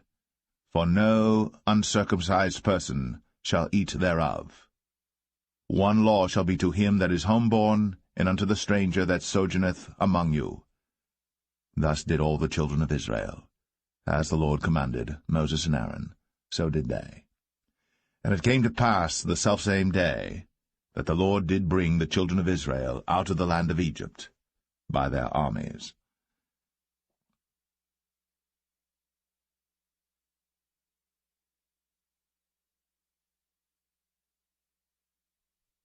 Exodus 13. And the Lord spake unto Moses, saying, Sanctify unto me all the firstborn, whatsoever openeth the womb among the children of Israel, both of man and of beast, it is mine. And Moses said unto the people, Remember this day in which ye came out from Egypt, out of the house of bondage, for by strength of hand the Lord brought you out from this place. There shall no leavened bread be eaten. This day came ye out in the month Abib. And it shall be, when the Lord shall bring thee into the land of the Canaanites, and the Hittites, and the Amorites, and the Hivites, and the Jebusites, which he sware unto thy fathers to give thee, a land flowing with milk and honey, that thou shalt keep this service in this month. 7 days thou shalt eat unleavened bread, and in the 7th day shall be a feast to the Lord. Unleavened bread shall be eaten 7 days, and there shall no leavened bread be seen with thee, neither shall there be leaven seen with thee in all thy quarters. And thou shalt show thy son in that day, saying, This is done, because of that which the Lord did unto me, when I came forth out of Egypt. And it shall be for a sign unto thee upon thine hand, and for a memorial between thine eyes, that the Lord's law may be in thy mouth. For with a strong hand hath the Lord brought thee out of Egypt. Thou shalt therefore keep this ordinance in his season from year to year.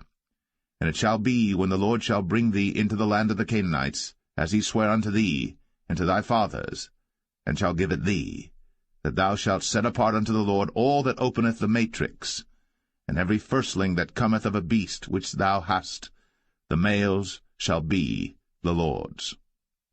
And every firstling of an ass thou shalt redeem with a lamb, and if thou wilt not redeem it, then thou shalt break his neck.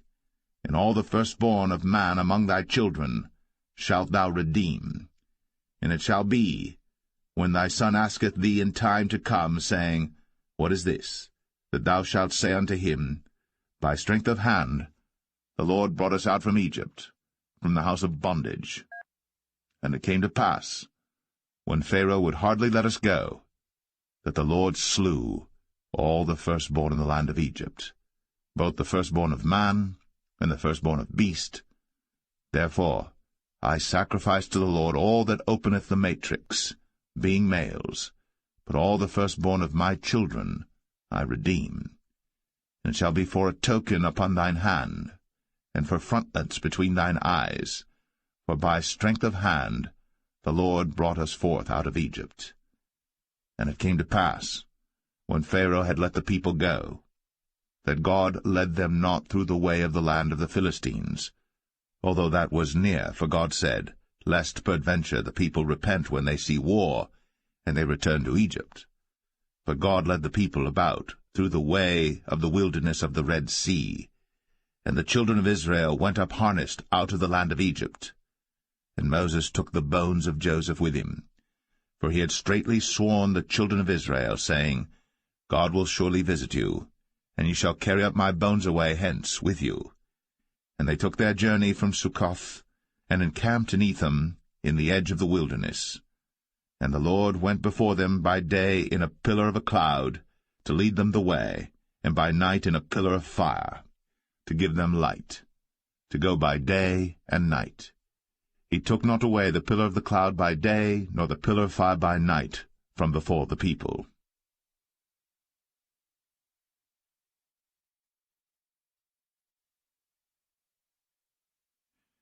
Exodus 14. And the Lord spake unto Moses, saying, Speak unto the children of Israel, that they turn and encamp before Pi-hahiroth, between Migdol and the sea, over against Baal-zephon. Before it shall ye encamp by the sea. For Pharaoh will say of the children of Israel, They are entangled in the land, the wilderness hath shut them in. And I will harden Pharaoh's heart, that he shall follow after them. And I will be honored upon Pharaoh, and upon all his host, that the Egyptians may know that I am the Lord. And they did so. And it was told the king of Egypt that the people fled, and the heart of Pharaoh and of his servants was turned against the people, and they said, Why have we done this, that we have let Israel go from serving us? And he made ready his chariot, and took his people with him. And he took 600 chosen chariots, and all the chariots of Egypt, and captains over every one of them. And the Lord hardened the heart of Pharaoh king of Egypt, and he pursued after the children of Israel. And the children of Israel went out with an high hand. But the Egyptians pursued after them all the horses and chariots of Pharaoh, and his horsemen and his army, and overtook them encamping by the sea, beside Pi-hahiroth, before Baal-zephon. And when Pharaoh drew nigh, the children of Israel lifted up their eyes, and behold, the Egyptians marched after them, and they were sore afraid. And the children of Israel cried out unto the Lord, and they said unto Moses, Because there were no graves in Egypt, hast thou taken us away to die in the wilderness? Wherefore hast thou dealt thus with us, to carry us forth out of Egypt? Is not this the word that we did tell thee in Egypt, saying, Let us alone, that we may serve the Egyptians? For it had been better for us to serve the Egyptians, than that we should die in the wilderness.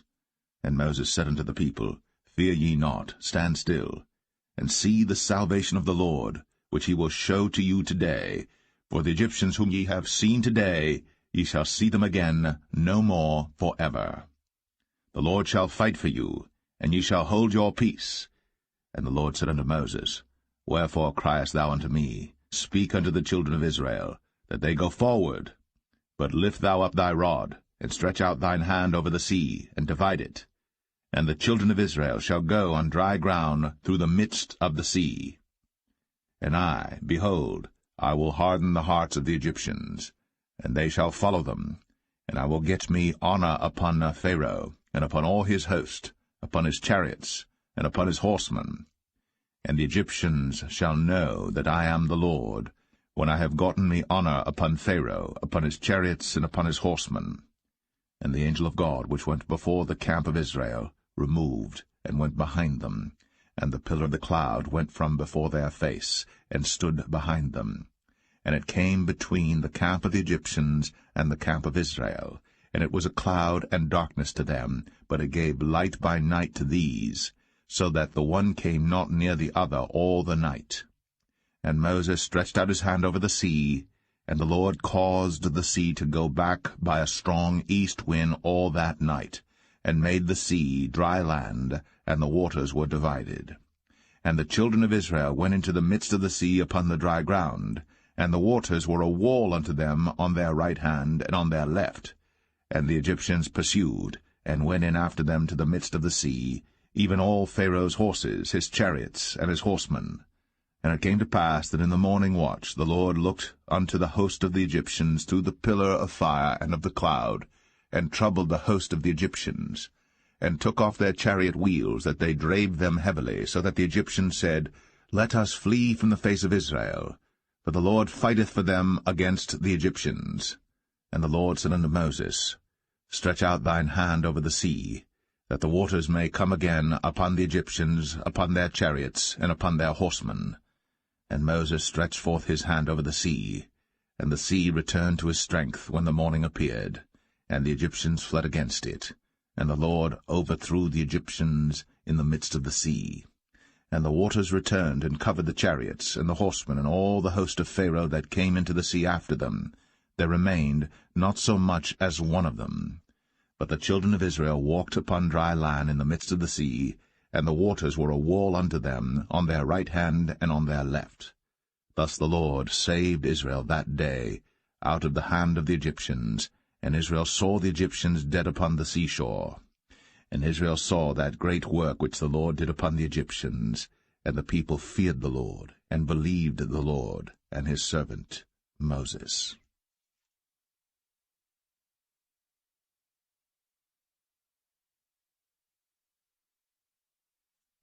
Exodus 15. Then sang Moses and the children of Israel this song unto the Lord, and spake, saying, I will sing unto the Lord, for he hath triumphed gloriously. The horse and his rider hath he thrown into the sea. The Lord is my strength and song, and he is become my salvation. He is my God, and I will prepare him an habitation, my father's God, and I will exalt him. The Lord is a man of war, the Lord is his name. Pharaoh's chariots and his host hath he cast into the sea. His chosen captains also are drowned in the Red Sea. The depths have covered them, they sank into the bottom as a stone. Thy right hand, O Lord, is become glorious in power. Thy right hand, O Lord, hath dashed in pieces the enemy. And in the greatness of thine excellency thou hast overthrown them that rose up against thee. Thou sentest forth thy wrath, which consumed them as stubble. And with the blast of thy nostrils the waters were gathered together. The floods stood upright as an heap, and the depths were congealed in the heart of the sea. The enemy said, I will pursue, I will overtake, I will divide the spoil. My lust shall be satisfied upon them. I will draw my sword, my hand shall destroy them. Thou didst blow with thy wind, the sea covered them. They sank as lead in the mighty waters. Who is like unto thee, O Lord, among the gods? Who is like thee, glorious in holiness, fearful in praises, doing wonders? Thou stretchest out thy right hand, the earth swallowed them. Thou in thy mercy hast led forth the people which thou hast redeemed. Thou hast guided them in thy strength unto thy holy habitation.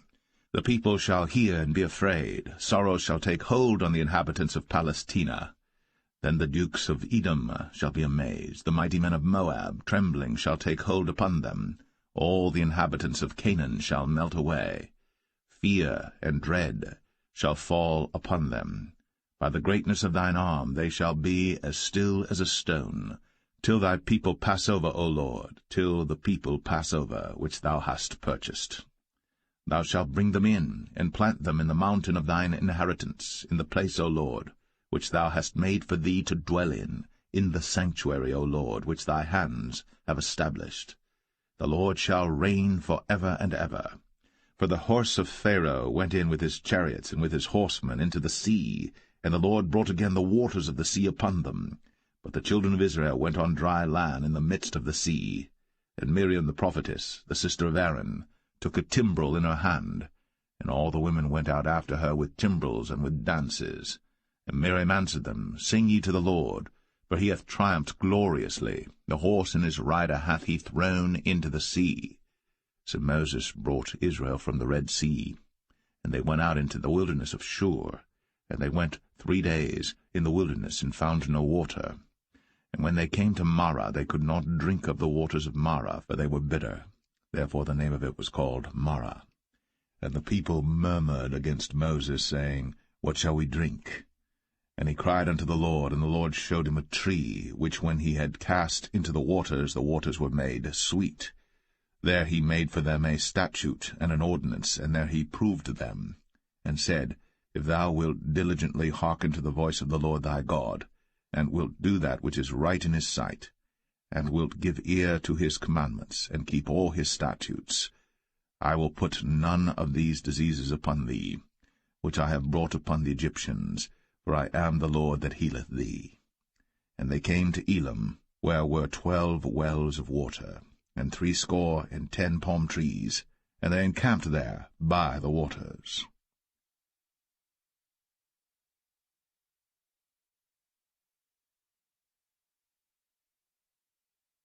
Exodus 16. And they took their journey from Elim, and all the congregation of the children of Israel came unto the wilderness of Sin, which is between Elim and Sinai, on the 15th day of the 2nd month, after their departing out of the land of Egypt. And the whole congregation of the children of Israel murmured against Moses and Aaron in the wilderness. And the children of Israel said unto them, Would to God we had died by the hand of the Lord in the land of Egypt, when we sat by the flesh pots, and when we did eat bread to the full. For ye have brought us forth into this wilderness to kill this whole assembly with hunger. Then said the Lord unto Moses, Behold, I will rain bread from heaven for you, and the people shall go out and gather a certain rate every day, that I may prove them, whether they will walk in my law or no. And it shall come to pass that on the 6th day they shall prepare that which they bring in, and it shall be twice as much as they gather daily. And Moses and Aaron said unto all the children of Israel, At even then ye shall know that the Lord hath brought you out from the land of Egypt. And in the morning then ye shall see the glory of the Lord, for that he heareth your murmurings against the Lord. And what are we, that ye murmur against us? And Moses said, This shall be when the Lord shall give you in the evening flesh to eat, and in the morning bread to the full, for that the Lord heareth your murmurings, which ye murmur against him. And what are we? Your murmurings are not against us, but against the Lord. And Moses spake unto Aaron, Say unto all the congregation of the children of Israel, Come near before the Lord, for he hath heard your murmurings. And it came to pass, as Aaron spake unto the whole congregation of the children of Israel, that they looked toward the wilderness, and behold, the glory of the Lord appeared in the cloud. And the Lord spake unto Moses, saying, I have heard the murmurings of the children of Israel. Speak unto them, saying, At even ye shall eat flesh, and in the morning ye shall be filled with bread, and ye shall know that I am the Lord your God. And it came to pass, that at even the quails came up, and covered the camp, and in the morning the dew lay round about the host. And when the dew that lay was gone up, behold, upon the face of the wilderness there lay a small round thing, as small as the hoarfrost on the ground. And when the children of Israel saw it, they said one to another, It is manna, for they wist not what it was. And Moses said unto them, This is the bread which the Lord hath given you to eat. This is the thing which the Lord hath commanded. Gather of it every man according to his eating, an omer for every man according to the number of your persons. Take ye every man for them which are in his tents. And the children of Israel did so, and gathered some more, some less. And when they did meet it with an omer, he that gathered much had nothing over, and he that gathered little had no lack. They gathered every man according to his eating. And Moses said, Let no man leave of it till the morning. Notwithstanding they hearkened not unto Moses, but some of them left of it until the morning. And it bred worms, and stank. And Moses was wroth with them. And they gathered it every morning, every man according to his eating. And when the sun waxed hot, it melted. And it came to pass that on the 6th day they gathered twice as much bread, 2 omers for one man. And all the rulers of the congregation came and told Moses. And he said unto them, This is that which the Lord hath said. Tomorrow is the rest of the holy Sabbath unto the Lord. Bake that which ye shall bake today, and seethe that ye will seethe, and that which remaineth over lay up for you to be kept until the morning. And they laid it up till the morning, as Moses bade, and it did not stink, neither was there any worm therein.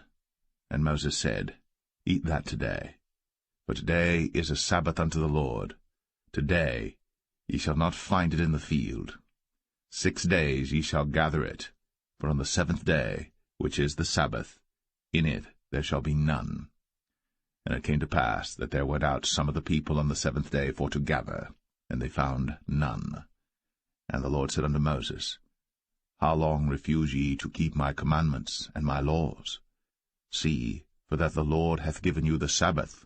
Therefore he giveth you on the 6th day the bread of 2 days. Abide ye every man in his place. Let no man go out of his place on the 7th day. So the people rested on the 7th day. And the house of Israel called the name thereof manna. And it was like coriander seed, white, and the taste of it was like wafers made with honey. And Moses said, This is the thing which the Lord commandeth. Fill an omer of it to be kept for your generations, that they may see the bread wherewith I have fed you in the wilderness, when I brought you forth from the land of Egypt. And Moses said unto Aaron, Take a pot, and put an omer full of manna therein, and lay it up before the Lord, to be kept for your generations. As the Lord commanded Moses, so Aaron laid it up before the testimony to be kept. And the children of Israel did eat manna 40 years, until they came to a land inhabited. They did eat manna until they came unto the borders of the land of Canaan. Now an omer is the 10th part of an ephah.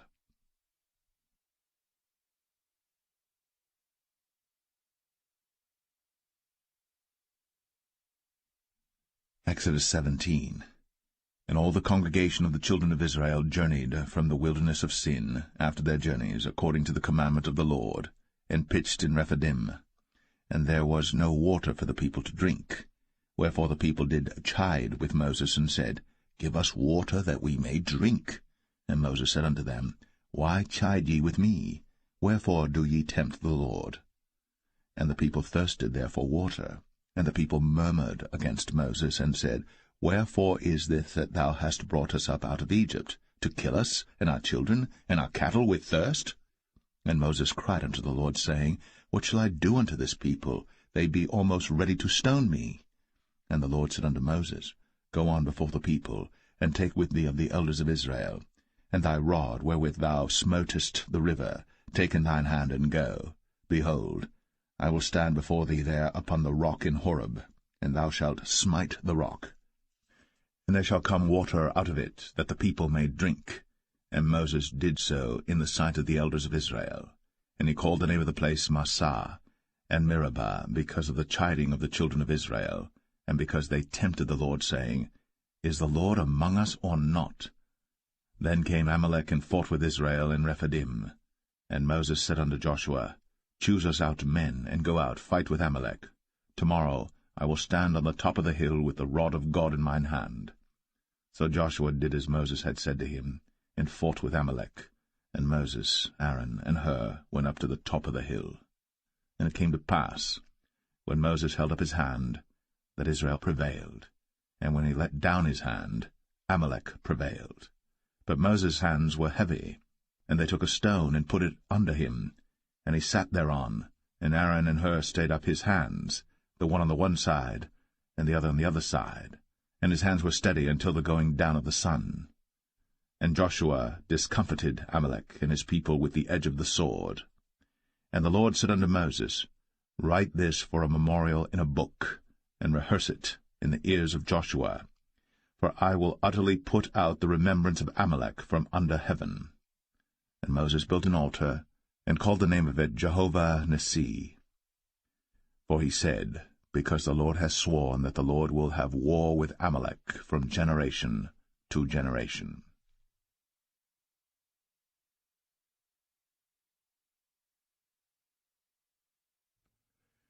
Exodus 18.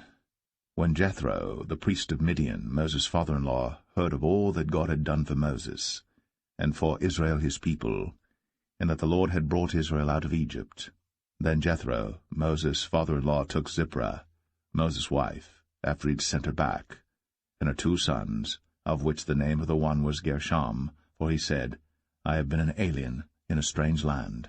And the name of the other was Eleazar, for the God of my father, said he, was mine help, and delivered me from the sword of Pharaoh. And Jethro, Moses' father-in-law, came with his sons and his wife unto Moses into the wilderness, where he encamped at the mount of God. And he said unto Moses, I thy father-in-law Jethro am come unto thee, and thy wife and her 2 sons with her. And Moses went out to meet his father-in-law, and did obeisance, and kissed him. And they asked each other of their welfare, and they came into the tent. And Moses told his father-in-law all that the Lord had done unto Pharaoh and to the Egyptians for Israel's sake, and all the travail that had come upon them by the way, and how the Lord delivered them. And Jethro rejoiced for all the goodness which the Lord had done to Israel, whom he had delivered out of the hand of the Egyptians. And Jethro said, Blessed be the Lord, who hath delivered you out of the hand of the Egyptians, and out of the hand of Pharaoh, who hath delivered the people from under the hand of the Egyptians. Now I know that the Lord is greater than all gods, for in the thing wherein they dealt proudly he was above them. And Jethro, Moses' father-in-law, took a burnt offering and sacrifices for God, and Aaron came, and all the elders of Israel, to eat bread with Moses' father-in-law before God. And it came to pass on the morrow that Moses sat to judge the people, and the people stood by Moses from the morning unto the evening. And when Moses' father-in-law saw all that he did to the people, he said, What is this thing that thou doest to the people? Why sittest thou thyself alone, and all the people stand by thee from morning unto even? And Moses said unto his father-in-law, Because the people come unto me to inquire of God. When they have a matter they come unto me, and I judge between one and another, and I do make them know the statutes of God and his laws. And Moses' father-in-law said unto him, The thing that thou doest is not good. Thou wilt surely wear away, both thou and this people that is with thee. For this thing is too heavy for thee. Thou art not able to perform it thyself alone. Hearken now unto my voice. I will give thee counsel, and God shall be with thee. Be thou for the people too Godward, that thou mayest bring the causes unto God. And thou shalt teach them ordinances and laws, and shalt show them the way wherein they must walk, and the work that they must do. Moreover, thou shalt provide out of all the people able men, such as fear God, men of truth, hating covetousness, and place such over them to be rulers of thousands, and rulers of hundreds, rulers of 50s, and rulers of 10s. And let them judge the people at all seasons. And it shall be, that every great matter they shall bring unto thee, but every small matter they shall judge. So shall it be easier for thyself, and they shall bear the burden with thee. If thou shalt do this thing, and God command thee so, then thou shalt be able to endure, and all this people shall also go to their place in peace. So Moses hearkened to the voice of his father-in-law, and did all that he had said.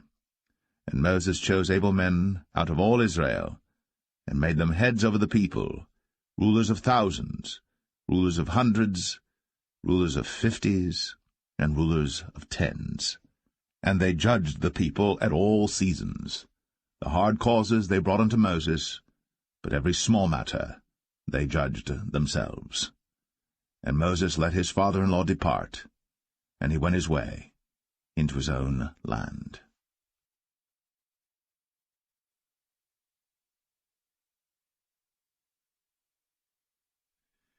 Exodus 19. In the 3rd month, when the children of Israel were gone forth out of the land of Egypt, the same day came they into the wilderness of Sinai. But they were departed from Rephidim, and were come to the desert of Sinai, and had pitched in the wilderness, and there Israel camped before the mount. And Moses went up unto God, and the Lord called unto him out of the mountain, saying, Thus shalt thou say to the house of Jacob, and tell the children of Israel, Ye have seen what I did unto the Egyptians, and how I bare you on eagle's wings, and brought you unto myself. Now therefore, if ye will obey my voice indeed, and keep my covenant, then ye shall be a peculiar treasure unto me above all people. For all the earth is mine, and ye shall be unto me a kingdom of priests, and an holy nation. These are the words which thou shalt speak unto the children of Israel. And Moses came and called for the elders of the people, and laid before their faces all these words which the Lord commanded him. And all the people answered together, and said, All that the Lord hath spoken we will do. And Moses returned the words of the people unto the Lord.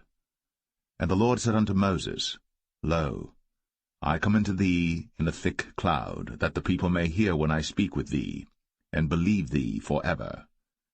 And Moses told the words of the people unto the Lord. And the Lord said unto Moses, Go unto the people, and sanctify them today and tomorrow, and let them wash their clothes, and be ready against the 3rd day. For the 3rd day the Lord will come down in the sight of all the people upon Mount Sinai. And thou shalt set bounds unto the people round about, saying, Take heed to yourselves, that ye go not up into the mount, or touch the border of it. Whosoever toucheth the mount shall be surely put to death. There shall not an hand touch it, but he shall surely be stoned, or shot through, whether it be beast or man. It shall not live. When the trumpet soundeth long, they shall come up to the mount. And Moses went down from the mount unto the people, and sanctified the people, and they washed their clothes. And he said unto the people, Be ready against the 3rd day. Come not at your wives. And it came to pass on the 3rd day in the morning, that there were thunders and lightnings, and a thick cloud upon the mount, and the voice of the trumpet exceeding loud, so that all the people that was in the camp trembled. And Moses brought forth the people out of the camp to meet with God. And they stood at the nether part of the mount. And Mount Sinai was altogether on a smoke, because the Lord descended upon it in fire, and the smoke thereof ascended as the smoke of a furnace, and the whole mount quaked greatly. And when the voice of the trumpet sounded long, and waxed louder and louder, Moses spake, and God answered him by a voice. And the Lord came down upon Mount Sinai, on the top of the mount, and the Lord called Moses up to the top of the mount, and Moses went up. And the Lord said unto Moses, Go down, charge the people, lest they break through unto the Lord to gaze, and many of them perish. And let the priests also, which come near to the Lord, sanctify themselves, lest the Lord break forth upon them. And Moses said unto the Lord, The people cannot come up to Mount Sinai, for thou chargest us, saying, Set bounds about the mount, and sanctify it. And the Lord said unto him, Away, get thee down, and thou shalt come up, thou and Aaron with thee. But let not the priests and the people break through to come up unto the Lord, lest he break forth upon them. So Moses went down unto the people, and spake unto them.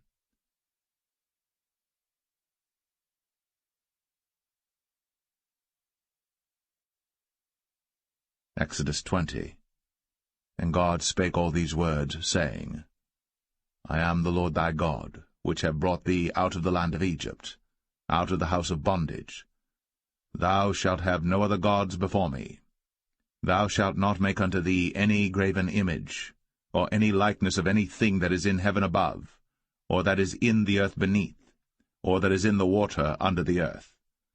Thou shalt not bow down thyself to them, nor serve them.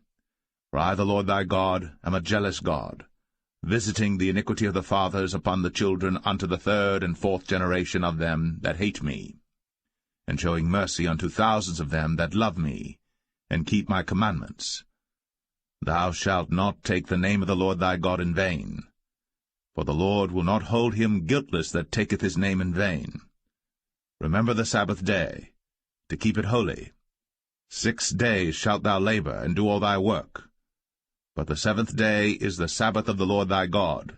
In it thou shalt not do any work, thou, nor thy son, nor thy daughter, thy manservant, nor thy maidservant, nor thy cattle, nor thy stranger that is within thy gates. For in 6 days the Lord made heaven and earth, the sea, and all that in them is, and rested the 7th day. Wherefore the Lord blessed the Sabbath day, and hallowed it. Honor thy father and thy mother, that thy days may be long upon the land which the Lord thy God giveth thee. Thou shalt not kill. Thou shalt not commit adultery. Thou shalt not steal. Thou shalt not bear false witness against thy neighbor. Thou shalt not covet thy neighbor's house. Thou shalt not covet thy neighbor's wife, nor his manservant, nor his maidservant, nor his ox, nor his ass, nor anything that is thy neighbor's. And all the people saw the thunderings, and the lightnings, and the noise of the trumpet, and the mountain smoking. And when the people saw it, they removed, and stood afar off. And they said unto Moses, Speak thou with us, and we will hear. But let not God speak with us, lest we die. And Moses said unto the people, Fear not, for God is come to prove you, and that his fear may be before your faces, that ye sin not. And the people stood afar off. And Moses drew near unto the thick darkness where God was. And the Lord said unto Moses, Thus thou shalt say unto the children of Israel, Ye have seen that I have talked with you from heaven. Ye shall not make with me gods of silver, neither shall ye make unto you gods of gold. An altar of earth thou shalt make unto me, and shalt sacrifice thereon thy burnt offerings, and thy peace offerings, thy sheep and thine oxen. In all places where I record my name I will come unto thee, and I will bless thee. And if thou wilt make me an altar of stone, thou shalt not build it of hewn stone, for if thou lift up thy tool upon it, thou hast polluted it. Neither shalt thou go up by steps unto mine altar, that thy nakedness be not discovered thereon.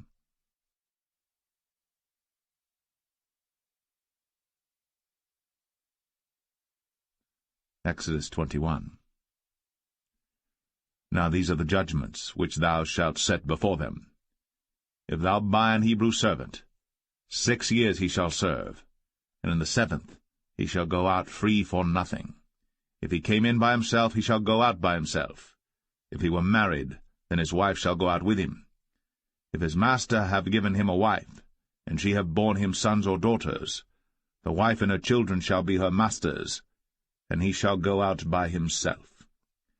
And if the servant shall plainly say, I love my master, my wife, and my children, I will not go out free, then his master shall bring him unto the judges. He shall also bring him to the door, or unto the doorpost, and his master shall bore his ear through with an awl, and he shall serve him forever.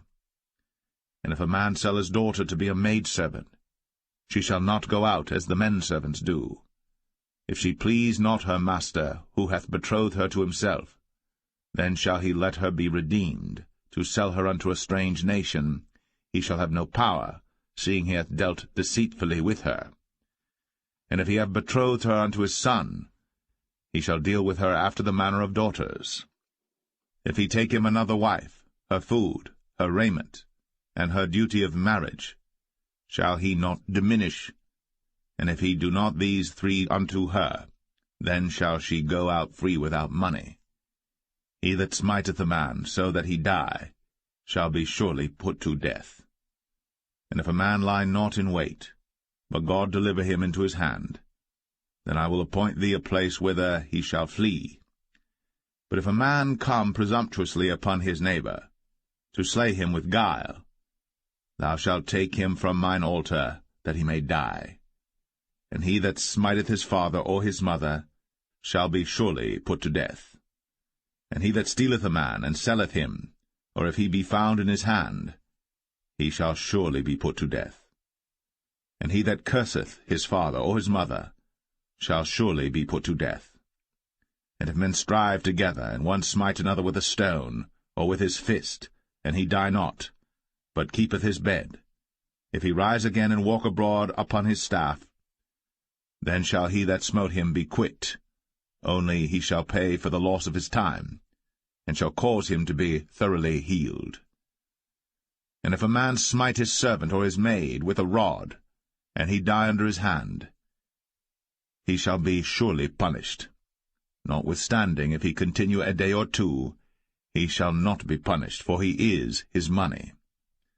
If men strive and hurt a woman with child, so that her fruit depart from her, and yet no mischief follow, he shall be surely punished, according as the woman's husband will lay upon him, and he shall pay as the judges determine. And if any mischief follow, then thou shalt give life for life, eye for eye, tooth for tooth, hand for hand, foot for foot, burning for burning, wound for wound, stripe for stripe. And if a man smite the eye of his servant, or the eye of his maid, that it perish, he shall let him go free for his eye's sake.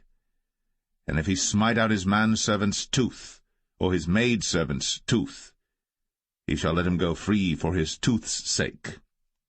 If an ox gore a man or a woman, that they die, then the ox shall be surely stoned, and his flesh shall not be eaten, but the owner of the ox shall be quit. But if the ox were wont to push with his horn in time past, and hath been testified to his owner, and he hath not kept him in, but that he hath killed a man or a woman, the ox shall be stoned, and his owner also shall be put to death. If there be laid on him a sum of money, then he shall give for the ransom of his life whatsoever is laid upon him. Whether he have gored a son, or have gored a daughter, according to this judgment shall it be done unto him. If the ox shall push a manservant or a maidservant, he shall give unto their master 30 shekels of silver, and the ox shall be stoned. And if a man shall open a pit, or if a man shall dig a pit, and not cover it, and an ox or an ass fall therein, the owner of the pit shall make it good, and give money unto the owner of them, and the dead beast shall be his. And if one man's ox hurt another's, that he die, then they shall sell the live ox, and divide the money of it, and the dead ox also they shall divide. For if it be known that the ox hath used to push in time past, and his owner hath not kept him in, he shall surely pay ox for ox, and the dead shall be his own.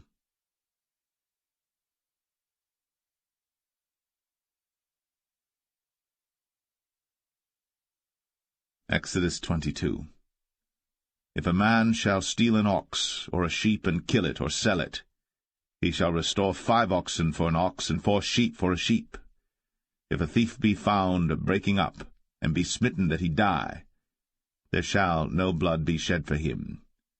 If the sun be risen upon him, there shall be blood shed for him, for he should make full restitution. If he have nothing, then he shall be sold for his theft. If the theft be certainly found in his hand alive, whether it be ox or ass or sheep, he shall restore double. If a man shall cause a field or vineyard to be eaten, and shall put in his beast, and shall feed in another man's field, of the best of his own field and of the best of his own vineyard, shall he make restitution. If fire break out and catch in thorns, so that stacks of corn or the standing corn of the field be consumed therewith, he that kindled the fire shall surely make restitution. If a man shall deliver unto his neighbor money or stuff to keep, and it be stolen out of the man's house, if the thief be found, let him pay double. If the thief be not found, then the master of the house shall be brought unto the judges to see whether he have put his hand unto his neighbor's goods.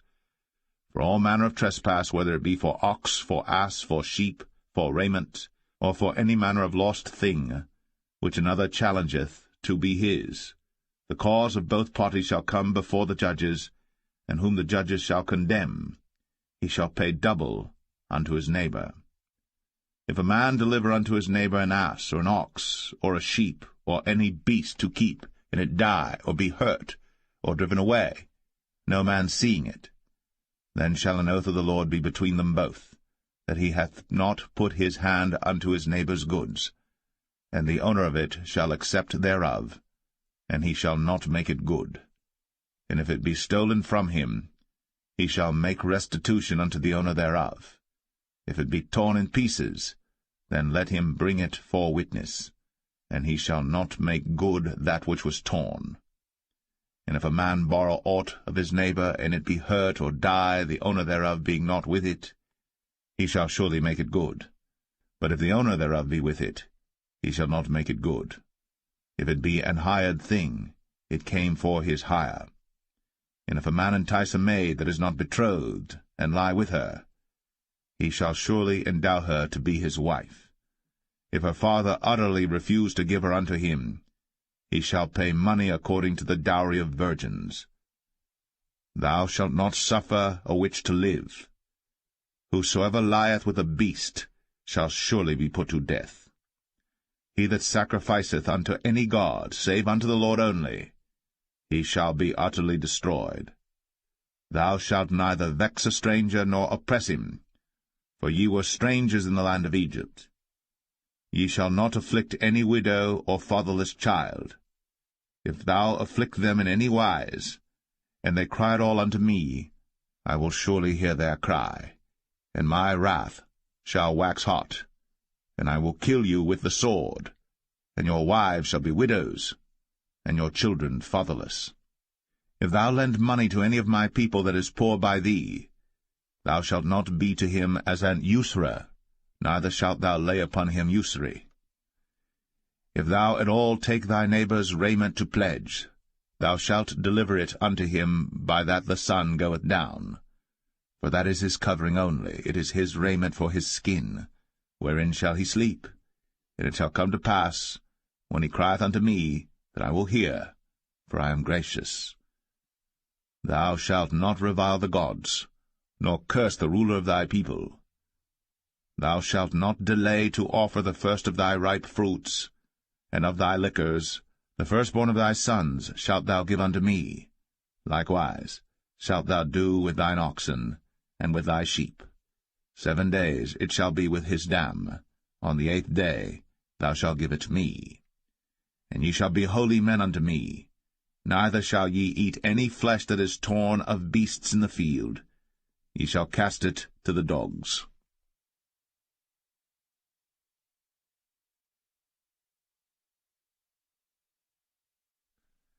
Exodus 23.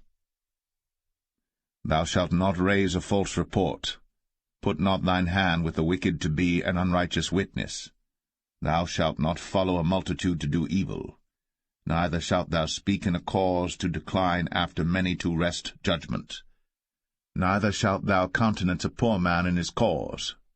If thou meet thine enemy's ox or his ass going astray, thou shalt surely bring it back to him again. If thou see the ass of him that hateth thee lying under his burden, and wouldest forbear to help him, thou shalt surely help with him. Thou shalt not wrest the judgment of thy poor in his cause. Keep thee far from a false matter, and the innocent and righteous slay thou not, for I will not justify the wicked. And thou shalt take no gift, for the gift blindeth the wise, and perverteth the words of the righteous. Also, thou shalt not oppress a stranger. For ye know the heart of a stranger, seeing ye were strangers in the land of Egypt. And 6 years thou shalt sow thy land, and shalt gather in the fruits thereof. But the 7th year thou shalt let it rest and lie still, that the poor of thy people may eat, and what they leave the beasts of the field shall eat. In like manner thou shalt deal with thy vineyard, and with thy oliveyard. 6 days thou shalt do thy work, and on the 7th day thou shalt rest, that thine ox and thine ass may rest, and the son of thy handmaid, and the stranger may be refreshed.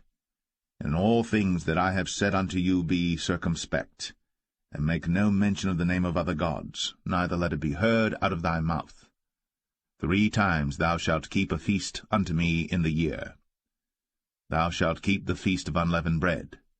Thou shalt eat unleavened bread 7 days, as I commanded thee, in the time appointed of the month Abib. For in it thou camest out from Egypt, and none shall appear before me empty. And the feast of harvest, the firstfruits of thy labours, which thou hast sown in the field, and the feast of ingathering, which is in the end of the year, when thou hast gathered in thy labours out of the field.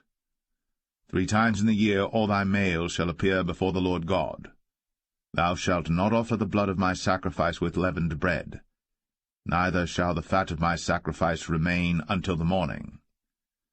The first of the firstfruits of thy land thou shalt bring into the house of the Lord thy God. Thou shalt not see the kid in his mother's milk. Behold, I send an angel before thee, to keep thee in the way, and to bring thee into the place which I have prepared. Beware of him, and obey his voice. Provoke him not, for he will not pardon your transgressions, for my name is in him.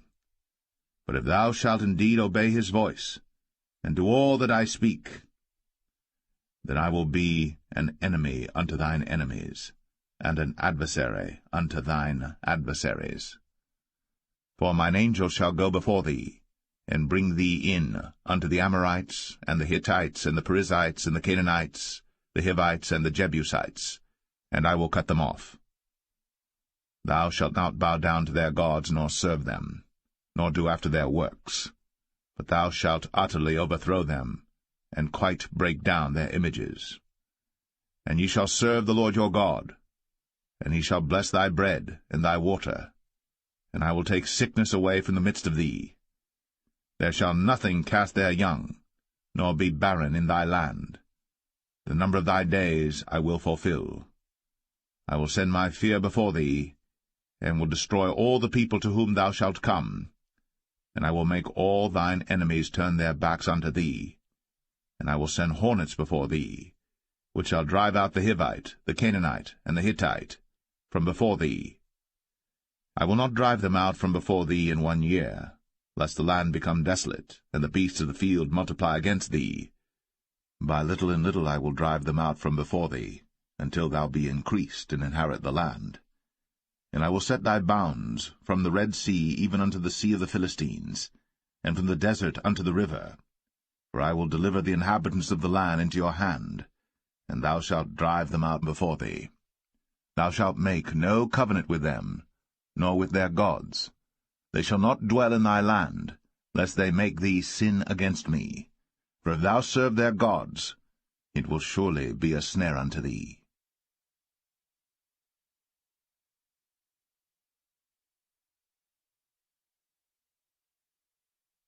Exodus 24. And he said unto Moses, Come up unto the Lord, thou, and Aaron, Nadab, and Abihu, and 70 of the elders of Israel, and worship ye afar off. And Moses alone shall come near the Lord, but they shall not come nigh, neither shall the people go up with him. And Moses came, and told the people all the words of the Lord, and all the judgments, and all the people answered with one voice, and said, All the words which the Lord hath said will we do. And Moses wrote all the words of the Lord, and rose up early in the morning, and builded an altar under the hill, and 12 pillars according to the 12 tribes of Israel. And he sent young men of the children of Israel, which offered burnt offerings, and sacrificed peace offerings of oxen unto the Lord. And Moses took half of the blood, and put it in basins, and half of the blood he sprinkled on the altar. And he took the book of the covenant, and read in the audience of the people, and they said, All that the Lord hath said will we do, and be obedient.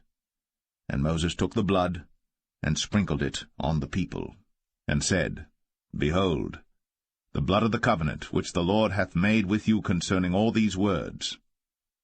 Then went up Moses, and Aaron, Nadab, and Abihu, and 70 of the elders of Israel. And they saw the God of Israel. And there was under his feet, as it were, a paved work of a sapphire stone, and as it were the body of heaven in his clearness. And upon the nobles of the children of Israel he laid not his hand. Also they saw God, and did eat and drink. And the Lord said unto Moses, Come up to me into the mount, and be there. And I will give thee tables of stone, and a law and commandments which I have written, that thou mayest teach them. And Moses rose up, and his minister Joshua. And Moses went up into the mount of God. And he said unto the elders, Tarry ye here for us, until we come again unto you. And behold, Aaron and Hur are with you. If any man have any matters to do, let him come unto them. And Moses went up into the mount, and a cloud covered the mount. And the glory of the Lord abode upon Mount Sinai, and the cloud covered it 6 days. And the 7th day he called unto Moses out of the midst of the cloud. And the sight of the glory of the Lord was like devouring fire on the top of the mount in the eyes of the children of Israel. And Moses went into the midst of the cloud, and gat him up into the mount. And Moses was in the mount 40 days and 40 nights.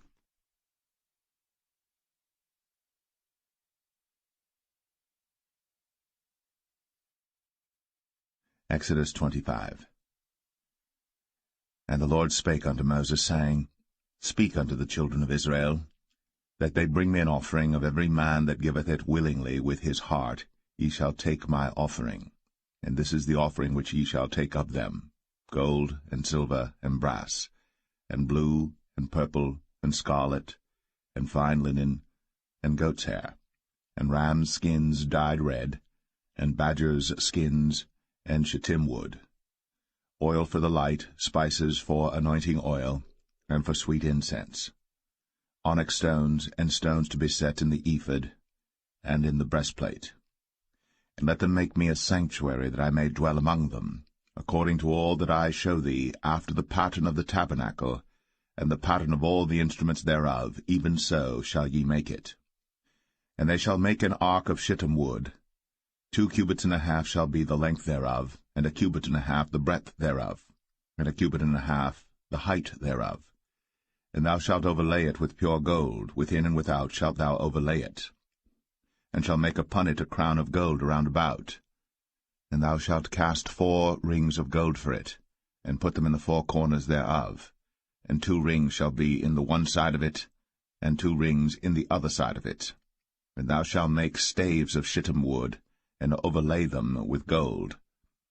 And thou shalt put the staves into the rings by the sides of the ark, that the ark may be borne with them. The staves shall be in the rings of the ark, they shall not be taken from it. And thou shalt put into the ark the testimony which I shall give thee. And thou shalt make a mercy seat of pure gold. 2 cubits and a half shall be the length thereof, and 1 cubit and a half the breadth thereof. And thou shalt make 2 cherubims of gold. Of beaten work shalt thou make them, in the 2 ends of the mercy seat. And make 1 cherub on the one end, and the other cherub on the other end. Even of the mercy seat shall ye make the cherubims on the 2 ends thereof. And the cherubims shall stretch forth their wings on high, covering the mercy seat with their wings, and their faces shall look one to another. Toward the mercy seat shall the faces of the cherubims be. And thou shalt put the mercy seat above upon the ark, and in the ark thou shalt put the testimony that I shall give thee. And there I will meet with thee, and I will commune with thee from above the mercy seat, from between the 2 cherubims which are upon the ark of the testimony, of all things which I will give thee in commandment unto the children of Israel. Thou shalt also make a table of shittim wood. 2 cubits shall be the length thereof, and 1 cubit the breadth thereof, and 1 cubit and a half the height thereof. And thou shalt overlay it with pure gold, and make thereto a crown of gold round about. And thou shalt make unto it a border of an handbreadth round about, and thou shalt make a golden crown to the border thereof round about. And thou shalt make for it 4 rings of gold, and put the rings in the 4 corners that are on the 4 feet thereof. Over against the border shall the rings be for places of the staves to bear the table. And thou shalt make the staves of shittim wood, and overlay them with gold, that the table may be borne with them. And thou shalt make the dishes thereof, and spoons thereof, and covers thereof, and bowls thereof, to cover withal, of pure gold shalt thou make them. And thou shalt set upon the table showbread before me always. And thou shalt make a candlestick of pure gold. Of beaten work shall the candlestick be made. His shaft, and his branches, his bowls, his knobs and his flowers shall be of the same. And 6 branches shall come out of the sides of it, 3 branches of the candlestick out of the one side, and 3 branches of the candlestick out of the other side. 3 bowls made like unto almonds, with a knob and a flower in one branch, and 3 bowls made like almonds in the other branch, with a knob and a flower. So in the 6 branches that come out of the candlestick. And in the candlestick shall be 4 bowls made like unto almonds, with their knobs and their flowers. And there shall be a knob under 2 branches of the same, and a knob under 2 branches of the same, and a knob under 2 branches of the same, according to the 6 branches that proceed out of the candlestick. Their knobs and their branches shall be of the same. All it shall be one beaten work of pure gold. And thou shalt make the 7 lamps thereof, and they shall light the lamps thereof, that they may give light over against it. And the tongs thereof, and the snuff dishes thereof, shall be of pure gold. Of a talent of pure gold shall he make it with all these vessels. And look that thou make them after their pattern which was shown thee in the mount.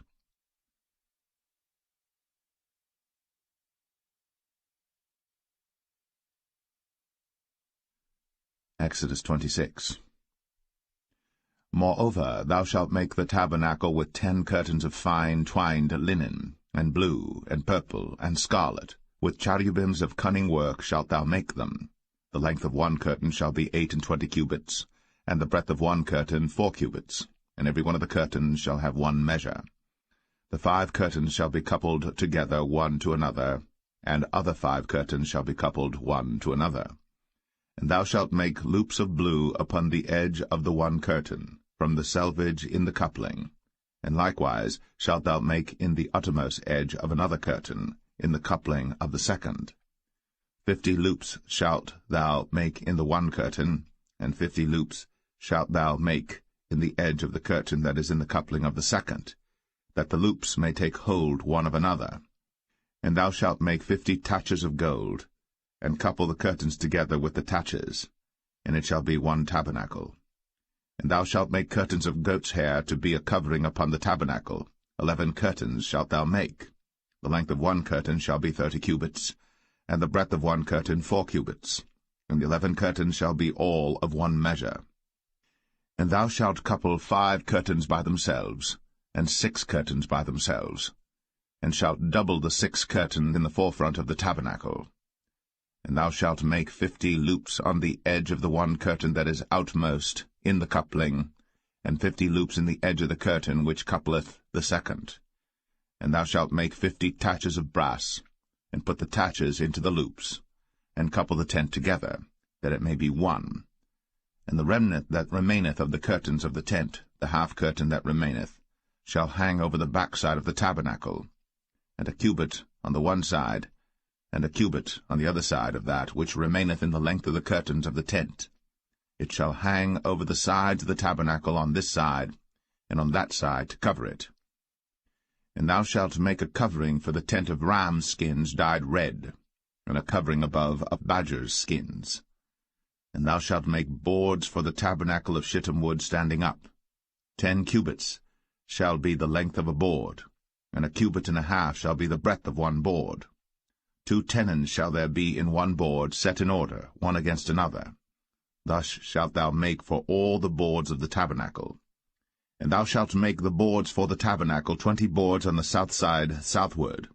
And thou shalt make 40 sockets of silver under the 20 boards, 2 sockets under one board for his 2 tenons, and 2 sockets under another board for his 2 tenons. And for the second side of the tabernacle on the north side there shall be 20 boards, and there 40 sockets of silver, 2 sockets under one board, and 2 sockets under another board. And for the sides of the tabernacle westward thou shalt make 6 boards. And 2 boards shalt thou make for the corners of the tabernacle in the 2 sides. And they shall be coupled together beneath, and they shall be coupled together above the head of it unto one ring. Thus shall it be for them both. They shall be for the 2 corners. And they shall be 8 boards, and their sockets of silver 16 sockets, 2 sockets under one board, and 2 sockets under another board. And thou shalt make bars of shittim wood, 5 for the boards of the one side of the tabernacle, and 5 bars for the boards of the other side of the tabernacle, and 5 bars for the boards of the side of the tabernacle for the 2 sides westward. And the middle bar in the midst of the boards shall reach from end to end. And thou shalt overlay the boards with gold, and make their rings of gold, for places for the bars, and thou shalt overlay the bars with gold. And thou shalt rear up the tabernacle according to the fashion thereof which was shown thee in the mount. And thou shalt make a veil of blue, and purple, and scarlet, and fine twined linen of cunning work. With cherubims shall it be made. And thou shalt hang it upon 4 pillars of shittim wood overlaid with gold. Their hooks shall be of gold, upon the 4 sockets of silver. And thou shalt hang up the veil under the taches, that thou mayest bring in thither within the veil the ark of the testimony. And the veil shall divide unto you between the holy place and the most holy. And thou shalt put the mercy seat upon the ark of the testimony in the most holy place. And thou shalt set the table without the veil, and the candlestick over against the table on the side of the tabernacle toward the south. And thou shalt put the table on the north side. And thou shalt make an hanging for the door of the tent, of blue and purple and scarlet, and fine twined linen, wrought with needlework. And thou shalt make for the hanging 5 pillars of shittim wood, and overlay them with gold, and their hooks shall be of gold, and thou shalt cast 5 sockets of brass for them.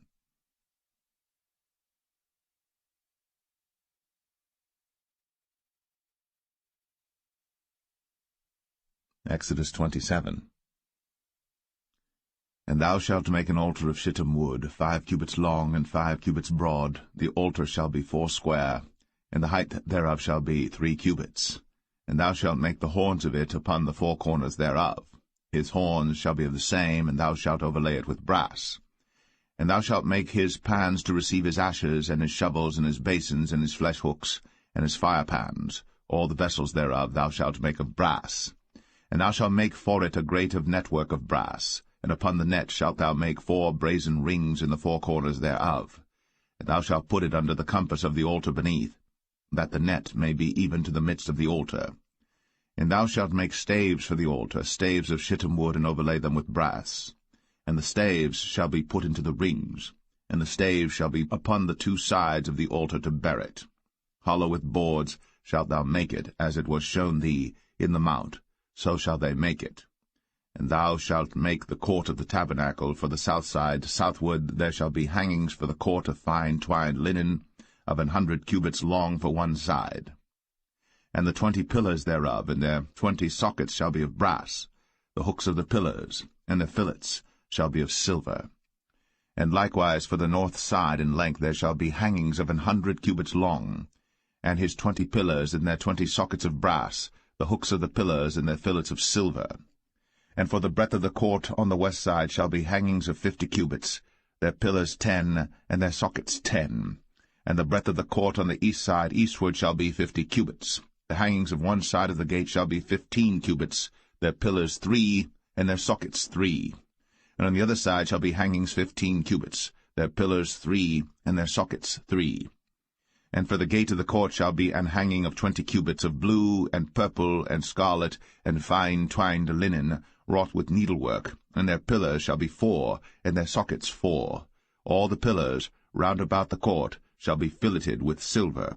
Their hooks shall be of silver, and their sockets of brass. The length of the court shall be 100 cubits, and the breadth 50 everywhere, and the height 5 cubits of fine twined linen, and their sockets of brass. All the vessels of the tabernacle, and all the service thereof, and all the pins thereof, and all the pins of the court shall be of brass. And thou shalt command the children of Israel that they bring thee pure oil, olive beaten for the light, to cause the lamp to burn always. In the tabernacle of the congregation without the veil, which is before the testimony, Aaron and his sons shall order it from evening to morning before the Lord. It shall be a statute for ever, unto their generations, on the behalf of the children of Israel.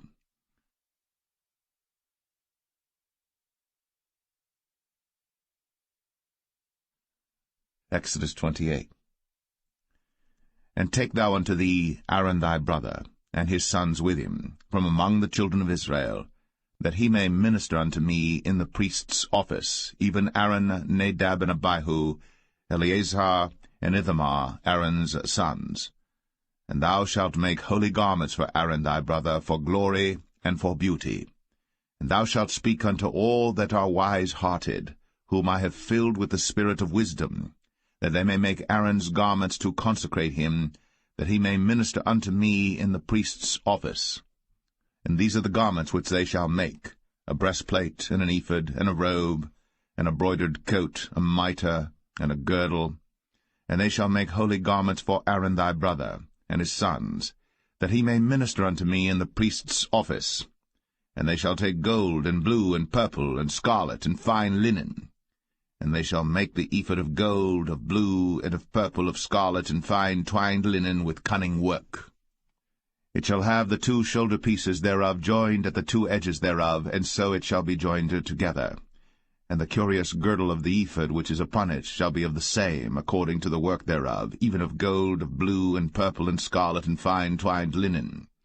And thou shalt take 2 onyx stones, and grave on them the names of the children of Israel, 6 of their names on one stone, and the other 6 names of the rest on the other stone, according to their birth. With the work of an engraver in stone, like the engravings of a signet, shalt thou engrave the 2 stones with the names of the children of Israel. Thou shalt make them to be set in ouches of gold. And thou shalt put the 2 stones upon the shoulders of the ephod for stones of memorial unto the children of Israel. And Aaron shall bear their names before the Lord upon his 2 shoulders for a memorial. And thou shalt make ouches of gold, and 2 chains of pure gold at the ends. Of wreathen work shalt thou make them, and fasten the wreathen chains to the ouches. And thou shalt make the breastplate of judgment with cunning work.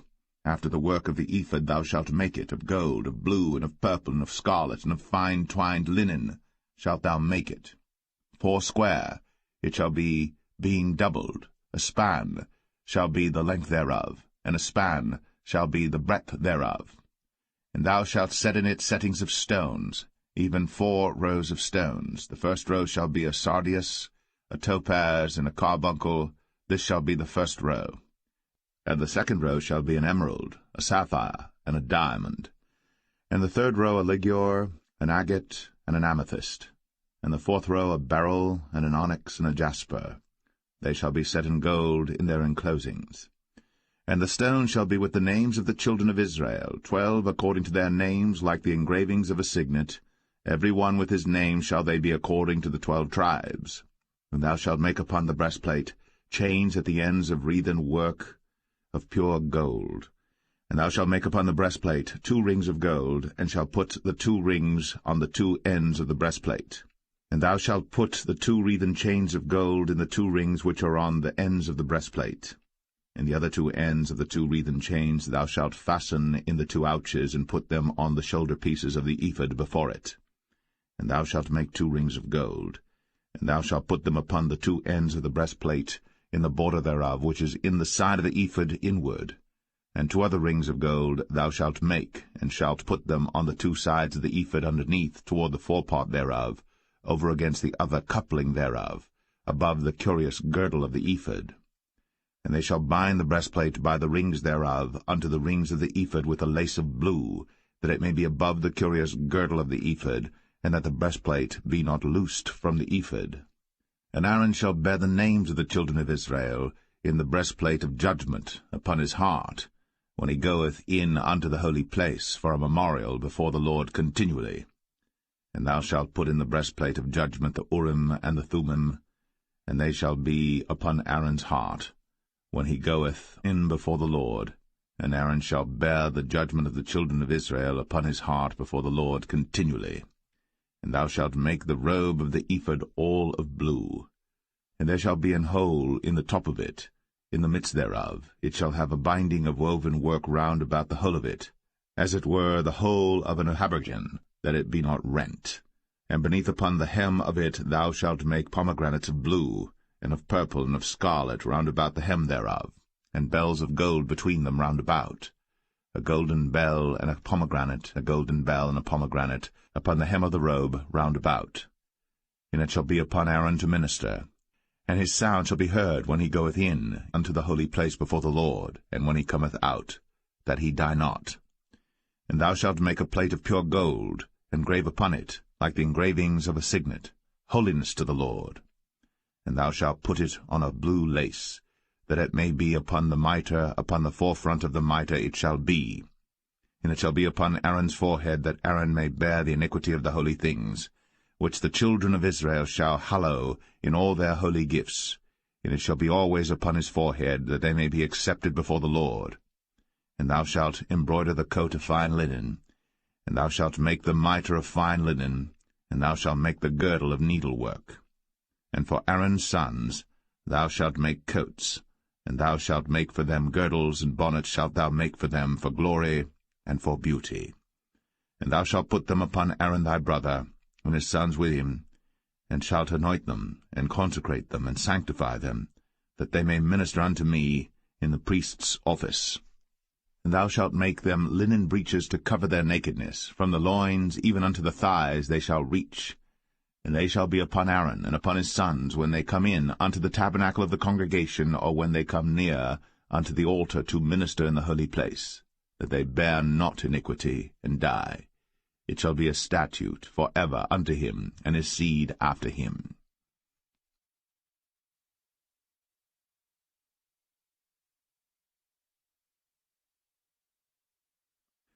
Exodus 29.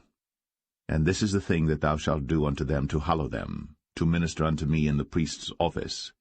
Take 1 young bullock, and 2 rams without blemish, and unleavened bread and cakes unleavened tempered with oil, and wafers unleavened anointed with oil, of wheaten flour shalt thou make them. And thou shalt put them into 1 basket, and bring them in the basket, with the bullock and the 2 rams. And Aaron and his sons thou shalt bring unto the door of the tabernacle of the congregation, and shalt wash them with water. And thou shalt take the garments, and put upon Aaron the coat, and the robe of the ephod, and the ephod, and the breastplate, and gird him with the curious girdle of the ephod. And thou shalt put the mitre upon his head, and put the holy crown upon the mitre. Then shalt thou take the anointing oil, and pour it upon his head, and anoint him. And thou shalt bring his sons, and put coats upon them. And thou shalt gird them with girdles, Aaron and his sons, and put the bonnets on them, and the priest's office shall be theirs for a perpetual statute. And thou shalt consecrate Aaron and his sons. And thou shalt cause a bullock to be brought before the tabernacle of the congregation, and Aaron and his sons shall put their hands upon the head of the bullock. And thou shalt kill the bullock before the Lord, by the door of the tabernacle of the congregation. And thou shalt take of the blood of the bullock, and put it upon the horns of the altar with thy finger, and pour all the blood beside the bottom of the altar. And thou shalt take all the fat that covereth the inwards, and the caul that is above the liver, and the 2 kidneys, and the fat that is upon them, and burn them upon the altar. But the flesh of the bullock, and his skin, and his dung, shalt thou burn with fire without the camp. It is a sin offering. Thou shalt also take 1 ram, and Aaron and his sons shall put their hands upon the head of the ram. And thou shalt slay the ram, and thou shalt take his blood, and sprinkle it round about upon the altar. And thou shalt cut the ram in pieces, and wash the inwards of him and his legs, and put them unto his pieces and unto his head. And thou shalt burn the whole ram upon the altar. It is a burnt offering unto the Lord. It is a sweet savour, an offering made by fire unto the Lord. And thou shalt take the other ram, and Aaron and his sons shall put their hands upon the head of the ram. Then shalt thou kill the ram, and take of his blood, and put it upon the tip of the right ear of Aaron, and upon the tip of the right ear of his sons, and upon the thumb of their right hand, and upon the great toe of their right foot, and sprinkle the blood upon the altar round about. And thou shalt take of the blood that is upon the altar, and of the anointing oil, and sprinkle it upon Aaron, and upon his garments, and upon his sons, and upon the garments of his sons with him. And he shall be hallowed, and his garments, and his sons' garments with him. Also thou shalt take of the ram the fat and the rump, and the fat that covereth the inwards, and the caul above the liver, and the 2 kidneys, and the fat that is upon them, and the right shoulder, for it is a ram of consecration. and 1 loaf of bread, and 1 cake of oiled bread, and 1 wafer out of the basket of the unleavened bread that is before the Lord. And thou shalt put all in the hands of Aaron, and in the hands of his sons, and shalt wave them for a wave offering before the Lord. And thou shalt receive them of their hands, and burn them upon the altar for a burnt offering, for a sweet savour before the Lord. It is an offering made by fire unto the Lord.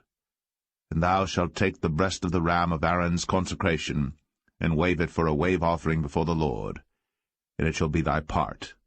And thou shalt sanctify the breast of the wave offering, and the shoulder of the heave offering, which is waved, and which is heaved up, of the ram of the consecration, even of that which is for Aaron, and of that which is for his sons. And it shall be Aaron's and his sons by a statute for ever from the children of Israel. For it is an heave offering, and it shall be an heave offering from the children of Israel of the sacrifice of their peace offerings, even their heave offering unto the Lord. And the holy garments of Aaron shall be his sons after him, to be anointed therein, and to be consecrated in them. And that son that is priest in his stead shall put them on 7 days, when he cometh into the tabernacle of the congregation to minister in the holy place. And thou shalt take the ram of the consecration, and seethe his flesh in the holy place. And Aaron and his sons shall eat the flesh of the ram, and the bread that is in the basket by the door of the tabernacle of the congregation. And they shall eat those things wherewith the atonement was made, to consecrate and to sanctify them. But a stranger shall not eat thereof, because they are holy. And if aught of the flesh of the consecrations, or of the bread, remain unto the morning, then thou shalt burn the remainder with fire. It shall not be eaten, because it is holy. And thus shalt thou do unto Aaron and to his sons, according to all things which I have commanded thee. 7 days shalt thou consecrate them. And thou shalt offer every day a bullock for a sin offering, for atonement. And thou shalt cleanse the altar, when thou hast made an atonement for it. And thou shalt anoint it, to sanctify it. 7 days thou shalt make an atonement for the altar, and sanctify it. And it shall be an altar most holy. Whatsoever toucheth the altar shall be holy. Now this is that which thou shalt offer upon the altar: 2 lambs of the first year, day by day, continually. The 1 lamb thou shalt offer in the morning, and the other lamb thou shalt offer at even. And with the 1 lamb a 10th deal of flour mingled with the 4th part of an hin of beaten oil, and the 4th part of an hin of wine for a drink offering. And the other lamb thou shalt offer at even, and shalt do thereto according to the meat offering of the morning, and according to the drink offering thereof, for a sweet savour, an offering made by fire unto the Lord. This shall be a continual burnt offering throughout your generations at the door of the tabernacle of the congregation before the Lord, where I will meet you, to speak there unto thee. And there I will meet with the children of Israel, and the tabernacle shall be sanctified by my glory. And I will sanctify the tabernacle of the congregation and the altar. I will sanctify also both Aaron and his sons to minister to me in the priest's office. And I will dwell among the children of Israel, and will be their God. And they shall know that I am the Lord their God, that brought them forth out of the land of Egypt, that I may dwell among them. I am the Lord their God.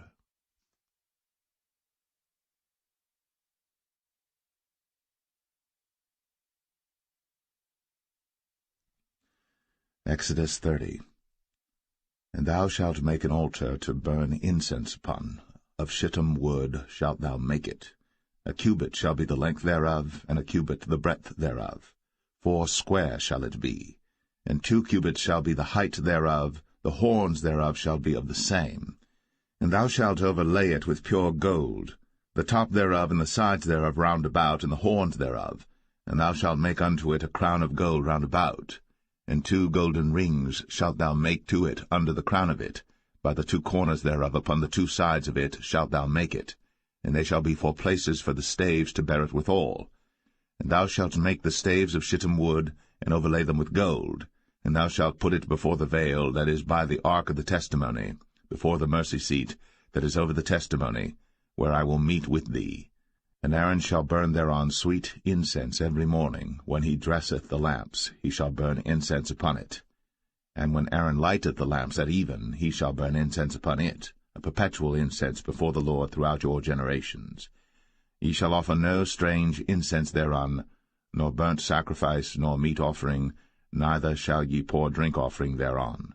And Aaron shall make an atonement upon the horns of it once in a year with the blood of the sin offering of atonements. Once in the year shall he make atonement upon it throughout your generations. It is most holy unto the Lord. And the Lord spake unto Moses, saying, When thou takest the sum of the children of Israel after their number, then shall they give every man a ransom for his soul unto the Lord, when thou numberest them, that there be no plague among them, when thou numberest them. This they shall give every one that passeth among them that are numbered, half a shekel after the shekel of the sanctuary. A shekel is 20 gerahs, and half shekel shall be the offering of the Lord. Every one that passeth among them that are numbered, from 20 years old and above, shall give an offering unto the Lord. The rich shall not give more, and the poor shall not give less than half a shekel, when they give an offering unto the Lord, to make an atonement for your souls. And thou shalt take the atonement money of the children of Israel, and shalt appoint it for the service of the tabernacle of the congregation, that it may be a memorial unto the children of Israel before the Lord, to make an atonement for your souls. And the Lord spake unto Moses, saying, Thou shalt also make a laver of brass, and his foot also of brass, to wash withal. And thou shalt put it between the tabernacle of the congregation and the altar, and thou shalt put water therein. For Aaron and his sons shall wash their hands and their feet thereat. When they go into the tabernacle of the congregation, they shall wash with water, that they die not, or when they come near to the altar to minister, to burn offering made by fire unto the Lord. So they shall wash their hands and their feet, that they die not. And it shall be a statute forever to them, even to him and to his seed throughout their generations. Moreover the Lord spake unto Moses, saying, Take thou also unto thee principal spices, of pure myrrh 500 shekels, and of sweet cinnamon half so much, even 250 shekels, and of sweet calamus 250 shekels, and of cassia 500 shekels after the shekel of the sanctuary, and of oil olive and hin. And thou shalt make it an oil of holy ointment, an ointment compound after the art of the apothecary. It shall be an holy anointing oil. And thou shalt anoint the tabernacle of the congregation therewith, and the ark of the testimony, and the table and all his vessels, and the candlestick and his vessels, and the altar of incense, and the altar of burnt offering with all his vessels, and the laver and his foot. And thou shalt sanctify them, that they may be most holy. Whatsoever toucheth them shall be holy. And thou shalt anoint Aaron and his sons, and consecrate them, that they may minister unto me in the priest's office. And thou shalt speak unto the children of Israel, saying, This shall be an holy anointing oil unto me throughout your generations. Upon man's flesh shall it not be poured, neither shall ye make any other like it, after the composition of it. It is holy. And it shall be holy unto you. Whosoever compoundeth any like it, or whosoever putteth any of it upon a stranger, shall even be cut off from his people. And the Lord said unto Moses, Take unto thee sweet spices, stacte, and onycha, and galbanum, these sweet spices with pure frankincense, of each shall there be a like weight. And thou shalt make it a perfume, a confection after the art of the apothecary, tempered together pure and holy. And thou shalt beat some of it very small, and put of it before the testimony in the tabernacle of the congregation, where I will meet with thee. It shall be unto you most holy. And as for the perfume which thou shalt make, ye shall not make to yourselves according to the composition thereof. It shall be unto thee holy for the Lord. Whosoever shall make like unto that, to smell thereto, shall even be cut off from his people.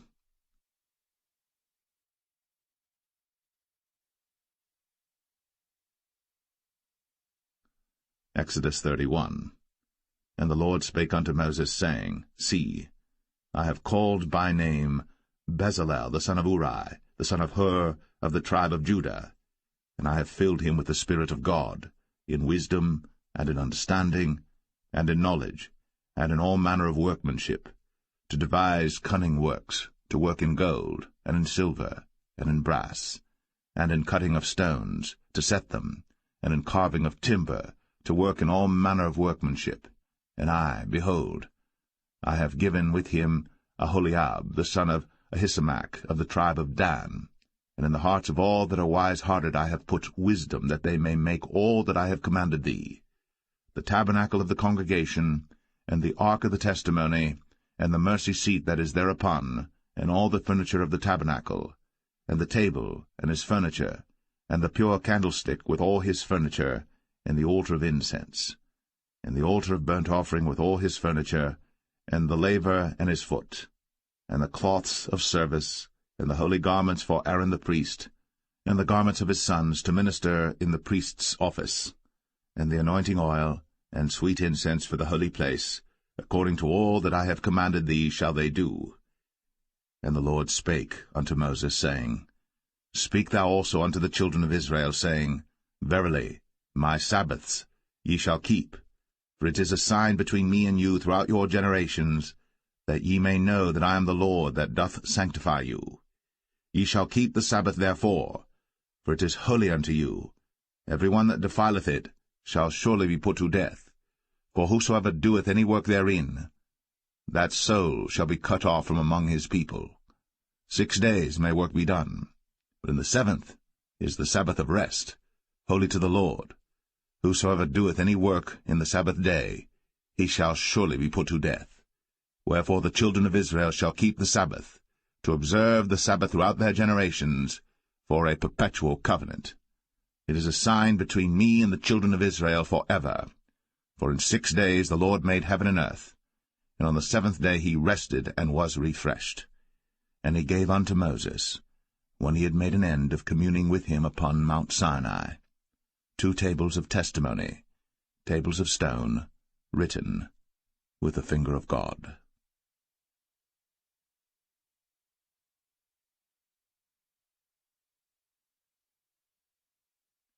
Exodus 32. And when the people saw that Moses delayed to come down out of the mount, the people gathered themselves together unto Aaron, and said unto him, Up, make us gods, which shall go before us. For as for this Moses, the man that brought us up out of the land of Egypt, we wot not what is become of him. And Aaron said unto them, Break off the golden earrings which are in the ears of your wives, of your sons, and of your daughters, and bring them unto me. And all the people brake off the golden earrings which were in their ears, and brought them unto Aaron. And he received them at their hand, and fashioned it with a graving tool, after he had made it a molten calf. And they said, These be thy gods, O Israel, which brought thee up out of the land of Egypt. And when Aaron saw it, he built an altar before it. And Aaron made proclamation and said, Tomorrow is a feast to the Lord. And they rose up early on the morrow, and offered burnt offerings, and brought peace offerings. And the people sat down to eat and to drink, and rose up to play. And the Lord said unto Moses, Go, get thee down, for thy people, which thou broughtest out of the land of Egypt, have corrupted themselves. They have turned aside quickly out of the way which I commanded them. They have made them a molten calf, and have worshipped it, and have sacrificed thereunto, and said, These be thy gods, O Israel, which have brought thee up out of the land of Egypt. And the Lord said unto Moses, I have seen this people, and behold, it is a stiff-necked people. Now therefore let me alone, that my wrath may wax hot against them, and that I may consume them, and I will make of thee a great nation. And Moses besought the Lord his God, and said, Lord, why doth thy wrath wax hot against thy people, which thou hast brought forth out of the land of Egypt with great power, and with a mighty hand? Wherefore should the Egyptians speak and say, For mischief did he bring them out, to slay them in the mountains, and to consume them from the face of the earth? Turn from thy fierce wrath, and repent of this evil against thy people.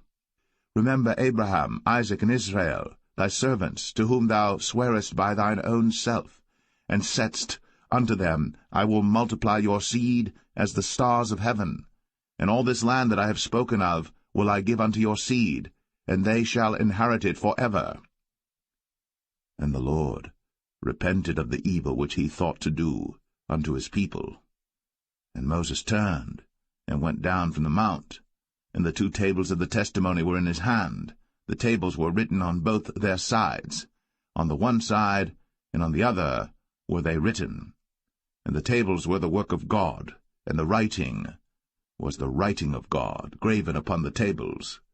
And when Joshua heard the noise of the people as they shouted, he said unto Moses, There is a noise of war in the camp. And he said, It is not the voice of them that shout for mastery, neither is it the voice of them that cry for being overcome, but the noise of them that sing do I hear. And it came to pass, as soon as he came nigh unto the camp, that he saw the calf, and the dancing. And Moses' anger waxed hot, and he cast the tables out of his hands, and brake them beneath the mount. And he took the calf which they had made, and burnt it in the fire, and ground it to powder, and strawed it upon the water, and made the children of Israel drink of it. And Moses said unto Aaron, What did this people unto thee, that thou hast brought so great a sin upon them? And Aaron said, Let not the anger of my Lord wax hot. Thou knowest the people, that they are set on mischief. For they said unto me, Make us gods, which shall go before us. For as for this Moses, the man that brought us up out of the land of Egypt, we wot not what is become of him. And I said unto them, Whosoever hath any gold, let them break it off. So they gave it to me. Then I cast it into the fire, and there came out this calf. And when Moses saw that the people were naked, for Aaron had made them naked unto their shame among their enemies, then Moses stood in the gate of the camp, and said, Who is on the Lord's side? Let him come unto me. And all the sons of Levi gathered themselves together unto him. And he said unto them, Thus saith the Lord God of Israel, Put every man his sword by his side, and go in and out from gate to gate throughout the camp, and slay every man his brother, and every man his companion, and every man his neighbor. And the children of Levi did according to the word of Moses. And there fell of the people that day about 3,000 men. For Moses had said, Consecrate yourselves today to the Lord, even every man upon his son, and upon his brother, that he may bestow upon you a blessing this day. And it came to pass on the morrow, that Moses said unto the people, Ye have sinned a great sin, and now I will go up unto the Lord. Peradventure I shall make an atonement for your sin. And Moses returned unto the Lord, and said, O this people have sinned a great sin, and have made them gods of gold. Yet now, if thou wilt forgive their sin, and if not, blot me, I pray thee, out of thy book, which thou hast written. And the Lord said unto Moses, Whosoever hath sinned against me, him will I blot out of my book. Therefore now go, lead the people unto the place of which I have spoken unto thee. Behold, mine angel shall go before thee. Nevertheless, in the day when I visit, I will visit their sin upon them. And the Lord plagued the people, because they made the calf which Aaron made.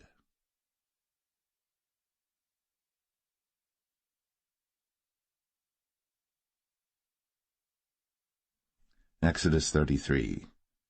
And the Lord said unto Moses, Depart, and go up hence, thou, and the people which thou hast brought up out of the land of Egypt, unto the land which I sware unto Abraham, to Isaac, and to Jacob, saying, Unto thy seed will I give it. And I will send an angel before thee, and I will drive out the Canaanite, the Amorite, and the Hittite, and the Perizzite, the Hivite, and the Jebusite, unto a land flowing with milk and honey. For I will not go up in the midst of thee, for thou art a stiff-necked people, lest I consume thee in the way. And when the people heard these evil tidings, they mourned, and no man did put on him his ornaments. For the Lord had said unto Moses, Say unto the children of Israel, Ye are a stiff-necked people. I will come up into the midst of thee in a moment, and consume thee. Therefore now put off thy ornaments from thee, that I may know what to do unto thee. And the children of Israel stripped themselves of their ornaments by the mount Horeb. And Moses took the tabernacle, and pitched it without the camp, afar off from the camp, and called it the tabernacle of the congregation. And it came to pass that every one which sought the Lord went out unto the tabernacle of the congregation, which was without the camp. And it came to pass, when Moses went out unto the tabernacle, that all the people rose up, and stood every man at his tent door, and looked after Moses, until he was gone into the tabernacle. And it came to pass, as Moses entered into the tabernacle, the cloudy pillar descended, and stood at the door of the tabernacle, and the Lord talked with Moses. And all the people saw the cloudy pillar stand at the tabernacle door. And all the people rose up and worshipped, every man in his tent door. And the Lord spake unto Moses face to face, as a man speaketh unto his friend. And he turned again into the camp. But his servant Joshua the son of Nun, a young man, departed not out of the tabernacle. And Moses said unto the Lord, See, thou sayest unto me, Bring up this people, and thou hast not let me know whom thou wilt send with me. Yet thou hast said, I know thee by name, and thou hast also found grace in my sight. Now therefore, I pray thee, if I have found grace in thy sight, show me now thy way, that I may know thee, that I may find grace in thy sight, and consider that this nation is thy people. And he said, My presence shall go with thee, and I will give thee rest. And he said unto him, If thy presence go not with me, carry us not up hence. For wherein shall it be known here that I and thy people have found grace in thy sight? Is it not in that thou goest with us? So shall we be separated, I and thy people, from all the people that are upon the face of the earth. And the Lord said unto Moses, I will do this thing also that thou hast spoken, for thou hast found grace in my sight, and I know thee by name. And he said, I beseech thee, show me thy glory. And he said, I will make all my goodness pass before thee, and I will proclaim the name of the Lord before thee, and will be gracious to whom I will be gracious, and will show mercy on whom I will show mercy. And he said, Thou canst not see my face, for there shall no man see me and live. And the Lord said, Behold, there is a place by me, and thou shalt stand upon a rock. And it shall come to pass, while my glory passeth by, that I will put thee in a cleft of the rock, and will cover thee with my hand while I pass by. And I will take away mine hand, and thou shalt see my back parts, but my face shall not be seen.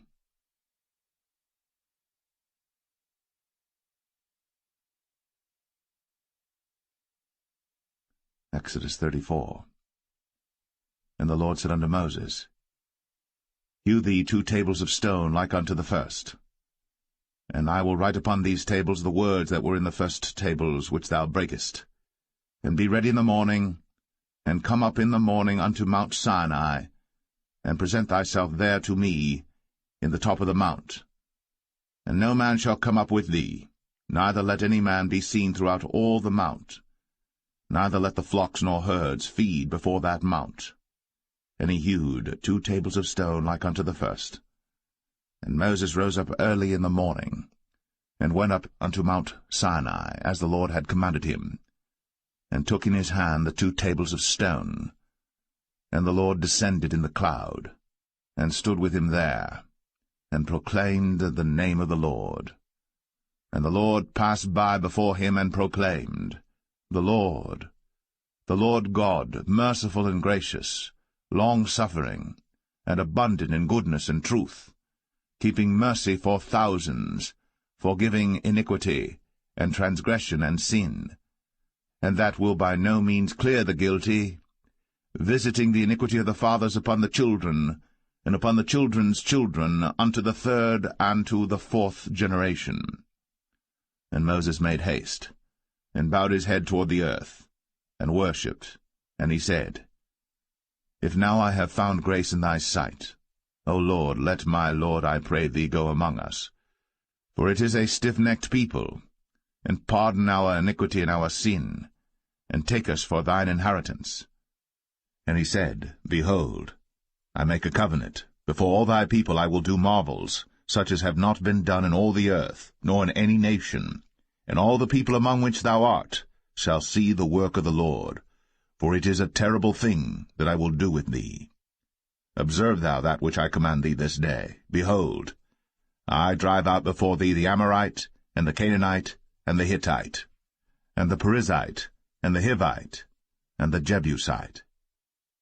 Take heed to thyself, lest thou make a covenant with the inhabitants of the land whither thou goest, lest it be for a snare in the midst of thee.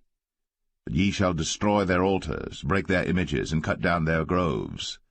For thou shalt worship no other god, for the Lord whose name is jealous is a jealous God. Lest thou make a covenant with the inhabitants of the land, and they go a-whoring after their gods, and do sacrifice unto their gods, and one call thee, and thou eat of his sacrifice, and thou take of their daughters unto thy sons, and their daughters go a-whoring after their gods, and make thy sons go a-whoring after their gods. Thou shalt make thee no molten gods. The feast of unleavened bread shalt thou keep. 7 days thou shalt eat unleavened bread, as I commanded thee, in the time of the month Abib. For in the month Abib thou camest out from Egypt. All that openeth the matrix is mine, and every firstling among thy cattle, whether ox or sheep that is male. But the firstling of an ass thou shalt redeem with a lamb, and if thou redeem him not, then shalt thou break his neck. All the firstborn of thy sons thou shalt redeem, and none shall appear before me empty. 6 days thou shalt work, but on the 7th day thou shalt rest. In earing time and in harvest thou shalt rest. And thou shalt observe the feast of weeks, of the firstfruits of wheat harvest, and the feast of ingathering at the year's end. Thrice in the year shall all your men-children appear before the Lord God, the God of Israel. For I will cast out the nations before thee, and enlarge thy borders. Neither shall any man desire thy land, when thou shalt go up to appear before the Lord thy God thrice in the year. Thou shalt not offer the blood of my sacrifice with leaven, neither shall the sacrifice of the feast of the Passover be left unto the morning. The first of the firstfruits of thy land thou shalt bring unto the house of the Lord thy God. Thou shalt not see the kid in his mother's milk. And the Lord said unto Moses, Write thou these words, for after the tenor of these words I have made a covenant with thee and with Israel. And he was there with the Lord 40 days and 40 nights. He did neither eat bread nor drink water. And he wrote upon the tables the words of the covenant, the 10 commandments. And it came to pass, when Moses came down from Mount Sinai, with the 2 tables of testimony in Moses' hand, when he came down from the mount, that Moses wist not that the skin of his face shone, while he talked with him. And when Aaron and all the children of Israel saw Moses, behold, the skin of his face shone, and they were afraid to come nigh him. And Moses called unto them, and Aaron and all the rulers of the congregation returned unto him. And Moses talked with them, and afterward all the children of Israel came nigh, and he gave them in commandment all that the Lord had spoken with him in Mount Sinai. And till Moses had done speaking with them, he put a veil on his face. But when Moses went in before the Lord to speak with him, he took the veil off until he came out. And he came out, and spake unto the children of Israel that which he was commanded. And the children of Israel saw the face of Moses, that the skin of Moses' face shone. And Moses put the veil upon his face again, until he went in to speak with him.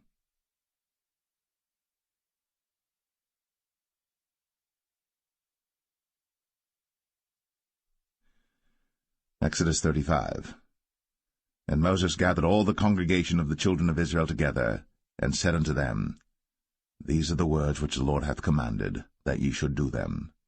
6 days shall work be done, but on the 7th day there shall be to you an holy day, a Sabbath of rest to the Lord. Whosoever doeth work therein shall be put to death. Ye shall kindle no fire throughout your habitations upon the Sabbath day. And Moses spake unto all the congregation of the children of Israel, saying, This is the thing which the Lord commanded, saying, Take ye from among you an offering unto the Lord.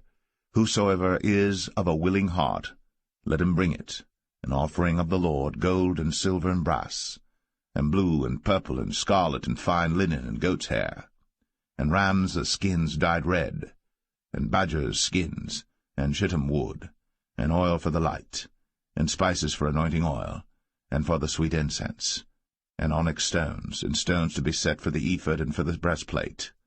And every wise-hearted among you shall come, and make all that the Lord hath commanded, the tabernacle, his tent, and his covering, his taches, and his boards, his bars, his pillars, and his sockets, the ark and the staves thereof, with the mercy seat and the veil of the covering, the table and his staves, and all his vessels, and the showbread, the candlestick also for the light, and his furniture, and his lamps, with the oil for the light, and the incense altar, and his staves, and the anointing oil, and the sweet incense, and the hanging for the door at the entering in of the tabernacle, the altar of burnt offering, with his brazen grate, his staves, and all his vessels, the laver and his foot, the hangings of the court, his pillars, and their sockets, and the hanging for the door of the court, the pins of the tabernacle, and the pins of the court, and their cords, the cloths of service, to do service in the holy place, the holy garments for Aaron the priest, and the garments of his sons to minister in the priest's office.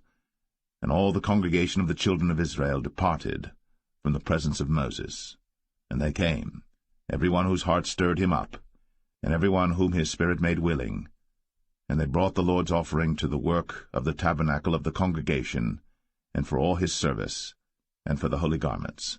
And they came, both men and women, as many as were willing-hearted, and brought bracelets and earrings and rings and tablets, all jewels of gold. And every man that offered an offering of gold unto the Lord. And every man with whom was found blue and purple and scarlet and fine linen and goat's hair, and red skins of rams and badgers' skins brought them. Every one that did offer an offering of silver and brass brought the Lord's offering, and every man with whom was found shittim wood for any work of the service brought it. And all the women that were wise-hearted did spin with their hands, and brought that which they had spun, both of blue and of purple and of scarlet and of fine linen. And all the women whose heart stirred them up in wisdom spun goat's hair. And the rulers brought onyx stones, and stones to be set for the ephod and for the breastplate, and spice, and oil for the light, and for the anointing oil, and for the sweet incense.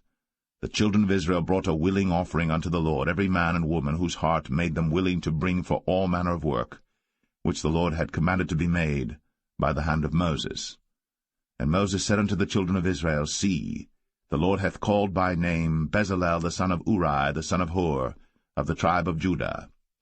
And he hath filled him with the Spirit of God in wisdom, in understanding, and in knowledge, and in all manner of workmanship, and to devise curious works, to work in gold, and in silver, and in brass, and in the cutting of stones, to set them, and in carving of wood, to make any manner of cunning work. And he hath put in his heart that he may teach, both he and Aholiab, the son of Ahisamach, of the tribe of Dan. Them hath he filled with wisdom of heart, to work all manner of work, of the engraver, and of the cunning workman, and of the embroiderer, in blue, and in purple, and scarlet, and in fine linen, and of the weaver, even of them that do any work, and of those that devise cunning work.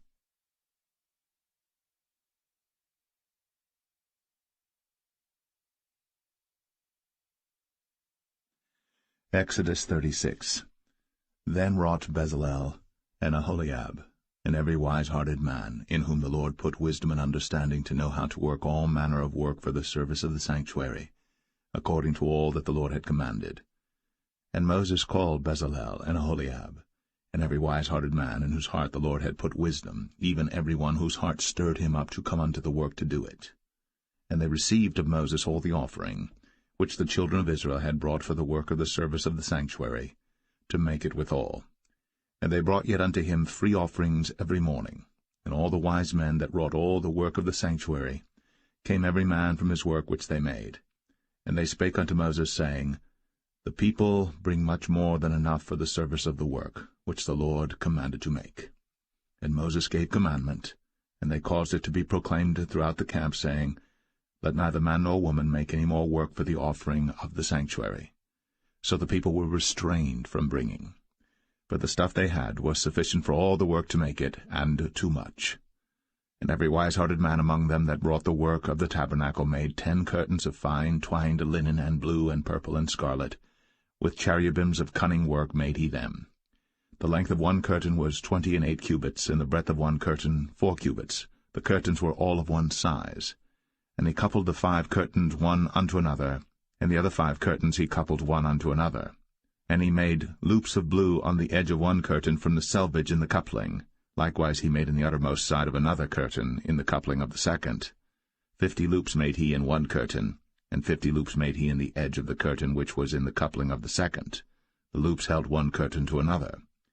And he made 50 taches of gold, and coupled the curtains one unto another with the taches. So it became one tabernacle. And he made curtains of goat's hair for the tent over the tabernacle. 11 curtains he made them. The length of one curtain was 30 cubits, and 4 cubits was the breadth of one curtain. The 11 curtains were of one size. And he coupled 5 curtains by themselves, and 6 curtains by themselves. And he made 50 loops upon the uttermost edge of the curtain in the coupling, and 50 loops made he upon the edge of the curtain which coupleth the second. And he made 50 taches of brass to couple the tent together, that it might be one. And he made a covering for the tent of ram skins dyed red, and a covering of badger skins above that. And he made boards for the tabernacle of shittim wood standing up. The length of a board was 10 cubits, and the breadth of a board 1 cubit and a half. One board had 2 tenons, equally distant one from another. Thus did he make for all the boards of the tabernacle. And he made boards for the tabernacle, 20 boards for the south side southward. And 40 sockets of silver he made under the 20 boards, 2 sockets under one board for his 2 tenons, and 2 sockets under another board for his 2 tenons. And for the other side of the tabernacle, which is toward the north corner, he made 20 boards, and there 40 sockets of silver, 2 sockets under one board, and 2 sockets under another board. And for the sides of the tabernacle westward he made 6 boards, and 2 boards made he for the corners of the tabernacle in the 2 sides, and they were coupled beneath and coupled together at the head thereof to one ring. Thus he did to both of them in both the corners. And there were 8 boards, and their sockets were 16 sockets of silver, under every board 2 sockets. And he made bars of shittim wood, 5 for the boards of the one side of the tabernacle, and 5 bars for the boards of the other side of the tabernacle, and 5 bars for the boards of the tabernacle for the sides westward. And he made the middle bar to shoot through the boards from the one end to the other. And he overlaid the boards with gold, and made their rings of gold to be places for the bars, and overlaid the bars with gold. And he made a veil of blue and purple and scarlet, and fine twined linen, with cherubims made he it of cunning work. And he made thereunto 4 pillars of shittim wood, and overlaid them with gold. Their hooks were of gold, and he cast for them 4 sockets of silver. And he made an hanging for the tabernacle door of blue and purple and scarlet and fine twined linen of needlework, and the 5 pillars of it with their hooks, and he overlaid their chapiters and their fillets with gold, but their 5 sockets were of brass.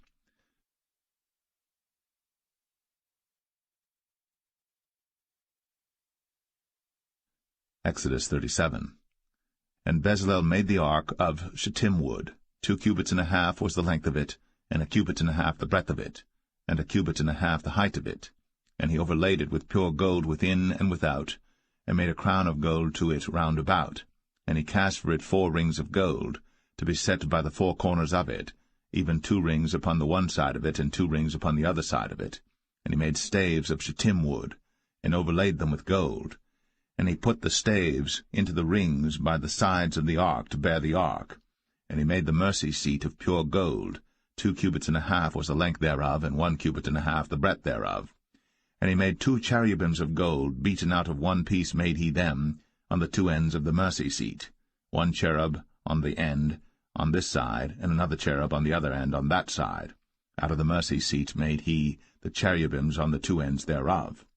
And the cherubims spread out their wings on high, and covered with their wings over the mercy seat, with their faces one to another. Even to the mercy seatward were the faces of the cherubims. And he made the table of shittim wood. 2 cubits was the length thereof, and 1 cubit the breadth thereof, and 1 cubit and a half the height thereof.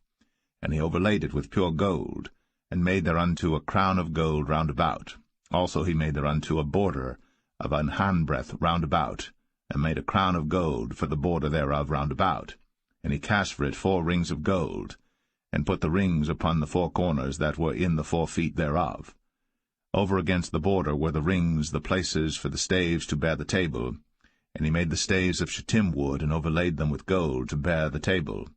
And he made the vessels which were upon the table, his dishes, and his spoons, and his bowls, and his covers, to cover withal of pure gold. And he made the candlestick of pure gold. Of beaten work made he the candlestick. His shaft and his branch, his bowls, his knobs, and his flowers were of the same. And 6 branches going out of the sides thereof, 3 branches of the candlestick out of the one side thereof, and 3 branches of the candlestick out of the other side thereof. 3 bowls made after the fashion of almonds in one branch, a knob and a flower, and 3 bowls made like almonds in another branch, a knob and a flower. So throughout the 6 branches, going out of the candlestick. And in the candlestick were 4 bowls made like almonds, his knobs and his flowers, and a knob under 2 branches of the same, and a knob under 2 branches of the same, and a knob under 2 branches of the same, according to the 6 branches going out of it. Their knobs and their branches were of the same. All of it was one beaten work of pure gold. And he made his 7 lamps and his snuffers and his snuff dishes of pure gold. Of a talent of pure gold made he it, and all the vessels thereof. And he made the incense altar of shittim wood. The length of it was a cubit, the breadth of it a cubit. It was 4 square, and 2 cubits was the height of it. The horns thereof were of the same. And he overlaid it with pure gold, both the top of it and the sides thereof round about. And the horns of it also he made unto it a crown of gold round about. And he made 2 rings of gold for it under the crown thereof, by the 2 corners of it upon the 2 sides thereof, to be places for the staves to bear it withal. And he made the staves of shittim wood, and overlaid them with gold. And he made the holy anointing oil, and the pure incense of sweet spices, according to the work of the apothecary.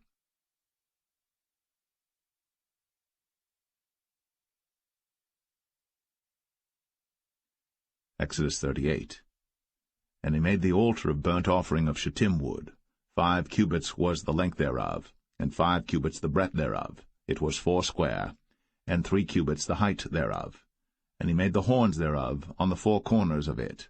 The horns thereof were of the same, and he overlaid it with brass. And he made all the vessels of the altar, the pots and the shovels and the basins and the flesh hooks, and the firepans, all the vessels thereof made he of brass. And he made for the altar a brazen grate of network under the compass thereof beneath unto the midst of it. And he cast 4 rings for the 4 ends of the grate of brass, to be places for the staves. And he made the staves of shittim wood, and overlaid them with brass. And he put the staves into the rings on the sides of the altar, to bear it withal. He made the altar hollow with boards. And he made the laver of brass, and the foot of it of brass, of the looking-glasses of the women assembling, which assembled at the door of the tabernacle of the congregation. And he made the court. On the south side southward the hangings of the court were of fine twined linen, 100 cubits. Their pillars were 20, and their brazen sockets 20. The hooks of the pillars and their fillets were of silver. And for the north side the hangings were 100 cubits, their pillars were 20, and their sockets of brass 20. The hooks of the pillars and their fillets of silver. And for the west side were hangings of 50 cubits, their pillars 10, and their sockets 10, the hooks of the pillars and their fillets of silver. And for the east side eastward 50 cubits. The hangings of the one side of the gate were 15 cubits, their pillars 3, and their sockets 3. And for the other side of the court gate, on this hand and that hand, were hangings of 15 cubits, their pillars 3, and their sockets 3. All the hangings of the court round about were of fine twined linen, and the sockets for the pillars were of brass, the hooks of the pillars and their fillets of silver, and the overlaying of their chapiters of silver, and all the pillars of the court were filleted with silver. And the hanging for the gate of the court was needlework, of blue and purple and scarlet and fine twined linen, and 20 cubits was the length, and the height and the breadth was 5 cubits, answerable to the hangings of the court. And their pillars were 4, and their sockets of brass 4, their hooks of silver, and the overlaying of their chapiters and their fillets of silver. And all the pins of the tabernacle and of the court round about were of brass. This is the sum of the tabernacle, even of the tabernacle of testimony, as it was counted, according to the commandment of Moses, for the service of the Levites, by the hand of Ithamar, son to Aaron the priest. And Bezalel, the son of Uri, the son of Hur, of the tribe of Judah, made all that the Lord commanded Moses. And with him was Aholiab, son of Ahisamach, of the tribe of Dan, an engraver, and a cunning workman, and an embroiderer in blue, and in purple, and in scarlet, and fine linen. All the gold that was occupied for the work, and all the work of the holy place, even the gold of the offering, was 29 talents, and 730 shekels after the shekel of the sanctuary. And the silver of them that were numbered of the congregation was 100 talents, and 1,760 shekels after the shekel of the sanctuary. A bekah for every man, that is, half a shekel, after the shekel of the sanctuary, for every one that went to be numbered, from 20 years old and upward, for 600,000 and 3,550 men. And of the 100 talents of silver were cast the sockets of the sanctuary, and the sockets of the veil, and 100 sockets of the 100 talents, a talent for a socket. And of the 1,775 shekels he made hooks for the pillars, and overlaid their chapiters, and filleted them. And the brass of the offering was 70 talents, and 2,400 shekels. And therewith he made the sockets to the door of the tabernacle of the congregation, and the brazen altar, and the brazen grate for it, and all the vessels of the altar, and the sockets of the court round about, and the sockets of the court gate, and all the pins of the tabernacle, and all the pins of the court round about.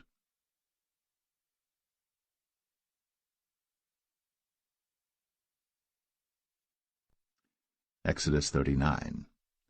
And of the blue, and purple, and scarlet they made cloths of service, to do service in the holy place, and made the holy garments for Aaron, as the Lord commanded Moses. And he made the ephod of gold, blue, and purple, and scarlet, and fine twined linen. And they did beat the gold into thin plates, and cut it into wires, to work it in the blue, and in the purple, and in the scarlet, and in the fine linen, with cunning work. They made shoulder pieces for it, to couple it together. By the two edges was it coupled together. And the curious girdle of his ephod that was upon it was of the same, according to the work thereof, of gold, blue, and purple, and scarlet, and fine twined linen, as the Lord commanded Moses. And they wrought onyx stones enclosed in ouches of gold, graven as signets are graven, with the names of the children of Israel. And he put them on the shoulders of the ephod, that they should be stones for a memorial to the children of Israel, as the Lord commanded Moses. And he made the breastplate of cunning work, like the work of the ephod, of gold, blue, and purple, and scarlet, and fine twined linen. It was foursquare. They made the breastplate double. A span was the length thereof, and a span the breadth thereof, being doubled. And they set in it 4 rows of stones. The first row was a sardius, a topaz, and a carbuncle. This was the first row. And the second row an emerald, a sapphire, and a diamond. And the third row a ligure, an agate, and an amethyst. And the fourth row a beryl, an onyx, and a jasper. They were enclosed in ouches of gold in their enclosings.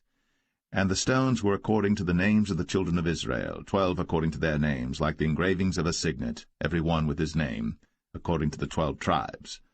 And they made upon the breastplate chains at the ends of wreathen work of pure gold. And they made 2 ouches of gold, and 2 gold rings, and put the 2 rings in the 2 ends of the breastplate. And they put the 2 wreathen chains of gold in the 2 rings on the ends of the breastplate. And the 2 ends of the 2 wreathen chains they fastened in the 2 ouches, and put them on the shoulder pieces of the ephod before it. And they made 2 rings of gold, and put them on the 2 ends of the breastplate, upon the border of it, which was on the side of the ephod inward. And they made 2 other golden rings, and put them on the 2 sides of the ephod underneath, toward the forepart of it, over against the other coupling thereof, above the curious girdle of the ephod. And they did bind the breastplate by his rings unto the rings of the ephod with a lace of blue, that it might be above the curious girdle of the ephod, and that the breastplate might not be loosed from the ephod, as the Lord commanded Moses. And he made the robe of the ephod of woven work, all of blue. And there was an hole in the midst of the robe, as the hole of an habergeon, with a band round about the hole, that it should not rend. And they made upon the hems of the robe pomegranates of blue and purple and scarlet and twined linen. And they made bells of pure gold, and put the bells between the pomegranates upon the hem of the robe, round about between the pomegranates, a bell and a pomegranate, round about the hem of the robe to minister in, as the Lord commanded Moses. And they made coats of fine linen of woven work for Aaron and for his sons, and a mitre of fine linen, and goodly bonnets of fine linen, and linen breeches of fine twined linen. and a girdle of fine twined linen, and blue and purple and scarlet of needlework, as the Lord commanded Moses. And they made the plate of the holy crown of pure gold, and wrote upon it a writing like to the engravings of a signet, Holiness to the Lord. And they tied unto it a lace of blue, to fasten it on high upon the mitre, as the Lord commanded Moses. Thus was all the work of the tabernacle of the tent of the congregation finished. And the children of Israel did according to all that the Lord commanded Moses, so did they.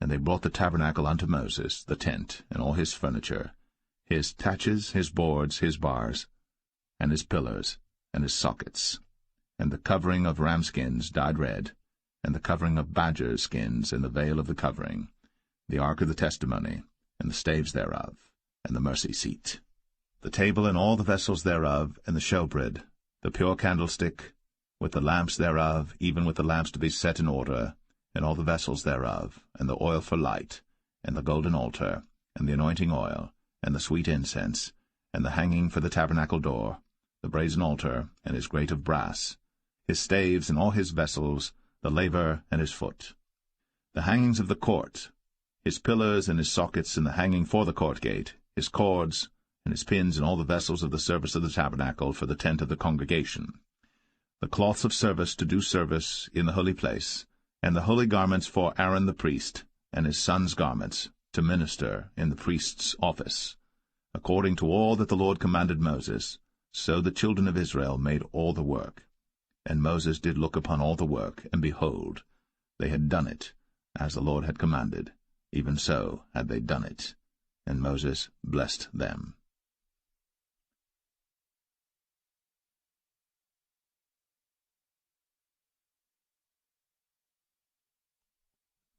Exodus 40. And the Lord spake unto Moses, saying, On the first day of the first month shalt thou set up the tabernacle of the tent of the congregation, and thou shalt put therein the ark of the testimony, and cover the ark with the veil. And thou shalt bring in the table, and set in order the things that are to be set in order upon it. And thou shalt bring in the candlestick, and light the lamps thereof.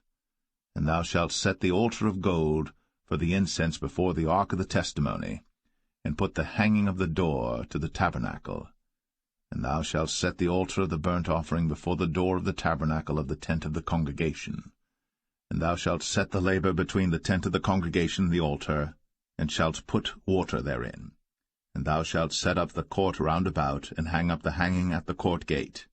And thou shalt take the anointing oil, and anoint the tabernacle, and all that is therein, and shalt hallow it, and all the vessels thereof, and it shall be holy. And thou shalt anoint the altar of the burnt offering, and all his vessels, and sanctify the altar, and it shall be an altar most holy. And thou shalt anoint the laver and his foot, and sanctify it. And thou shalt bring Aaron and his sons unto the door of the tabernacle of the congregation, and wash them with water. And thou shalt put upon Aaron the holy garments, and anoint him, and sanctify him, that he may minister unto me in the priest's office. And thou shalt bring his sons, and clothe them with coats. And thou shalt anoint them, as thou didst anoint their father, that they may minister unto me in the priest's office, for their anointing shall surely be an everlasting priesthood throughout their generations. Thus did Moses. According to all that the Lord commanded him, so did he. And it came to pass in the first month, in the second year, on the first day of the month, that the tabernacle was reared up. And Moses reared up the tabernacle, and fastened his sockets, and set up the boards thereof, and put in the bars thereof, and reared up his pillars. And he spread abroad the tent over the tabernacle, and put the covering of the tent above upon it, as the Lord commanded Moses. And he took and put the testimony into the ark, and set the staves on the ark, and put the mercy seat above upon the ark. And he brought the ark into the tabernacle, and set up the veil of the covering, and covered the ark of the testimony, as the Lord commanded Moses.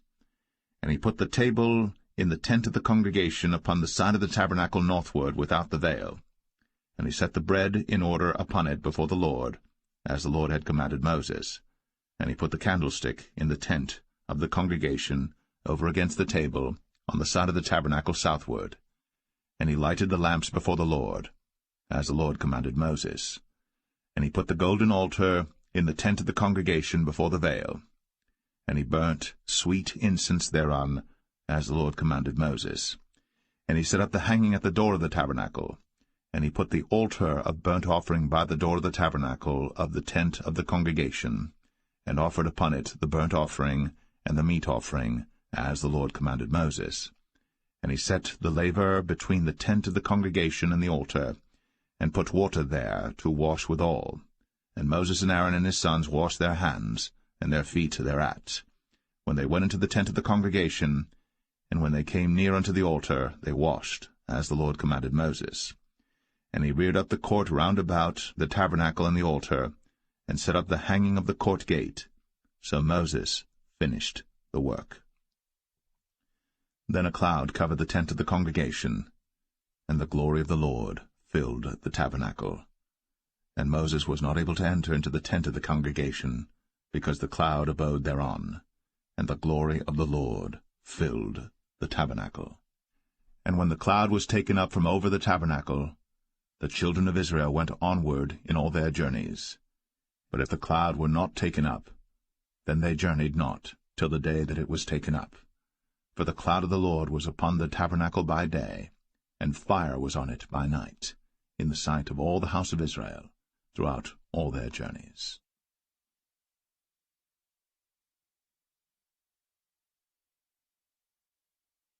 The Book of Leviticus, chapter 1. And the Lord called unto Moses, and spake unto him out of the tabernacle of the congregation, saying, Speak unto the children of Israel, and say unto them, If any man of you bring an offering unto the Lord, ye shall bring your offering of the cattle, even of the herd, and of the flock. If his offering be a burnt sacrifice of the herd, let him offer a male without blemish. He shall offer it of his own voluntary will at the door of the tabernacle of the congregation before the Lord. And he shall put his hand upon the head of the burnt offering, and it shall be accepted for him to make atonement for him. And he shall kill the bullock before the Lord, and the priests, Aaron's sons, shall bring the blood, and sprinkle the blood round about upon the altar that is by the door of the tabernacle of the congregation. And he shall flay the burnt offering, and cut it into his pieces. And the sons of Aaron the priests shall put fire upon the altar, and lay the wood in order upon the fire. And the priests, Aaron's sons, shall lay the parts, the head, and the fat, in order upon the wood that is on the fire which is upon the altar. But his inwards and his legs shall he wash in water, and the priests shall burn all on the altar, to be a burnt sacrifice, an offering made by fire, of a sweet savour unto the Lord.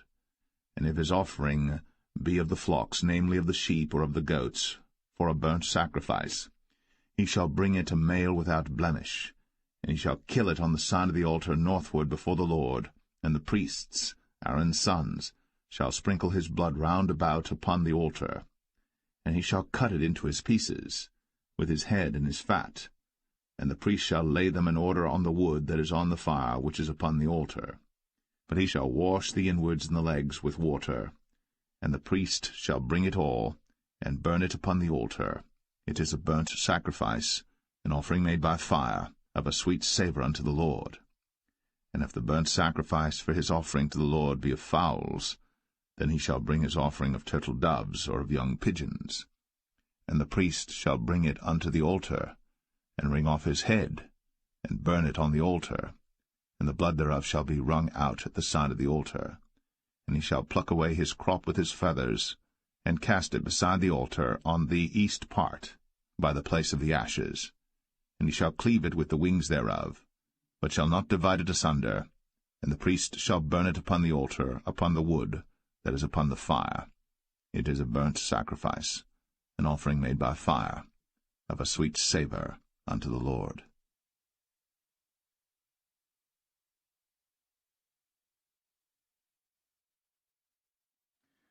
Leviticus 2. And when any will offer a meat offering unto the Lord, his offering shall be of fine flour, and he shall pour oil upon it, and put frankincense thereon, and he shall bring it to Aaron's sons the priests. And he shall take thereout his handful of the flour thereof, and of the oil thereof, with all the frankincense thereof. And the priests shall burn the memorial of it upon the altar, to be an offering made by fire, of a sweet savour unto the Lord. And the remnant of the meat offering shall be Aaron's and his sons. It is a thing most holy of the offerings of the Lord made by fire. And if thou bring an oblation of a meat offering baked in the oven, it shall be unleavened cakes of fine flour mingled with oil, or unleavened wafers anointed with oil. And if thy oblation be a meat offering baked in a pan, it shall be of fine flour, unleavened, mingled with oil. Thou shalt part it in pieces, and pour oil thereon. It is a meat offering. And if thy oblation be a meat offering baked in the frying pan, it shall be made of fine flour with oil. And thou shalt bring the meat offering that is made of these things unto the Lord, and when it is presented unto the priest, he shall bring it unto the altar. And the priest shall take from the meat offering a memorial thereof, and shall burn it upon the altar. It is an offering made by fire, of a sweet savour unto the Lord. And that which is left of the meat offering shall be Aaron's and his sons. It is a thing most holy of the offerings of the Lord made by fire. No meat offering which ye shall bring unto the Lord shall be made with leaven, for ye shall burn no leaven, nor any honey, in any offering of the Lord made by fire. As for the oblation of the firstfruits, ye shall offer them unto the Lord, but they shall not be burnt on the altar for a sweet savour. And every oblation of thy meat offering shalt thou season with salt, neither shalt thou suffer the salt of the covenant of thy God to be lacking from thy meat offering. With all thine offerings thou shalt offer salt. And if thou offer a meat offering of thy firstfruits unto the Lord, thou shalt offer for the meat offering of thy firstfruits green ears of corn dried by the fire, even corn beaten out of full ears. And thou shalt put oil upon it, and lay frankincense thereon. It is a meat offering. And the priest shall burn the memorial of it, part of the beaten corn thereof, and part of the oil thereof, with all the frankincense thereof. It is an offering made by fire unto the Lord.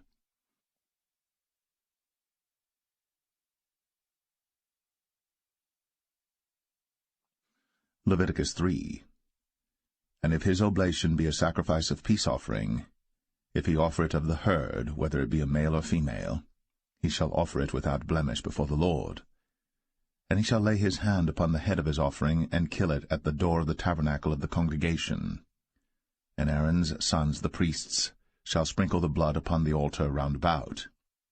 And he shall offer of the sacrifice of the peace offering an offering made by fire unto the Lord, the fat that covereth the inwards, and all the fat that is upon the inwards, and the 2 kidneys, and the fat that is on them, which is by the flanks, and the caul above the liver, with the kidneys, it shall he take away.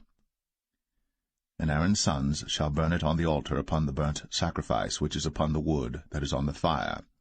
It is an offering made by fire, of a sweet savour unto the Lord.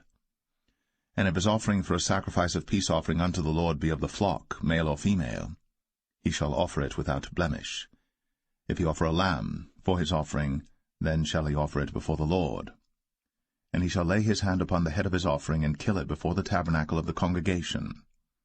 And Aaron's sons shall sprinkle the blood thereof round about upon the altar.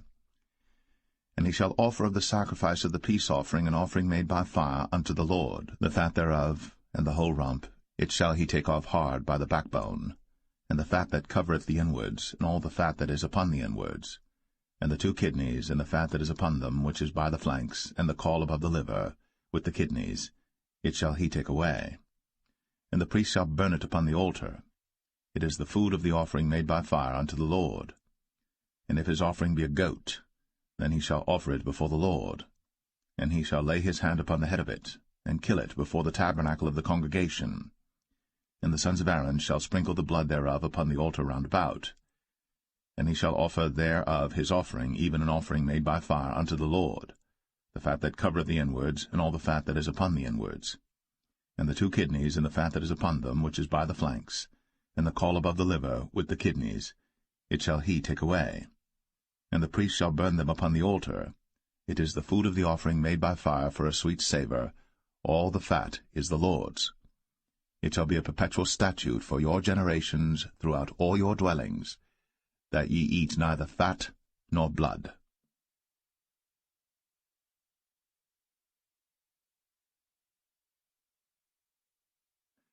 Leviticus 4. And the Lord spake unto Moses, saying, Speak unto the children of Israel, saying, If a soul shall sin through ignorance against any of the commandments of the Lord, concerning things which ought not to be done, and shall do against any of them, if the priest that is anointed do sin according to the sin of the people, then let him bring for his sin which he hath sinned a young bullock without blemish unto the Lord for a sin offering. And he shall bring the bullock unto the door of the tabernacle of the congregation before the Lord, and shall lay his hand upon the bullock's head, and kill the bullock before the Lord. And the priest that is anointed shall take of the bullock's blood, and bring it to the tabernacle of the congregation. And the priest shall dip his finger in the blood, and sprinkle of the blood 7 times before the Lord, before the veil of the sanctuary. And the priest shall put some of the blood upon the horns of the altar of sweet incense before the Lord, which is in the tabernacle of the congregation, and shall pour all the blood of the bullock at the bottom of the altar of the burnt offering, which is at the door of the tabernacle of the congregation.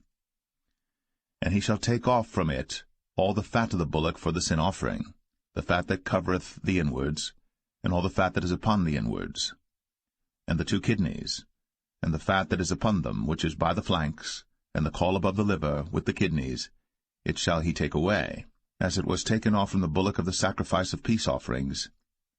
And the priest shall burn them upon the altar of the burnt offering. And the skin of the bullock, and all his flesh, with his head, and with his legs, and his inwards, and his dung, even the whole bullock shall he carry forth without the camp unto a clean place, where the ashes are poured out, and burn him on the wood with fire. Where the ashes are poured out shall he be burnt. And if the whole congregation of Israel sin through ignorance, and the thing be hid from the eyes of the assembly, and they have done somewhat against any of the commandments of the Lord concerning things which should not be done, and are guilty, when the sin which they have sinned against it is known, then the congregation shall offer a young bullock for the sin, and bring him before the tabernacle of the congregation. And the elders of the congregation shall lay their hands upon the head of the bullock before the Lord, and the bullock shall be killed before the Lord. And the priest that is anointed shall bring of the bullock's blood to the tabernacle of the congregation. And the priest shall dip his finger in some of the blood, and sprinkle it 7 times before the Lord, even before the veil. And he shall put some of the blood upon the horns of the altar which is before the Lord, that is, in the tabernacle of the congregation, and shall pour out all the blood at the bottom of the altar of the burnt offering, which is at the door of the tabernacle of the congregation. And he shall take all his fat from him, and burn it upon the altar. And he shall do with the bullock as he did with the bullock for a sin offering. So shall he do with this. And the priest shall make an atonement for them, and it shall be forgiven them. And he shall carry forth the bullock without the camp, and burn him as he burned the first bullock. It is a sin offering for the congregation. When a ruler hath sinned, and done somewhat through ignorance against any of the commandments of the Lord his God, concerning things which should not be done, and is guilty, or if his sin, wherein he hath sinned, come to his knowledge, he shall bring his offering, a kid of the goats, a male without blemish. And he shall lay his hand upon the head of the goat, and kill it in the place where they killed the burnt offering before the Lord. It is a sin offering. And the priest shall take of the blood of the sin offering with his finger, and put it upon the horns of the altar of burnt offering, and shall pour out his blood at the bottom of the altar of burnt offering. And he shall burn all his fat upon the altar, as the fat of the sacrifice of peace offerings. And the priest shall make an atonement for him as concerning his sin, and it shall be forgiven him. And if any one of the common people sin through ignorance, while he doeth somewhat against any of the commandments of the Lord concerning things which ought not to be done, and be guilty, or if his sin, which he hath sinned, come to his knowledge, then he shall bring his offering, a kid of the goats, a female without blemish, for his sin, which he hath sinned. And he shall lay his hand upon the head of the sin offering, and slay the sin offering in the place of the burnt offering. And the priest shall take of the blood thereof with his finger, and put it upon the horns of the altar of burnt offering, and shall pour out all the blood thereof at the bottom of the altar. And he shall take away all the fat thereof, as the fat is taken away from off the sacrifice of peace offerings. And the priest shall burn it upon the altar for a sweet savour unto the Lord. And the priest shall make an atonement for him, and it shall be forgiven him. And if he bring a lamb for a sin offering, he shall bring it a female without blemish. And he shall lay his hand upon the head of the sin offering, and slay it for a sin offering in the place where they kill the burnt offering. And the priest shall take of the blood of the sin offering with his finger, and put it upon the horns of the altar of burnt offering, and shall pour out all the blood thereof at the bottom of the altar. And he shall take away all the fat thereof, as the fat of the lamb is taken away from the sacrifice of the peace offerings. And the priest shall burn them upon the altar according to the offerings made by fire unto the Lord. And the priest shall make an atonement for his sin that he hath committed, and it shall be forgiven him.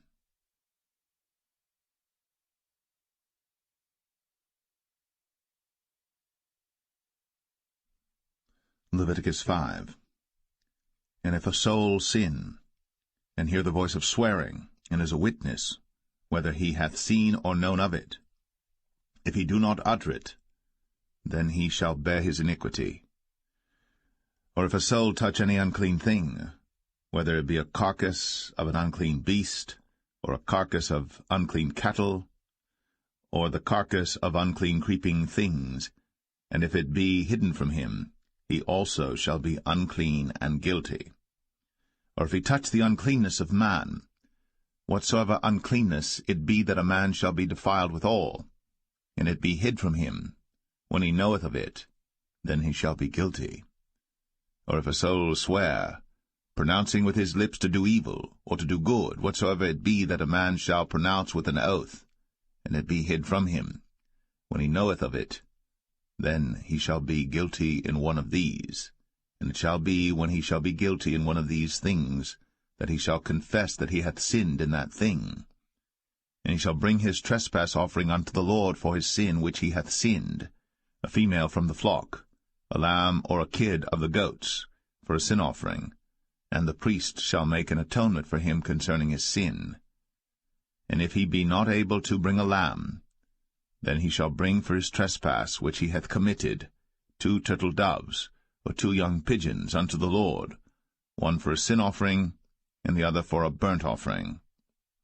And he shall bring them unto the priest, who shall offer that which is for the sin offering first, and wring off his head from his neck, but shall not divide it asunder. And he shall sprinkle of the blood of the sin offering upon the side of the altar, and the rest of the blood shall be wrung out at the bottom of the altar. It is a sin offering.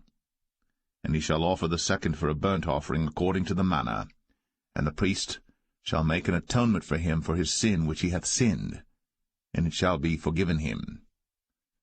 But if he be not able to bring 2 turtle doves or 2 young pigeons, then he that sinned shall bring for his offering the 10th part of an ephah of fine flour for a sin offering. He shall put no oil upon it, neither shall he put any frankincense thereon, for it is a sin offering. Then shall he bring it to the priest, and the priest shall take his handful of it, even a memorial thereof, and burn it on the altar, according to the offerings made by fire unto the Lord. It is a sin offering. And the priest shall make an atonement for him as touching his sin that he hath sinned in one of these, and it shall be forgiven him. And the remnant shall be the priest's, as a meat offering. And the Lord spake unto Moses, saying, If a soul commit a trespass, and sin through ignorance in the holy things of the Lord, then he shall bring for his trespass unto the Lord a ram without blemish out of the flocks, with thy estimation by shekels of silver, after the shekel of the sanctuary, for a trespass offering. And he shall make amends for the harm that he hath done in the holy thing, and shall add the 5th part thereto, and give it unto the priest. And the priest shall make an atonement for him with the ram of the trespass offering, and it shall be forgiven him. And if a soul sin, and commit any of these things which are forbidden to be done by the commandments of the Lord, though he wist it not, yet is he guilty, and shall bear his iniquity. And he shall bring a ram without blemish out of the flock, with thy estimation, for a trespass offering unto the priest. And the priest shall make an atonement for him concerning his ignorance, wherein he erred, and wist it not. and it shall be forgiven him. It is a trespass offering. He hath certainly trespassed against the Lord.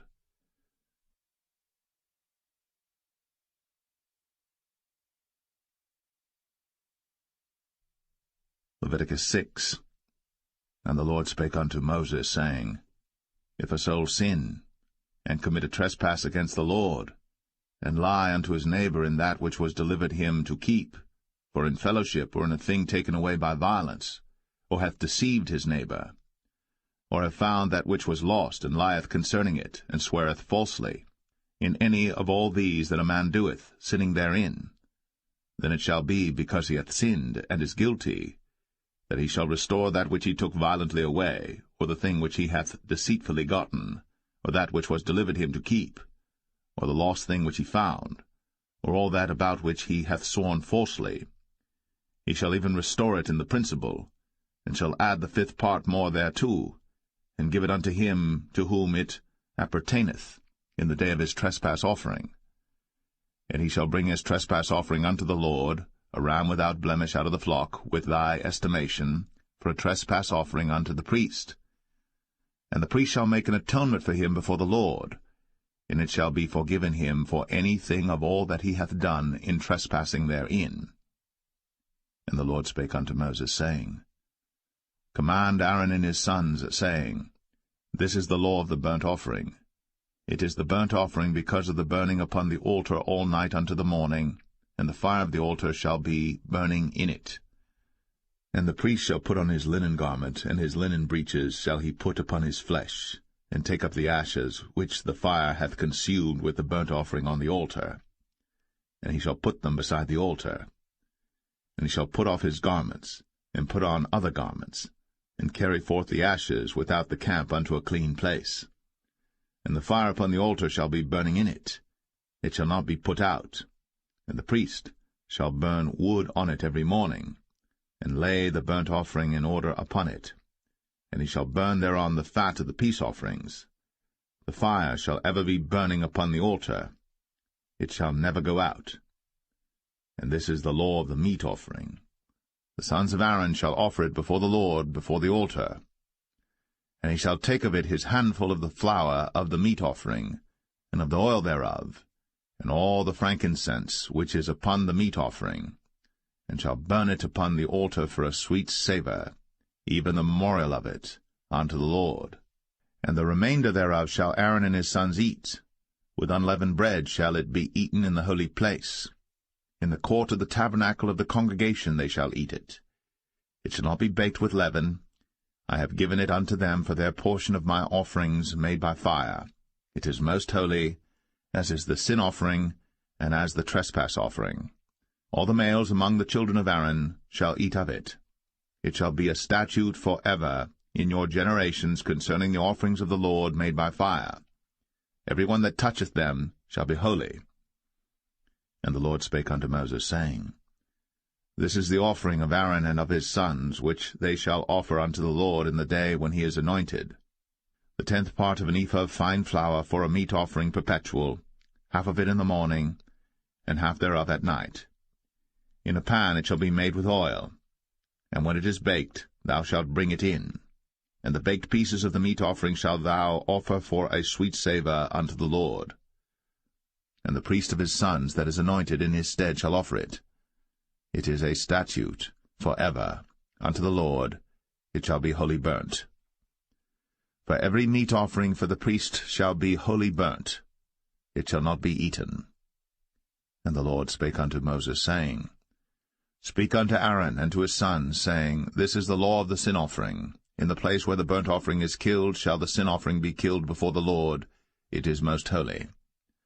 The priest that offereth it for sin shall eat it.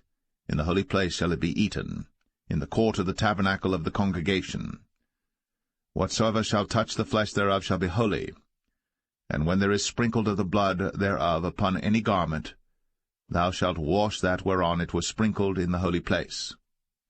But the earthen vessel wherein it is sodden shall be broken, and if it be sodden in a brazen pot, it shall be both scoured and rinsed in water. All the males among the priests shall eat thereof. It is most holy. And no sin offering, whereof any of the blood is brought into the tabernacle of the congregation to reconcile with all in the holy place, shall be eaten. It shall be burnt in the fire.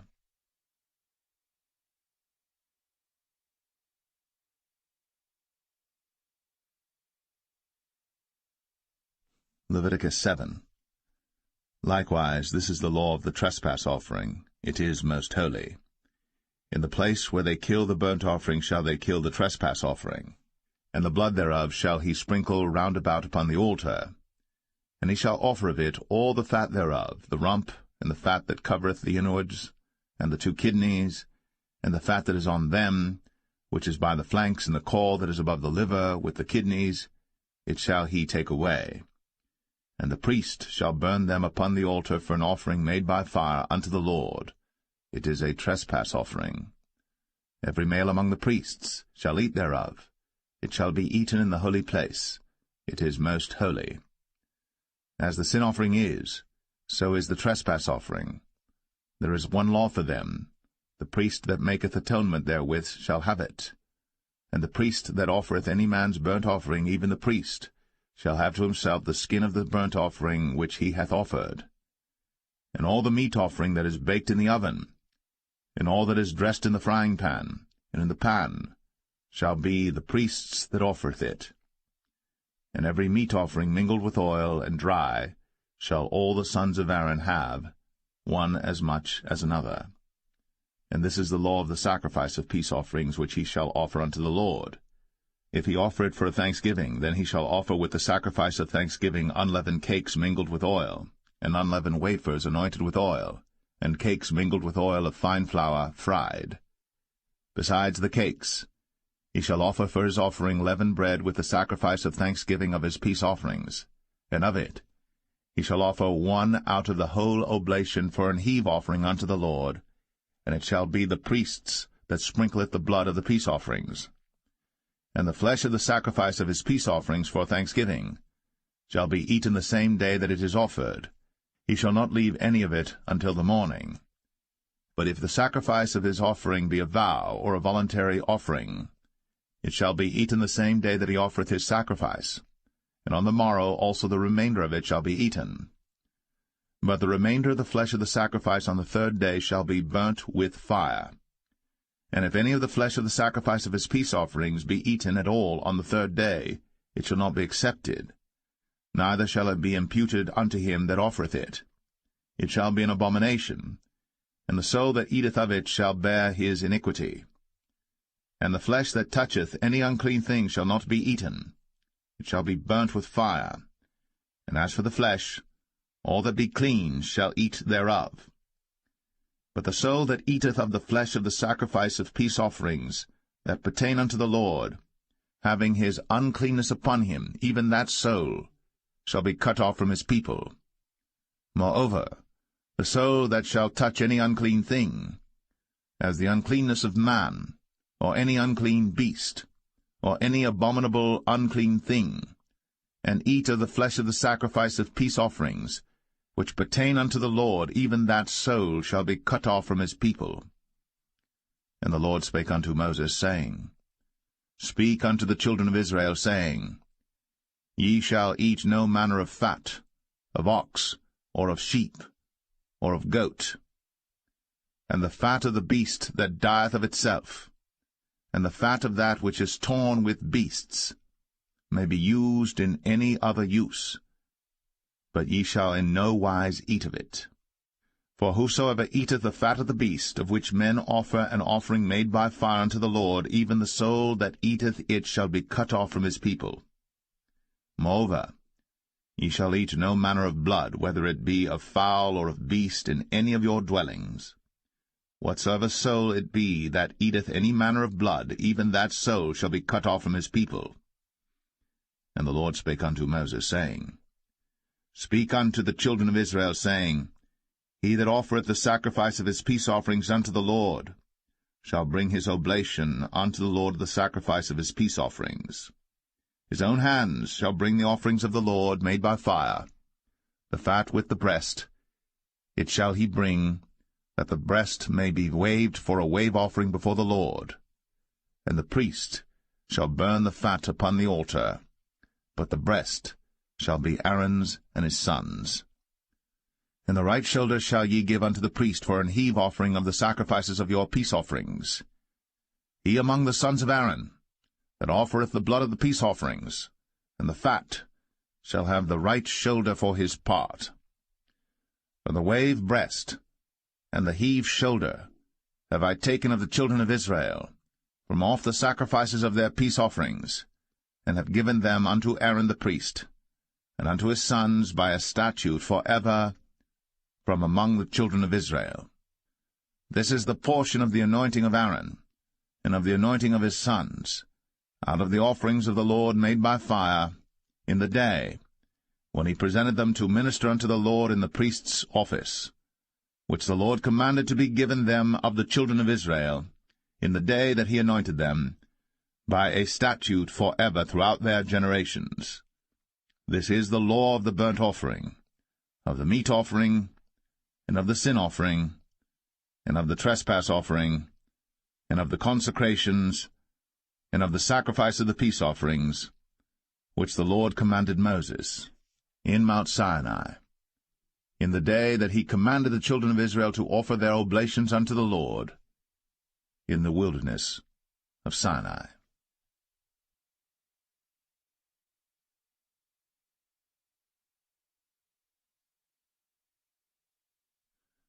Leviticus 8.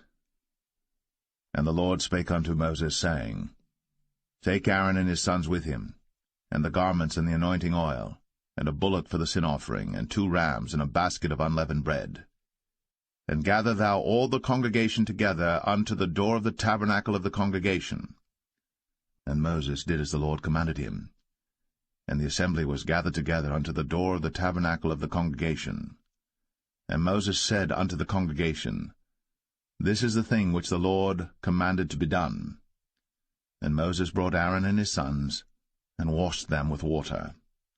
And he put upon him the coat, and girded him with the girdle, and clothed him with the robe, and put the ephod upon him. And he girded him with the curious girdle of the ephod, and bound it unto him therewith.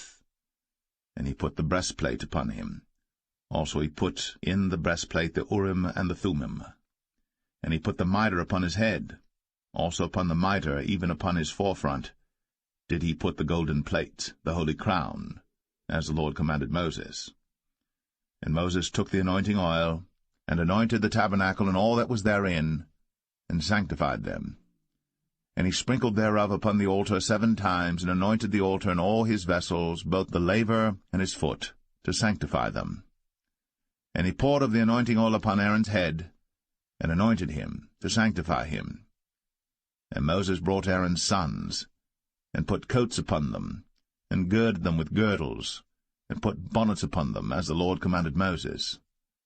And he brought the bullock for the sin offering, and Aaron and his sons laid their hands upon the head of the bullock for the sin offering, and he slew it. And Moses took the blood, and put it upon the horns of the altar round about with his finger, and purified the altar, and poured the blood at the bottom of the altar, and sanctified it, to make reconciliation upon it. And he took all the fat that was upon the inwards, and the caul above the liver, and the 2 kidneys, and their fat, and Moses burned it upon the altar. But the bullock and his hide, his flesh and his dung, he burnt with fire without the camp, as the Lord commanded Moses. And he brought the ram for the burnt offering, and Aaron and his sons laid their hands upon the head of the ram, and he killed it. And Moses sprinkled the blood upon the altar round about.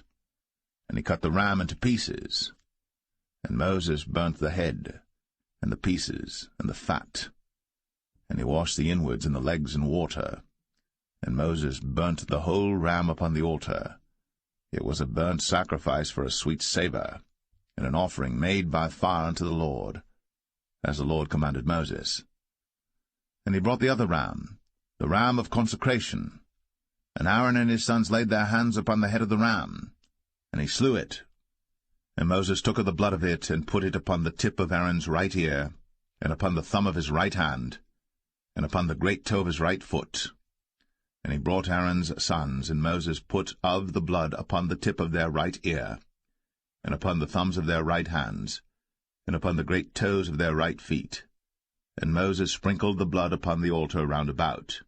And he took the fat, and the rump, and all the fat that was upon the inwards, and the caul above the liver, and the 2 kidneys in their fat, and the right shoulder, and out of the basket of unleavened bread that was before the Lord, he took 1 unleavened cake, and a cake of oiled bread, and 1 wafer, and put them on the fat, and upon the right shoulder. And he put all upon Aaron's hands, and upon his sons' hands, and waved them for a wave offering before the Lord. And Moses took them from off their hands, and burnt them on the altar upon the burnt offering. They were consecrations for a sweet savour. It is an offering made by fire unto the Lord. And Moses took the breast, and waved it for a wave offering before the Lord. For of the ram of consecration it was Moses' part, as the Lord commanded Moses. And Moses took of the anointing oil, and of the blood which was upon the altar, and sprinkled it upon Aaron, and upon his garments, and upon his sons, and upon his sons' garments with him, and sanctified Aaron, and his garments, and his sons' garments with him. And Moses said unto Aaron and to his sons, Boil the flesh at the door of the tabernacle of the congregation, and there eat it with the bread that is in the basket of consecrations, as I commanded, saying, Aaron and his sons shall eat it. And that which remaineth of the flesh and of the bread shall ye burn with fire. And ye shall not go out of the door of the tabernacle of the congregation in 7 days, until the days of your consecration be at an end. For 7 days shall he consecrate you.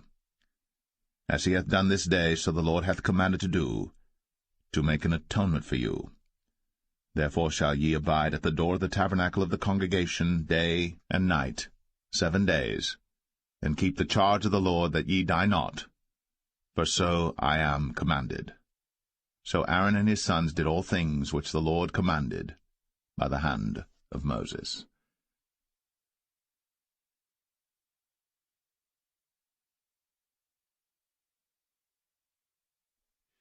Leviticus 9.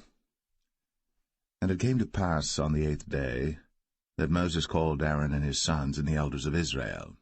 And he said unto Aaron, Take thee a young calf for a sin offering, and a ram for a burnt offering without blemish, and offer them before the Lord.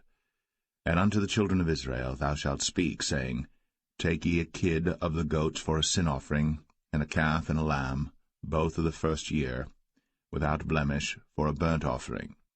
Also a bullock and a ram for peace offerings to sacrifice before the Lord, and a meat offering mingled with oil. For today the Lord will appear unto you. And they brought that which Moses commanded before the tabernacle of the congregation, and all the congregation drew near, and stood before the Lord. And Moses said, This is the thing which the Lord commanded that ye should do, and the glory of the Lord shall appear unto you. And Moses said unto Aaron, Go unto the altar, and offer thy sin offering, and thy burnt offering, and make an atonement for thyself, and for the people. And offer the offering of the people, and make an atonement for them, as the Lord commanded. Aaron therefore went unto the altar, and slew the calf of the sin offering, which was for himself. And the sons of Aaron brought the blood unto him, and he dipped his finger in the blood, and put it upon the horns of the altar, and poured out the blood at the bottom of the altar. But the fat and the kidneys and the caul above the liver of the sin offering he burnt upon the altar, as the Lord commanded Moses.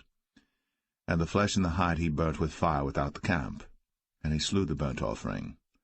And Aaron's sons presented unto him the blood, which he sprinkled round about upon the altar. And they presented the burnt offering unto him, with the pieces thereof, and the head, and he burnt them upon the altar. And he did wash the inwards and the legs, and burnt them upon the burnt offering on the altar. And he brought the people's offering, and took the goat which was the sin offering for the people, and slew it, and offered it for sin as the first. And he brought the burnt offering, and offered it according to the manner. And he brought the meat offering, and took an handful thereof, and burnt it upon the altar, beside the burnt sacrifice of the morning. He slew also the bullock and the ram for a sacrifice of peace offerings, which was for the people. And Aaron's sons presented unto him the blood which he sprinkled upon the altar round about. And the fat of the bullock and of the ram, the rump, and that which covereth the inwards, and the kidneys, and the caul above the liver, And they put the fat upon the breasts, and he burnt the fat upon the altar. And the breasts and the right shoulder Aaron waved for a wave offering before the Lord, as Moses commanded. And Aaron lifted up his hand toward the people, and blessed them, and came down from offering of the sin offering, and the burnt offering, and peace offerings. And Moses and Aaron went into the tabernacle of the congregation, and came out, and blessed the people. And the glory of the Lord appeared unto all the people. And there came a fire out from before the Lord, and consumed upon the altar the burnt offering and the fat, which when all the people saw, they shouted, and fell on their faces.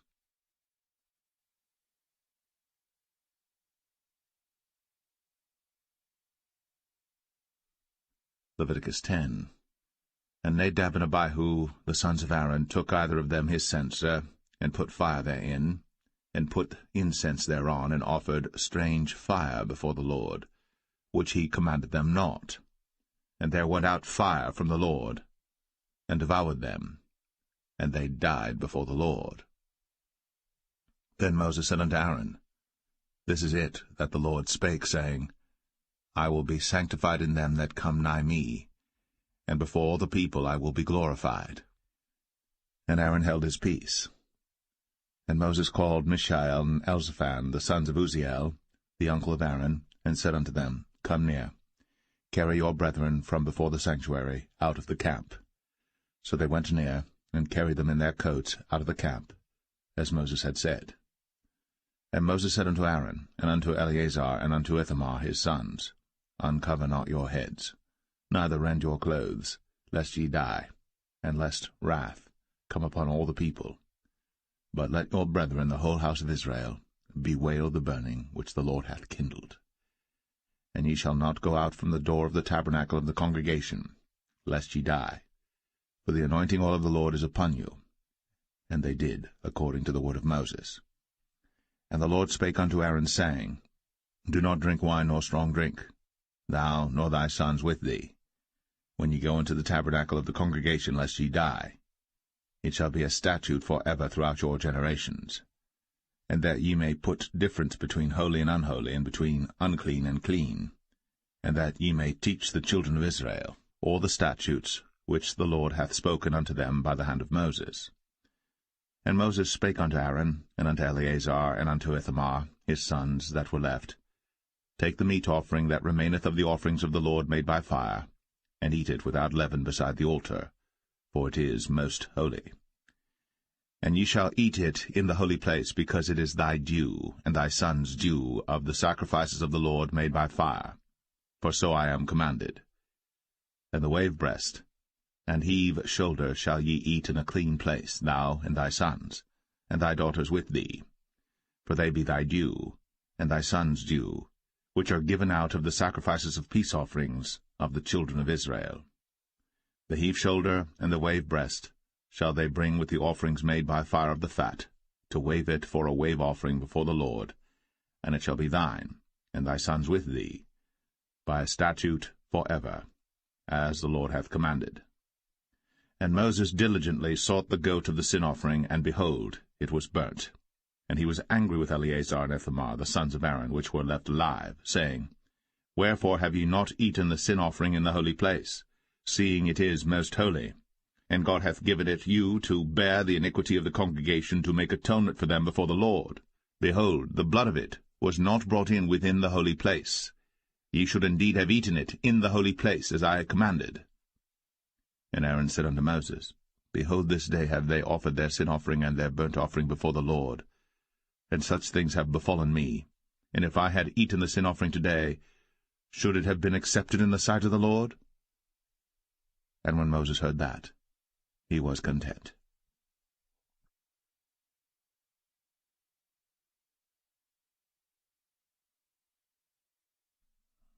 Leviticus 11. And the Lord spake unto Moses and to Aaron, saying unto them, Speak unto the children of Israel, saying, These are the beasts, which ye shall eat among all the beasts that are on the earth. Whatsoever parteth the hoof, and is cloven-footed, and cheweth the cud, among the beasts, that shall ye eat. Nevertheless these shall ye not eat of them that chew the cud, or of them that divide the hoof. As the camel, because he cheweth the cud, but divideth not the hoof, he is unclean unto you. And the coney, because he cheweth the cud, but divideth not the hoof, he is unclean unto you. And the hare, because he cheweth the cud, but divideth not the hoof, he is unclean unto you. And the swine, though he divide the hoof, and be cloven-footed, yet he cheweth not the cud, he is unclean to you. Of their flesh shall ye not eat, and their carcass shall ye not touch, they are unclean to you. These shall ye eat of all that are in the waters. Whatsoever hath fins and scales in the waters, in the seas, and in the rivers, them shall ye eat. And all that have not fins and scales in the seas, and in the rivers, of all that move in the waters, and of any living thing which is in the waters, they shall be an abomination unto you. They shall be even an abomination unto you. Ye shall not eat of their flesh, but ye shall have their carcasses in abomination. Whatsoever hath no fins nor scales in the waters, that shall be an abomination unto you. And these are they which ye shall have in abomination among the fowls. They shall not be eaten. They are an abomination, the eagle, and the ossifrage, and the osprey, and the vulture, and the kite after his kind, every raven after his kind, and the owl, and the nighthawk, and the cuckoo, and the hawk after his kind, and the little owl, and the cormorant, and the great owl, and the swan, and the pelican, and the gyre eagle, and the stork, the heron after her kind, and the lapwing, and the bat. All fowls that creep, going upon all four, shall be an abomination unto you. Yet these may ye eat of every flying creeping thing that goeth upon all four, which have legs above their feet, to leap withal upon the earth. Even these of them ye may eat, the locust after his kind, and the bald locust after his kind, and the beetle after his kind, and the grasshopper after his kind. But all other flying creeping things which have 4 feet shall be an abomination unto you. And for these ye shall be unclean. Whosoever toucheth the carcass of them shall be unclean until the even. And whosoever beareth aught of the carcass of them shall wash his clothes, and be unclean until the even. The carcasses of every beast which divideth the hoof, and is not cloven-footed, nor cheweth the cud, are unclean unto you. Every one that toucheth them shall be unclean. And whatsoever goeth upon his paws among all manner of beasts that go on all four, those are unclean unto you. Whoso toucheth their carcass shall be unclean until the even. And he that beareth the carcass of them shall wash his clothes, and be unclean until the even. They are unclean unto you. These also shall be unclean unto you among the creeping things that creep upon the earth, the weasel, and the mouse, and the tortoise after his kind, and the ferret, and the chameleon, and the lizard, and the snail, and the mole. These are unclean to you among all that creep. Whosoever doth touch them, when they be dead, shall be unclean until the even. And upon whatsoever any of them, when they are dead, doth fall, it shall be unclean, whether it be any vessel of wood, or raiment, or skin, or sack, whatsoever vessel it be, wherein any work is done, it must be put into water, and it shall be unclean until the even. So it shall be cleansed. And every earthen vessel, whereinto any of them falleth, whatsoever is in it shall be unclean, and ye shall break it. Of all meat which may be eaten, that on which such water cometh shall be unclean, and all drink that may be drunk in every such vessel shall be unclean. And everything whereupon any part of their carcass falleth shall be unclean, whether it be oven, or ranges for pots, they shall be broken down, for they are unclean, and shall be unclean unto you. Nevertheless a fountain or pit wherein there is plenty of water shall be clean, but that which toucheth their carcass shall be unclean. And if any part of their carcass fall upon any sowing seed which is to be sown, it shall be clean.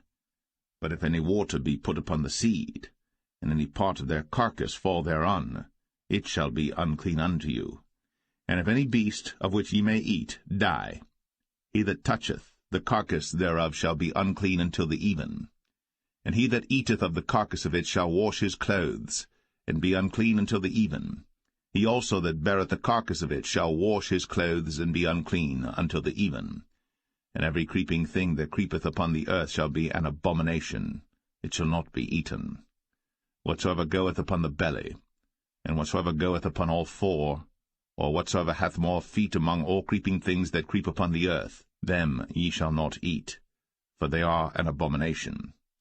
Ye shall not make yourselves abominable with any creeping thing that creepeth, neither shall ye make yourselves unclean with them, that ye should be defiled thereby. For I am the Lord your God. Ye shall therefore sanctify yourselves, and ye shall be holy, for I am holy. Neither shall ye defile yourselves with any manner of creeping thing that creepeth upon the earth. For I am the Lord that bringeth you up out of the land of Egypt, to be your God. Ye shall therefore be holy, for I am holy.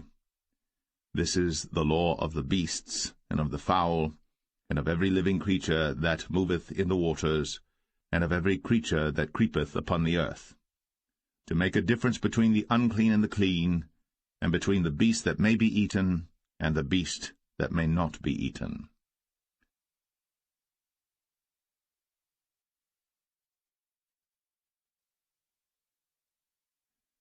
Leviticus 12. And the Lord spake unto Moses, saying, Speak unto the children of Israel, saying, If a woman have conceived seed, and born a man-child, then she shall be unclean 7 days, according to the days of the separation for her infirmity shall she be unclean.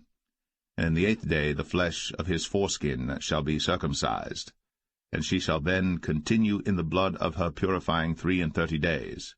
She shall touch no hallowed thing, nor come into the sanctuary until the days of her purifying be fulfilled.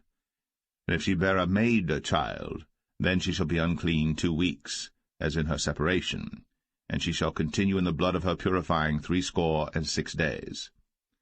And when the days of her purifying are fulfilled, for a son or for a daughter, she shall bring a lamb of the first year for a burnt offering, and a young pigeon, or a turtle dove, for a sin offering, unto the door of the tabernacle of the congregation, unto the priest, who shall offer it before the Lord, and make an atonement for her, and she shall be cleansed from the issue of her blood. This is the law for her that hath borne a male or a female.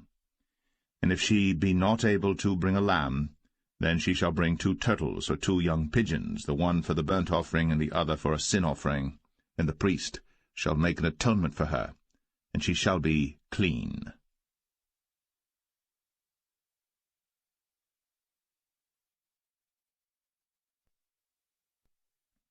Leviticus 13.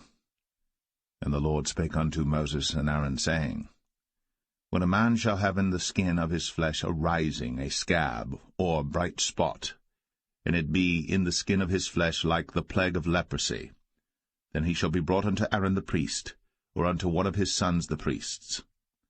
And the priest shall look on the plague in the skin of the flesh, and when the hair in the plague is turned white, and the plague in sight be deeper than the skin of his flesh, it is a plague of leprosy, and the priest shall look on him, and pronounce him unclean. If the bright spot be white in the skin of his flesh, and in sight be not deeper than the skin, and the hair thereof be not turned white, then the priest shall shut up him that hath the plague 7 days. And the priest shall look on him the 7th day, and behold, if the plague in his sight be at a stay, and the plague spread not in the skin, then the priest shall shut him up 7 days more.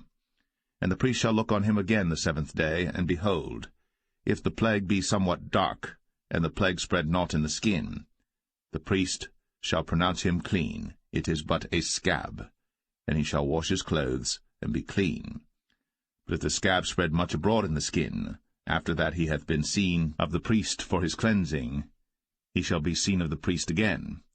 And if the priest see that, behold, the scab spreadeth in the skin, then the priest shall pronounce him unclean, it is a leprosy. When the plague of leprosy is in a man, then he shall be brought unto the priest. And the priest shall see him, and behold, if the rising be white in the skin, and it have turned the hair white, and there be quick raw flesh in the rising, it is an old leprosy in the skin of his flesh, and the priest shall pronounce him unclean, and shall not shut him up, for he is unclean. And if a leprosy break out abroad in the skin, and the leprosy cover all the skin of him that hath the plague from his head even to his foot, wheresoever the priest looketh. Then the priest shall consider, and behold, if the leprosy have covered all his flesh, he shall pronounce him clean that hath the plague. It is all turned white, he is clean. But when raw flesh appeareth in him, he shall be unclean. And the priest shall see the raw flesh, and pronounce him to be unclean. For the raw flesh is unclean, it is a leprosy.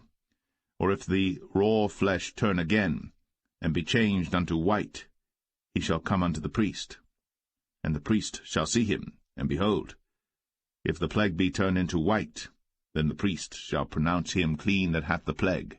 He is clean. The flesh also, in which even in the skin thereof was a boil, and is healed, and in the place of the boil there be a white rising, or a bright spot, white and somewhat reddish, and it be shown to the priest. And if, when the priest seeth it, behold, it be in sight lower than the skin, and the hair thereof be turned white, the priest shall pronounce him unclean. It is a plague of leprosy broken out of the boil. But if the priest look on it, and behold, there be no white hairs therein, and if it be not lower than the skin, but be somewhat dark, then the priest shall shut him up 7 days. And if it spread much abroad in the skin, then the priest shall pronounce him unclean. It is a plague. But if the bright spot stay in his place, and spread not, it is a burning boil, and the priest shall pronounce him clean. Or if there be any flesh in the skin whereof there is a hot burning, and the quick flesh that burneth have a white bright spot, somewhat reddish or white, then the priest shall look upon it, and behold, if the hair in the bright spot be turned white, and it be in sight deeper than the skin, it is a leprosy broken out of the burning. Wherefore the priest shall pronounce him unclean. It is the plague of leprosy. But if the priest look on it, and behold, there be no white hair in the bright spot, and it be no lower than the other skin, but be somewhat dark, then the priest shall shut him up 7 days. And the priest shall look upon him the 7th day, and if it be spread much abroad in the skin, then the priest shall pronounce him unclean. It is the plague of leprosy. And if the bright spot stay in his place, and spread not in the skin, but it be somewhat dark, it is a rising of the burning, and the priest shall pronounce him clean. For it is an inflammation of the burning. If a man or woman have a plague upon the head or the beard, then the priest shall see the plague, and behold, if it be in sight deeper than the skin, and there be in it a yellow thin hair, then the priest shall pronounce him unclean. It is a dry scall, even a leprosy upon the head or beard. And if the priest look on the plague of the scall, and behold, it be not in sight deeper than the skin, and that there is no black hair in it, then the priest shall shut up him that hath the plague of the scall 7 days. And in the 7th day the priest shall look on the plague, and behold, if the scall spread not, and there be in it no yellow hair, and the scall be not in sight deeper than the skin, he shall be shaven, but the scall shall he not shave, and the priest shall shut up him that hath the scall 7 days more. And in the 7th day the priest shall look on the scall, and behold, if the scall be not spread in the skin, nor be in sight deeper than the skin, then the priest shall pronounce him clean, and he shall wash his clothes, and be clean. But if the scall spread much in the skin after his cleansing, then the priest shall look on him, and behold, if the scall be spread in the skin, the priest shall not seek for yellow hair, he is unclean. But if the scall be in his sight at a stay, and that there is black hair grown up therein, the scall is healed, he is clean, and the priest shall pronounce him clean. If a man also or a woman have in the skin of their flesh bright spots, even white bright spots, then the priest shall look, and behold, if the bright spots in the skin of their flesh be darkish white, it is a freckled spot that groweth in the skin, he is clean. And the man whose hair is fallen off his head, he is bald, yet is he clean. And he that hath his hair fallen off from the part of his head toward his face, he is forehead bald, yet is he clean. And if there be in the bald head or bald forehead a white reddish sore, it is a leprosy sprung up in his bald head, or his bald forehead. Then the priest shall look upon it, and behold, if the rising of the sore be white, reddish in his bald head, or in his bald forehead, as leprosy appeareth in the skin of the flesh, he is a leprous man. He is unclean. The priest shall pronounce him utterly unclean. His plague is in his head. And the leper in whom the plague is, his clothes shall be rent, and his head bare. And he shall put a covering upon his upper lip, and shall cry, Unclean, unclean. All the days wherein the plague shall be in him, he shall be defiled. He is unclean. He shall dwell alone. Without the camp shall his habitation be. The garment also that the plague of leprosy is in, whether it be a woolen garment or a linen garment, whether it be in the warp or woof of linen or of woolen, whether in a skin or in anything made of skin, and if the plague be greenish or reddish in the garment or in the skin, either in the warp or in the woof or in anything of skin, it is a plague of leprosy, and shall be shown unto the priest. And the priest shall look upon the plague, and shut up it that hath the plague 7 days. And he shall look on the plague on the 7th day, if the plague be spread in the garment, either in the warp, or in the woof, or in a skin, or in any work that is made of skin, the plague is a fretting leprosy, it is unclean. He shall therefore burn the garment, whether warp or woof, in woolen or in linen, or anything of skin, wherein the plague is, for it is a fretting leprosy, it shall be burnt in the fire. And if the priest shall look, and behold, the plague be not spread in the garment, either in the warp or in the woof, or in anything of skin, then the priest shall command that they wash the thing wherein the plague is, and he shall shut it up 7 days more. And the priest shall look on the plague, after that it is washed, and behold, if the plague have not changed his colour, and the plague be not spread, it is unclean. Thou shalt burn it in the fire. It is fret inward, whether it be bare within or without. And if the priest look, and behold, the plague be somewhat dark after the washing of it, then he shall rend it out of the garment, or out of the skin, or out of the warp, or out of the woof. And if it appear still in the garment, either in the warp or in the woof, or in anything of skin, it is a spreading plague. Thou shalt burn that wherein the plague is, with fire. And the garment, either warp or woof, or whatsoever thing of skin it be, which thou shalt wash, if the plague be departed from them, then it shall be washed the 2nd time, and shall be clean. This is the law of the plague of leprosy in a garment of woolen or linen, either in the warp or woof, or anything of skins, to pronounce it clean, or to pronounce it unclean.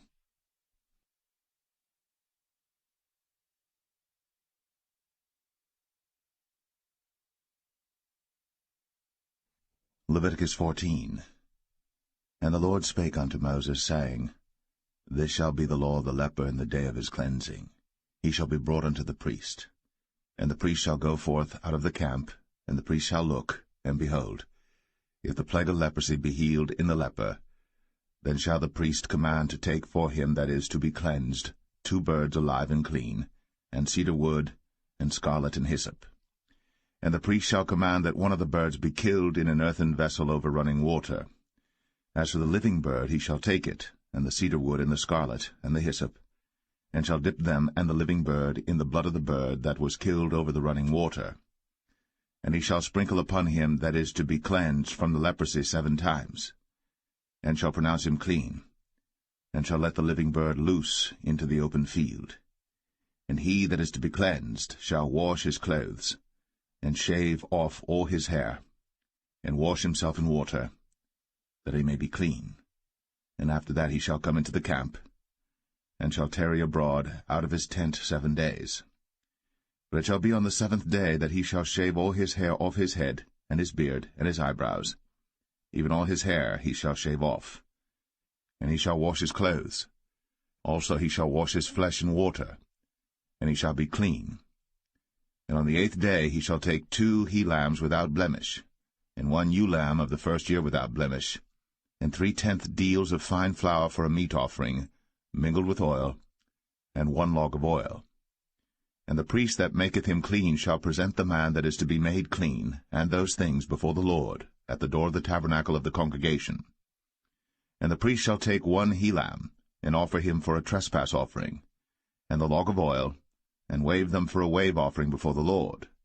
And he shall slay the lamb in the place where he shall kill the sin offering and the burnt offering in the holy place. For as the sin offering is the priest's, so is the trespass offering. It is most holy. And the priest shall take some of the blood of the trespass offering, and the priest shall put it upon the tip of the right ear of him that is to be cleansed, and upon the thumb of his right hand, and upon the great toe of his right foot. And the priest shall take some of the log of oil, and pour it into the palm of his own left hand. And the priest shall dip his right finger in the oil that is in his left hand, and shall sprinkle of the oil with his finger 7 times before the Lord. And of the rest of the oil that is in his hand shall the priest put upon the tip of the right ear of him that is to be cleansed, and upon the thumb of his right hand, and upon the great toe of his right foot, upon the blood of the trespass offering. And the remnant of the oil that is in the priest's hand he shall pour upon the head of him that is to be cleansed, and the priest shall make an atonement for him before the Lord. And the priest shall offer the sin offering, and make an atonement for him that is to be cleansed from his uncleanness, and afterward he shall kill the burnt offering. And the priest shall offer the burnt offering and the meat offering upon the altar. And the priest shall make an atonement for him, and he shall be clean. And if he be poor, and cannot get so much, then he shall take 1 lamb for a trespass offering to be waved, to make an atonement for him, and 1/10 deal of fine flour mingled with oil for a meat offering, and a log of oil, and 2 turtle doves, or 2 young pigeons, such as he is able to get, and the one shall be a sin offering, and the other a burnt offering. And he shall bring them on the 8th day for his cleansing unto the priest, unto the door of the tabernacle of the congregation before the Lord. And the priest shall take the lamb of the trespass offering, and the log of oil, and the priest shall wave them for a wave offering before the Lord. And he shall kill the lamb of the trespass offering, and the priest shall take some of the blood of the trespass offering, and put it upon the tip of the right ear of him that is to be cleansed, and upon the thumb of his right hand, and upon the great toe of his right foot. And the priest shall pour of the oil into the palm of his own left hand. And the priest shall sprinkle with his right finger some of the oil that is in his left hand 7 times before the Lord. And the priest shall put of the oil that is in his hand upon the tip of the right ear of him that is to be cleansed, and upon the thumb of his right hand, and upon the great toe of his right foot, upon the place of the blood of the trespass offering.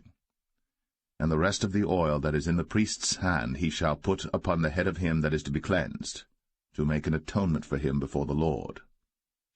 And he shall offer the one of the turtle doves, or of the young pigeons, such as he can get, even such as he is able to get, the one for a sin offering, and the other for a burnt offering, with the meat offering. And the priest shall make an atonement for him that is to be cleansed before the Lord. This is the law of him in whom is the plague of leprosy, whose hand is not able to get that which pertaineth to his cleansing. And the Lord spake unto Moses and unto Aaron, saying, When ye be come into the land of Canaan, which I give to you for a possession, and I put the plague of leprosy in a house of the land of your possession, and he that owneth the house shall come and tell the priest, saying, It seemeth to me there is as it were a plague in the house. Then the priest shall command that they empty the house, before the priests go into it to see the plague, that all that is in the house be not made unclean. And afterward the priest shall go in to see the house.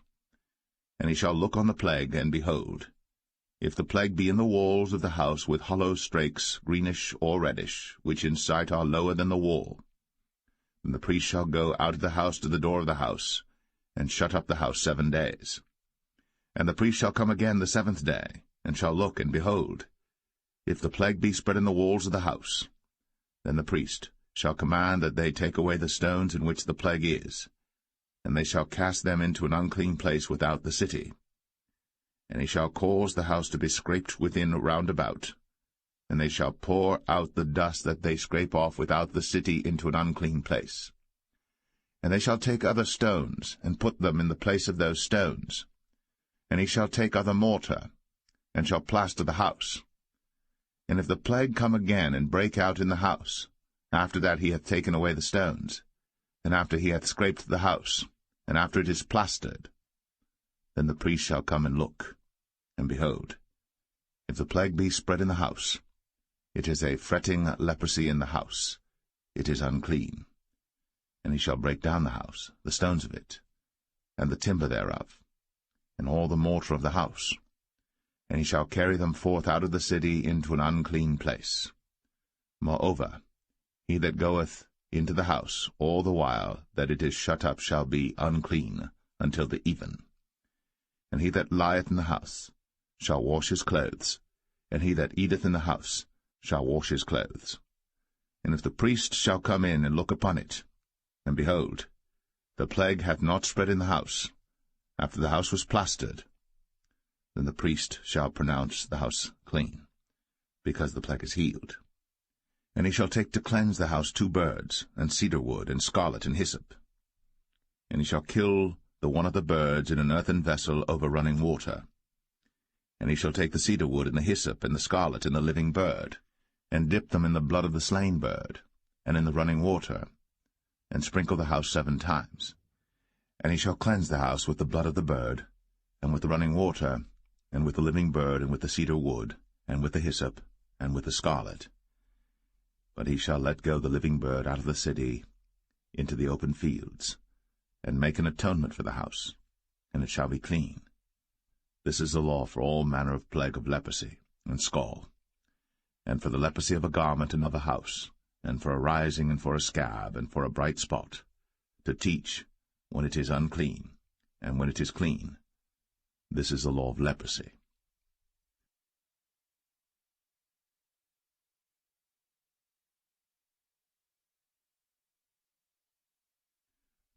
Leviticus 15. And the Lord spake unto Moses and to Aaron, saying, Speak unto the children of Israel, and say unto them, When any man hath a running issue out of his flesh, because of his issue he is unclean. And this shall be his uncleanness in his issue, whether his flesh run with his issue, or his flesh be stopped from his issue, it is his uncleanness. Every bed whereon he lieth that hath the issue is unclean, and everything whereon he sitteth shall be unclean. And whosoever toucheth his bed shall wash his clothes, and bathe himself in water, and be unclean until the even. And he that sitteth on anything whereon he sat that hath the issue shall wash his clothes, and bathe himself in water, and be unclean until the even. And he that toucheth the flesh of him that hath the issue shall wash his clothes, and bathe himself in water, and be unclean until the even. And if he that hath the issue spit upon him that is clean, then he shall wash his clothes, and bathe himself in water, and be unclean until the even. And what saddle soever he rideth upon that hath the issue shall be unclean.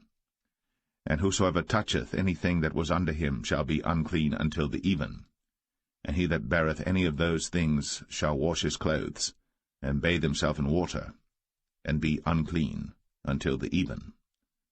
And whomsoever he toucheth that hath the issue, and hath not rinsed his hands in water, he shall wash his clothes, and bathe himself in water, and be unclean until the even.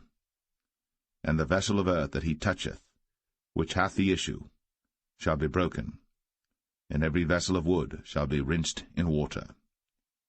And when he that hath an issue is cleansed of his issue, then he shall number to himself 7 days for his cleansing, and wash his clothes, and bathe his flesh in running water, and shall be clean.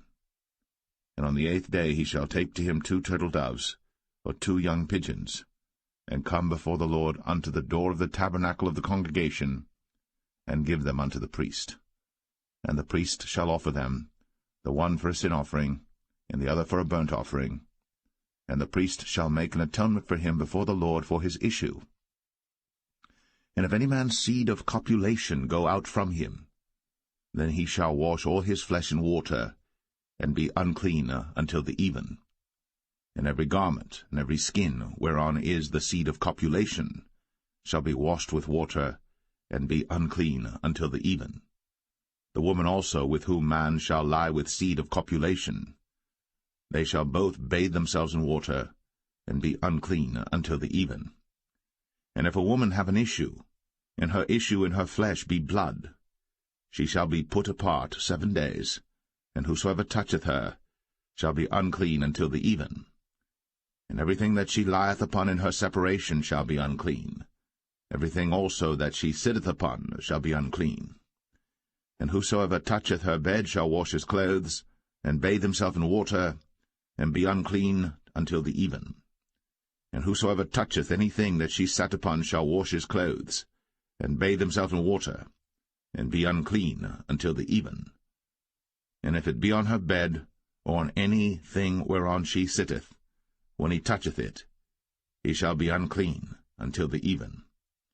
And if any man lie with her at all, and her flowers be upon him, he shall be unclean 7 days, and all the bed whereon he lieth shall be unclean.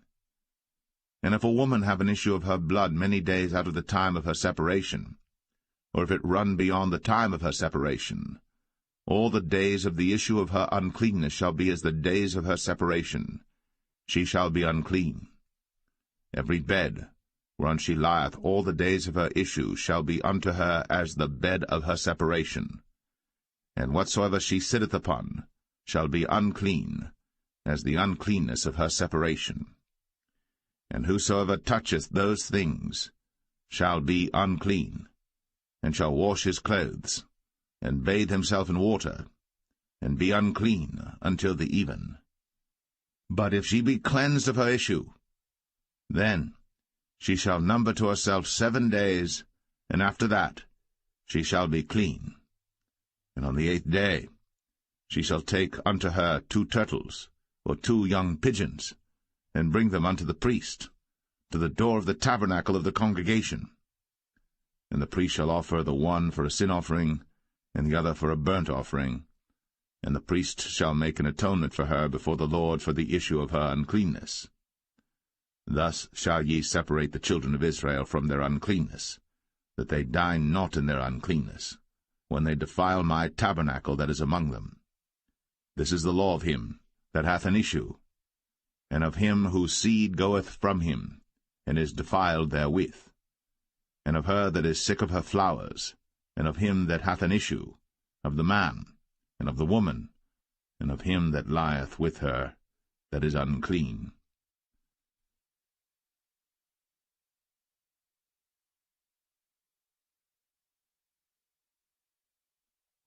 Leviticus 16. And the Lord spake unto Moses after the death of the 2 sons of Aaron, when they offered before the Lord and died. And the Lord said unto Moses, Speak unto Aaron thy brother, that he come not at all times into the holy place within the veil before the mercy seat, which is upon the ark, that he die not. For I will appear in the cloud upon the mercy seat. Thus shall Aaron come into the holy place with a young bullock for a sin offering, and a ram for a burnt offering. He shall put on the holy linen coat, and he shall have the linen breeches upon his flesh, and shall be girded with a linen girdle, and with the linen mitre shall he be attired. These are holy garments. Therefore shall he wash his flesh in water, and so put them on. And he shall take of the congregation of the children of Israel 2 kids of the goats for a sin offering, and 1 ram for a burnt offering. And Aaron shall offer his bullock of the sin offering which is for himself, and make an atonement for himself, and for his house. And he shall take the 2 goats and present them before the Lord at the door of the tabernacle of the congregation. And Aaron shall cast lots upon the 2 goats, 1 lot for the Lord, and the other lot for the scapegoat. And Aaron shall bring the goat upon which the Lord's lot fell, and offer him for a sin offering. But the goat on which the lot fell to be the scapegoat shall be presented alive before the Lord, to make an atonement with him, and to let him go for a scapegoat into the wilderness. And Aaron shall bring the bullock of the sin offering which is for himself, and shall make an atonement for himself, and for his house, and shall kill the bullock of the sin offering which is for himself. And he shall take a censer full of burning coals of fire from off the altar before the Lord, and his hands full of sweet incense beaten small, and bring it within the veil. And he shall put the incense upon the fire before the Lord that the cloud of the incense may cover the mercy seat that is upon the testimony, that he die not. And he shall take of the blood of the bullock, and sprinkle it with his finger upon the mercy seat eastward, and before the mercy seat shall he sprinkle of the blood with his finger 7 times. Then shall he kill the goat of the sin offering that is for the people, and bring his blood within the veil, and do with that blood as he did with the blood of the bullock, and sprinkle it upon the mercy seat, and before the mercy seat. And he shall make an atonement for the holy place, because of the uncleanness of the children of Israel, and because of their transgressions and all their sins. And so shall he do for the tabernacle of the congregation that remaineth among them in the midst of their uncleanness. And there shall be no man in the tabernacle of the congregation when he goeth in to make an atonement in the holy place, until he come out, and have made an atonement for himself, and for his household, and for all the congregation of Israel. And he shall go out unto the altar that is before the Lord, and make an atonement for it, and shall take of the blood of the bullock, and of the blood of the goat, and put it upon the horns of the altar round about. And he shall sprinkle of the blood upon it with his finger 7 times, and cleanse it, and hallow it from the uncleanness of the children of Israel. And when he hath made an end of reconciling the holy place, and the tabernacle of the congregation, and the altar, he shall bring the live goat. And Aaron shall lay both his hands upon the head of the live goat, and confess over him all the iniquities of the children of Israel, and all their transgressions and all their sins, putting them upon the head of the goat, and shall send him away by the hand of a fit man into the wilderness. And the goat shall bear upon him all their iniquities unto a land not inhabited. And he shall let go the goat in the wilderness. And Aaron shall come into the tabernacle of the congregation, and shall put off the linen garments, which he put on when he went into the holy place, and shall leave them there. And he shall wash his flesh with water in the holy place, and put on his garments, and come forth, and offer his burnt offering, and the burnt offering of the people, and make an atonement for himself and for the people. And the fat of the sin offering shall he burn upon the altar. And he that let go the goat for the scapegoat shall wash his clothes, and bathe his flesh in water, and afterward come into the camp. And the bullock for the sin offering, and the goat for the sin offering, whose blood was brought in to make atonement in the holy place, shall one carry forth without the camp, and they shall burn in the fire their skins, and their flesh, and their dung. And he that burneth them shall wash his clothes, and bathe his flesh in water, and afterward he shall come into the camp. And this shall be a statute for ever unto you, that in the 7th month, on the 10th day of the month, ye shall afflict your souls, and do no work at all, whether it be one of your own country or a stranger that sojourneth among you. For on that day shall the priest make an atonement for you, to cleanse you, that ye may be clean from all your sins before the Lord. It shall be a Sabbath of rest unto you, and ye shall afflict your souls, by a statute for ever. And the priest, whom he shall anoint, and whom he shall consecrate to minister in the priest's office in his father's stead, shall make the atonement, and shall put on the linen clothes, even the holy garments. And he shall make an atonement for the holy sanctuary, and he shall make an atonement for the tabernacle of the congregation, and for the altar, and he shall make an atonement for the priests, and for all the people of the congregation. And this shall be an everlasting statute unto you, to make an atonement for the children of Israel, for all their sins, once a year. And he did, as the Lord commanded Moses.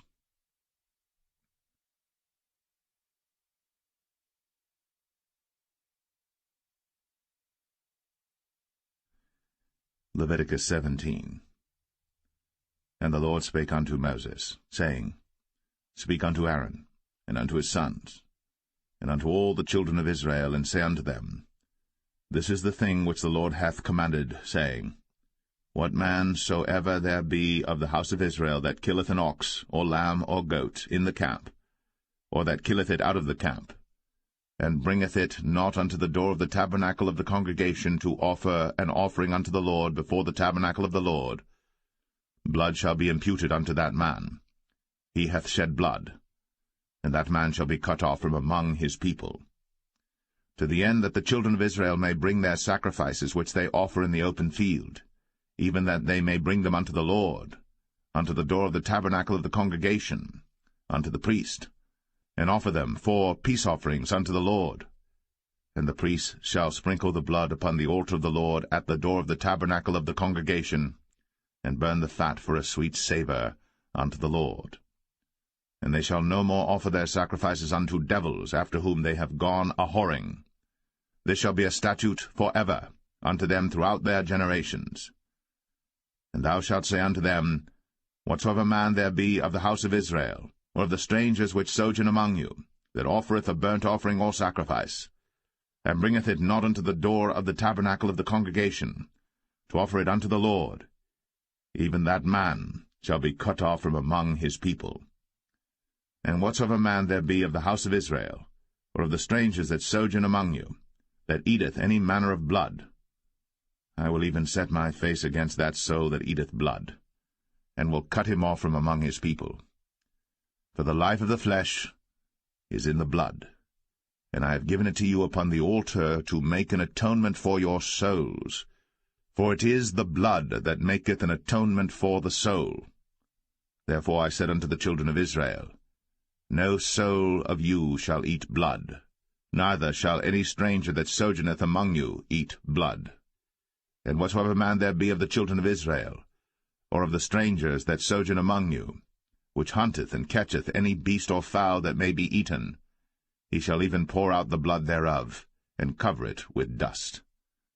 For it is the life of all flesh, the blood of it is for the life thereof. Therefore I said unto the children of Israel, Ye shall eat the blood of no manner of flesh, for the life of all flesh is the blood thereof. Whosoever eateth it shall be cut off. And every soul that eateth that which died of itself, or that which was torn with beasts, whether it be one of your own country or a stranger, he shall both wash his clothes, and bathe himself in water, and be unclean until the even. Then shall he be clean. But if he wash them not, nor bathe his flesh, then he shall bear his iniquity.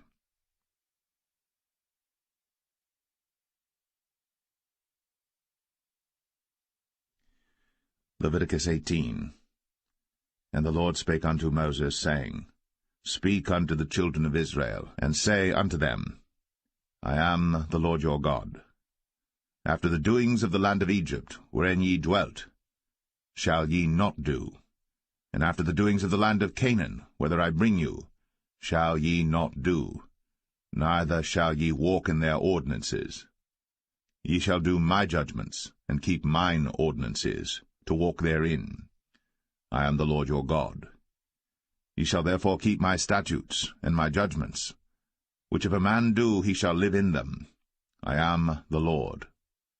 None of you shall approach to any that is near of kin to him, to uncover their nakedness.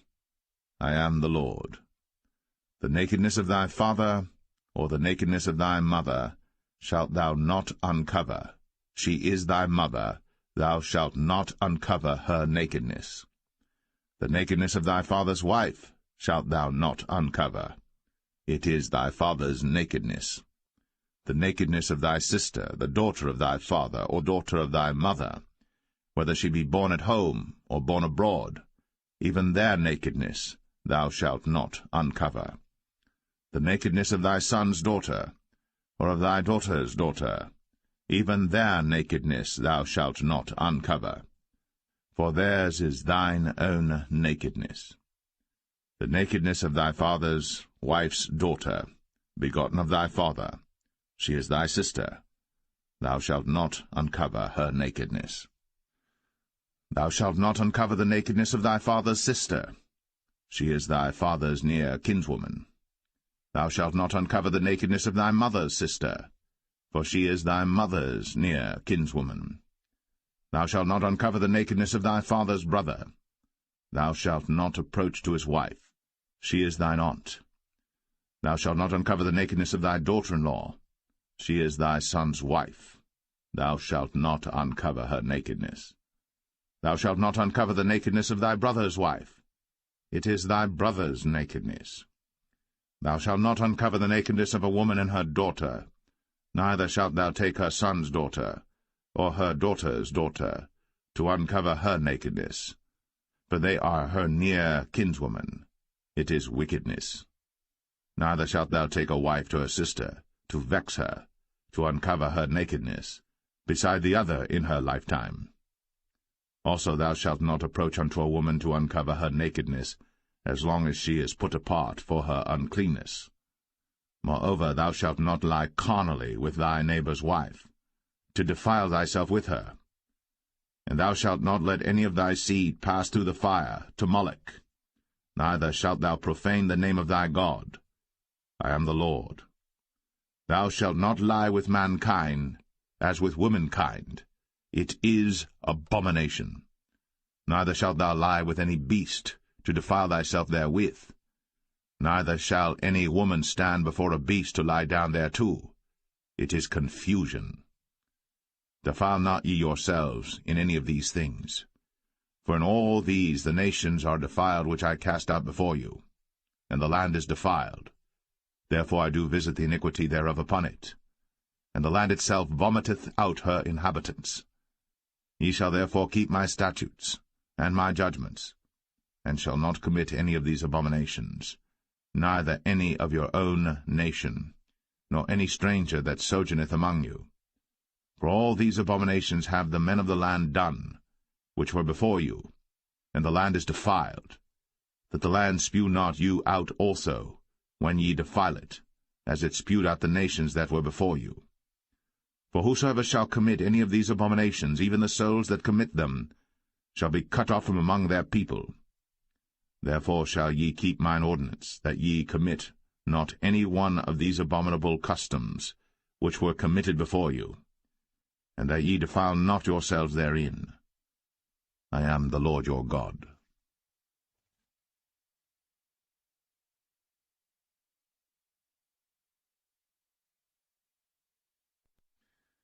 Leviticus 19. And the Lord spake unto Moses, saying, Speak unto all the congregation of the children of Israel, and say unto them, Ye shall be holy, for I, the Lord your God, am holy. Ye shall fear every man his mother, and his father, and keep my Sabbaths. I am the Lord your God. Turn ye not unto idols, nor make to yourselves molten gods. I am the Lord your God. And if ye offer a sacrifice of peace offerings unto the Lord, ye shall offer it at your own will. It shall be eaten the same day ye offer it, and on the morrow, and if aught remain until the third day, it shall be burnt in the fire. And if it be eaten at all on the third day, it is abominable, it shall not be accepted. Therefore every one that eateth it shall bear his iniquity, because he hath profaned the hallowed thing of the Lord, and that so shall be cut off from among his people. And when ye reap the harvest of your land, thou shalt not wholly reap the corners of thy field, neither shalt thou gather the gleanings of thy harvest. And thou shalt not glean thy vineyard, neither shalt thou gather every grape of thy vineyard. Thou shalt leave them for the poor and stranger. I am the Lord your God. Ye shall not steal, neither deal falsely, neither lie one to another. And ye shall not swear by my name falsely, neither shalt thou profane the name of thy God. I am the Lord. Thou shalt not defraud thy neighbor, neither rob him. The wages of him that is hired shall not abide with thee all night until the morning. Thou shalt not curse the deaf, nor put a stumbling block before the blind, but shalt fear thy God. I am the Lord. Ye shall do no unrighteousness in judgment. Thou shalt not respect the person of the poor, nor honor the person of the mighty, but in righteousness shalt thou judge thy neighbor. Thou shalt not go up and down as a talebearer among thy people, neither shalt thou stand against the blood of thy neighbor. I am the Lord. Thou shalt not hate thy brother in thine heart. Thou shalt in any wise rebuke thy neighbor, and not suffer sin upon him. Thou shalt not avenge, nor bear any grudge against the children of thy people. But thou shalt love thy neighbor as thyself. I am the Lord. Ye shall keep my statutes. Thou shalt not let thy cattle gender with a diverse kind. Thou shalt not sow thy field with mingled seed, neither shall a garment mingled of linen and woolen come upon thee. And whosoever lieth carnally with a woman that is a bondmaid, betrothed to an husband, and not at all redeemed, nor freedom given her, she shall be scourged. They shall not be put to death, because she was not free. And he shall bring his trespass offering unto the Lord, unto the door of the tabernacle of the congregation, even a ram for a trespass offering. And the priest shall make an atonement for him with the ram of the trespass offering before the Lord for his sin which he hath done, and the sin which he hath done shall be forgiven him. And when ye shall come into the land, and shall have planted all manner of trees for food, then ye shall count the fruit thereof as uncircumcised. 3 years shall it be as uncircumcised unto you. It shall not be eaten of. But in the 4th year all the fruit thereof shall be holy, to praise the Lord withal. And in the 5th year shall ye eat of the fruit thereof, that it may yield unto you the increase thereof. I am the Lord your God. Ye shall not eat anything with the blood, neither shall ye use enchantment, nor observe times. Ye shall not round the corners of your heads, neither shalt thou mar the corners of thy beard. Ye shall not make any cuttings in your flesh for the dead, nor print any marks upon you. I am the Lord. Do not prostitute thy daughter to cause her to be a whore, lest the land fall to whoredom, and the land become full of wickedness. Ye shall keep my Sabbaths, and reverence my sanctuary. I am the Lord. Regard not them that have familiar spirits, neither seek after wizards, to be defiled by them. I am the Lord your God. Thou shalt rise up before the hoary head, and honour the face of the old man, and fear thy God. I am the Lord. And if a stranger sojourn with thee in your land, ye shall not vex him. But the stranger that dwelleth with you shall be unto you as one born among you, and thou shalt love him as thyself. For ye were strangers in the land of Egypt. I am the Lord your God. Ye shall do no unrighteousness in judgment, and mete yard in weight or in measure. Just balances, just weights, a just ephah, and a just hin shall ye have. I am the Lord your God, which brought you out of the land of Egypt. Therefore shall ye observe all my statutes, and all my judgments, and do them. I am the Lord.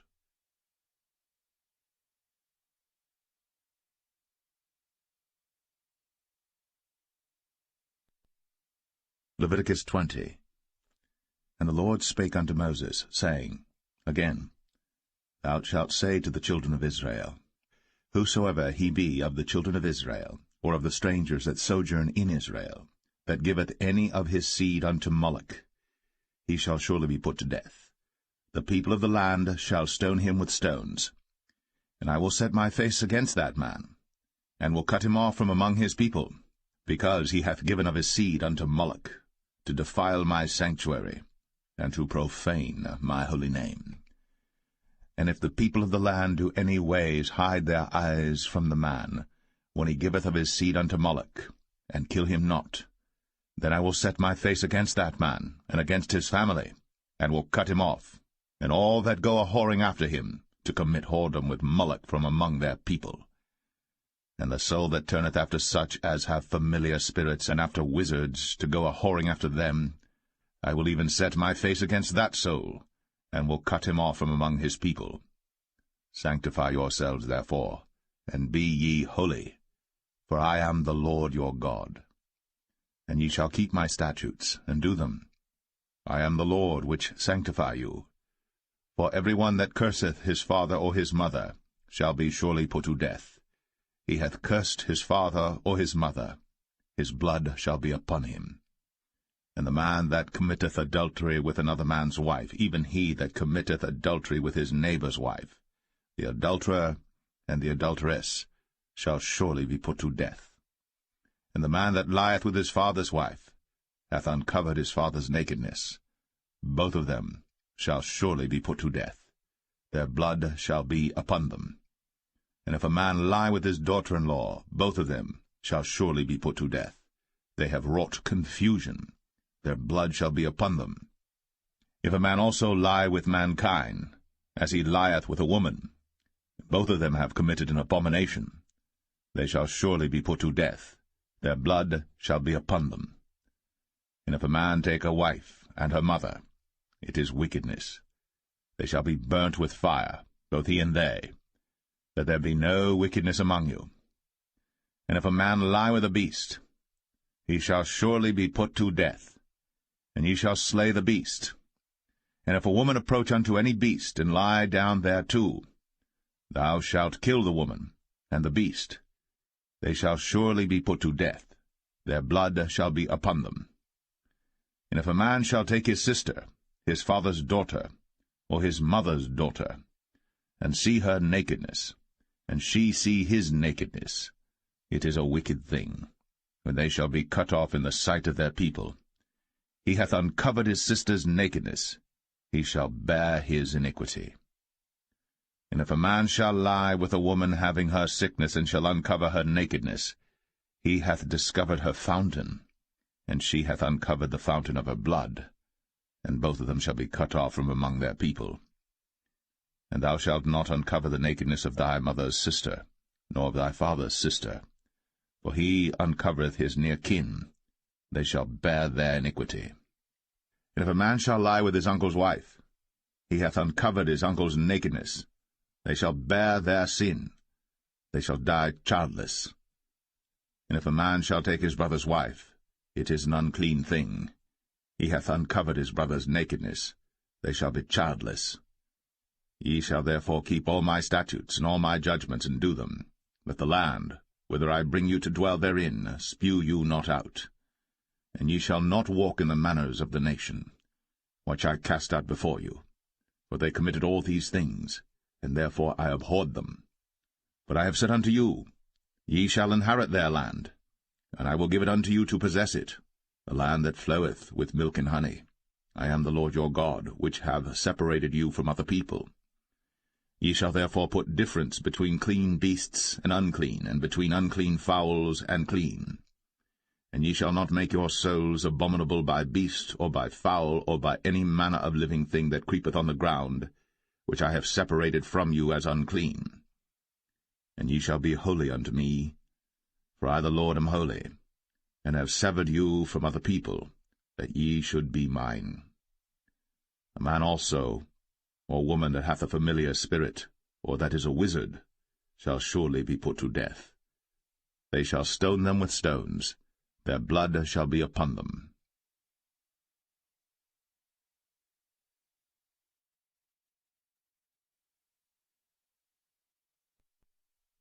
Leviticus 21. And the Lord said unto Moses, Speak unto the priests, the sons of Aaron, and say unto them, There shall none be defiled for the dead among his people. But for his kin that is near unto him, that is, for his mother, and for his father, and for his son, and for his daughter, and for his brother, and for his sister a virgin, that is nigh unto him, which hath had no husband, for her may he be defiled. But he shall not defile himself, being a chief man among his people, to profane himself. They shall not make baldness upon their head, neither shall they shave off the corner of their beard, nor make any cuttings in their flesh. They shall be holy unto their God, and not profane the name of their God, for the offerings of the Lord made by fire, and the bread of their God they do offer, therefore they shall be holy. They shall not take a wife that is a whore, or profane, neither shall they take a woman put away from her husband, for he is holy unto his God. Thou shalt sanctify him therefore, for he offereth the bread of thy God. He shall be holy unto thee. For I, the Lord, which sanctify you, am holy. And the daughter of any priest, if she profane herself by playing the whore, she profaneth her father. she shall be burnt with fire. And he that is the high priest among his brethren, upon whose head the anointing oil was poured, and that is consecrated to put on the garments, shall not uncover his head nor rend his clothes. Neither shall he go into any dead body, nor defile himself for his father or for his mother. Neither shall he go out of the sanctuary, nor profane the sanctuary of his God. For the crown of the anointing oil of his God is upon him. I am the Lord. And he shall take a wife in her virginity, a widow, or a divorced woman, or profane, or an harlot. These shall he not take, but he shall take a virgin of his own people to wife. Neither shall he profane his seed among his people, for I the Lord do sanctify him. And the Lord spake unto Moses, saying, Speak unto Aaron, saying, Whosoever he be of thy seed in their generations that hath any blemish, let him not approach to offer the bread of his God. For whatsoever man he be that hath a blemish, he shall not approach, a blind man, or a lame, or he that hath a flat nose, or anything superfluous, or a man that is broken-footed, or broken-handed, or crooked-backed, or a dwarf, or that hath a blemish in his eye, or be scurvy, or scabbed, or hath his stones broken. No man that hath a blemish of the seed of Aaron the priest shall come nigh to offer the offerings of the Lord made by fire. He hath a blemish. He shall not come nigh to offer the bread of his God. He shall eat the bread of his God, both of the most holy and of the holy. Only he shall not go in unto the veil, nor come nigh unto the altar, because he hath a blemish, that he profane not my sanctuaries. For I the Lord do sanctify them. And Moses told it unto Aaron and to his sons, and unto all the children of Israel.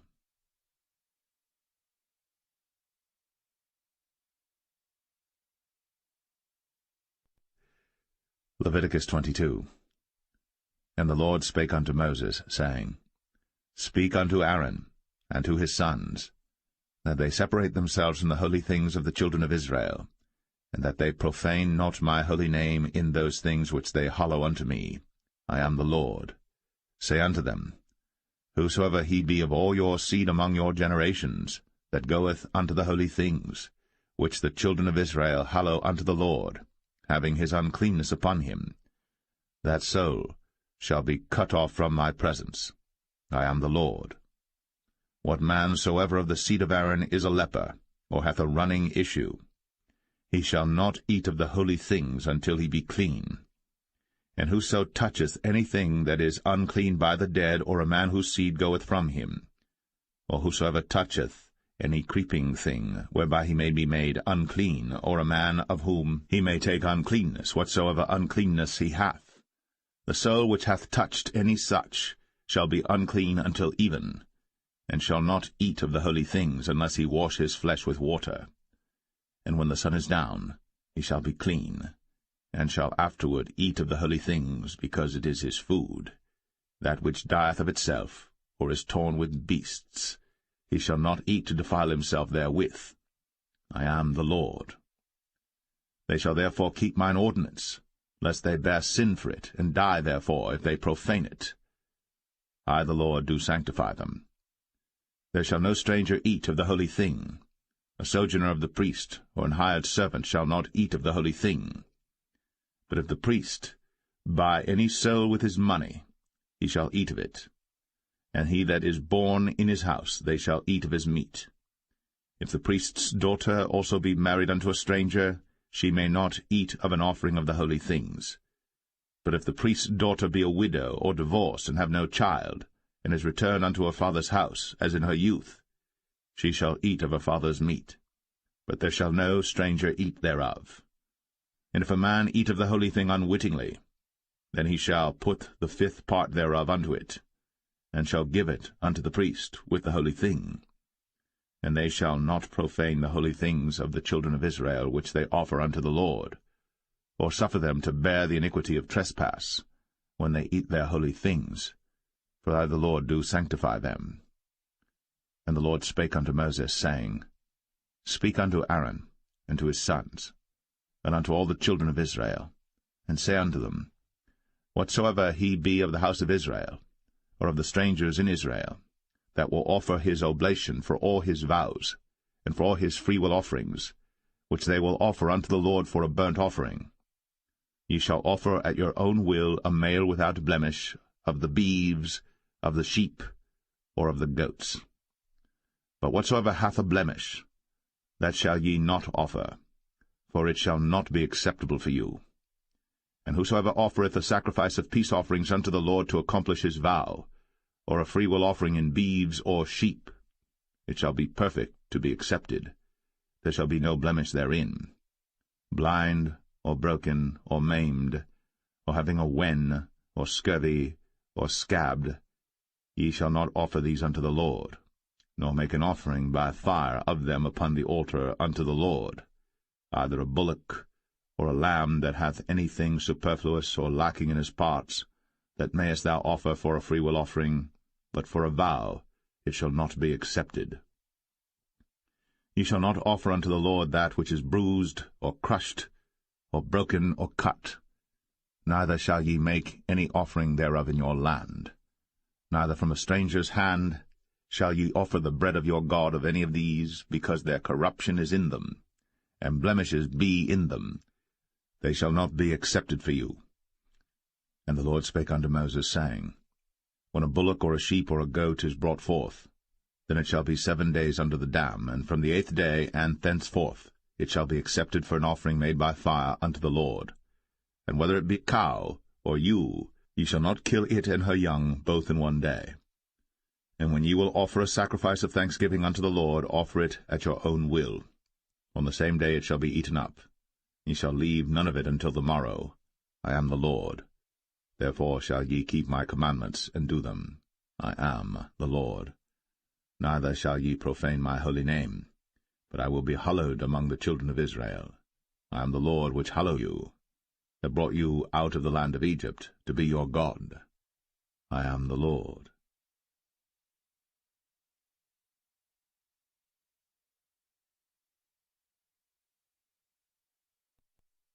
Leviticus 23. And the Lord spake unto Moses, saying, Speak unto the children of Israel, and say unto them, Concerning the feasts of the Lord, which ye shall proclaim to be holy convocations, even these are my feasts. 6 days shall work be done, but the 7th day is the Sabbath of rest, and holy convocation. Ye shall do no work therein. It is the Sabbath of the Lord in all your dwellings. These are the feasts of the Lord, even holy convocations, which ye shall proclaim in their seasons. In the 14th day of the 1st month at even is the Lord's Passover, and on the 15th day of the same month is the feast of unleavened bread unto the Lord. 7 days ye must eat unleavened bread. In the 1st day ye shall have an holy convocation. Ye shall do no servile work therein. But ye shall offer an offering made by fire unto the Lord 7 days. In the 7th day is an holy convocation. Ye shall do no servile work therein. And the Lord spake unto Moses, saying, Speak unto the children of Israel, and say unto them, When ye be come into the land which I give unto you, and shall reap the harvest thereof, then ye shall bring a sheaf of the firstfruits of your harvest unto the priest. And he shall wave the sheaf before the Lord, to be accepted for you. On the morrow after the Sabbath the priest shall wave it. And ye shall offer that day, when ye wave the sheaf, an he-lamb without blemish of the 1st year for a burnt offering unto the Lord. And the meat offering thereof shall be 2/10 deals of fine flour mingled with oil, an offering made by fire unto the Lord for a sweet savour. And the drink offering thereof shall be of wine, the 4th part of an hin. And ye shall eat neither bread, nor parched corn, nor green ears, until the selfsame day that ye have brought an offering unto your God. It shall be a statute for ever throughout your generations in all your dwellings. And ye shall count unto you from the morrow after the Sabbath, from the day that ye brought the sheaf of the wave offering, 7 Sabbaths shall be complete. Even unto the morrow, after the 7th Sabbath, shall ye number 50 days. And ye shall offer a new meat offering unto the Lord. Ye shall bring out of your habitations 2 wave loaves of 2/10 deals. They shall be of fine flour. They shall be baked with leaven. They are the firstfruits unto the Lord. And ye shall offer with the bread 7 lambs without blemish of the first year, and 1 young bullock, and 2 rams. They shall be for a burnt offering unto the Lord, with their meat offering, and their drink offerings, even an offering made by fire of sweet savour unto the Lord. Then ye shall sacrifice 1 kid of the goats for a sin offering, and 2 lambs of the first year for a sacrifice of peace offerings. And the priest shall wave them with the bread of the firstfruits for a wave offering before the Lord. With the 2 lambs they shall be holy to the Lord for the priests. And ye shall proclaim on the selfsame day, that it may be an holy convocation unto you. Ye shall do no servile work therein. It shall be a statute for ever in all your dwellings throughout your generations. And when ye reap the harvest of your land, thou shalt not make clean riddance of the corners of thy field when thou reapest, neither shalt thou gather any gleanings of thy harvest. Thou shalt leave them unto the poor, and to the stranger. I am the Lord your God. And the Lord spake unto Moses, saying, Speak unto the children of Israel, saying, In the 7th month, in the 1st day of the month, shall ye have a Sabbath, a memorial of blowing of trumpets, and holy convocation. Ye shall do no servile work therein, but ye shall offer an offering made by fire unto the Lord. And the Lord spake unto Moses, saying, Also on the 10th day of this 7th month there shall be a day of atonement. It shall be an holy convocation unto you. And ye shall afflict your souls, and offer an offering made by fire unto the Lord. And ye shall do no work in that same day. For it is a day of atonement, to make an atonement for you before the Lord your God. For whatsoever soul it be that shall not be afflicted in that same day, he shall be cut off from among his people. And whatsoever soul it be that doeth any work in that same day, the same soul will I destroy from among his people. He shall do no manner of work. It shall be a statute for ever throughout your generations in all your dwellings. It shall be unto you a Sabbath of rest. And ye shall afflict your souls. In the 9th day of the month at even, from even unto even shall ye celebrate your Sabbath. And the Lord spake unto Moses, saying, Speak unto the children of Israel, saying, The 15th day of this 7th month shall be the Feast of Tabernacles for 7 days unto the Lord. On the 1st day shall be an holy convocation. Ye shall do no servile work therein. 7 days ye shall offer an offering made by fire unto the Lord. On the 8th day shall be an holy convocation unto you. And ye shall offer an offering made by fire unto the Lord. It is a solemn assembly. And ye shall do no servile work therein. These are the feasts of the Lord, which ye shall proclaim to be holy convocations, to offer an offering made by fire unto the Lord, a burnt offering, and a meat offering, a sacrifice, and drink offerings, everything upon his day. Beside the Sabbaths of the Lord, and beside your gifts, and beside all your vows, and beside all your free will offerings which ye give unto the Lord, also in the 15th day of the 7th month, when ye have gathered in the fruit of the land, ye shall keep a feast unto the Lord 7 days. On the 1st day shall be a Sabbath, and on the 8th day shall be a Sabbath. And ye shall take you on the 1st day the boughs of goodly trees, branches of palm trees, and the boughs of thick trees, and willows of the brook. And ye shall rejoice before the Lord your God 7 days. And ye shall keep it a feast unto the Lord 7 days in the year. It shall be a statute for ever in your generations. Ye shall celebrate it in the 7th month. Ye shall dwell in booths 7 days. All that are Israelites born shall dwell in booths. That your generations may know that I made the children of Israel to dwell in booths, when I brought them out of the land of Egypt. I am the Lord your God. And Moses declared unto the children of Israel the feasts of the Lord.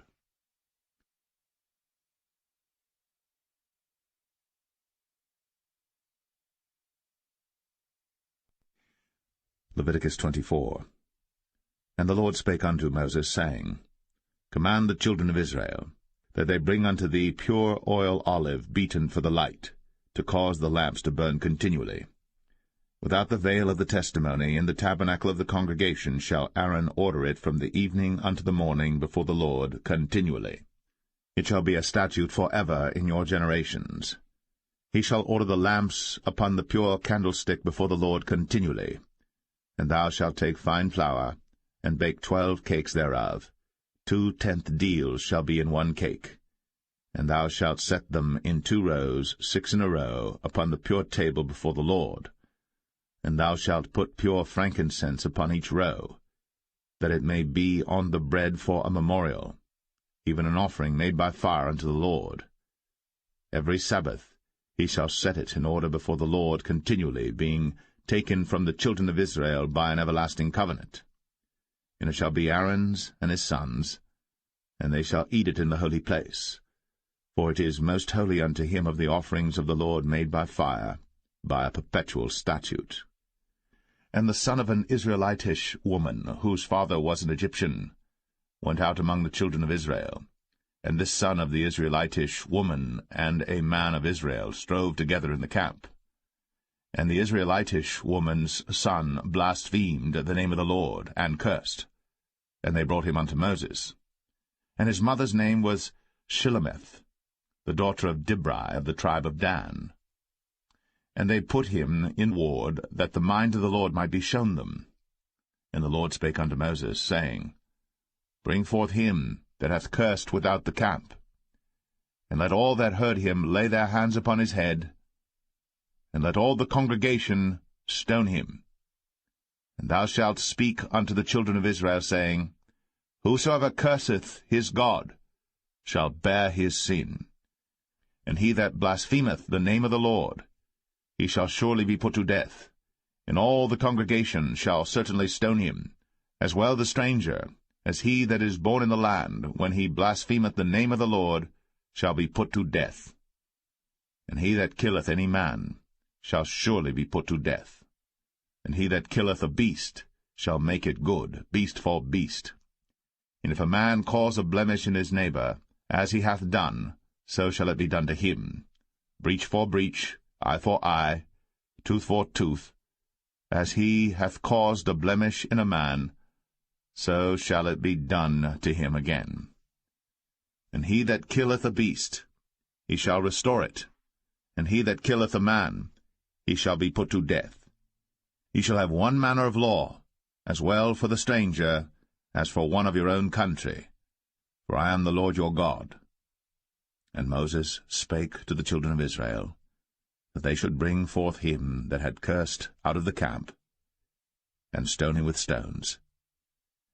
And the children of Israel did as the Lord commanded Moses.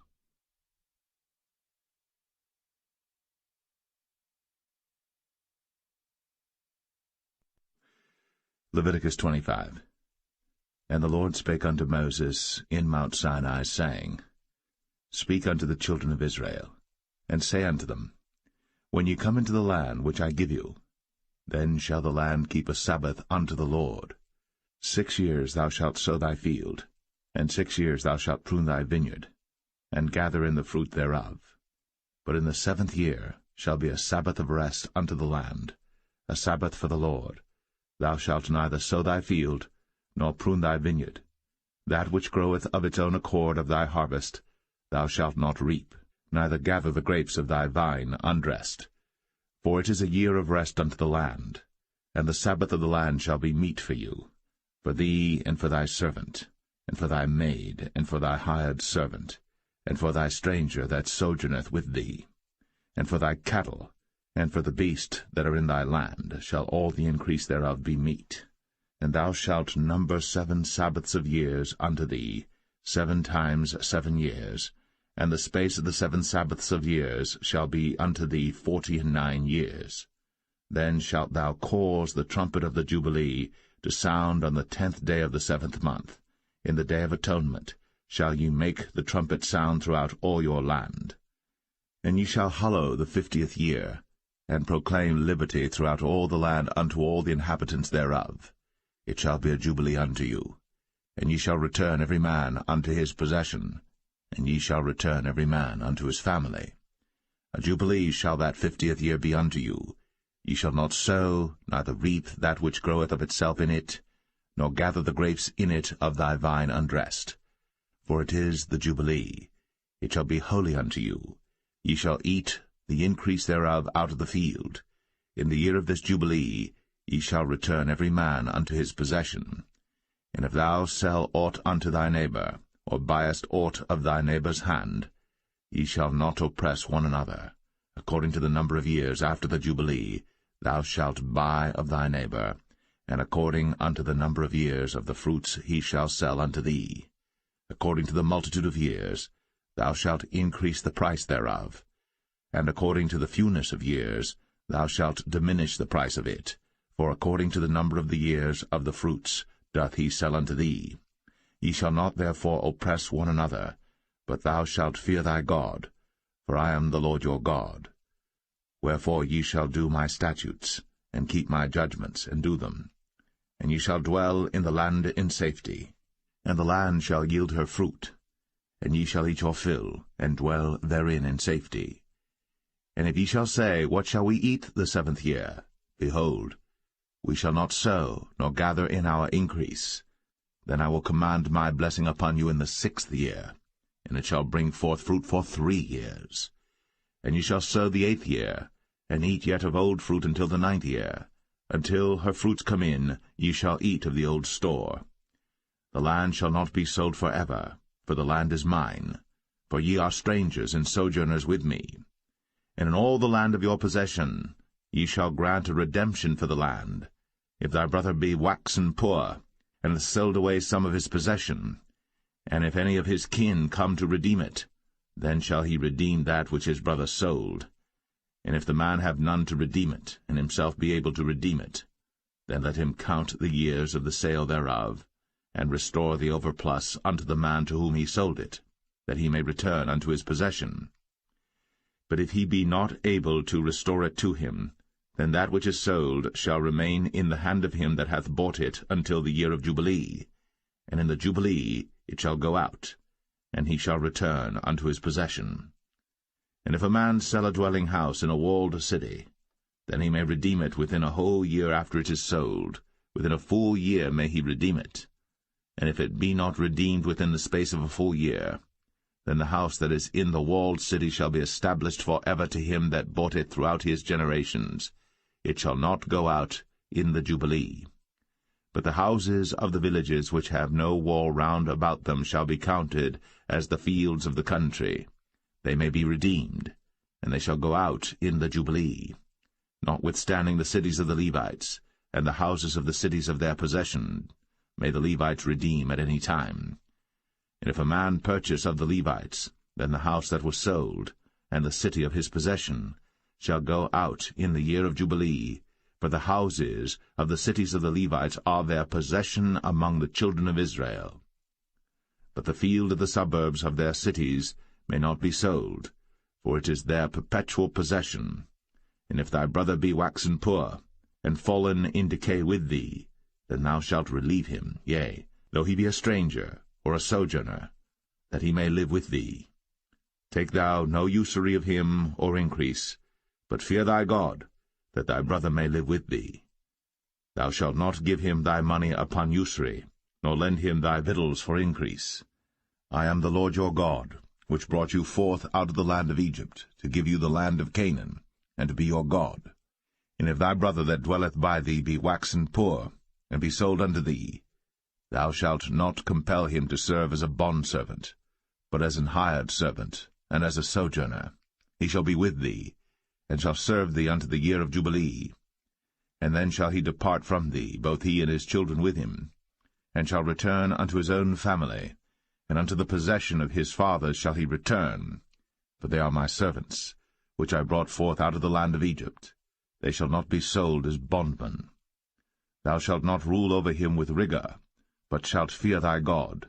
Both thy bondmen and thy bondmaids, which thou shalt have, shall be of the heathen that are round about you. Of them shall ye buy bondmen and bondmaids.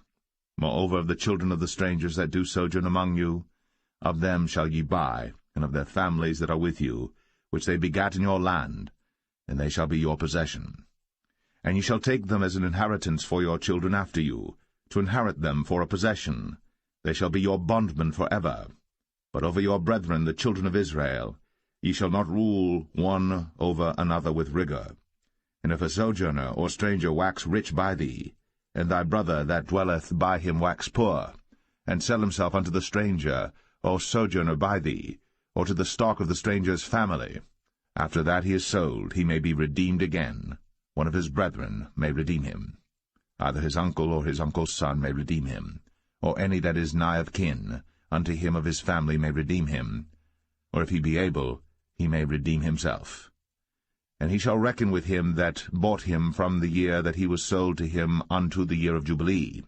And the price of his sale shall be according unto the number of years, according to the time of an hired servant shall it be with him.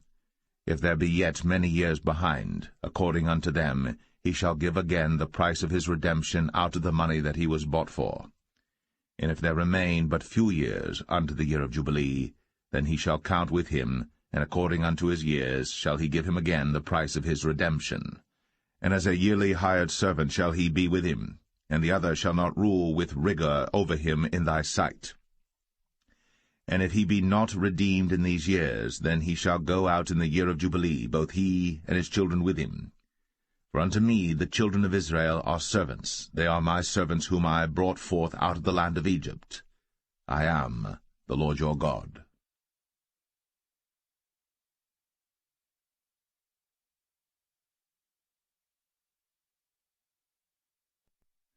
Leviticus 26. The sowing time. And ye shall eat your bread to the full, and dwell in your land safely. And I will give peace in the land, and ye shall lie down, and none shall make you afraid.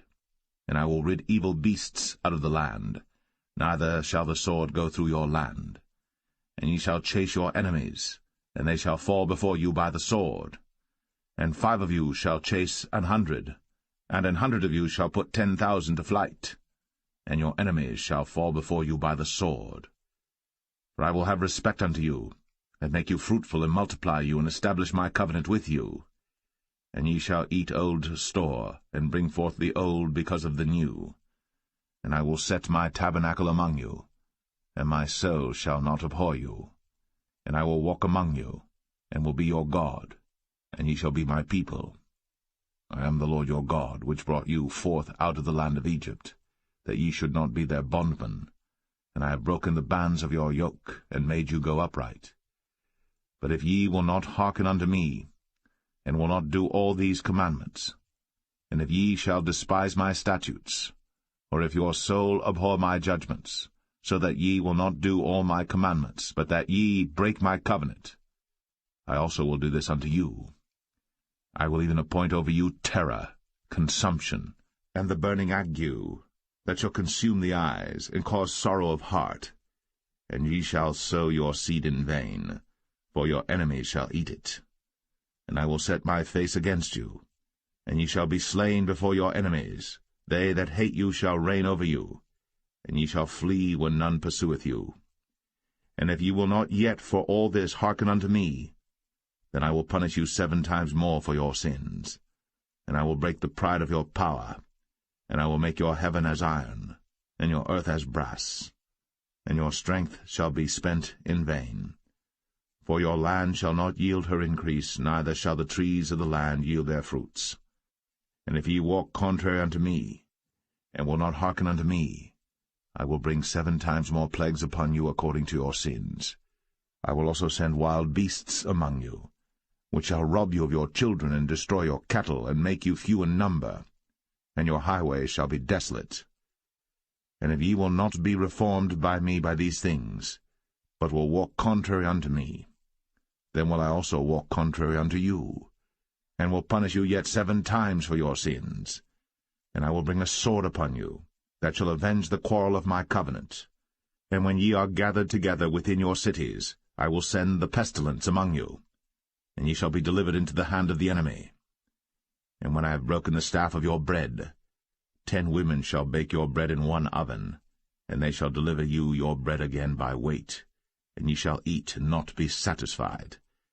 And if ye will not for all this hearken unto me, but walk contrary unto me, then I will walk contrary unto you also in fury, and I, even I, will chastise you 7 times for your sins. And ye shall eat the flesh of your sons, and the flesh of your daughters shall ye eat. And I will destroy your high places, and cut down your images, and cast your carcasses upon the carcasses of your idols. And my soul shall abhor you. And I will make your cities waste, and bring your sanctuaries unto desolation, and I will not smell the savour of your sweet odours. And I will bring the land into desolation, and your enemies which dwell therein shall be astonished at it. And I will scatter you among the heathen, and will draw out a sword after you, and your land shall be desolate, and your cities waste.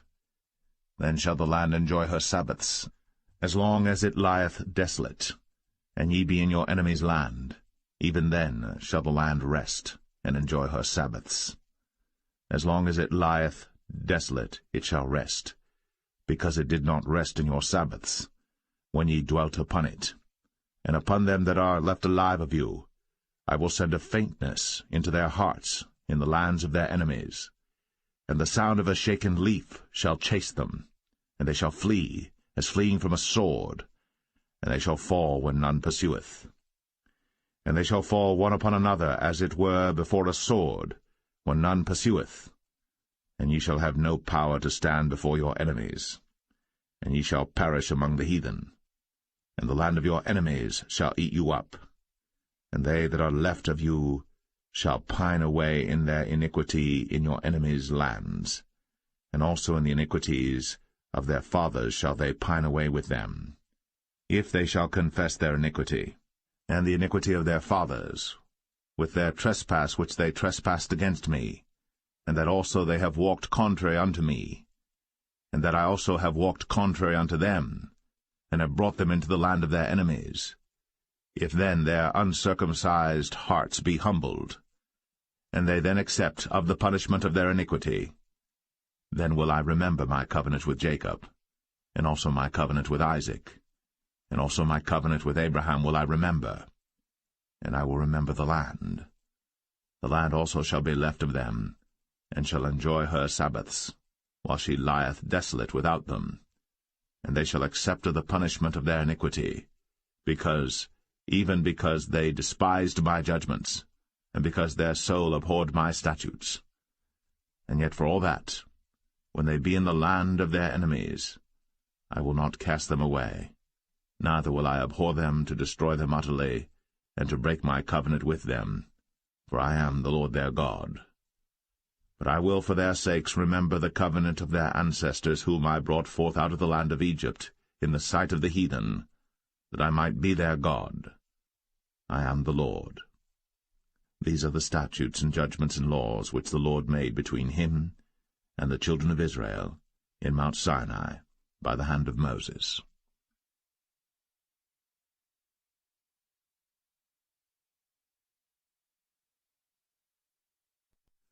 Leviticus 27. And the Lord spake unto Moses, saying, Speak unto the children of Israel, and say unto them, When a man shall make a singular vow, the person shall be for the Lord by thy estimation. And thy estimation shall be of the male from 20 years old even unto 60 years old. Even thy estimation shall be 50 shekels of silver after the shekel of the sanctuary. And if it be a female, then thy estimation shall be 30 shekels. And if it be from 5 years old even unto 20 years old, then thy estimation shall be of the male 20 shekels, and for the female 10 shekels. And if it be from a month old even unto 5 years old, then thy estimation shall be of the male 5 shekels of silver, and for the female thy estimation shall be 3 shekels of silver. And if it be from 60 years old and above, if it be a male, then thy estimation shall be 15 shekels, and for the female 10 shekels. But if he be poorer than thy estimation, then he shall present himself before the priest, and the priest shall value him, according to his ability that vowed shall the priest value him. And if it be a beast, whereof men bring an offering unto the Lord, all that any man giveth of such unto the Lord shall be holy. He shall not alter it, nor change it, a good for a bad, or a bad for a good. And if he shall at all change beast for beast, then it, and the exchange thereof, shall be holy. And if it be any unclean beast, of which they do not offer a sacrifice unto the Lord, then he shall present the beast before the priest. And the priest shall value it, whether it be good or bad. As thou valuest it, who art the priest, so shall it be. But if he will at all redeem it, then he shall add a fifth part thereof unto thy estimation. And when a man shall sanctify his house to be holy unto the Lord, then the priest shall estimate it, whether it be good or bad. As the priest shall estimate it, so shall it stand. And if he that sanctified it will redeem his house, then he shall add the fifth part of the money of thy estimation unto it, and it shall be his. And if a man shall sanctify unto the Lord some part of a field of his possession, then thy estimation shall be according to the seed thereof, an homer of barley seed shall be valued at 50 shekels of silver. If he sanctify his field from the year of Jubilee according to thy estimation, it shall stand. But if he sanctify his field after the Jubilee, then the priest shall reckon unto him the money according to the years that remain, even unto the year of the Jubilee, and it shall be abated from thy estimation. And if he that sanctified the field will in any wise redeem it, then he shall add the fifth part of the money of thy estimation unto it, and it shall be assured to him. And if he will not redeem the field, or if he have sold the field to another man, it shall not be redeemed any more. But the field, when it goeth out in the Jubilee, shall be holy unto the Lord, as a field devoted. The possession thereof shall be the priest's. And if a man sanctify unto the Lord a field which he hath bought, which is not of the fields of his possession, then the priest shall reckon unto him the worth of thy estimation, even unto the year of the Jubilee. And he shall give thine estimation in that day as a holy thing unto the Lord. In the year of the Jubilee the field shall return unto him of whom it was bought, even to him to whom the possession of the land did belong. And all thy estimation shall be according to the shekel of the sanctuary. 20 gerahs shall be the shekel. Only the firstling of the beasts, which should be the Lord's firstling, no man shall sanctify it. Whether it be ox or sheep, it is the Lord's. And if it be of an unclean beast, then he shall redeem it according to thine estimation, and shall add a fifth part of it thereto. Or if it be not redeemed, then it shall be sold according to thy estimation. Notwithstanding no devoted thing, that a man shall devote unto the Lord of all that he hath, both of man and beast, and of the field of his possession, shall be sold or redeemed. Every devoted thing is most holy unto the Lord. None devoted, which shall be devoted of men, shall be redeemed, but shall surely be put to death. And all the tithe of the land, whether of the seed of the land or of the fruit of the tree, is the Lord's. It is holy unto the Lord. And if a man will at all redeem aught of his tithes, he shall add thereto the fifth part thereof. And concerning the tithe of the herd or of the flock, even of whatsoever passeth under the rod, the 10th shall be holy unto the Lord. He shall not search whether it be good or bad, neither shall he change it. And if he change it at all, then both it and the change thereof shall be holy. It shall not be redeemed. These are the commandments which the Lord commanded Moses for the children of Israel in Mount Sinai.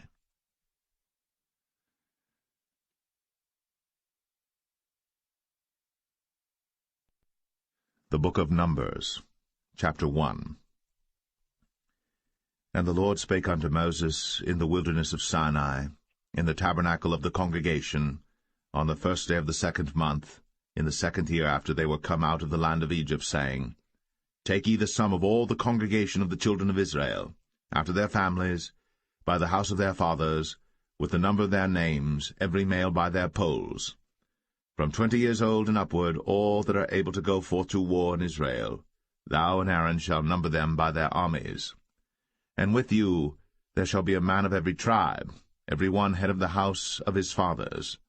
And these are the names of the men that shall stand with you. Of the tribe of Reuben, Elizur the son of Shadur; of Simeon, Shelumiel the son of Zurishaddai; of Judah, Nahshon the son of Amminadab; of Issachar, Nethanel the son of Zuar; of Zebulun, Eliab the son of Helon; of the children of Joseph; of Ephraim, Elishama the son of Ammihud; of Manasseh, Gamaliel the son of Pedazur; of Benjamin, Abidan the son of Gideoni; of Dan, Ahiezer the son of Ammishaddai; of Asher, Pagiel the son of Ochran; of Gad, Eliasaph the son of Duel; of Naphtali, Ahira the son of Enan.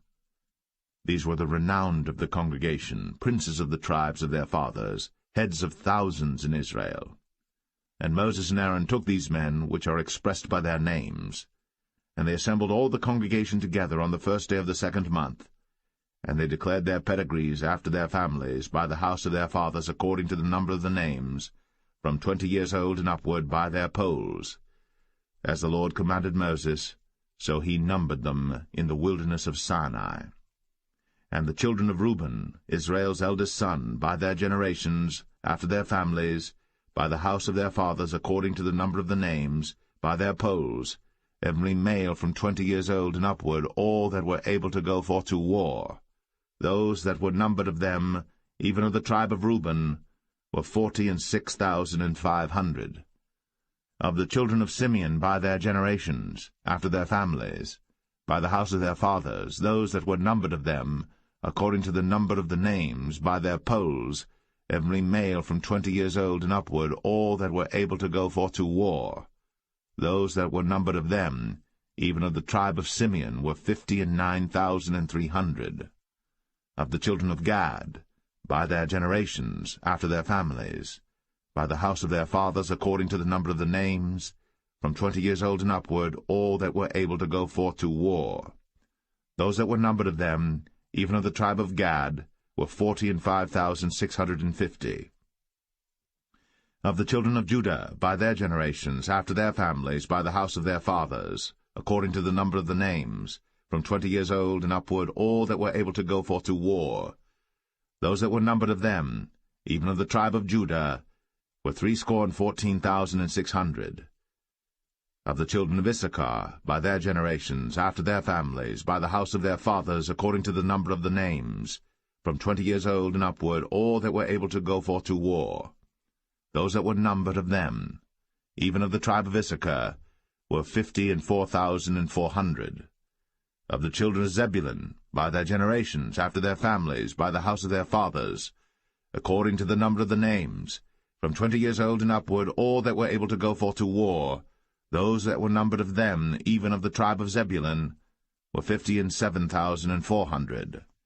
Of the children of Joseph, namely of the children of Ephraim, by their generations, after their families, by the house of their fathers, according to the number of the names, from 20 years old and upward, all that were able to go forth to war. Those that were numbered of them, even of the tribe of Ephraim, were 40,500. Of the children of Manasseh, by their generations, after their families, by the house of their fathers, according to the number of the names, from 20 years old and upward, all that were able to go forth to war. Those that were numbered of them, even of the tribe of Manasseh, were 32,200. Of the children of Benjamin, by their generations, after their families, by the house of their fathers, according to the number of the names, from 20 years old and upward, all that were able to go forth to war, those that were numbered of them, even of the tribe of Benjamin, were 35,400. Of the children of Dan, by their generations, after their families, by the house of their fathers, according to the number of the names, from 20 years old and upward, all that were able to go forth to war, those that were numbered of them, even of the tribe of Dan, were 62,700. Of the children of Asher, by their generations, after their families, by the house of their fathers, according to the number of the names, from 20 years old and upward, all that were able to go forth to war, those that were numbered of them, even of the tribe of Asher, were 41,500. Of the children of Naphtali, throughout their generations, after their families, by the house of their fathers, according to the number of the names, from 20 years old and upward, all that were able to go forth to war, those that were numbered of them, even of the tribe of Naphtali, were 53,400. These are those that were numbered, which Moses and Aaron numbered.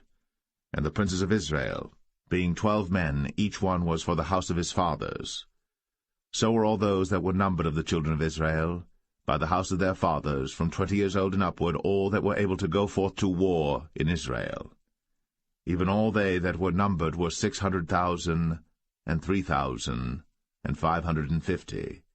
But the Levites after the tribe of their fathers were not numbered among them. For the Lord had spoken unto Moses, saying, Only thou shalt not number the tribe of Levi, neither take the sum of them among the children of Israel. But thou shalt appoint the Levites over the tabernacle of testimony, and over all the vessels thereof, and over all things that belong to it. They shall bear the tabernacle, and all the vessels thereof, and they shall minister unto it, and shall encamp round about the tabernacle. And when the tabernacle setteth forward, the Levites shall take it down. And when the tabernacle is to be pitched, the Levites shall set it up, and the stranger that cometh nigh shall be put to death. And the children of Israel shall pitch their tents, every man by his own camp, and every man by his own standard throughout their hosts. But the Levites shall pitch round about the tabernacle of testimony, that there be no wrath upon the congregation of the children of Israel, and the Levites shall keep the charge of the tabernacle of testimony. And the children of Israel did, according to all that the Lord commanded Moses. So did they.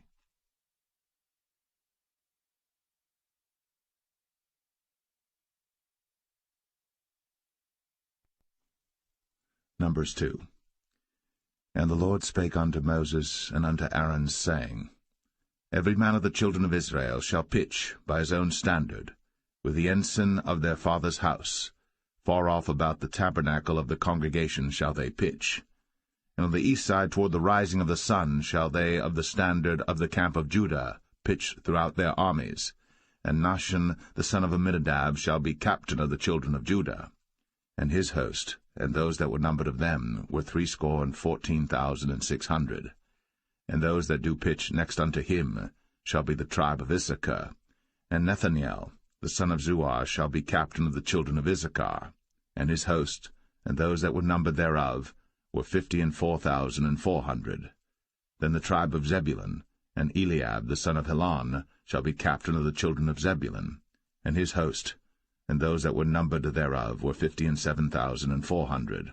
All that were numbered in the camp of Judah were 100,000 and 80,000 and 6,400 throughout their armies. These shall first set forth. On the south side shall be the standard of the camp of Reuben, according to their armies, and the captain of the children of Reuben shall be Elizur, the son of Shedeur. And his host, and those that were numbered thereof, were 46,500. And those which pitched by him shall be the tribe of Simeon. And the captain of the children of Simeon shall be Shelumiel, the son of Zerushadai. And his host, and those that were numbered of them, were 59,300. Then the tribe of Gad, and the captain of the sons of Gad shall be Eliasaph, the son of Ruel. And his host, and those that were numbered of them, were 45,650. All that were numbered in the camp of Reuben were 100,050 and 1,450 throughout their armies, and they shall set forth in the second rank. Then the tabernacle of the congregation shall set forward with the camp of the Levites, in the midst of the camp, as they encamp, so shall they set forward, every man in his place by their standards. On the west side shall be the standard of the camp of Ephraim, according to their armies, and the captain of the sons of Ephraim shall be Elishama, the son of Ammihud. And his host, and those that were numbered of them, were 40,500. And by him shall be the tribe of Manasseh, and the captain of the children of Manasseh shall be Gamaliel, the son of Pedazur. And his host, and those that were numbered of them, were 32,200. Then the tribe of Benjamin, and the captain of the sons of Benjamin shall be Abidan, the son of Gideoni. And his host, and those that were numbered of them, were 35,400. All that were numbered of the camp of Ephraim were 100,000 and 8,000 and 100 throughout their armies, and they shall go forward in the third rank. The standard of the camp of Dan shall be on the north side by their armies, and the captain of the children of Dan shall be Ahiezer, the son of Ammishaddai. And his host, and those that were numbered of them, were 62,700. And those that encamp by him shall be the tribe of Asher, and the captain of the children of Asher shall be Pagiel, the son of Ochran. and his host, and those that were numbered of them were 41,500. Then the tribe of Naphtali, and the captain of the children of Naphtali, shall be Ahira, the son of Enan, and his host, and those that were numbered of them were 53,400. All they that were numbered in the camp of Dan were 150,050 and 7,600. They shall go hindmost with their standards. These are those which were numbered of the children of Israel, by the house of their fathers. All those that were numbered of the camps throughout their hosts were 600,000 and 3,550. But the Levites were not numbered among the children of Israel, as the Lord commanded Moses. And the children of Israel did according to all that the Lord commanded Moses. So they pitched by their standards, and so they set forward, every one after their families, according to the house of their fathers.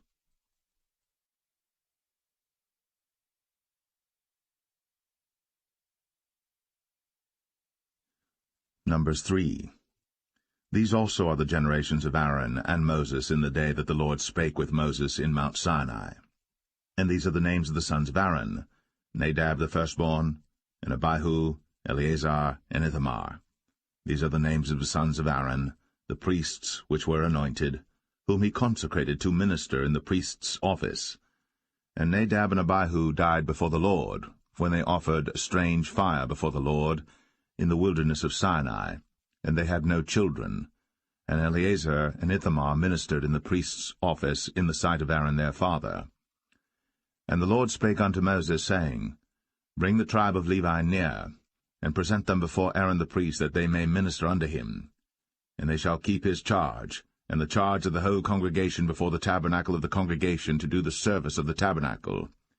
And they shall keep all the instruments of the tabernacle of the congregation, and the charge of the children of Israel, to do the service of the tabernacle. And thou shalt give the Levites unto Aaron, and to his sons. They are wholly given unto him out of the children of Israel. And thou shalt appoint Aaron and his sons, and they shall wait on their priest's office, and the stranger that cometh nigh shall be put to death. And the Lord spake unto Moses, saying, And I, behold, I have taken the Levites from among the children of Israel, instead of all the firstborn that openeth the matrix among the children of Israel. Therefore the Levites shall be mine. Because all the firstborn are mine, for on the day that I smote all the firstborn in the land of Egypt, I hallowed unto me all the firstborn in Israel, both man and beast. Mine shall they be. I am the Lord. And the Lord spake unto Moses in the wilderness of Sinai, saying, Number the children of Levi after the house of their fathers by their families. Every male from a month old and upward shalt thou number them. And Moses numbered them according to the word of the Lord, as he was commanded. And these were the sons of Levi by their names, Gershon and Kohath and Merari. And these are the names of the sons of Gershon by their families, Libni and Shimei. And the sons of Kohath by their families, Amram, and Izahar, Hebron, and Uzziel. And the sons of Merari by their families, Mahli and Mushai. These are the families of the Levites according to the house of their fathers. Of Gershon was the family of the Libnites, and the family of the Shimites. These are the families of the Gershonites. Those that were numbered of them, according to the number of all the males, from a month old and upward, even those that were numbered of them, were 7,500. The families of the Gershonites shall pitch behind the tabernacle westward. And the chief of the house of the father of the Gershonites shall be Eliasaph the son of Lael.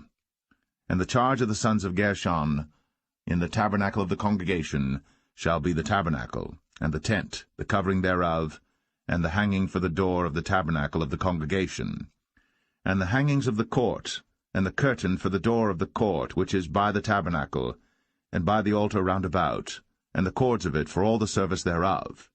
And of Kohath was the family of the Amramites, and the family of the Isharites, and the family of the Hebronites, and the family of the Uzzielites. These are the families of the Kohathites.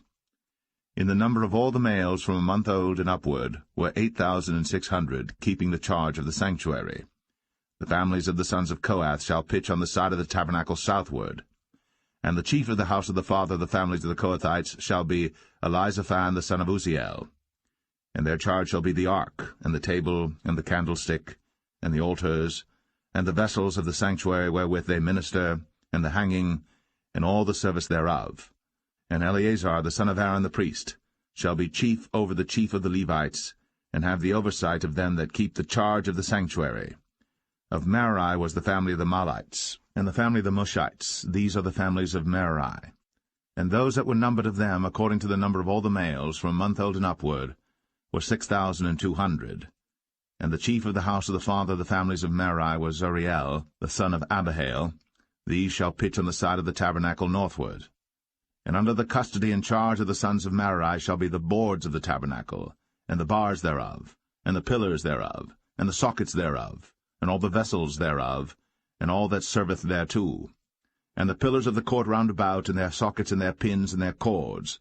But those that encamp before the tabernacle toward the east, even before the tabernacle of the congregation eastward, shall be Moses and Aaron and his sons, keeping the charge of the sanctuary for the charge of the children of Israel, and the stranger that cometh nigh shall be put to death. All that were numbered of the Levites, which Moses and Aaron numbered at the commandment of the Lord, throughout their families, all the males from a month old and upward, were 22,000. And the Lord said unto Moses, Number all the firstborn of the males of the children of Israel from a month old and upward, and take the number of their names. And thou shalt take the Levites for me, I am the Lord, instead of all the firstborn among the children of Israel, and the cattle of the Levites instead of all the firstlings among the cattle of the children of Israel.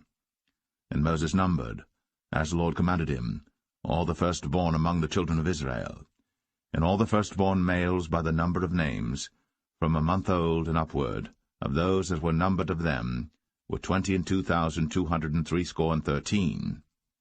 And the Lord spake unto Moses, saying, Take the Levites instead of all the firstborn among the children of Israel, and the cattle of the Levites instead of their cattle, and the Levites shall be mine. I am the Lord. And for those that are to be redeemed of the 213 of the firstborn of the children of Israel, which are more than the Levites, thou shalt even take 5 shekels apiece by the poll. After the shekel of the sanctuary shalt thou take them. The shekel is 20 gerahs. And thou shalt give the money wherewith the odd number of them is to be redeemed, unto Aaron and to his sons. And Moses took the redemption money of them that were over and above them that were redeemed by the Levites. Of the firstborn of the children of Israel took he the money, 1,365 shekels, after the shekel of the sanctuary. And Moses gave the money of them that were redeemed unto Aaron and to his sons, according to the word of the Lord, as the Lord commanded Moses.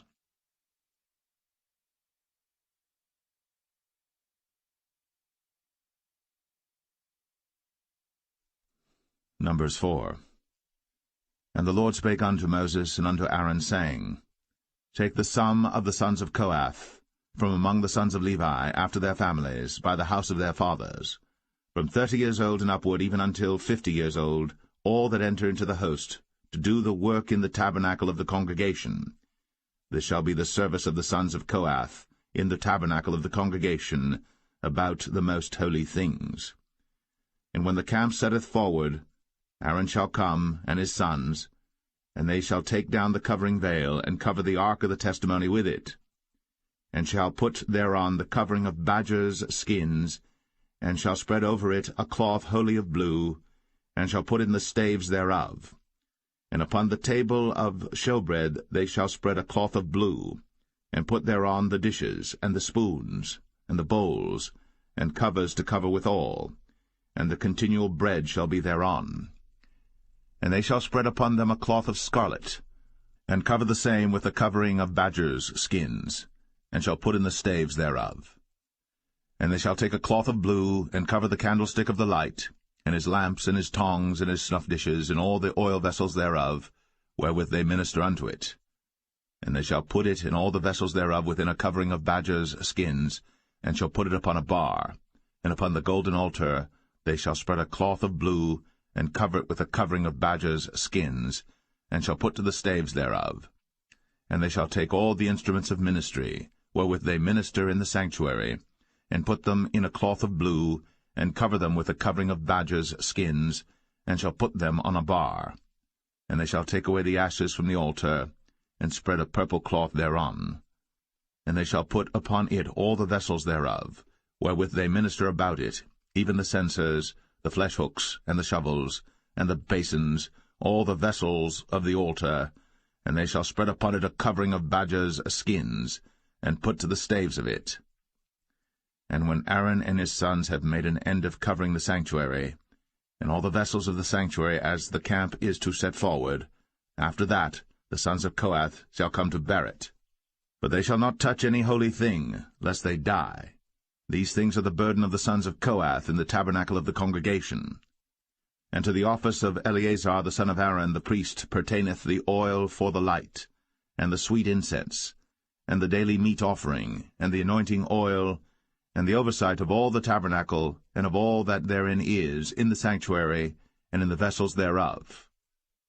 And the Lord spake unto Moses and unto Aaron, saying, Cut ye not off the tribe of the families of the Kohathites from among the Levites, but thus do unto them, that they may live and not die, when they approach unto the most holy things.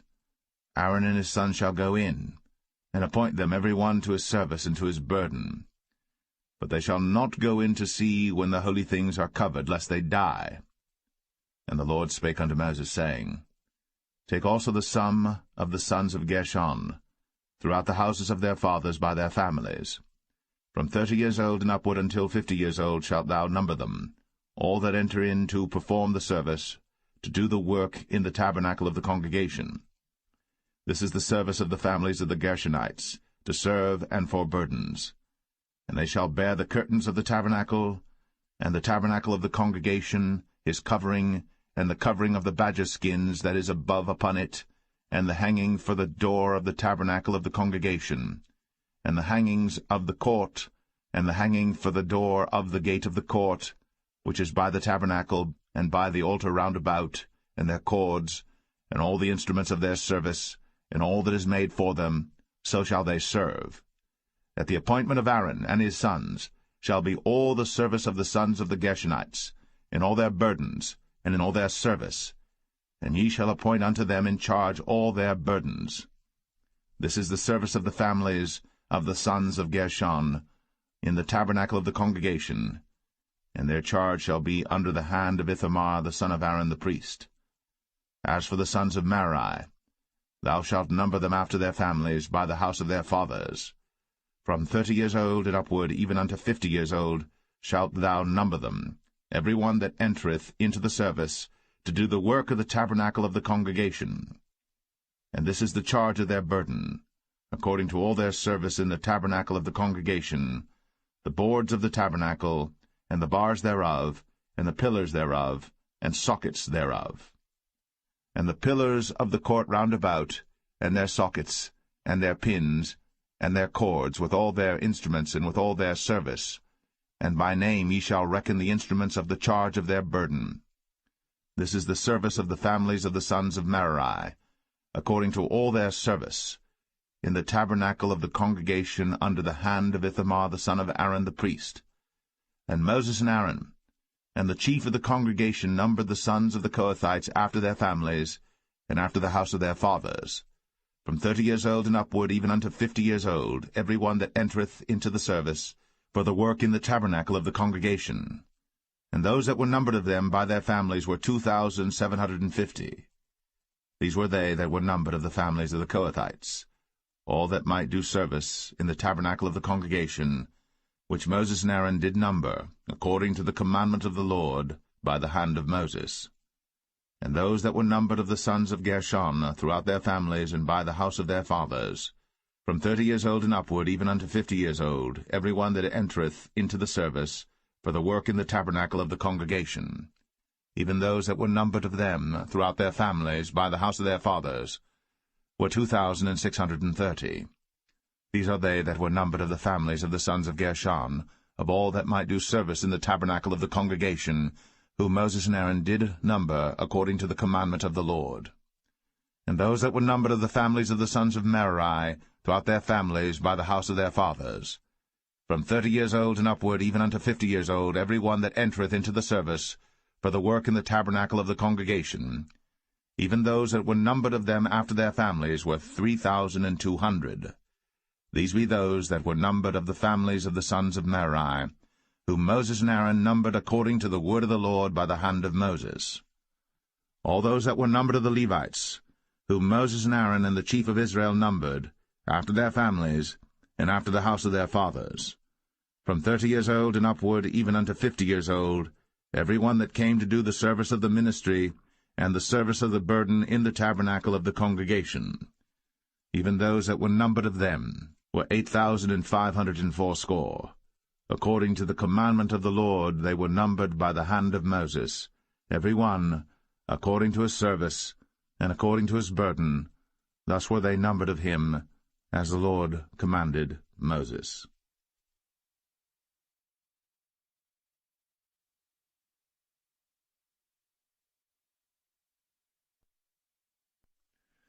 Numbers 5.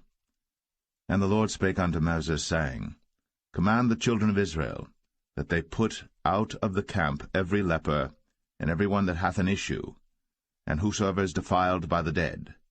Both male and female shall ye put out, without the camp shall ye put them, that they defile not their camps, in the midst whereof I dwell.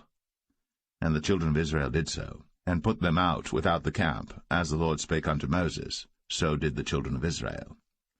And the Lord spake unto Moses, saying, Speak unto the children of Israel, when a man or woman shall commit any sin that men commit, to do a trespass against the Lord, and that person be guilty, then they shall confess their sin which they have done, and he shall recompense his trespass with the principal thereof, and add unto it the 5th part thereof, and give it unto him against whom he hath trespassed.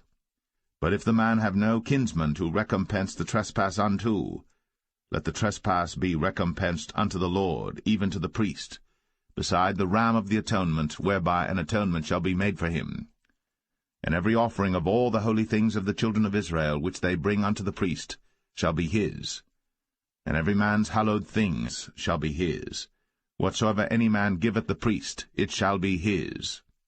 And the Lord spake unto Moses, saying, Speak unto the children of Israel, and say unto them, If any man's wife go aside, and commit a trespass against him, and a man lie with her carnally, and it be hid from the eyes of her husband, and be kept close, and she be defiled, and there be no witness against her, neither she be taken with the manner, and the spirit of jealousy come upon him, and he be jealous of his wife, and she be defiled, or if the spirit of jealousy come upon him, and he be jealous of his wife, and she be not defiled, then shall the man bring his wife unto the priest, and he shall bring her offering for her, the 10th part of an ephah of barley meal.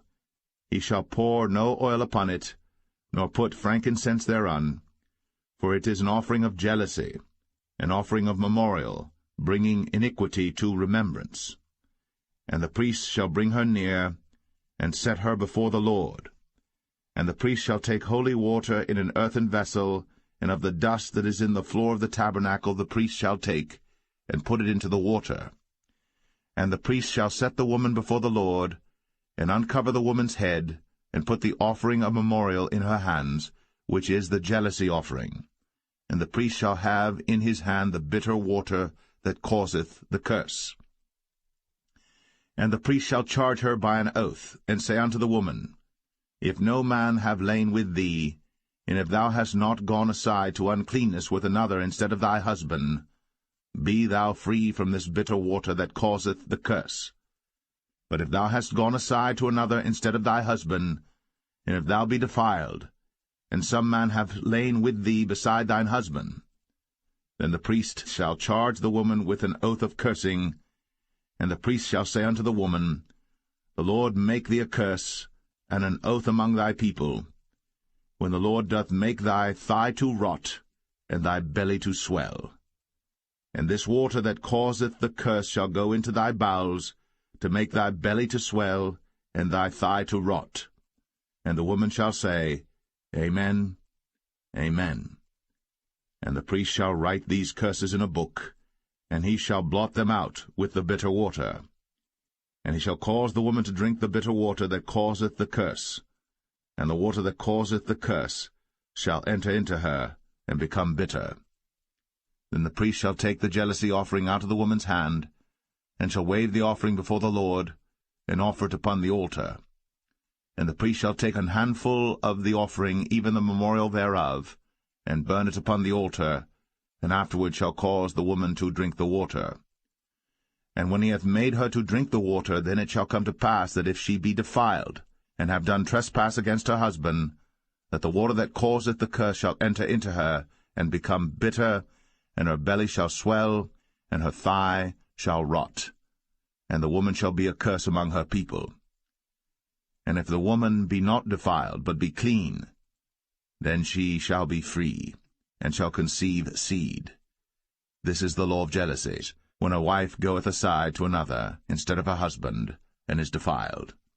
Or when the spirit of jealousy cometh upon him, and he be jealous over his wife, and shall set the woman before the Lord, and the priest shall execute upon her all this law.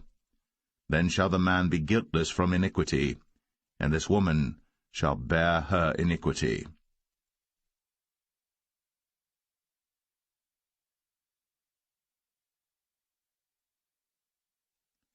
Number 6.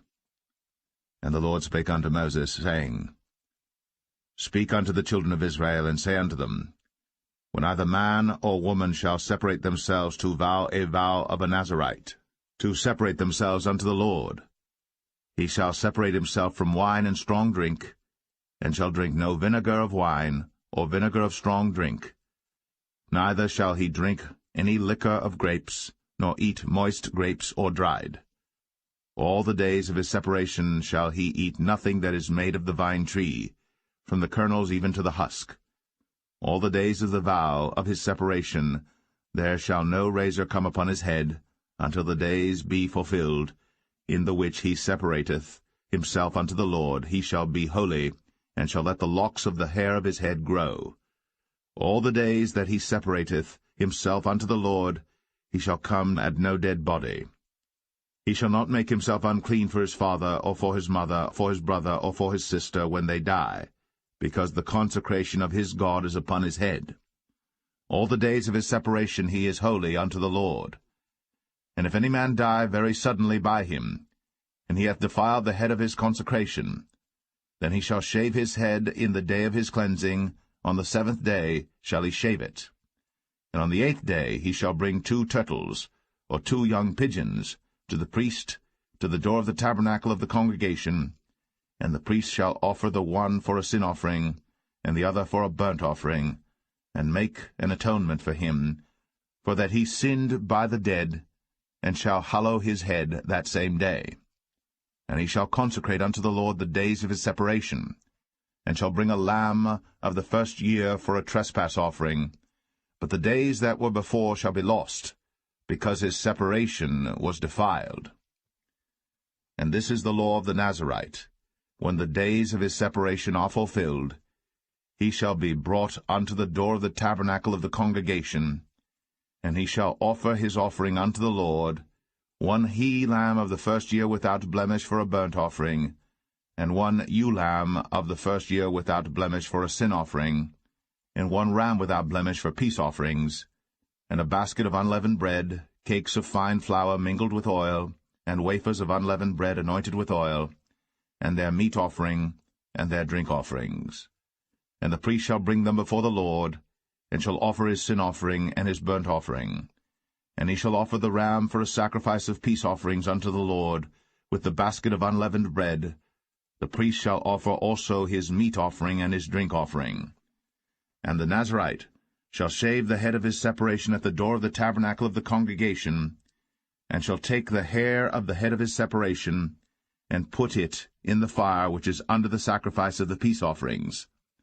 And the priest shall take the sodden shoulder of the ram, and 1 unleavened cake out of the basket, and 1 unleavened wafer, and shall put them upon the hands of the Nazarite, after the hair of his separation is shaven.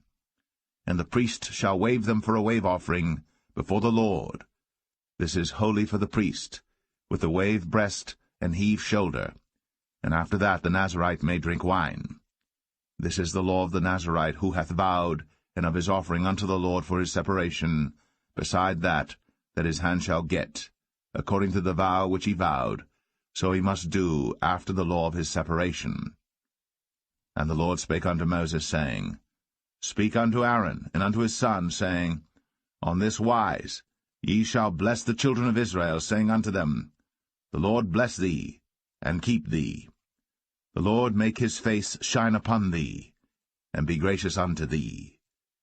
The Lord lift up his countenance upon thee, and give thee peace. And they shall put my name upon the children of Israel, and I will bless them.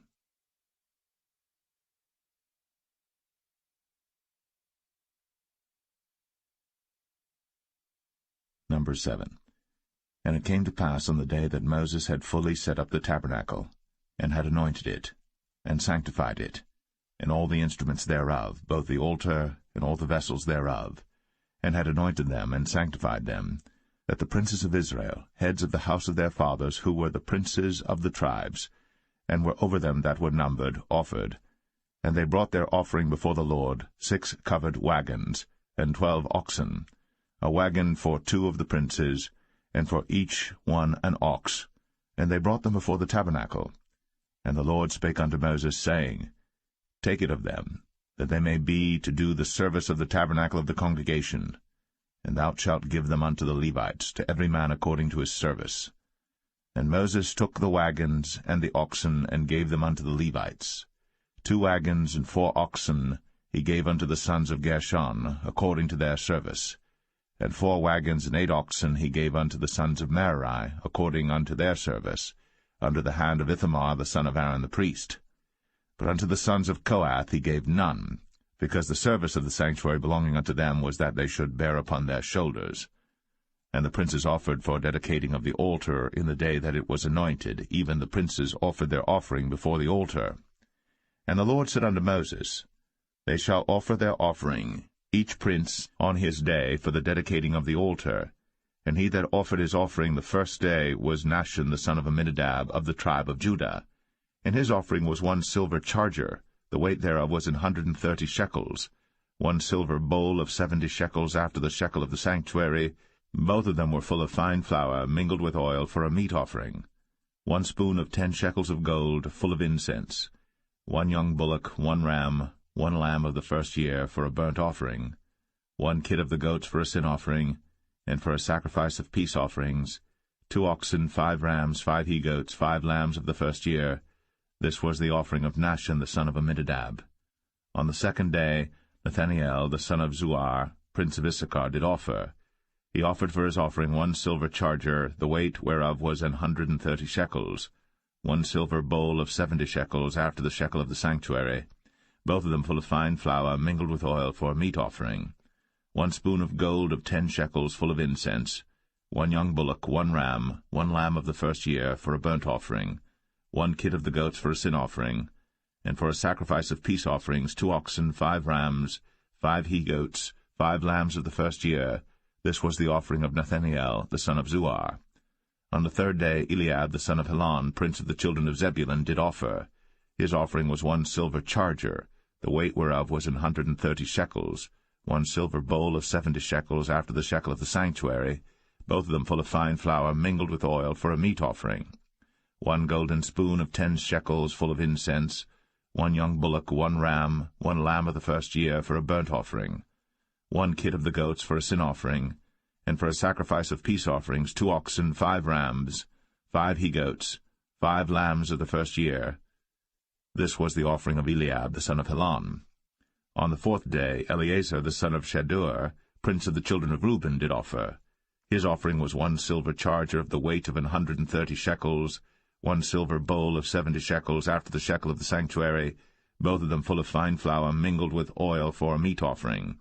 1 golden spoon of 10 shekels, full of incense. 1 young bullock, 1 ram, 1 lamb of the first year, for a burnt offering. 1 kid of the goats for a sin offering. And for a sacrifice of peace offerings, 2 oxen, 5 rams, 5 he-goats, 5 lambs of the first year.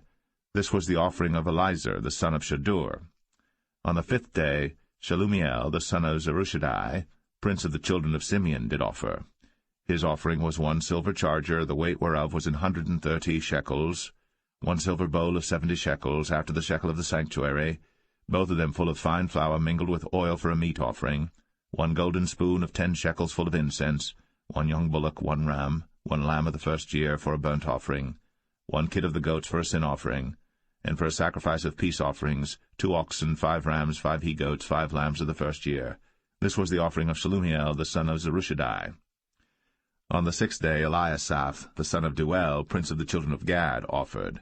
His offering was 1 silver charger of the weight of 130 shekels, a silver bowl of 70 shekels, after the shekel of the sanctuary, both of them full of fine flour mingled with oil for a meat offering, 1 golden spoon of 10 shekels full of incense, 1 young bullock, 1 ram, 1 lamb of the first year for a burnt offering, 1 kid of the goats for a sin offering, and for a sacrifice of peace offerings, 2 oxen, 5 rams, 5 he-goats, 5 lambs of the first year. This was the offering of Eliasaph, the son of Deuel. On the 7th day Elishama, the son of Ammihud, prince of the children of Ephraim, offered. His offering was 1 silver charger, the weight whereof was 130 shekels, 1 silver bowl of 70 shekels, after the shekel of the sanctuary, both of them full of fine flour mingled with oil for a meat offering, 1 golden spoon of 10 shekels full of incense, 1 young bullock, 1 ram, 1 lamb of the first year for a burnt offering, 1 kid of the goats for a sin offering, and for a sacrifice of peace offerings, 2 oxen, 5 rams, 5 he-goats, 5 lambs of the first year. This was the offering of Elishama, the son of Ammihud. On the 8th day offered Gamaliel, the son of Pedahzur, prince of the children of Manasseh. His offering was 1 silver charger of the weight of 130 shekels, 1 silver bowl of 70 shekels, after the shekel of the sanctuary, both of them full of fine flour, mingled with oil for a meat offering, 1 golden spoon of 10 shekels full of incense, 1 young bullock, 1 ram, 1 lamb of the first year for a burnt offering, 1 kid of the goats for a sin offering, and for a sacrifice of peace offerings, 2 oxen, 5 rams, 5 he-goats, 5 lambs of the first year.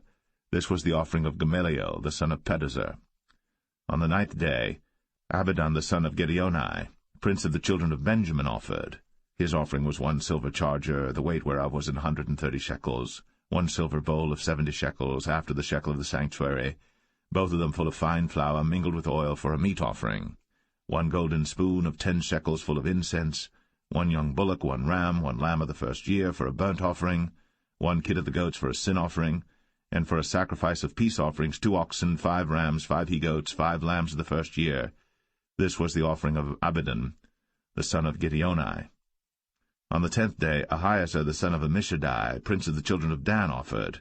His offering was 1 silver charger, the weight whereof was 130 shekels, 1 silver bowl of 70 shekels, after the shekel of the sanctuary, both of them full of fine flour mingled with oil for a meat offering, 1 golden spoon of 10 shekels full of incense, 1 young bullock, 1 ram, 1 lamb of the first year for a burnt offering, 1 kid of the goats for a sin offering, and for a sacrifice of peace offerings, 2 oxen, 5 rams, 5 he-goats, 5 lambs of the first year. This was the offering of Ahiezer, the son of Ammishaddai. On the 11th day Pagiel, the son of Ochran, prince of the children of Asher, offered. His offering was 1 silver charger, the weight whereof was 130 shekels, 1 silver bowl of 70 shekels, after the shekel of the sanctuary, both of them full of fine flour mingled with oil for a meat offering, 1 golden spoon of 10 shekels full of incense, 1 young bullock, 1 ram, 1 lamb of the first year for a burnt offering, 1 kid of the goats for a sin offering, and for a sacrifice of peace offerings, 2 oxen, 5 rams, 5 he-goats, 5 lambs of the first year. This was the offering of Pagiel, the son of Ochran. On the 12th day Ahira, the son of Anan, prince of the children of Naphtali, offered.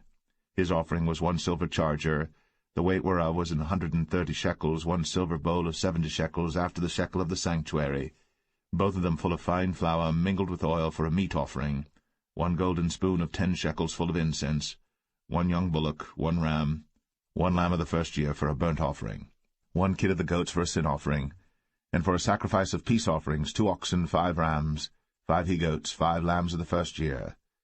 This was the offering of Ahira, the son of Anan. This was the dedication of the altar in the day when it was anointed by the princes of Israel, 12 chargers of silver, 12 silver bowls, 12 spoons of gold, each charger of silver weighing 130 shekels, each bowl 70, all the silver vessels weighed 2,400 shekels after the shekel of the sanctuary. The golden spoons were 12, full of incense, weighing 10 shekels apiece, after the shekel of the sanctuary, All the gold of the spoons was 120 shekels. All the oxen for the burnt offering were 12 bullocks, the rams 12, the lambs of the first year 12, with their meat offering, and the kids of the goats for sin offering 12.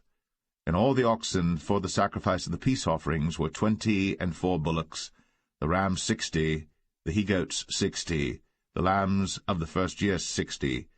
This was the dedication of the altar. After that it was anointed. And when Moses was gone into the tabernacle of the congregation to speak with him, then he heard the voice of one speaking unto him from off the mercy seat, that was upon the ark of testimony, from between the two cherubims, and he spake unto him.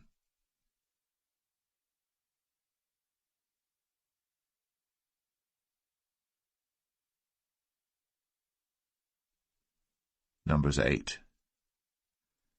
And the Lord spake unto Moses, saying, Speak unto Aaron, and say unto him, When thou lightest the lamps, the 7 lamps shall give light over against the candlestick. And Aaron did so. He lighted the lamps thereof over against the candlestick, as the Lord commanded Moses. And this work of the candlestick was of beaten gold, unto the shaft thereof, unto the flowers thereof was beaten work, according unto the pattern which the Lord had shown Moses. So he made the candlestick. And the Lord spake unto Moses, saying, Take the Levites from among the children of Israel, and cleanse them. And thus shalt thou do unto them to cleanse them. Sprinkle water of purifying upon them, and let them shave all their flesh, and let them wash their clothes, and so make themselves clean. Then let them take a young bullock with his meat offering, even fine flour mingled with oil, and another young bullock shalt thou take for a sin offering. And thou shalt bring the Levites before the tabernacle of the congregation, and thou shalt gather the whole assembly of the children of Israel together. And thou shalt bring the Levites before the Lord, and the children of Israel shall put their hands upon the Levites. And Aaron shall offer the Levites before the Lord for an offering of the children of Israel, that they may execute the service of the Lord. And the Levites shall lay their hands upon the heads of the bullocks. And thou shalt offer the one for a sin offering, and the other for a burnt offering unto the Lord, to make an atonement for the Levites. And thou shalt set the Levites before Aaron, and before his sons, and offer them for an offering unto the Lord. Thus shalt thou separate the Levites from among the children of Israel, and the Levites shall be mine. And after that shall the Levites go in to do the service of the tabernacle of the congregation. And thou shalt cleanse them, and offer them for an offering. For they are wholly given unto me from among the children of Israel, instead of such as open every womb, even instead of the firstborn of all the children of Israel, have I taken them unto me. For all the firstborn of the children of Israel are mine, both man and beast. On the day that I smote every firstborn in the land of Egypt, I sanctified them for myself. And I have taken the Levites for all the firstborn of the children of Israel. And I have given the Levites as a gift to Aaron and to his sons from among the children of Israel, to do the service of the children of Israel in the tabernacle of the congregation, and to make an atonement for the children of Israel, that there be no plague among the children of Israel, when the children of Israel come nigh unto the sanctuary. And Moses and Aaron and all the congregation of the children of Israel did to the Levites according unto all that the Lord commanded Moses concerning the Levites. So did the children of Israel unto them. And the Levites were purified, and they washed their clothes, and Aaron offered them as an offering before the Lord. And Aaron made an atonement for them to cleanse them. And after that went the Levites in to do their service in the tabernacle of the congregation before Aaron, and before his sons. As the Lord had commanded Moses concerning the Levites, so did they unto them. And the Lord spake unto Moses, saying, This is it that belongeth unto the Levites. From 25 years old and upward they shall go in to wait upon the service of the tabernacle of the congregation. And from the age of 50 years they shall cease waiting upon the service thereof, and shall serve no more, but shall minister with their brethren in the tabernacle of the congregation, to keep the charge, and shall do no service. Thus shalt thou do unto the Levites touching their charge.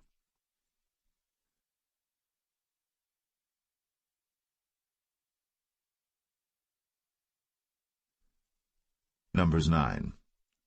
And the Lord spake unto Moses in the wilderness of Sinai, in the first month of the 2nd year, after they were come out of the land of Egypt, saying, Let the children of Israel also keep the Passover at his appointed season. In the 14th day of this month, at even, ye shall keep it in his appointed season, according to all the rites of it, and according to all the ceremonies thereof, shall ye keep it. And Moses spake unto the children of Israel, that they should keep the Passover. And they kept the Passover on the 14th day of the first month, at even, in the wilderness of Sinai, according to all that the Lord commanded Moses, so did the children of Israel. And there were certain men, who were defiled by the dead body of a man, that they could not keep the Passover on that day. And they came before Moses and before Aaron on that day. And those men said unto him, We are defiled by the dead body of a man. Wherefore are we kept back, that we may not offer an offering of the Lord in his appointed season among the children of Israel? And Moses said unto them, Stand still, and I will hear what the Lord will command concerning you. And the Lord spake unto Moses, saying, Speak unto the children of Israel, saying, If any man of you or of your posterity shall be unclean by reason of a dead body, or be in a journey afar off, yet he shall keep the Passover unto the Lord. The 14th day of the 2nd month at even they shall keep it, and eat it with unleavened bread and bitter herbs. They shall leave none of it unto the morning, nor break any bone of it. According to all the ordinances of the Passover they shall keep it. But the man that is clean, and is not in a journey, and forbeareth to keep the Passover, even the same soul shall be cut off from among his people, because he brought not the offering of the Lord in his appointed season. That man shall bear his sin. And if a stranger shall sojourn among you, and will keep the Passover unto the Lord, according to the ordinance of the Passover, and according to the manner thereof, so shall he do. Ye shall have one ordinance, both for the stranger and for him that was born in the land. And on the day that the tabernacle was reared up, the cloud covered the tabernacle, namely, the tent of the testimony. And at even there was upon the tabernacle as it were the appearance of fire until the morning. So it was always. The cloud covered it by day, and the appearance of fire by night. And when the cloud was taken up from the tabernacle, then after that the children of Israel journeyed. In the place where the cloud abode, there the children of Israel pitched their tents. At the commandment of the Lord the children of Israel journeyed, and at the commandment of the Lord they pitched. As long as the cloud abode upon the tabernacle, they rested in their tents. And when the cloud tarried long upon the tabernacle many days, then the children of Israel kept the charge of the Lord, and journeyed not. And so it was, when the cloud was a few days upon the tabernacle, according to the commandment of the Lord, they abode in their tents, and according to the commandment of the Lord they journeyed. And so it was, when the cloud abode from even unto the morning, and that the cloud was taken up in the morning, then they journeyed. Whether it was by day or by night that the cloud was taken up, they journeyed. Or whether it were 2 days, or a month, or a year, that the cloud tarried upon the tabernacle, remaining thereon, the children of Israel abode in their tents, and journeyed not. But when it was taken up, they journeyed. At the commandment of the Lord they rested in the tents, and at the commandment of the Lord they journeyed. They kept the charge of the Lord, at the commandment of the Lord, and by the hand of Moses.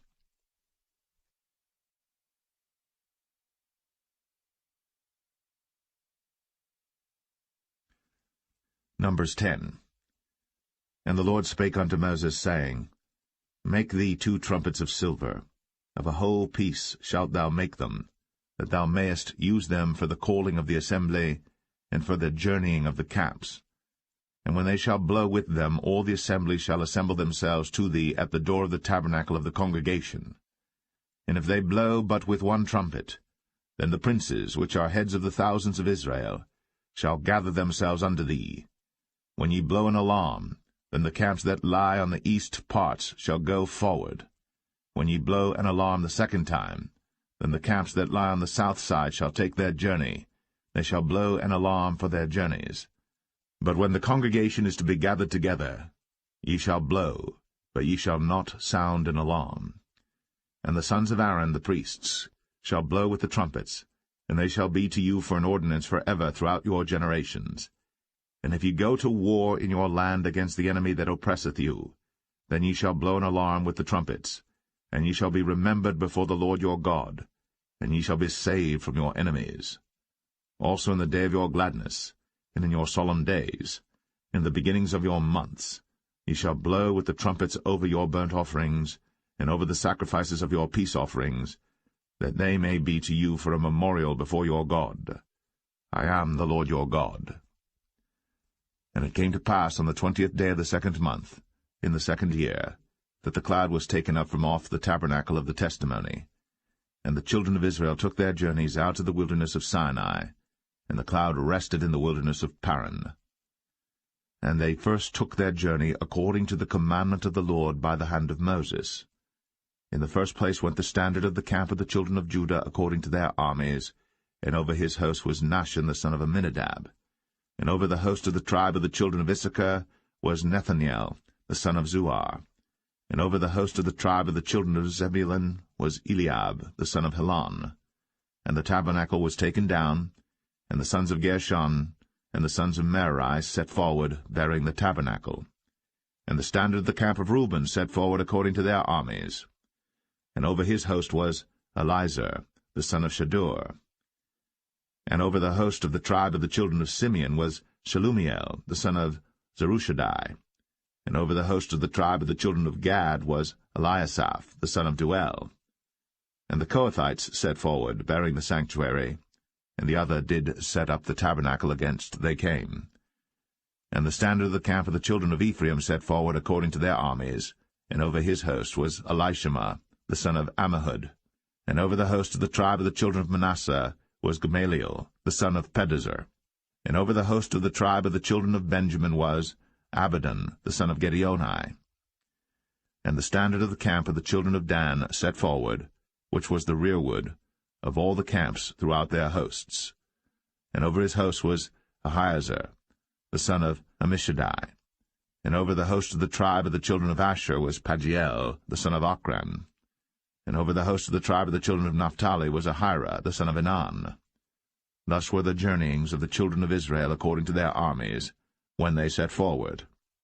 And Moses said unto Hobab the son of Raguel the Midianite, Moses' father-in-law, We are journeying unto the place of which the Lord said, I will give it you. Come thou with us, and we will do thee good. For the Lord hath spoken good concerning Israel. And he said unto him, I will not go, but I will depart to mine own land, and to my kindred. And he said, Leave us not, I pray thee, for as much as thou knowest how we are to encamp in the wilderness, and thou mayest be to us instead of eyes. And it shall be, if thou go with us, yea, it shall be that what goodness the Lord shall do unto us, the same will we do unto thee. And they departed from the mount of the Lord 3 days' journey. And the ark of the covenant of the Lord went before them in the 3 days' journey, to search out a resting place for them. And the cloud of the Lord was upon them by day, when they went out of the camp. And it came to pass, when the ark set forward, that Moses said, Rise up, Lord, and let thine enemies be scattered, and let them that hate thee flee before thee. And when it rested, he said, Return, O Lord, unto the many thousands of Israel.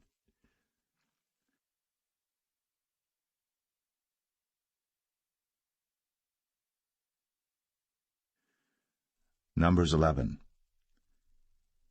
And when the people complained, it displeased the Lord. And the Lord heard it, and his anger was kindled. And the fire of the Lord burnt among them, and consumed them that were in the uttermost parts of the camp. And the people cried unto Moses. And when Moses prayed unto the Lord, the fire was quenched. And he called the name of the place Taberah, because the fire of the Lord burnt among them. And the mixed multitude that was among them fell a-lusting.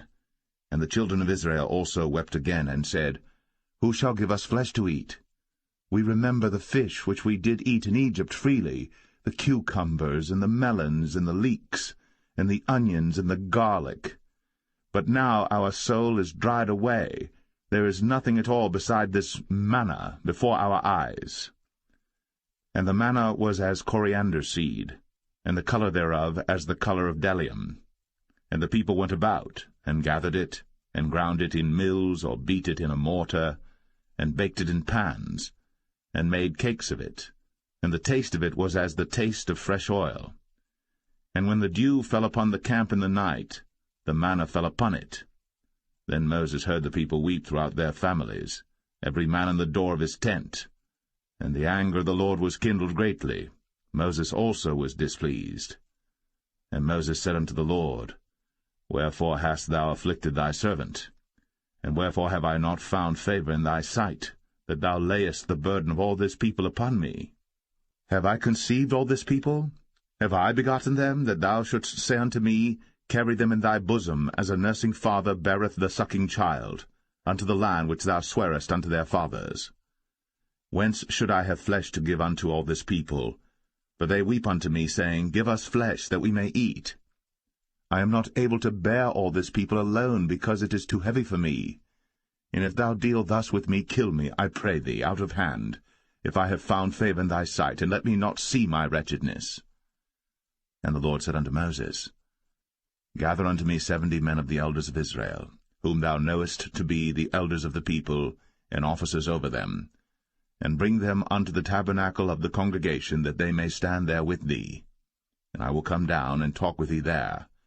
And I will take of the Spirit which is upon thee, and will put it upon them, and they shall bear the burden of the people with thee, that thou bear it not thyself alone.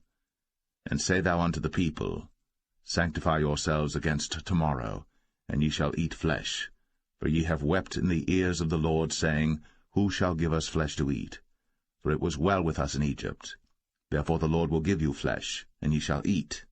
Ye shall not eat 1 day, nor 2 days, nor 5 days, neither 10 days, nor 20 days, but even a whole month, until it come out at your nostrils, and it be loathsome unto you, because that ye have despised the Lord which is among you, and have wept before him, saying, Why came we forth out of Egypt? And Moses said, The people, among whom I am, are 600,000 footmen, and thou hast said, I will give them flesh, that they may eat a whole month. Shall the flocks and the herds be slain for them to suffice them? Or shall all the fish of the sea be gathered together for them to suffice them? And the Lord said unto Moses, Is the Lord's hand waxed short? Thou shalt see now whether my word shall come to pass unto thee or not. And Moses went out, and told the people the words of the Lord, and gathered the 70 men of the elders of the people, and set them round about the tabernacle. And the Lord came down in a cloud, and spake unto him, and took of the Spirit that was upon him, and gave it unto the 70 elders. And it came to pass that, when the Spirit rested upon them, they prophesied, and did not cease. But there remained 2 of the men in the camp. The name of the one was Eldad, and the name of the other Medad. And the Spirit rested upon them, and they were of them that were written, but went not out unto the tabernacle, and they prophesied in the camp. And there ran a young man, and told Moses, and said, Eldad and Medad do prophesy in the camp. And Joshua the son of Nun, the servant of Moses, one of his young men, answered and said, My lord Moses, forbid them. And Moses said unto him, Enviest thou for my sake? Would God that all the Lord's people were prophets, and that the Lord would put his Spirit upon them. And Moses gat him into the camp, he and the elders of Israel. And there went forth a wind from the Lord, and brought quails from the sea, and let them fall by the camp, as it were a day's journey on this side, and as it were a day's journey on the other side, round about the camp, and as it were 2 cubits high upon the face of the earth. And the people stood up all that day, and all that night, and all the next day. And they gathered the quails, he that gathered least gathered 10 homers, and they spread them all abroad for themselves round about the camp. And while the flesh was yet between their teeth, ere it was chewed, the wrath of the Lord was kindled against the people, and the Lord smote the people with a very great plague.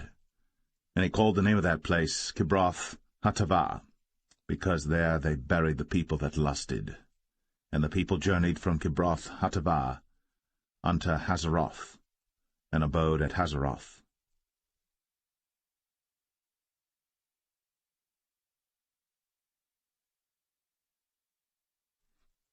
Numbers 12.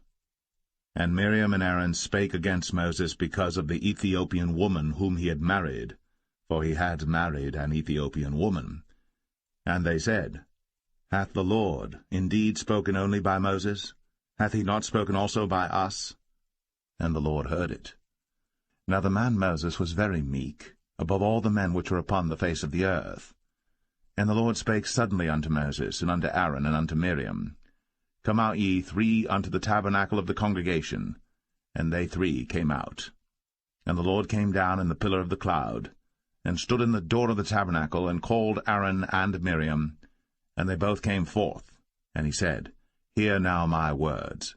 If there be a prophet among you, I the Lord will make myself known unto him in a vision, and will speak unto him in a dream. My servant Moses is not so, who is faithful in all mine house. With him will I speak mouth to mouth, even apparently, and not in dark speeches. And the similitude of the Lord shall he behold. Wherefore then were ye not afraid to speak against my servant Moses? And the anger of the Lord was kindled against them, and he departed. And the cloud departed from off the tabernacle, and behold, Miriam became leprous, white as snow. And Aaron looked upon Miriam, and behold, she was leprous. And Aaron said unto Moses, Alas, my Lord, I beseech thee, lay not the sin upon us, wherein we have done foolishly, and wherein we have sinned.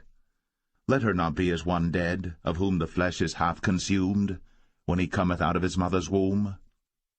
And Moses cried unto the Lord, saying, Heal her now, O God, I beseech thee. And the Lord said unto Moses, If her father had but spit in her face, should she not be ashamed 7 days? Let her be shut out from the camp 7 days, and after that let her be received in again. And Miriam was shut out from the camp 7 days. And the people journeyed not till Miriam was brought in again. And afterward the people removed from Hazeroth, and pitched in the wilderness of Paran.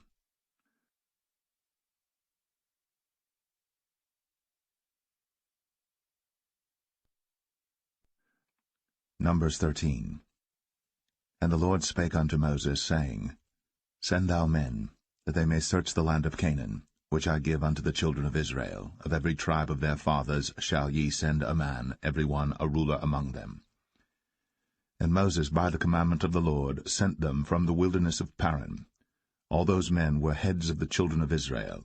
And these were their names: of the tribe of Reuben, Shammua, the son of Zakur; of the tribe of Simeon, Shaphat, the son of Ori; of the tribe of Judah, Caleb, the son of Jephunneh; of the tribe of Issachar, Igal, the son of Joseph; of the tribe of Ephraim, Hoshea, the son of Nun; of the tribe of Benjamin, Palti, the son of Raphu; of the tribe of Zebulun, Gadiel, the son of Sodai; of the tribe of Joseph, namely of the tribe of Manasseh, Gadai, the son of Susai; of the tribe of Dan, Amiel, the son of Gemalli; of the tribe of Asher, Sethar, the son of Michael; of the tribe of Naphtali, Nabai, the son of Vosai; of the tribe of Gad, Geuel, the son of Machi. These are the names of the men which Moses sent to spy out the land. And Moses called Hoshea, the son of Nun, Jehoshua. And Moses sent them to spy out the land of Canaan, and said unto them, Get you up this way southward, and go up into the mountain, and see the land what it is, and the people that dwelleth therein, whether they be strong or weak, few or many, and what the land is that they dwell in, whether it be good or bad, and what cities they be that they dwell in, whether in tents or in strongholds, and what the land is, whether it be fat or lean, whether there be wood therein or not. And be ye of good courage, and bring of the fruit of the land.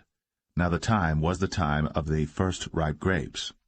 So they went up and searched the land from the wilderness of Zin unto Rehob, as men come to Hamath.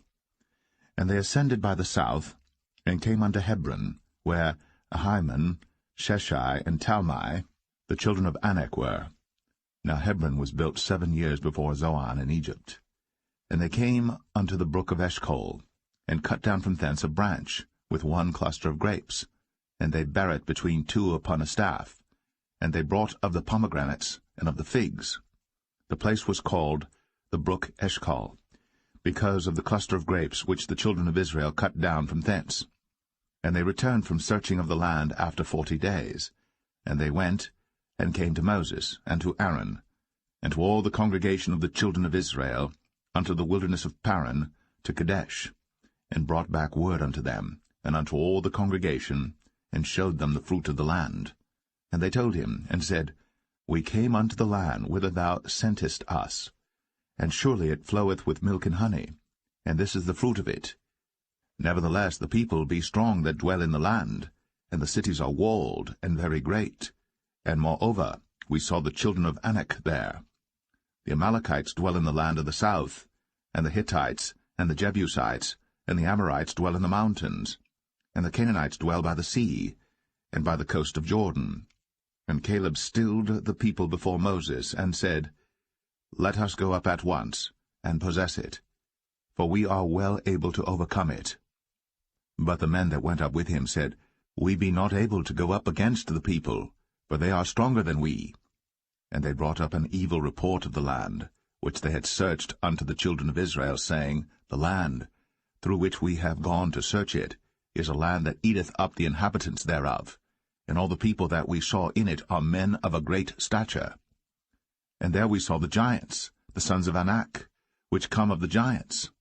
And we were in our own sight as grasshoppers, and so we were in their sight.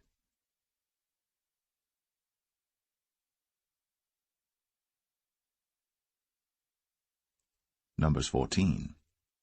And all the congregation lifted up their voice, and cried, and the people wept that night. And all the children of Israel murmured against Moses, and against Aaron. And the whole congregation said unto them, Would God that we had died in the land of Egypt, or would God we had died in this wilderness? And wherefore hath the Lord brought us unto this land, to fall by the sword, that our wives and our children should be a prey? Were it not better for us to return into Egypt? And they said one to another, Let us make a captain, and let us return into Egypt. Then Moses and Aaron fell on their faces before all the assembly of the congregation of the children of Israel. And Joshua, the son of Nun, and Caleb, the son of Jephunneh, which were of them that searched the land, rent their clothes. And they spake unto all the company of the children of Israel, saying, The land, which we passed through to search it, is an exceeding good land. If the Lord delight in us, then he will bring us into this land, and give it us, a land which floweth with milk and honey. Only rebel not ye against the Lord, neither fear ye the people of the land, for they are bread for us, their defense is departed from them, and the Lord is with us, fear them not.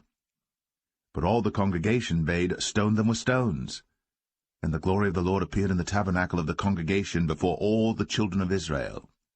And the Lord said unto Moses, How long will this people provoke me? And how long will it be ere they believe me, for all the signs which I have shown among them? I will smite them with the pestilence, and disinherit them, and will make of thee a greater nation, and mightier than they. And Moses said unto the Lord, Then the Egyptians shall hear it, for thou broughtest up this people in thy might from among them, and they will tell it to the inhabitants of this land. For they have heard that thou, Lord, art among this people, that thou, Lord, art seen face to face, and that thy cloud standeth over them, and that thou goest before them by daytime in a pillar of a cloud, and in a pillar of fire by night. Now if thou shalt kill all this people as one man, then the nations which have heard the fame of thee will speak, saying, Because the Lord was not able to bring this people into the land which he sware unto them, therefore he hath slain them in the wilderness. And now I beseech thee, let the power of my Lord be great, according as thou hast spoken, saying, The Lord is longsuffering, and of great mercy, forgiving iniquity and transgression, and by no means clearing the guilty, visiting the iniquity of the fathers upon the children unto the third and fourth generation. Pardon, I beseech thee, the iniquity of this people according unto the greatness of thy mercy, and as thou hast forgiven this people from Egypt even until now. And the Lord said, I have pardoned according to thy word. But as truly as I live, all the earth shall be filled with the glory of the Lord, because all those men which have seen my glory and my miracles, which I did in Egypt and in the wilderness, and have tempted me now these 10 times, and have not hearkened to my voice, surely they shall not see the land, which I swear unto their fathers, neither shall any of them that provoked me see it.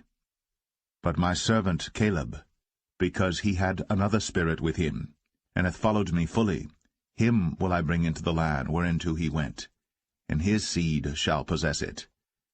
Now the Amalekites and the Canaanites dwelt in the valley. Tomorrow turn you, and get you into the wilderness by the way of the Red Sea. And the Lord spake unto Moses and unto Aaron, saying, How long shall I bear with this evil congregation, which murmur against me? I have heard the murmurings of the children of Israel, which they murmur against me. Say unto them, As truly as I live, saith the Lord, as ye have spoken in mine ears, so will I do to you. Your carcasses shall fall in this wilderness, and all that were numbered of you according to your whole number, from 20 years old and upward, which have murmured against me.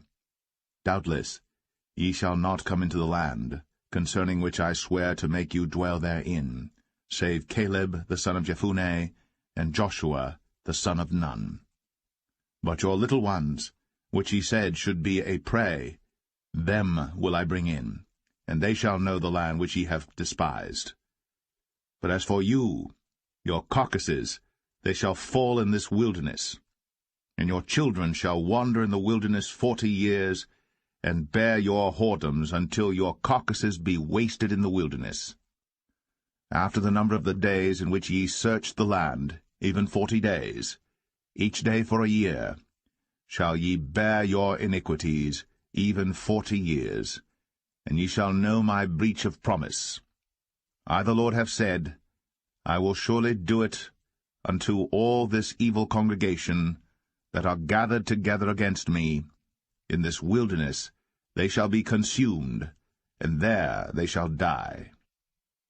And the men which Moses sent to search the land, who returned, and made all the congregation to murmur against him, by bringing up a slander upon the land, even those men that did bring up the evil report upon the land, died by the plague before the Lord.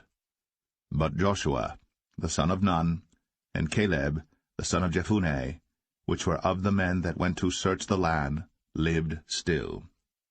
And Moses told these sayings unto all the children of Israel, and the people mourned greatly.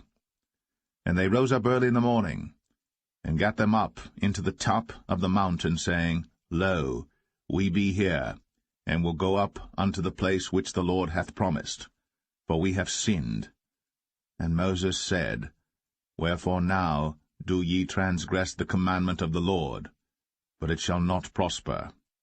Go not up, for the Lord is not among you, that ye be not smitten before your enemies. For the Amalekites and the Canaanites are there before you, and ye shall fall by the sword, because ye are turned away from the Lord. Therefore the Lord will not be with you. But they presumed to go up unto the hilltop. Nevertheless the ark of the covenant of the Lord and Moses departed not out of the camp. Then the Amalekites came down, and the Canaanites which dwelt in that hill, and smote them, and discomfited them, even unto Hormah.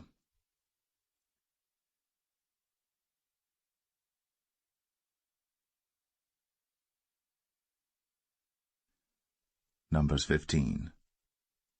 And the Lord spake unto Moses, saying, Speak unto the children of Israel, and say unto them, When ye be come into the land of your habitations, which I give unto you, and will make an offering by fire unto the Lord, a burnt offering, or a sacrifice in performing a vow, or in a freewill offering, or in your solemn feasts, to make a sweet savour unto the Lord, of the herd or of the flock. Then shall he that offereth his offering unto the Lord bring a meat offering of 1/10 deal of flour mingled with the 4th part of an hin of oil, and the 4th part of an hin of wine for a drink offering shalt thou prepare with the burnt offering or sacrifice for 1 lamb. Or for a ram thou shalt prepare for a meat offering 2/10 deals of flour mingled with 1/3 part of an hin of oil. And for a drink offering thou shalt offer the 1/3 part of an hin of wine for a sweet savour unto the Lord. And when thou preparest a bullock for a burnt offering, or for a sacrifice in performing a vow, or peace offerings unto the Lord, then shall he bring with a bullock a meat offering of 3/10 deals of flour mingled with half an hin of oil. And thou shalt bring for a drink offering half an hin of wine, for an offering made by fire, of a sweet savour unto the Lord. Thus shall it be done for one bullock, or for one ram, or for a lamb, or a kid, according to the number that ye shall prepare. So shall ye do to every one according to their number. All that are born of the country shall do these things after this manner, in offering an offering made by fire, of a sweet savour unto the Lord. And if a stranger sojourn with you, or whosoever be among you in your generations, and will offer an offering made by fire, of a sweet savour unto the Lord, as ye do, so he shall do. One ordinance shall be both for you of the congregation, and also for the stranger that sojourneth with you, an ordinance for ever in your generations, as ye are, so shall the stranger be before the Lord. One law and one manner shall be for you, and for the stranger that sojourneth with you. And the Lord spake unto Moses, saying, Speak unto the children of Israel, and say unto them, When ye come into the land whither I bring you, then it shall be that when ye eat of the bread of the land, ye shall offer up an heave offering unto the Lord. Ye shall offer up a cake of the first of your dough for an heave offering. As ye do the heave offering of the threshing floor, so shall ye heave it. Of the first of your dough ye shall give unto the Lord an heave offering in your generations. And if ye have erred, and not observed all these commandments which the Lord hath spoken unto Moses, even all that the Lord hath commanded you by the hand of Moses, from the day that the Lord commanded Moses, and henceforward among your generations, then it shall be, if aught be committed by ignorance without the knowledge of the congregation, that all the congregation shall offer one young bullock for a burnt offering, for a sweet savour unto the Lord, with his meat offering and his drink offering, according to the manner, and one kid of the goats for a sin offering. And the priest shall make an atonement for all the congregation of the children of Israel, and it shall be forgiven them, for it is ignorance, and they shall bring their offering, a sacrifice made by fire unto the Lord, and their sin offering before the Lord, for their ignorance. And it shall be forgiven all the congregation of the children of Israel, and the stranger that sojourneth among them, seeing all the people were in ignorance. And if any soul sin through ignorance, then he shall bring a she-goat of the first year for sin offering, and the priest shall make an atonement for the soul that sinneth ignorantly. When he sinneth by ignorance before the Lord, to make an atonement for him, and it shall be forgiven him. Ye shall have one law for him that sinneth through ignorance, both for him that is born among the children of Israel, and for the stranger that sojourneth among them. But the soul that doeth aught presumptuously, whether he be born in the land or a stranger, the same reproacheth the Lord, and that soul shall be cut off from among his people, because he hath despised the word of the Lord, and hath broken his commandment. That soul shall utterly be cut off. His iniquity shall be upon him. And while the children of Israel were in the wilderness, they found a man that gathered sticks upon the Sabbath day. And they that found him gathering sticks brought him unto Moses and Aaron, and unto all the congregation. And they put him in ward, because it was not declared what should be done to him. And the Lord said unto Moses, The man shall be surely put to death. All the congregation shall stone him with stones without the camp. And all the congregation brought him without the camp, and stoned him with stones, and he died, as the Lord commanded Moses. And the Lord spake unto Moses, saying, Speak unto the children of Israel, and bid them that they make them fringes in the borders of their garments throughout their generations, and that they put upon the fringe of the borders a ribbon of blue. And it shall be unto you for a fringe, that ye may look upon it, and remember all the commandments of the Lord, and do them, and that ye seek not after your own heart, and your own eyes, after which ye used to go a-whoring, that ye may remember, and do all my commandments, and be holy unto your God. I am the Lord your God, which brought you out of the land of Egypt, to be your God. I am the Lord your God.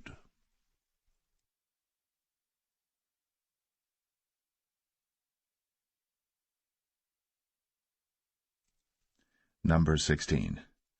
Now Korah the son of Izhar, the son of Kohath, the son of Levi, and Dathan and Abiram, the sons of Eliab, and On, the son of Paulett, sons of Reuben, took men. And they rose up before Moses with certain of the children of Israel, 250 princes of the assembly, famous in the congregation, men of renown. And they gathered themselves together against Moses and against Aaron, and said unto them, Ye take too much upon you, seeing all the congregation are holy, every one of them, and the Lord is among them. Wherefore then lift ye up yourselves above the congregation of the Lord. And when Moses heard it, he fell upon his face. And he spake unto Korah and unto all his company, saying, Even tomorrow the Lord will show who are his, and who is holy, and will cause him to come near unto him. Even him whom he hath chosen will he cause to come near unto him. This do, take your censers, Korah, and all his company, and put fire therein, and put incense in them before the Lord tomorrow. And it shall be, that the man whom the Lord doth choose, he shall be holy. Ye take too much upon you, ye sons of Levi. And Moses said unto Korah, Hear, I pray you, ye sons of Levi. Seemeth it but a small thing unto you, that the God of Israel hath separated you from the congregation of Israel, to bring you near to himself, to do the service of the tabernacle of the Lord, and to stand before the congregation to minister unto them? And he hath brought thee near to him, and all thy brethren, the sons of Levi, with thee. And seek ye the priesthood also? For which cause both thou and all thy company are gathered together against the Lord? And what is Aaron, that ye murmur against him? And Moses sent to call Dathan and Abiram, the sons of Eliab, which said, We will not come up. Is it a small thing that thou hast brought us up out of the land that floweth with milk and honey, to kill us in the wilderness, except thou make thyself altogether a prince over us? Moreover, thou hast not brought us into a land that floweth with milk and honey, or given us inheritance of fields and vineyards. Wilt thou put out the eyes of these men? We will not come up. And Moses was very wroth, and said unto the Lord, Respect not thou their offering. I have not taken one ass from them, neither have I hurt one of them. And Moses said unto Korah, Be thou and all thy company before the Lord, thou and they, and Aaron, tomorrow. And take every man his censer, and put incense in them, and bring ye before the Lord every man his censer, 250 censers, thou also, and Aaron, each of you his censer. And they took every man his censer, and put fire in them, and laid incense thereon, and stood in the door of the tabernacle of the congregation with Moses and Aaron. And Korah gathered all the congregation against them unto the door of the tabernacle of the congregation. And the glory of the Lord appeared unto all the congregation. And the Lord spake unto Moses and unto Aaron, saying, Separate yourselves from among this congregation, that I may consume them in a moment. And they fell upon their faces, and said, O God, the God of the spirits of all flesh, shall one man sin, and wilt thou be wroth with all the congregation? And the Lord spake unto Moses, saying, Speak unto the congregation, saying, Get you up from about the tabernacle of Korah, Dathan, and Abiram. And Moses rose up, and went unto Dathan and Abiram, and the elders of Israel followed him. And he spake unto the congregation, saying, Depart, I pray you, from the tents of these wicked men, and touch nothing of theirs, lest ye be consumed in all their sins. So they gat up from the tabernacle of Korah, Dathan and Abiram, on every side. And Dathan and Abiram came out, and stood in the door of their tents, and their wives and their sons, and their little children. And Moses said, Hereby ye shall know that the Lord hath sent me to do all these works, for I have not done them of mine own mind. If these men die the common death of all men, or if they be visited after the visitation of all men, then the Lord hath not sent me. But if the Lord make a new thing, and the earth open her mouth, and swallow them up, with all that appertain unto them, and they go down quick into the pit, then ye shall understand that these men have provoked the Lord. And it came to pass, as he had made an end of speaking all these words, that the ground clave asunder that was under them, and the earth opened her mouth, and swallowed them up, and their houses, and all the men that appertained unto Korah, and all their goods. They and all that appertained to them went down alive into the pit, and the earth closed upon them, and they perished from among the congregation. And all Israel that were round about them fled at the cry of them, for they said, Lest the earth swallow us up also. And there came out a fire from the Lord, and consumed the 250 men that offered incense. And the Lord spake unto Moses, saying, Speak unto Eleazar, the son of Aaron the priest, that he take up the censers out of the burning, and scatter thou the fire yonder, for they are hallowed. The censers of these sinners against their own souls, let them make them broad plates for a covering of the altar, for they offered them before the Lord. Therefore they are hallowed, and they shall be a sign unto the children of Israel. And Eleazar the priest took the brazen censers wherewith they that were burnt had offered, and they were made broad plates for a covering of the altar, to be a memorial unto the children of Israel, that no stranger which is not of the seed of Aaron come near to offer incense before the Lord, that he be not as Korah, and as his company, as the Lord said to him by the hand of Moses. But on the morrow all the congregation of the children of Israel murmured against Moses, and against Aaron, saying, Ye have killed the people of the Lord. And it came to pass, when the congregation was gathered against Moses and against Aaron, that they looked toward the tabernacle of the congregation, and behold, the cloud covered it, and the glory of the Lord appeared. And Moses and Aaron came before the tabernacle of the congregation. And the Lord spake unto Moses, saying, Get you up from among this congregation, that I may consume them as in a moment. And they fell upon their faces. And Moses said unto Aaron, Take a censer, and put fire therein from off the altar, and put on incense, and go quickly unto the congregation, and make an atonement for them. For there is wrath gone out from the Lord, the plague is begun. And Aaron took as Moses commanded, and ran into the midst of the congregation, and behold, the plague was begun among the people. And he put on incense, and made an atonement for the people. And he stood between the dead and the living, and the plague was stayed. Now they that died in the plague were 14,700, beside them that died about the matter of Korah. And Aaron returned unto Moses, unto the door of the tabernacle of the congregation, and the plague was stayed.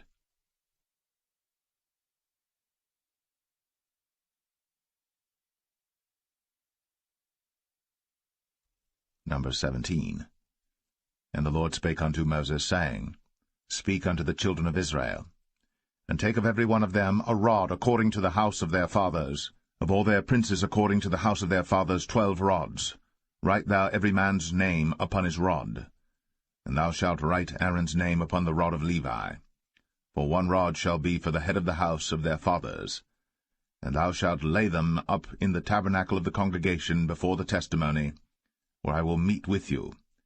And it shall come to pass that the man's rod, whom I shall choose, shall blossom, and I will make to cease from me the murmurings of the children of Israel, whereby they murmur against you. And Moses spake unto the children of Israel, and every one of their princes gave him a rod apiece, for each prince 1 according to their fathers' houses, even 12 rods, and the rod of Aaron was among their rods. And Moses laid up the rods before the Lord in the tabernacle of witness. And it came to pass that on the morrow Moses went into the tabernacle of witness, and behold, the rod of Aaron for the house of Levi was budded, and brought forth buds, and bloomed blossoms, and yielded almonds. And Moses brought out all the rods from before the Lord unto all the children of Israel. And they looked, and took every man his rod.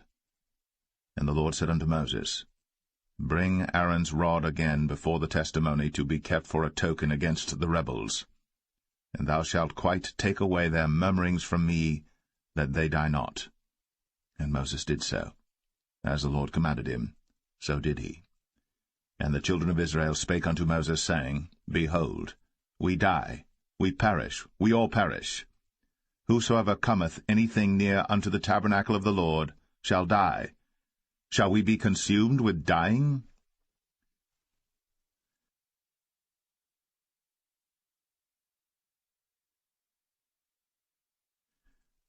Numbers 18. And the Lord said unto Aaron, Thou and thy sons, and thy father's house with thee shall bear the iniquity of the sanctuary, and thou and thy sons with thee shall bear the iniquity of your priesthood. And thy brethren also of the tribe of Levi, the tribe of thy father, bring thou with thee, that they may be joined unto thee, and minister unto thee. But thou and thy sons with thee shall minister before the tabernacle of witness. And they shall keep thy charge, and the charge of all the tabernacle, only they shall not come nigh the vessels of the sanctuary and the altar, that neither they nor ye also die. And they shall be joined unto thee, and keep the charge of the tabernacle of the congregation, for all the service of the tabernacle, and a stranger shall not come nigh unto you. And ye shall keep the charge of the sanctuary, and the charge of the altar, that there be no wrath any more upon the children of Israel. And I, behold, I have taken your brethren the Levites from among the children of Israel. To you they are given as a gift for the Lord, to do the service of the tabernacle of the congregation. Therefore thou, and thy sons with thee, shall keep your priest's office for everything of the altar, and within the veil, and ye shall serve. I have given your priest's office unto you as a service of gift, and the stranger that cometh nigh shall be put to death. And the Lord spake unto Aaron, Behold, I also have given thee the charge of mine heave offerings of all the hallowed things of the children of Israel. Unto thee have I given them by reason of the anointing, and to thy sons by an ordinance for ever. This shall be thine of the most holy things, reserved from the fire, every oblation of theirs, every meat offering of theirs, and every sin offering of theirs, and every trespass offering of theirs, which they shall render unto me, shall be most holy for thee, and for thy sons. In the most holy place shalt thou eat it, every male shall eat it. It shall be holy unto thee. And this is thine, the heave offering of their gift, with all the wave offerings of the children of Israel. I have given them unto thee, and to thy sons and to thy daughters with thee, by a statute for ever. Every one that is clean in thy house shall eat of it. All the best of the oil, all the best of the wine, and of the wheat, the firstfruits of them which they shall offer unto the Lord, them have I given thee. And whatsoever is first ripe in the land, which they shall bring unto the Lord, shall be thine. Every one that is clean in thine house shall eat of it. Everything devoted in Israel shall be thine. Everything that openeth the matrix in all flesh, which they bring unto the Lord, whether it be of men or beasts, shall be thine. Nevertheless, the firstborn of man shalt thou surely redeem, and the firstling of unclean beasts shalt thou redeem.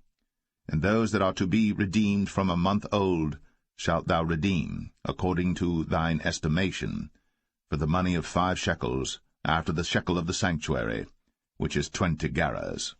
But the firstling of a cow, or the firstling of a sheep, or the firstling of a goat, thou shalt not redeem. They are holy. Thou shalt sprinkle their blood upon the altar, and shalt burn their fat for an offering made by fire, for a sweet savour unto the Lord. And the flesh of them shall be thine, as the wave breast and as the right shoulder are thine. All the heave offerings of the holy things which the children of Israel offer unto the Lord have I given thee, and thy sons and thy daughters with thee, by a statute for ever. It is a covenant of salt for ever before the Lord unto thee, and to thy seed with thee.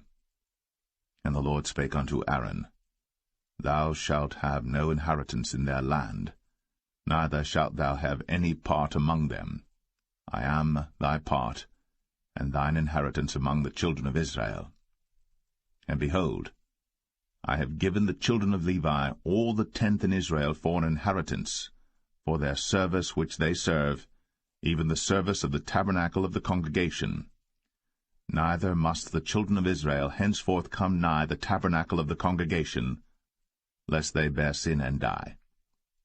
But the Levites shall do the service of the tabernacle of the congregation, and they shall bear their iniquity. It shall be a statute for ever throughout your generations, that among the children of Israel they have no inheritance.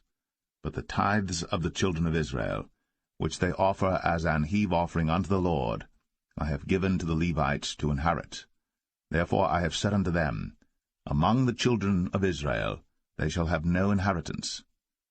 And the Lord spake unto Moses, saying, Thus speak unto the Levites, and say unto them, When ye take of the children of Israel the tithes which I have given you from them for your inheritance, then ye shall offer up an heave offering of it for the Lord, even a tenth part of the tithe. And this your heave offering shall be reckoned unto you, as though it were the corn of the threshing floor, and as the fullness of the winepress. Thus ye also shall offer an heave offering unto the Lord of all your tithes, which ye receive of the children of Israel, and ye shall give thereof of the Lord's heave offering to Aaron the priest. Out of all your gifts ye shall offer every heave offering of the Lord, of all the best thereof, even the hallowed part thereof out of it. Therefore thou shalt say unto them, When ye have heaved the best thereof from it, then it shall be counted unto the Levites as the increase of the threshing floor, and as the increase of the winepress. And ye shall eat it in every place, ye and your households. For it is your reward for your service in the tabernacle of the congregation, and ye shall bear no sin by reason of it, when ye have heaved from it the best of it. Neither shall ye pollute the holy things of the children of Israel, lest ye die.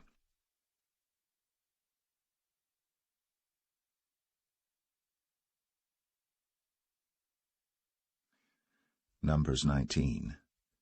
And the Lord spake unto Moses and unto Aaron, saying, This is the ordinance of the law which the Lord hath commanded, saying, Speak unto the children of Israel, that they bring thee a red heifer without spot, wherein is no blemish, and upon which never came yoke. And ye shall give her unto Eleazar the priest, that he may bring her forth without the camp, and one shall slay her before his face.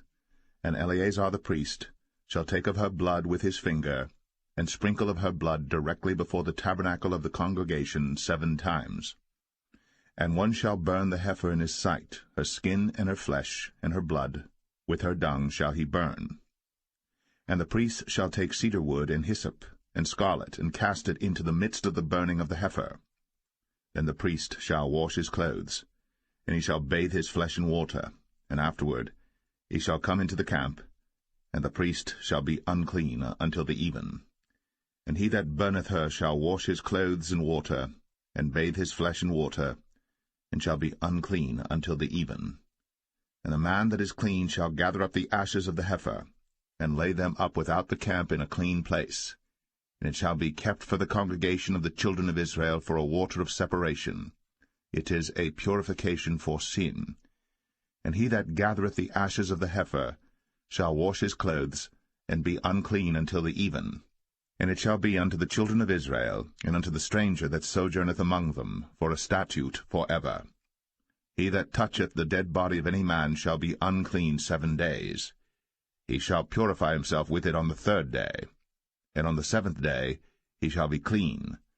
But if he purify not himself the 3rd day, then the 7th day he shall not be clean. Whosoever toucheth the dead body of any man that is dead, and purifieth not himself, defileth the tabernacle of the Lord, and that soul shall be cut off from Israel, because the water of separation was not sprinkled upon him. He shall be unclean, his uncleanness is yet upon him. This is the law when a man dieth in a tent. All that come into the tent, and all that is in the tent, shall be unclean 7 days. And every open vessel which hath no covering bound upon it, is unclean. And whosoever toucheth one that is slain with a sword in the open fields, or a dead body, or a bone of a man, or a grave, shall be unclean 7 days. And for an unclean person they shall take of the ashes of the burnt heifer, of purification for sin, and running water shall be put thereto in a vessel. And a clean person shall take hyssop, and dip it in the water, and sprinkle it upon the tent, and upon all the vessels, and upon the persons that were there, and upon him that touched a bone, or one slain, or one dead, or a grave. And the clean person shall sprinkle upon the unclean on the 3rd day, and on the 7th day. And on the 7th day he shall purify himself, and wash his clothes, and bathe himself in water, and shall be clean at even. But the man that shall be unclean, and shall not purify himself, that soul shall be cut off from among the congregation, because he hath defiled the sanctuary of the Lord. The water of separation hath not been sprinkled upon him. He is unclean. And it shall be a perpetual statute unto them, that he that sprinkleth the water of separation shall wash his clothes, and he that toucheth the water of separation shall be unclean until even. And whatsoever the unclean person toucheth shall be unclean, and the soul that toucheth it shall be unclean until even.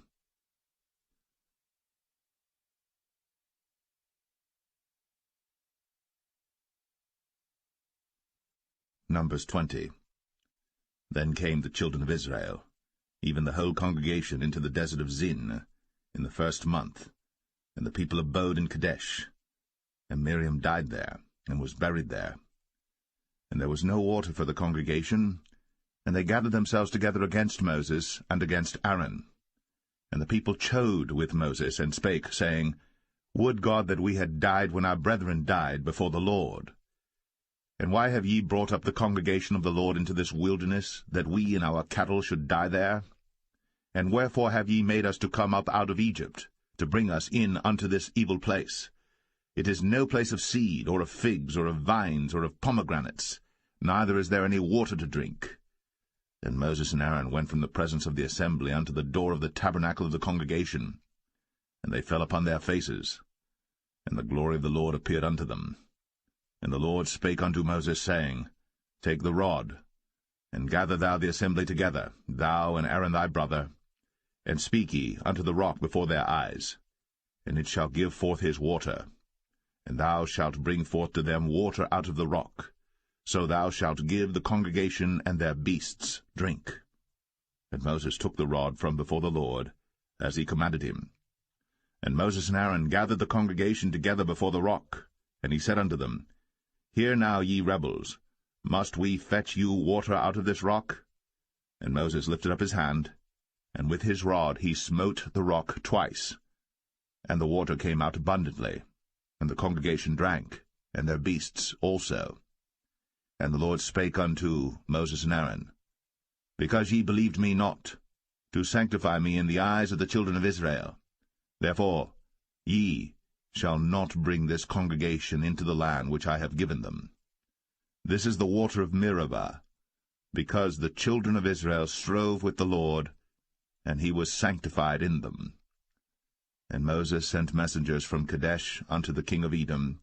Thus saith thy brother Israel, Thou knowest all the travail that hath befallen us, how our fathers went down into Egypt. And we have dwelt in Egypt a long time, and the Egyptians vexed us and our fathers. And when we cried unto the Lord, he heard our voice, and sent an angel, and hath brought us forth out of Egypt.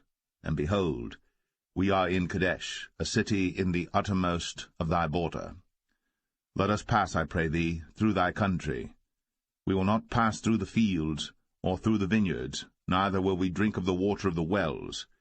We will go by the king's highway. We will not turn to the right hand, nor to the left, until we have passed thy borders. And Edom said unto him, Thou shalt not pass by me, lest I come out against thee with the sword. And the children of Israel said unto him, We will go by the highway, and if I and my cattle drink of thy water, then I will pay for it. I will only, without doing anything else, go through on my feet. And he said, Thou shalt not go through. And Edom came out against him with much people, and with a strong hand. Thus Edom refused to give Israel passage to his border. Wherefore Israel turned away from him. And the children of Israel, even the whole congregation, journeyed from Kadesh, and came unto Mount Or. And the Lord spake unto Moses and Aaron in Mount Or, by the coast of the land of Edom, saying, Aaron shall be gathered unto his people, for he shall not enter into the land which I have given unto the children of Israel, because ye rebelled against my word at the water of Meribah. Take Aaron and Eleazar his son, and bring them up unto Mount Or, and strip Aaron of his garments, and put them upon Eleazar his son, and Aaron shall be gathered unto his people, and shall die there. And Moses did as the Lord commanded. And they went up into Mount Or, in the sight of all the congregation. And Moses stripped Aaron of his garments, and put them upon Eleazar his son. And Aaron died there, in the top of the mount. And Moses and Eleazar came down from the mount. And when all the congregation saw that Aaron was dead, they mourned for Aaron 30 days, even all the house of Israel.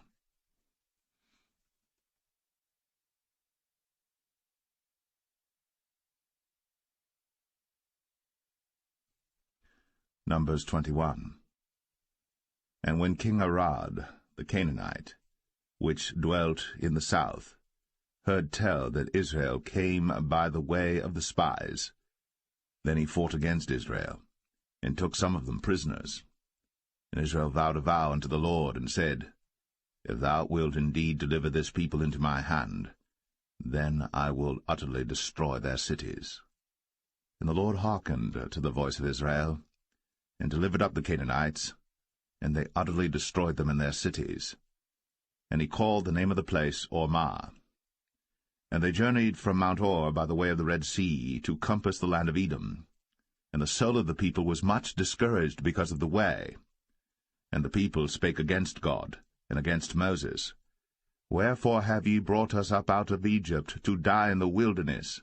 For there is no bread, neither is there any water, and our soul loatheth this light bread. And the Lord sent fiery serpents among the people, and they bit the people, and much people of Israel died. Therefore the people came to Moses and said, We have sinned, for we have spoken against the Lord, and against thee. Pray unto the Lord that he take away the serpents from us. And Moses prayed for the people. And the Lord said unto Moses, Make thee a fiery serpent, and set it upon a pole. And it shall come to pass, that every one that is bitten, when he looketh upon it, shall live. And Moses made a serpent of brass, and put it upon a pole. And it came to pass, that if a serpent had bitten any man, when he beheld the serpent of brass, he lived. And the children of Israel set forward, and pitched in Oboth. And they journeyed from Oboth, and pitched at Abarim, in the wilderness which is before Moab, toward the sunrising. From thence they removed, and pitched in the valley of Zered. From thence they removed, and pitched on the other side of Arnon, which is in the wilderness that cometh out of the coasts of the Amorites. For Arnon is the border of Moab, between Moab and the Amorites. Wherefore it is said in the book of the wars of the Lord, what he did in the Red Sea, and in the brooks of Arnon, and at the stream of the brooks that goeth down to the dwelling of Ar, and lieth upon the border of Moab. And from thence they went to Beer, that is the well whereof the Lord spake unto Moses, Gather the people together, and I will give them water. Then Israel sang this song, Spring up, O well, sing ye unto it. The princes digged the well, the nobles of the people digged it, by the direction of the lawgiver, with their staves. And from the wilderness they went to Mattanah, and from Mattanah to Nahaliel, and from Nahaliel to Bamoth, and from Bamoth in the valley, that is in the country of Moab, to the top of Pisgah, which looketh toward Jeshimon. And Israel sent messengers unto Sihon, king of the Amorites, saying, Let me pass through thy land. We will not turn into the fields or into the vineyards, we will not drink of the waters of the well, but we will go along by the king's highway until we be past thy borders. And Sihon would not suffer Israel to pass through his border. But Sihon gathered all his people together, and went out against Israel into the wilderness. And he came to Jahaz, and fought against Israel. And Israel smote him with the edge of the sword, and possessed his land from Arnon unto Jabbok, even unto the children of Ammon. For the border of the children of Ammon was strong. And Israel took all these cities, and Israel dwelt in all the cities of the Amorites, in Heshbon, in all the villages thereof. For Heshbon was the city of Sihon the king of the Amorites, who had fought against the former king of Moab, and taken all his land out of his hand, even unto Arnon. Wherefore they that speak in Proverbs say, Come into Heshbon, let the city of Sihon be built and prepared. For there is a fire gone out of Heshbon, a flame from the city of Sihon. It hath consumed Ar of Moab, and the lords of the high places of Arnon. Woe to thee, Moab! Thou art undone, O people of Chemosh! He hath given his sons that escaped, and his daughters, into captivity unto Sihon king of the Amorites. We have shot at them. Heshbon is perished even unto Dibon, and we have laid them waste even unto Nephah, which reacheth unto Medeba. Thus Israel dwelt in the land of the Amorites. And Moses sent to spy out Jazer, and they took the villages thereof, and drove out the Amorites that were there.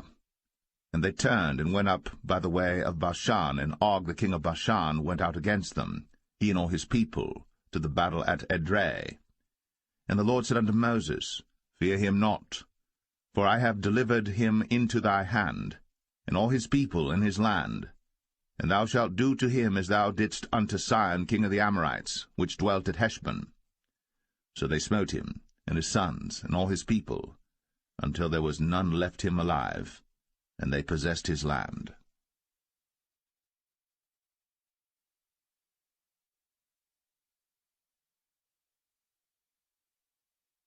Numbers 22.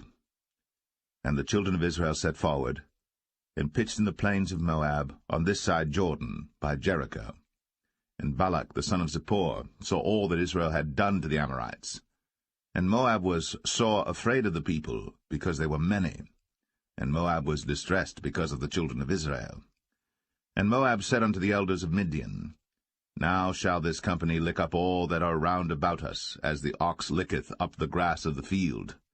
And Balak the son of Zippor was king of the Moabites at that time. He sent messengers, therefore, unto Balaam the son of Beor to Pethor, which is by the river of the land of the children of his people, to call him, saying, Behold, there is a people come out from Egypt. Behold, they cover the face of the earth, and they abide over against me. Come now, therefore, I pray thee, curse me this people, for they are too mighty for me. Peradventure I shall prevail, that we may smite them, and that I may drive them out of the land. For I wot that he whom thou blessest is blessed, and he whom thou cursest is cursed. And the elders of Moab and the elders of Midian departed with the rewards of divination in their hand. And they came unto Balaam, and spake unto him the words of Balak. And he said unto them, Lodge here this night, and I will bring you word again, as the Lord shall speak unto me. And the princes of Moab abode with Balaam. And God came unto Balaam, and said, What men are these with thee? And Balaam said unto God, Balak the son of Zippor, king of Moab, hath sent unto me, saying, Behold, there is a people come out of Egypt, which covereth the face of the earth. Come now, curse me them. Peradventure I shall be able to overcome them, and drive them out. And God said unto Balaam, Thou shalt not go with them. Thou shalt not curse the people, for they are blessed. And Balaam rose up in the morning, and said unto the princes of Balak, Get you into your land, for the Lord refuseth to give me leave to go with you. And the princes of Moab rose up, and they went unto Balak, and said, Balaam refuseth to come with us.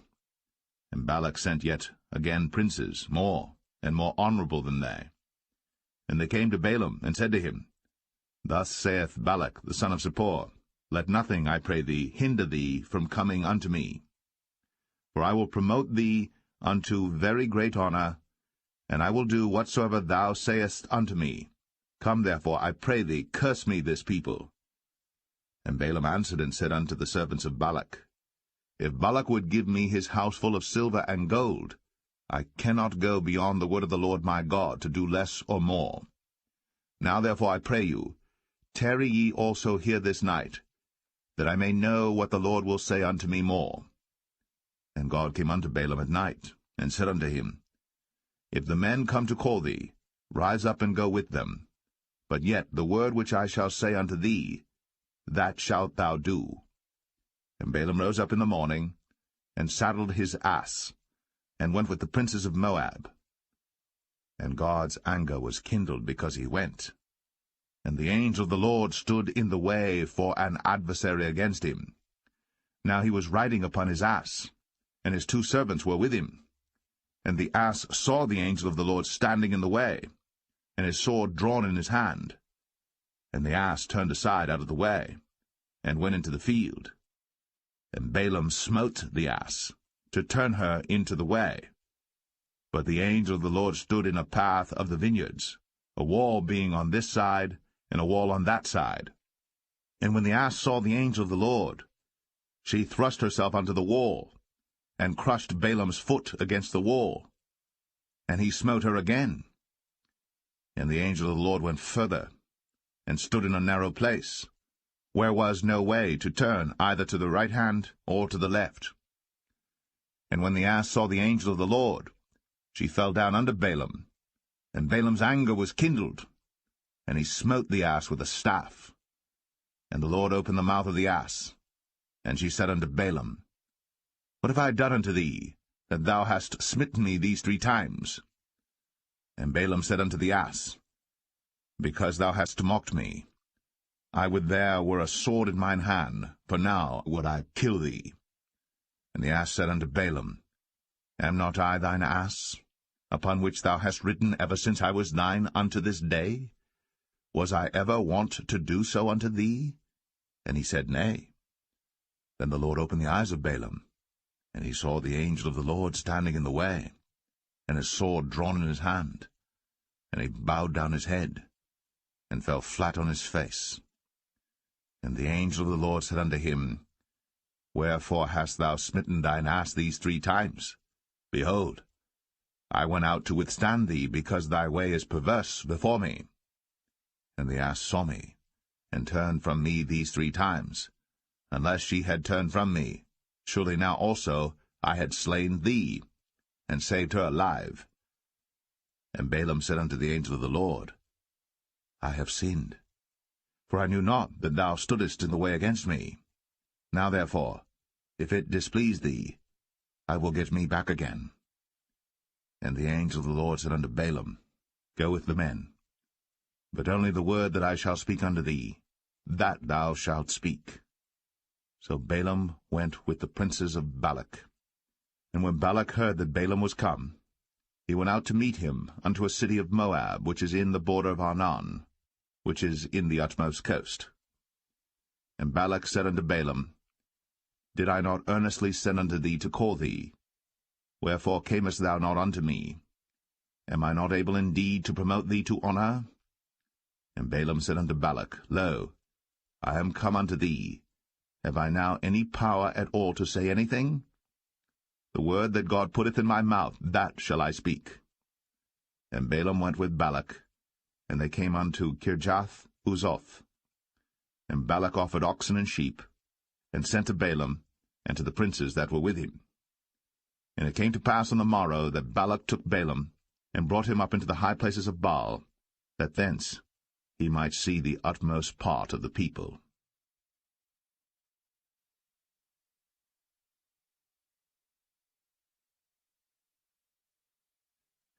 Numbers 23. And Balaam said unto Balak, Build me here 7 altars, and prepare me here 7 oxen and 7 rams. And Balak did as Balaam had spoken. And Balak and Balaam offered on every altar a bullock and a ram. And Balaam said unto Balak, Stand by thy burnt offering, and I will go. Peradventure the Lord will come to meet me. And whatsoever he showeth me, I will tell thee. And he went to an high place. And God met Balaam, and he said unto him, I have prepared 7 altars, and I have offered upon every altar a bullock and a ram. And the Lord put a word in Balaam's mouth, and said, Return unto Balak, and thus thou shalt speak. And he returned unto him, and lo, he stood by his burnt sacrifice, he and all the princes of Moab. And he took up his parable, and said, Balak the king of Moab hath brought me from Aram out of the mountains of the east, saying, Come, curse me, Jacob, and come, defy Israel. How shall I curse whom God hath not cursed?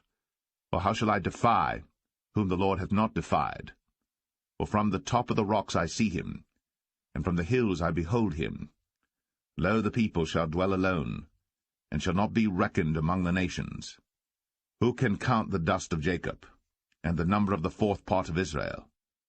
Let me die the death of the righteous, and let my last end be like his.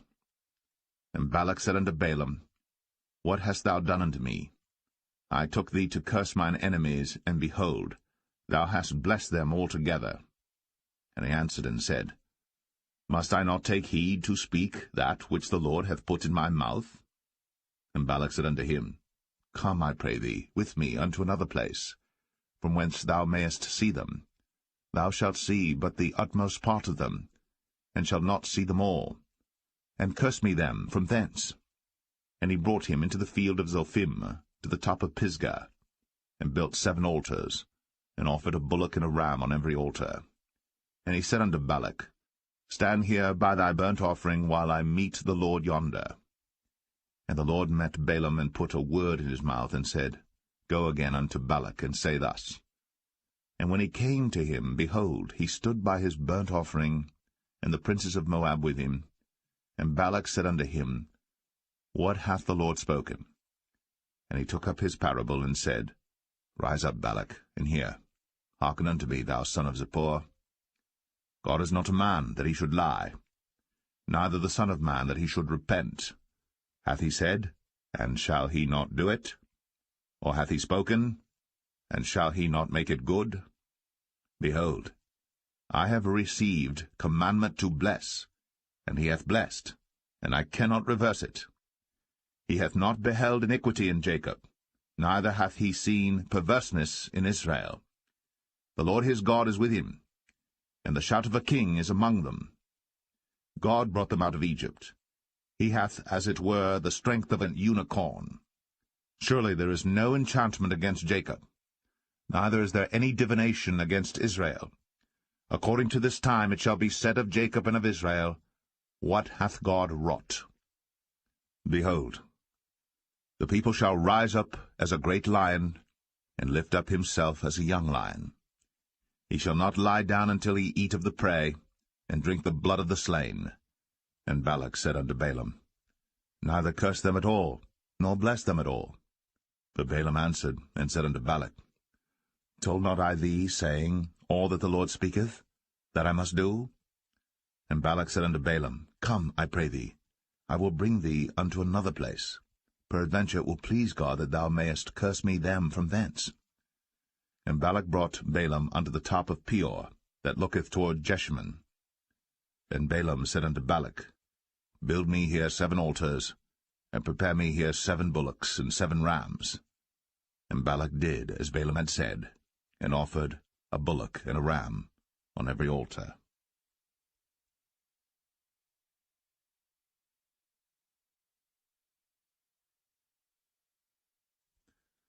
Numbers 24.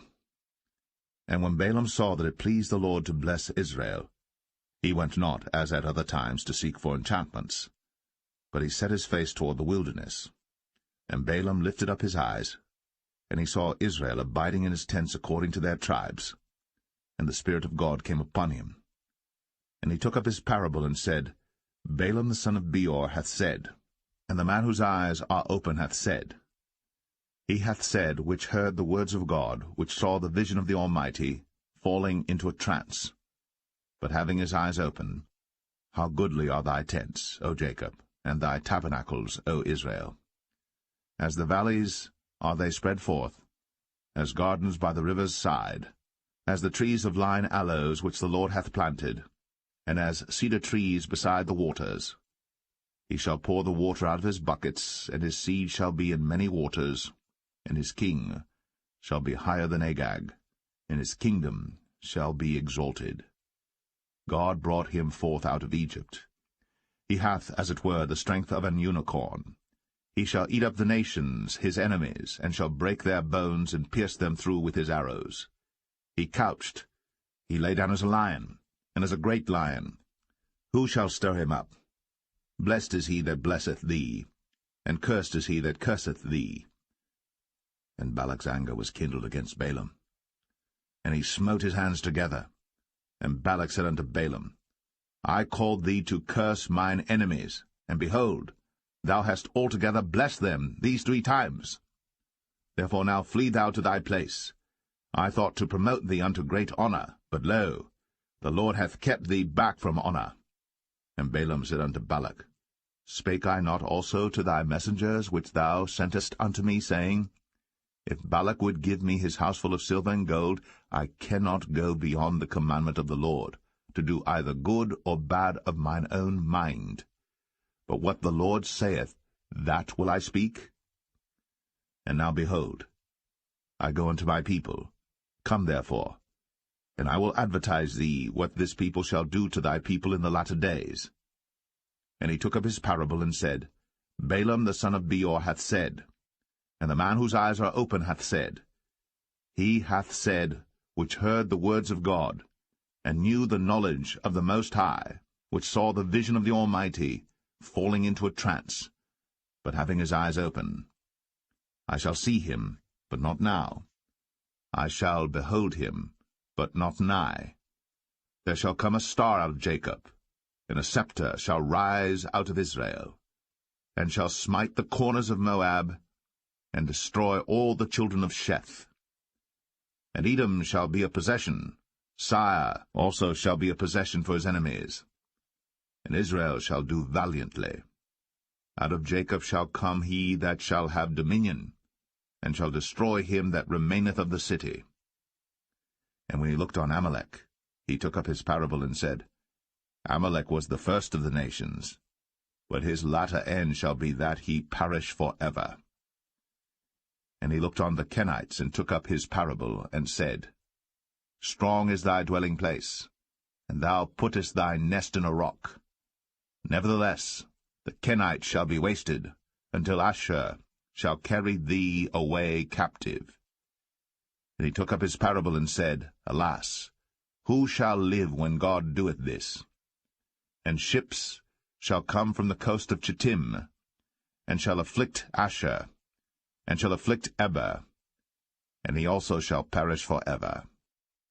And Balaam rose up, and went, and returned to his place, and Balak also went his way.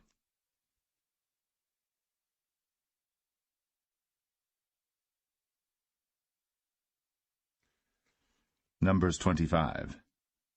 And Israel abode in Shittim, and the people began to commit whoredom with the daughters of Moab. And they called the people unto the sacrifices of their gods, and the people did eat, and bowed down to their gods. And Israel joined himself unto Baal-peor, and the anger of the Lord was kindled against Israel.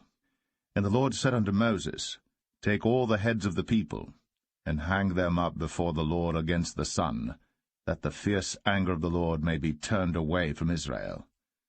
And Moses said unto the judges of Israel, Slay ye every one his men that were joined unto Baal-peor. And behold, one of the children of Israel came and brought unto his brethren a Midianitish woman in the sight of Moses, and in the sight of all the congregation of the children of Israel, who were weeping before the door of the tabernacle of the congregation. And when Phinehas the son of Eleazar the son of Aaron the priest saw it, he rose up from among the congregation, and took a javelin in his hand, and he went after the man of Israel into the tent, and thrust both of them through, the man of Israel, and the woman through her belly. So the plague was stayed from the children of Israel. And those that died in the plague were 24,000. And the Lord spake unto Moses, saying, Phinehas the son of Eleazar, the son of Aaron the priest, hath turned my wrath away from the children of Israel, while he was zealous for my sake among them, that I consumed not the children of Israel in my jealousy. Wherefore say, Behold, I give unto him my covenant of peace, and he shall have it, and his seed after him, even the covenant of an everlasting priesthood, because he was zealous for his God, and made an atonement for the children of Israel. Now the name of the Israelite that was slain, even that was slain with the Midianitish woman, was Zimri, the son of Salu, a prince of a chief house among the Simeonites. And the name of the Midianitish woman that was slain was Cosbi, the daughter of Zur. He was head over a people, and of a chief house in Midian. And the Lord spake unto Moses, saying, Vex the Midianites, and smite them, for they vex you with their wiles, wherewith they have beguiled you in the matter of Peor, and in the matter of Cosbi, the daughter of a prince of Midian, their sister, which was slain in the day of the plague, for Peor's sake.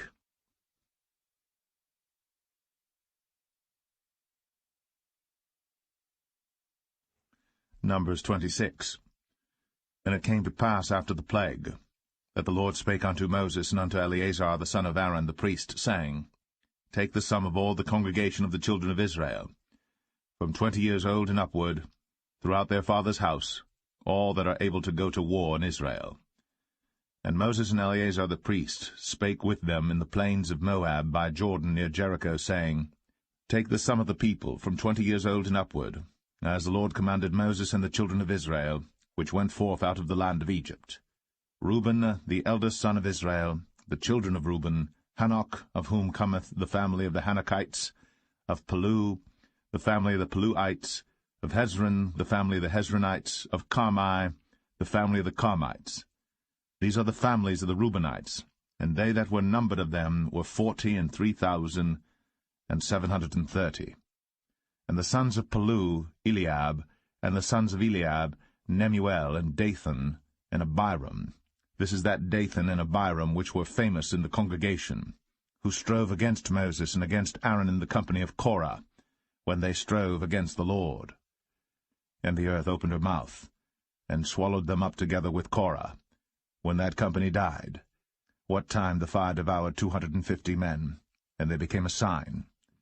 Notwithstanding the children of Korah died not. The sons of Simeon after their families, of Nemuel, the family of the Nemuelites, of Jamin, the family of the Jaminites, of Jachin, the family of the Jachinites, of Zerah, the family of the Zarhites, of Shaul, the family of the Shaulites. These are the families of the Simeonites, 22,200. The children of Gad after their families, of Zephon, the family of the Zephonites, of Haggai, the family of the Haggites, of Shuni, the family of the Shunites, of Ozni, the family of the Oznites, of Eri, the family of the Erites, of Arad, the family of the Aradites, of Arali, the family of the Aralites. These are the families of the children of Gad according to those that were numbered of them, 40,500. The sons of Judah were Er and Onan, and Er and Onan died in the land of Canaan. And the sons of Judah after their families were, of Shelah, the family of the Shelonites, of Pharez, the family of the Pharzites, of Zerah, the family of the Zarhites. And the sons of Pharez were, of Hezron, the family of the Hezronites, of Hamul, the family of the Hamulites. These are the families of Judah according to those that were numbered of them, 16,500. Of the sons of Issachar after their families, of Tola, the family of the Tolaites, of Pua, the family of the Punites, of Jashub, the family of the Jashubites, of Shimron, the family of the Shimronites. These are the families of Issachar according to those that were numbered of them, 64,300. Of the sons of Zebulun after their families, of Sered, the family of the Sardites, of Elon, the family of the Elonites, of Jaleel, the family of the Jaleelites. These are the families of the Zebulunites, according to those that were numbered of them, 60,500. The sons of Joseph after their families were Manasseh and Ephraim. Of the sons of Manasseh, of Machir, the family of the Machirites, and Machir begat Gilead. Of Gilead come the family of the Gileadites. These are the sons of Gilead. Of Jezer, the family of the Jezerites. Of Helek, the family of the Helekites. And of Azriel, the family of the Azrielites. And of Shechem, the family of the Shechemites. And of Shemida, the family of the Shemidites. And of Hepher, the family of the Hepherites. And Zelophehad, the son of Hepher, had no sons, but daughters. And the names of the daughters of Zelophehad were Mahlah, and Noah, Hoglah, Milcah, and Tirzah. These are the families of Manasseh, and those that were numbered of them, 52,700. These are the sons of Ephraim after their families. Of Shuthelah, the family of the Shuthelites. Of Becher, the family of the Bachrites. Of Tahan, the family of the Tahanites. And these are the sons of Shuthelah. Of Iran, the family of the Iranites. These are the families of the sons of Ephraim according to those that were numbered of them, 32,500. These are the sons of Joseph after their families. The sons of Benjamin after their families, of Bela, the family of the Belites. Of Ashbel, the family of the Ashbelites. Of Ahiram, the family of the Ahiramites. Of Shepham, the family of the Shuphamites. Of Hupham, the family of the Huphamites. And the sons of Bela were Ard and Naaman. Of Ard, the family of the Ardites. And of Naaman, the family of the Naamites. These are the sons of Benjamin after their families.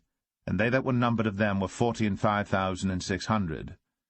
These are the sons of Dan after their families. Of Shuham, the family of the Shuhamites. These are the families of Dan after their families. All the families of the Shuhamites, according to those that were numbered of them, were 64,400. Of the children of Asher after their families.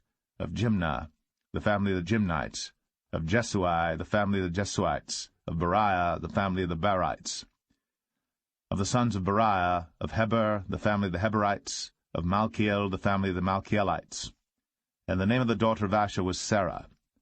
These are the families of the sons of Asher, according to those that were numbered of them, who were 53,400.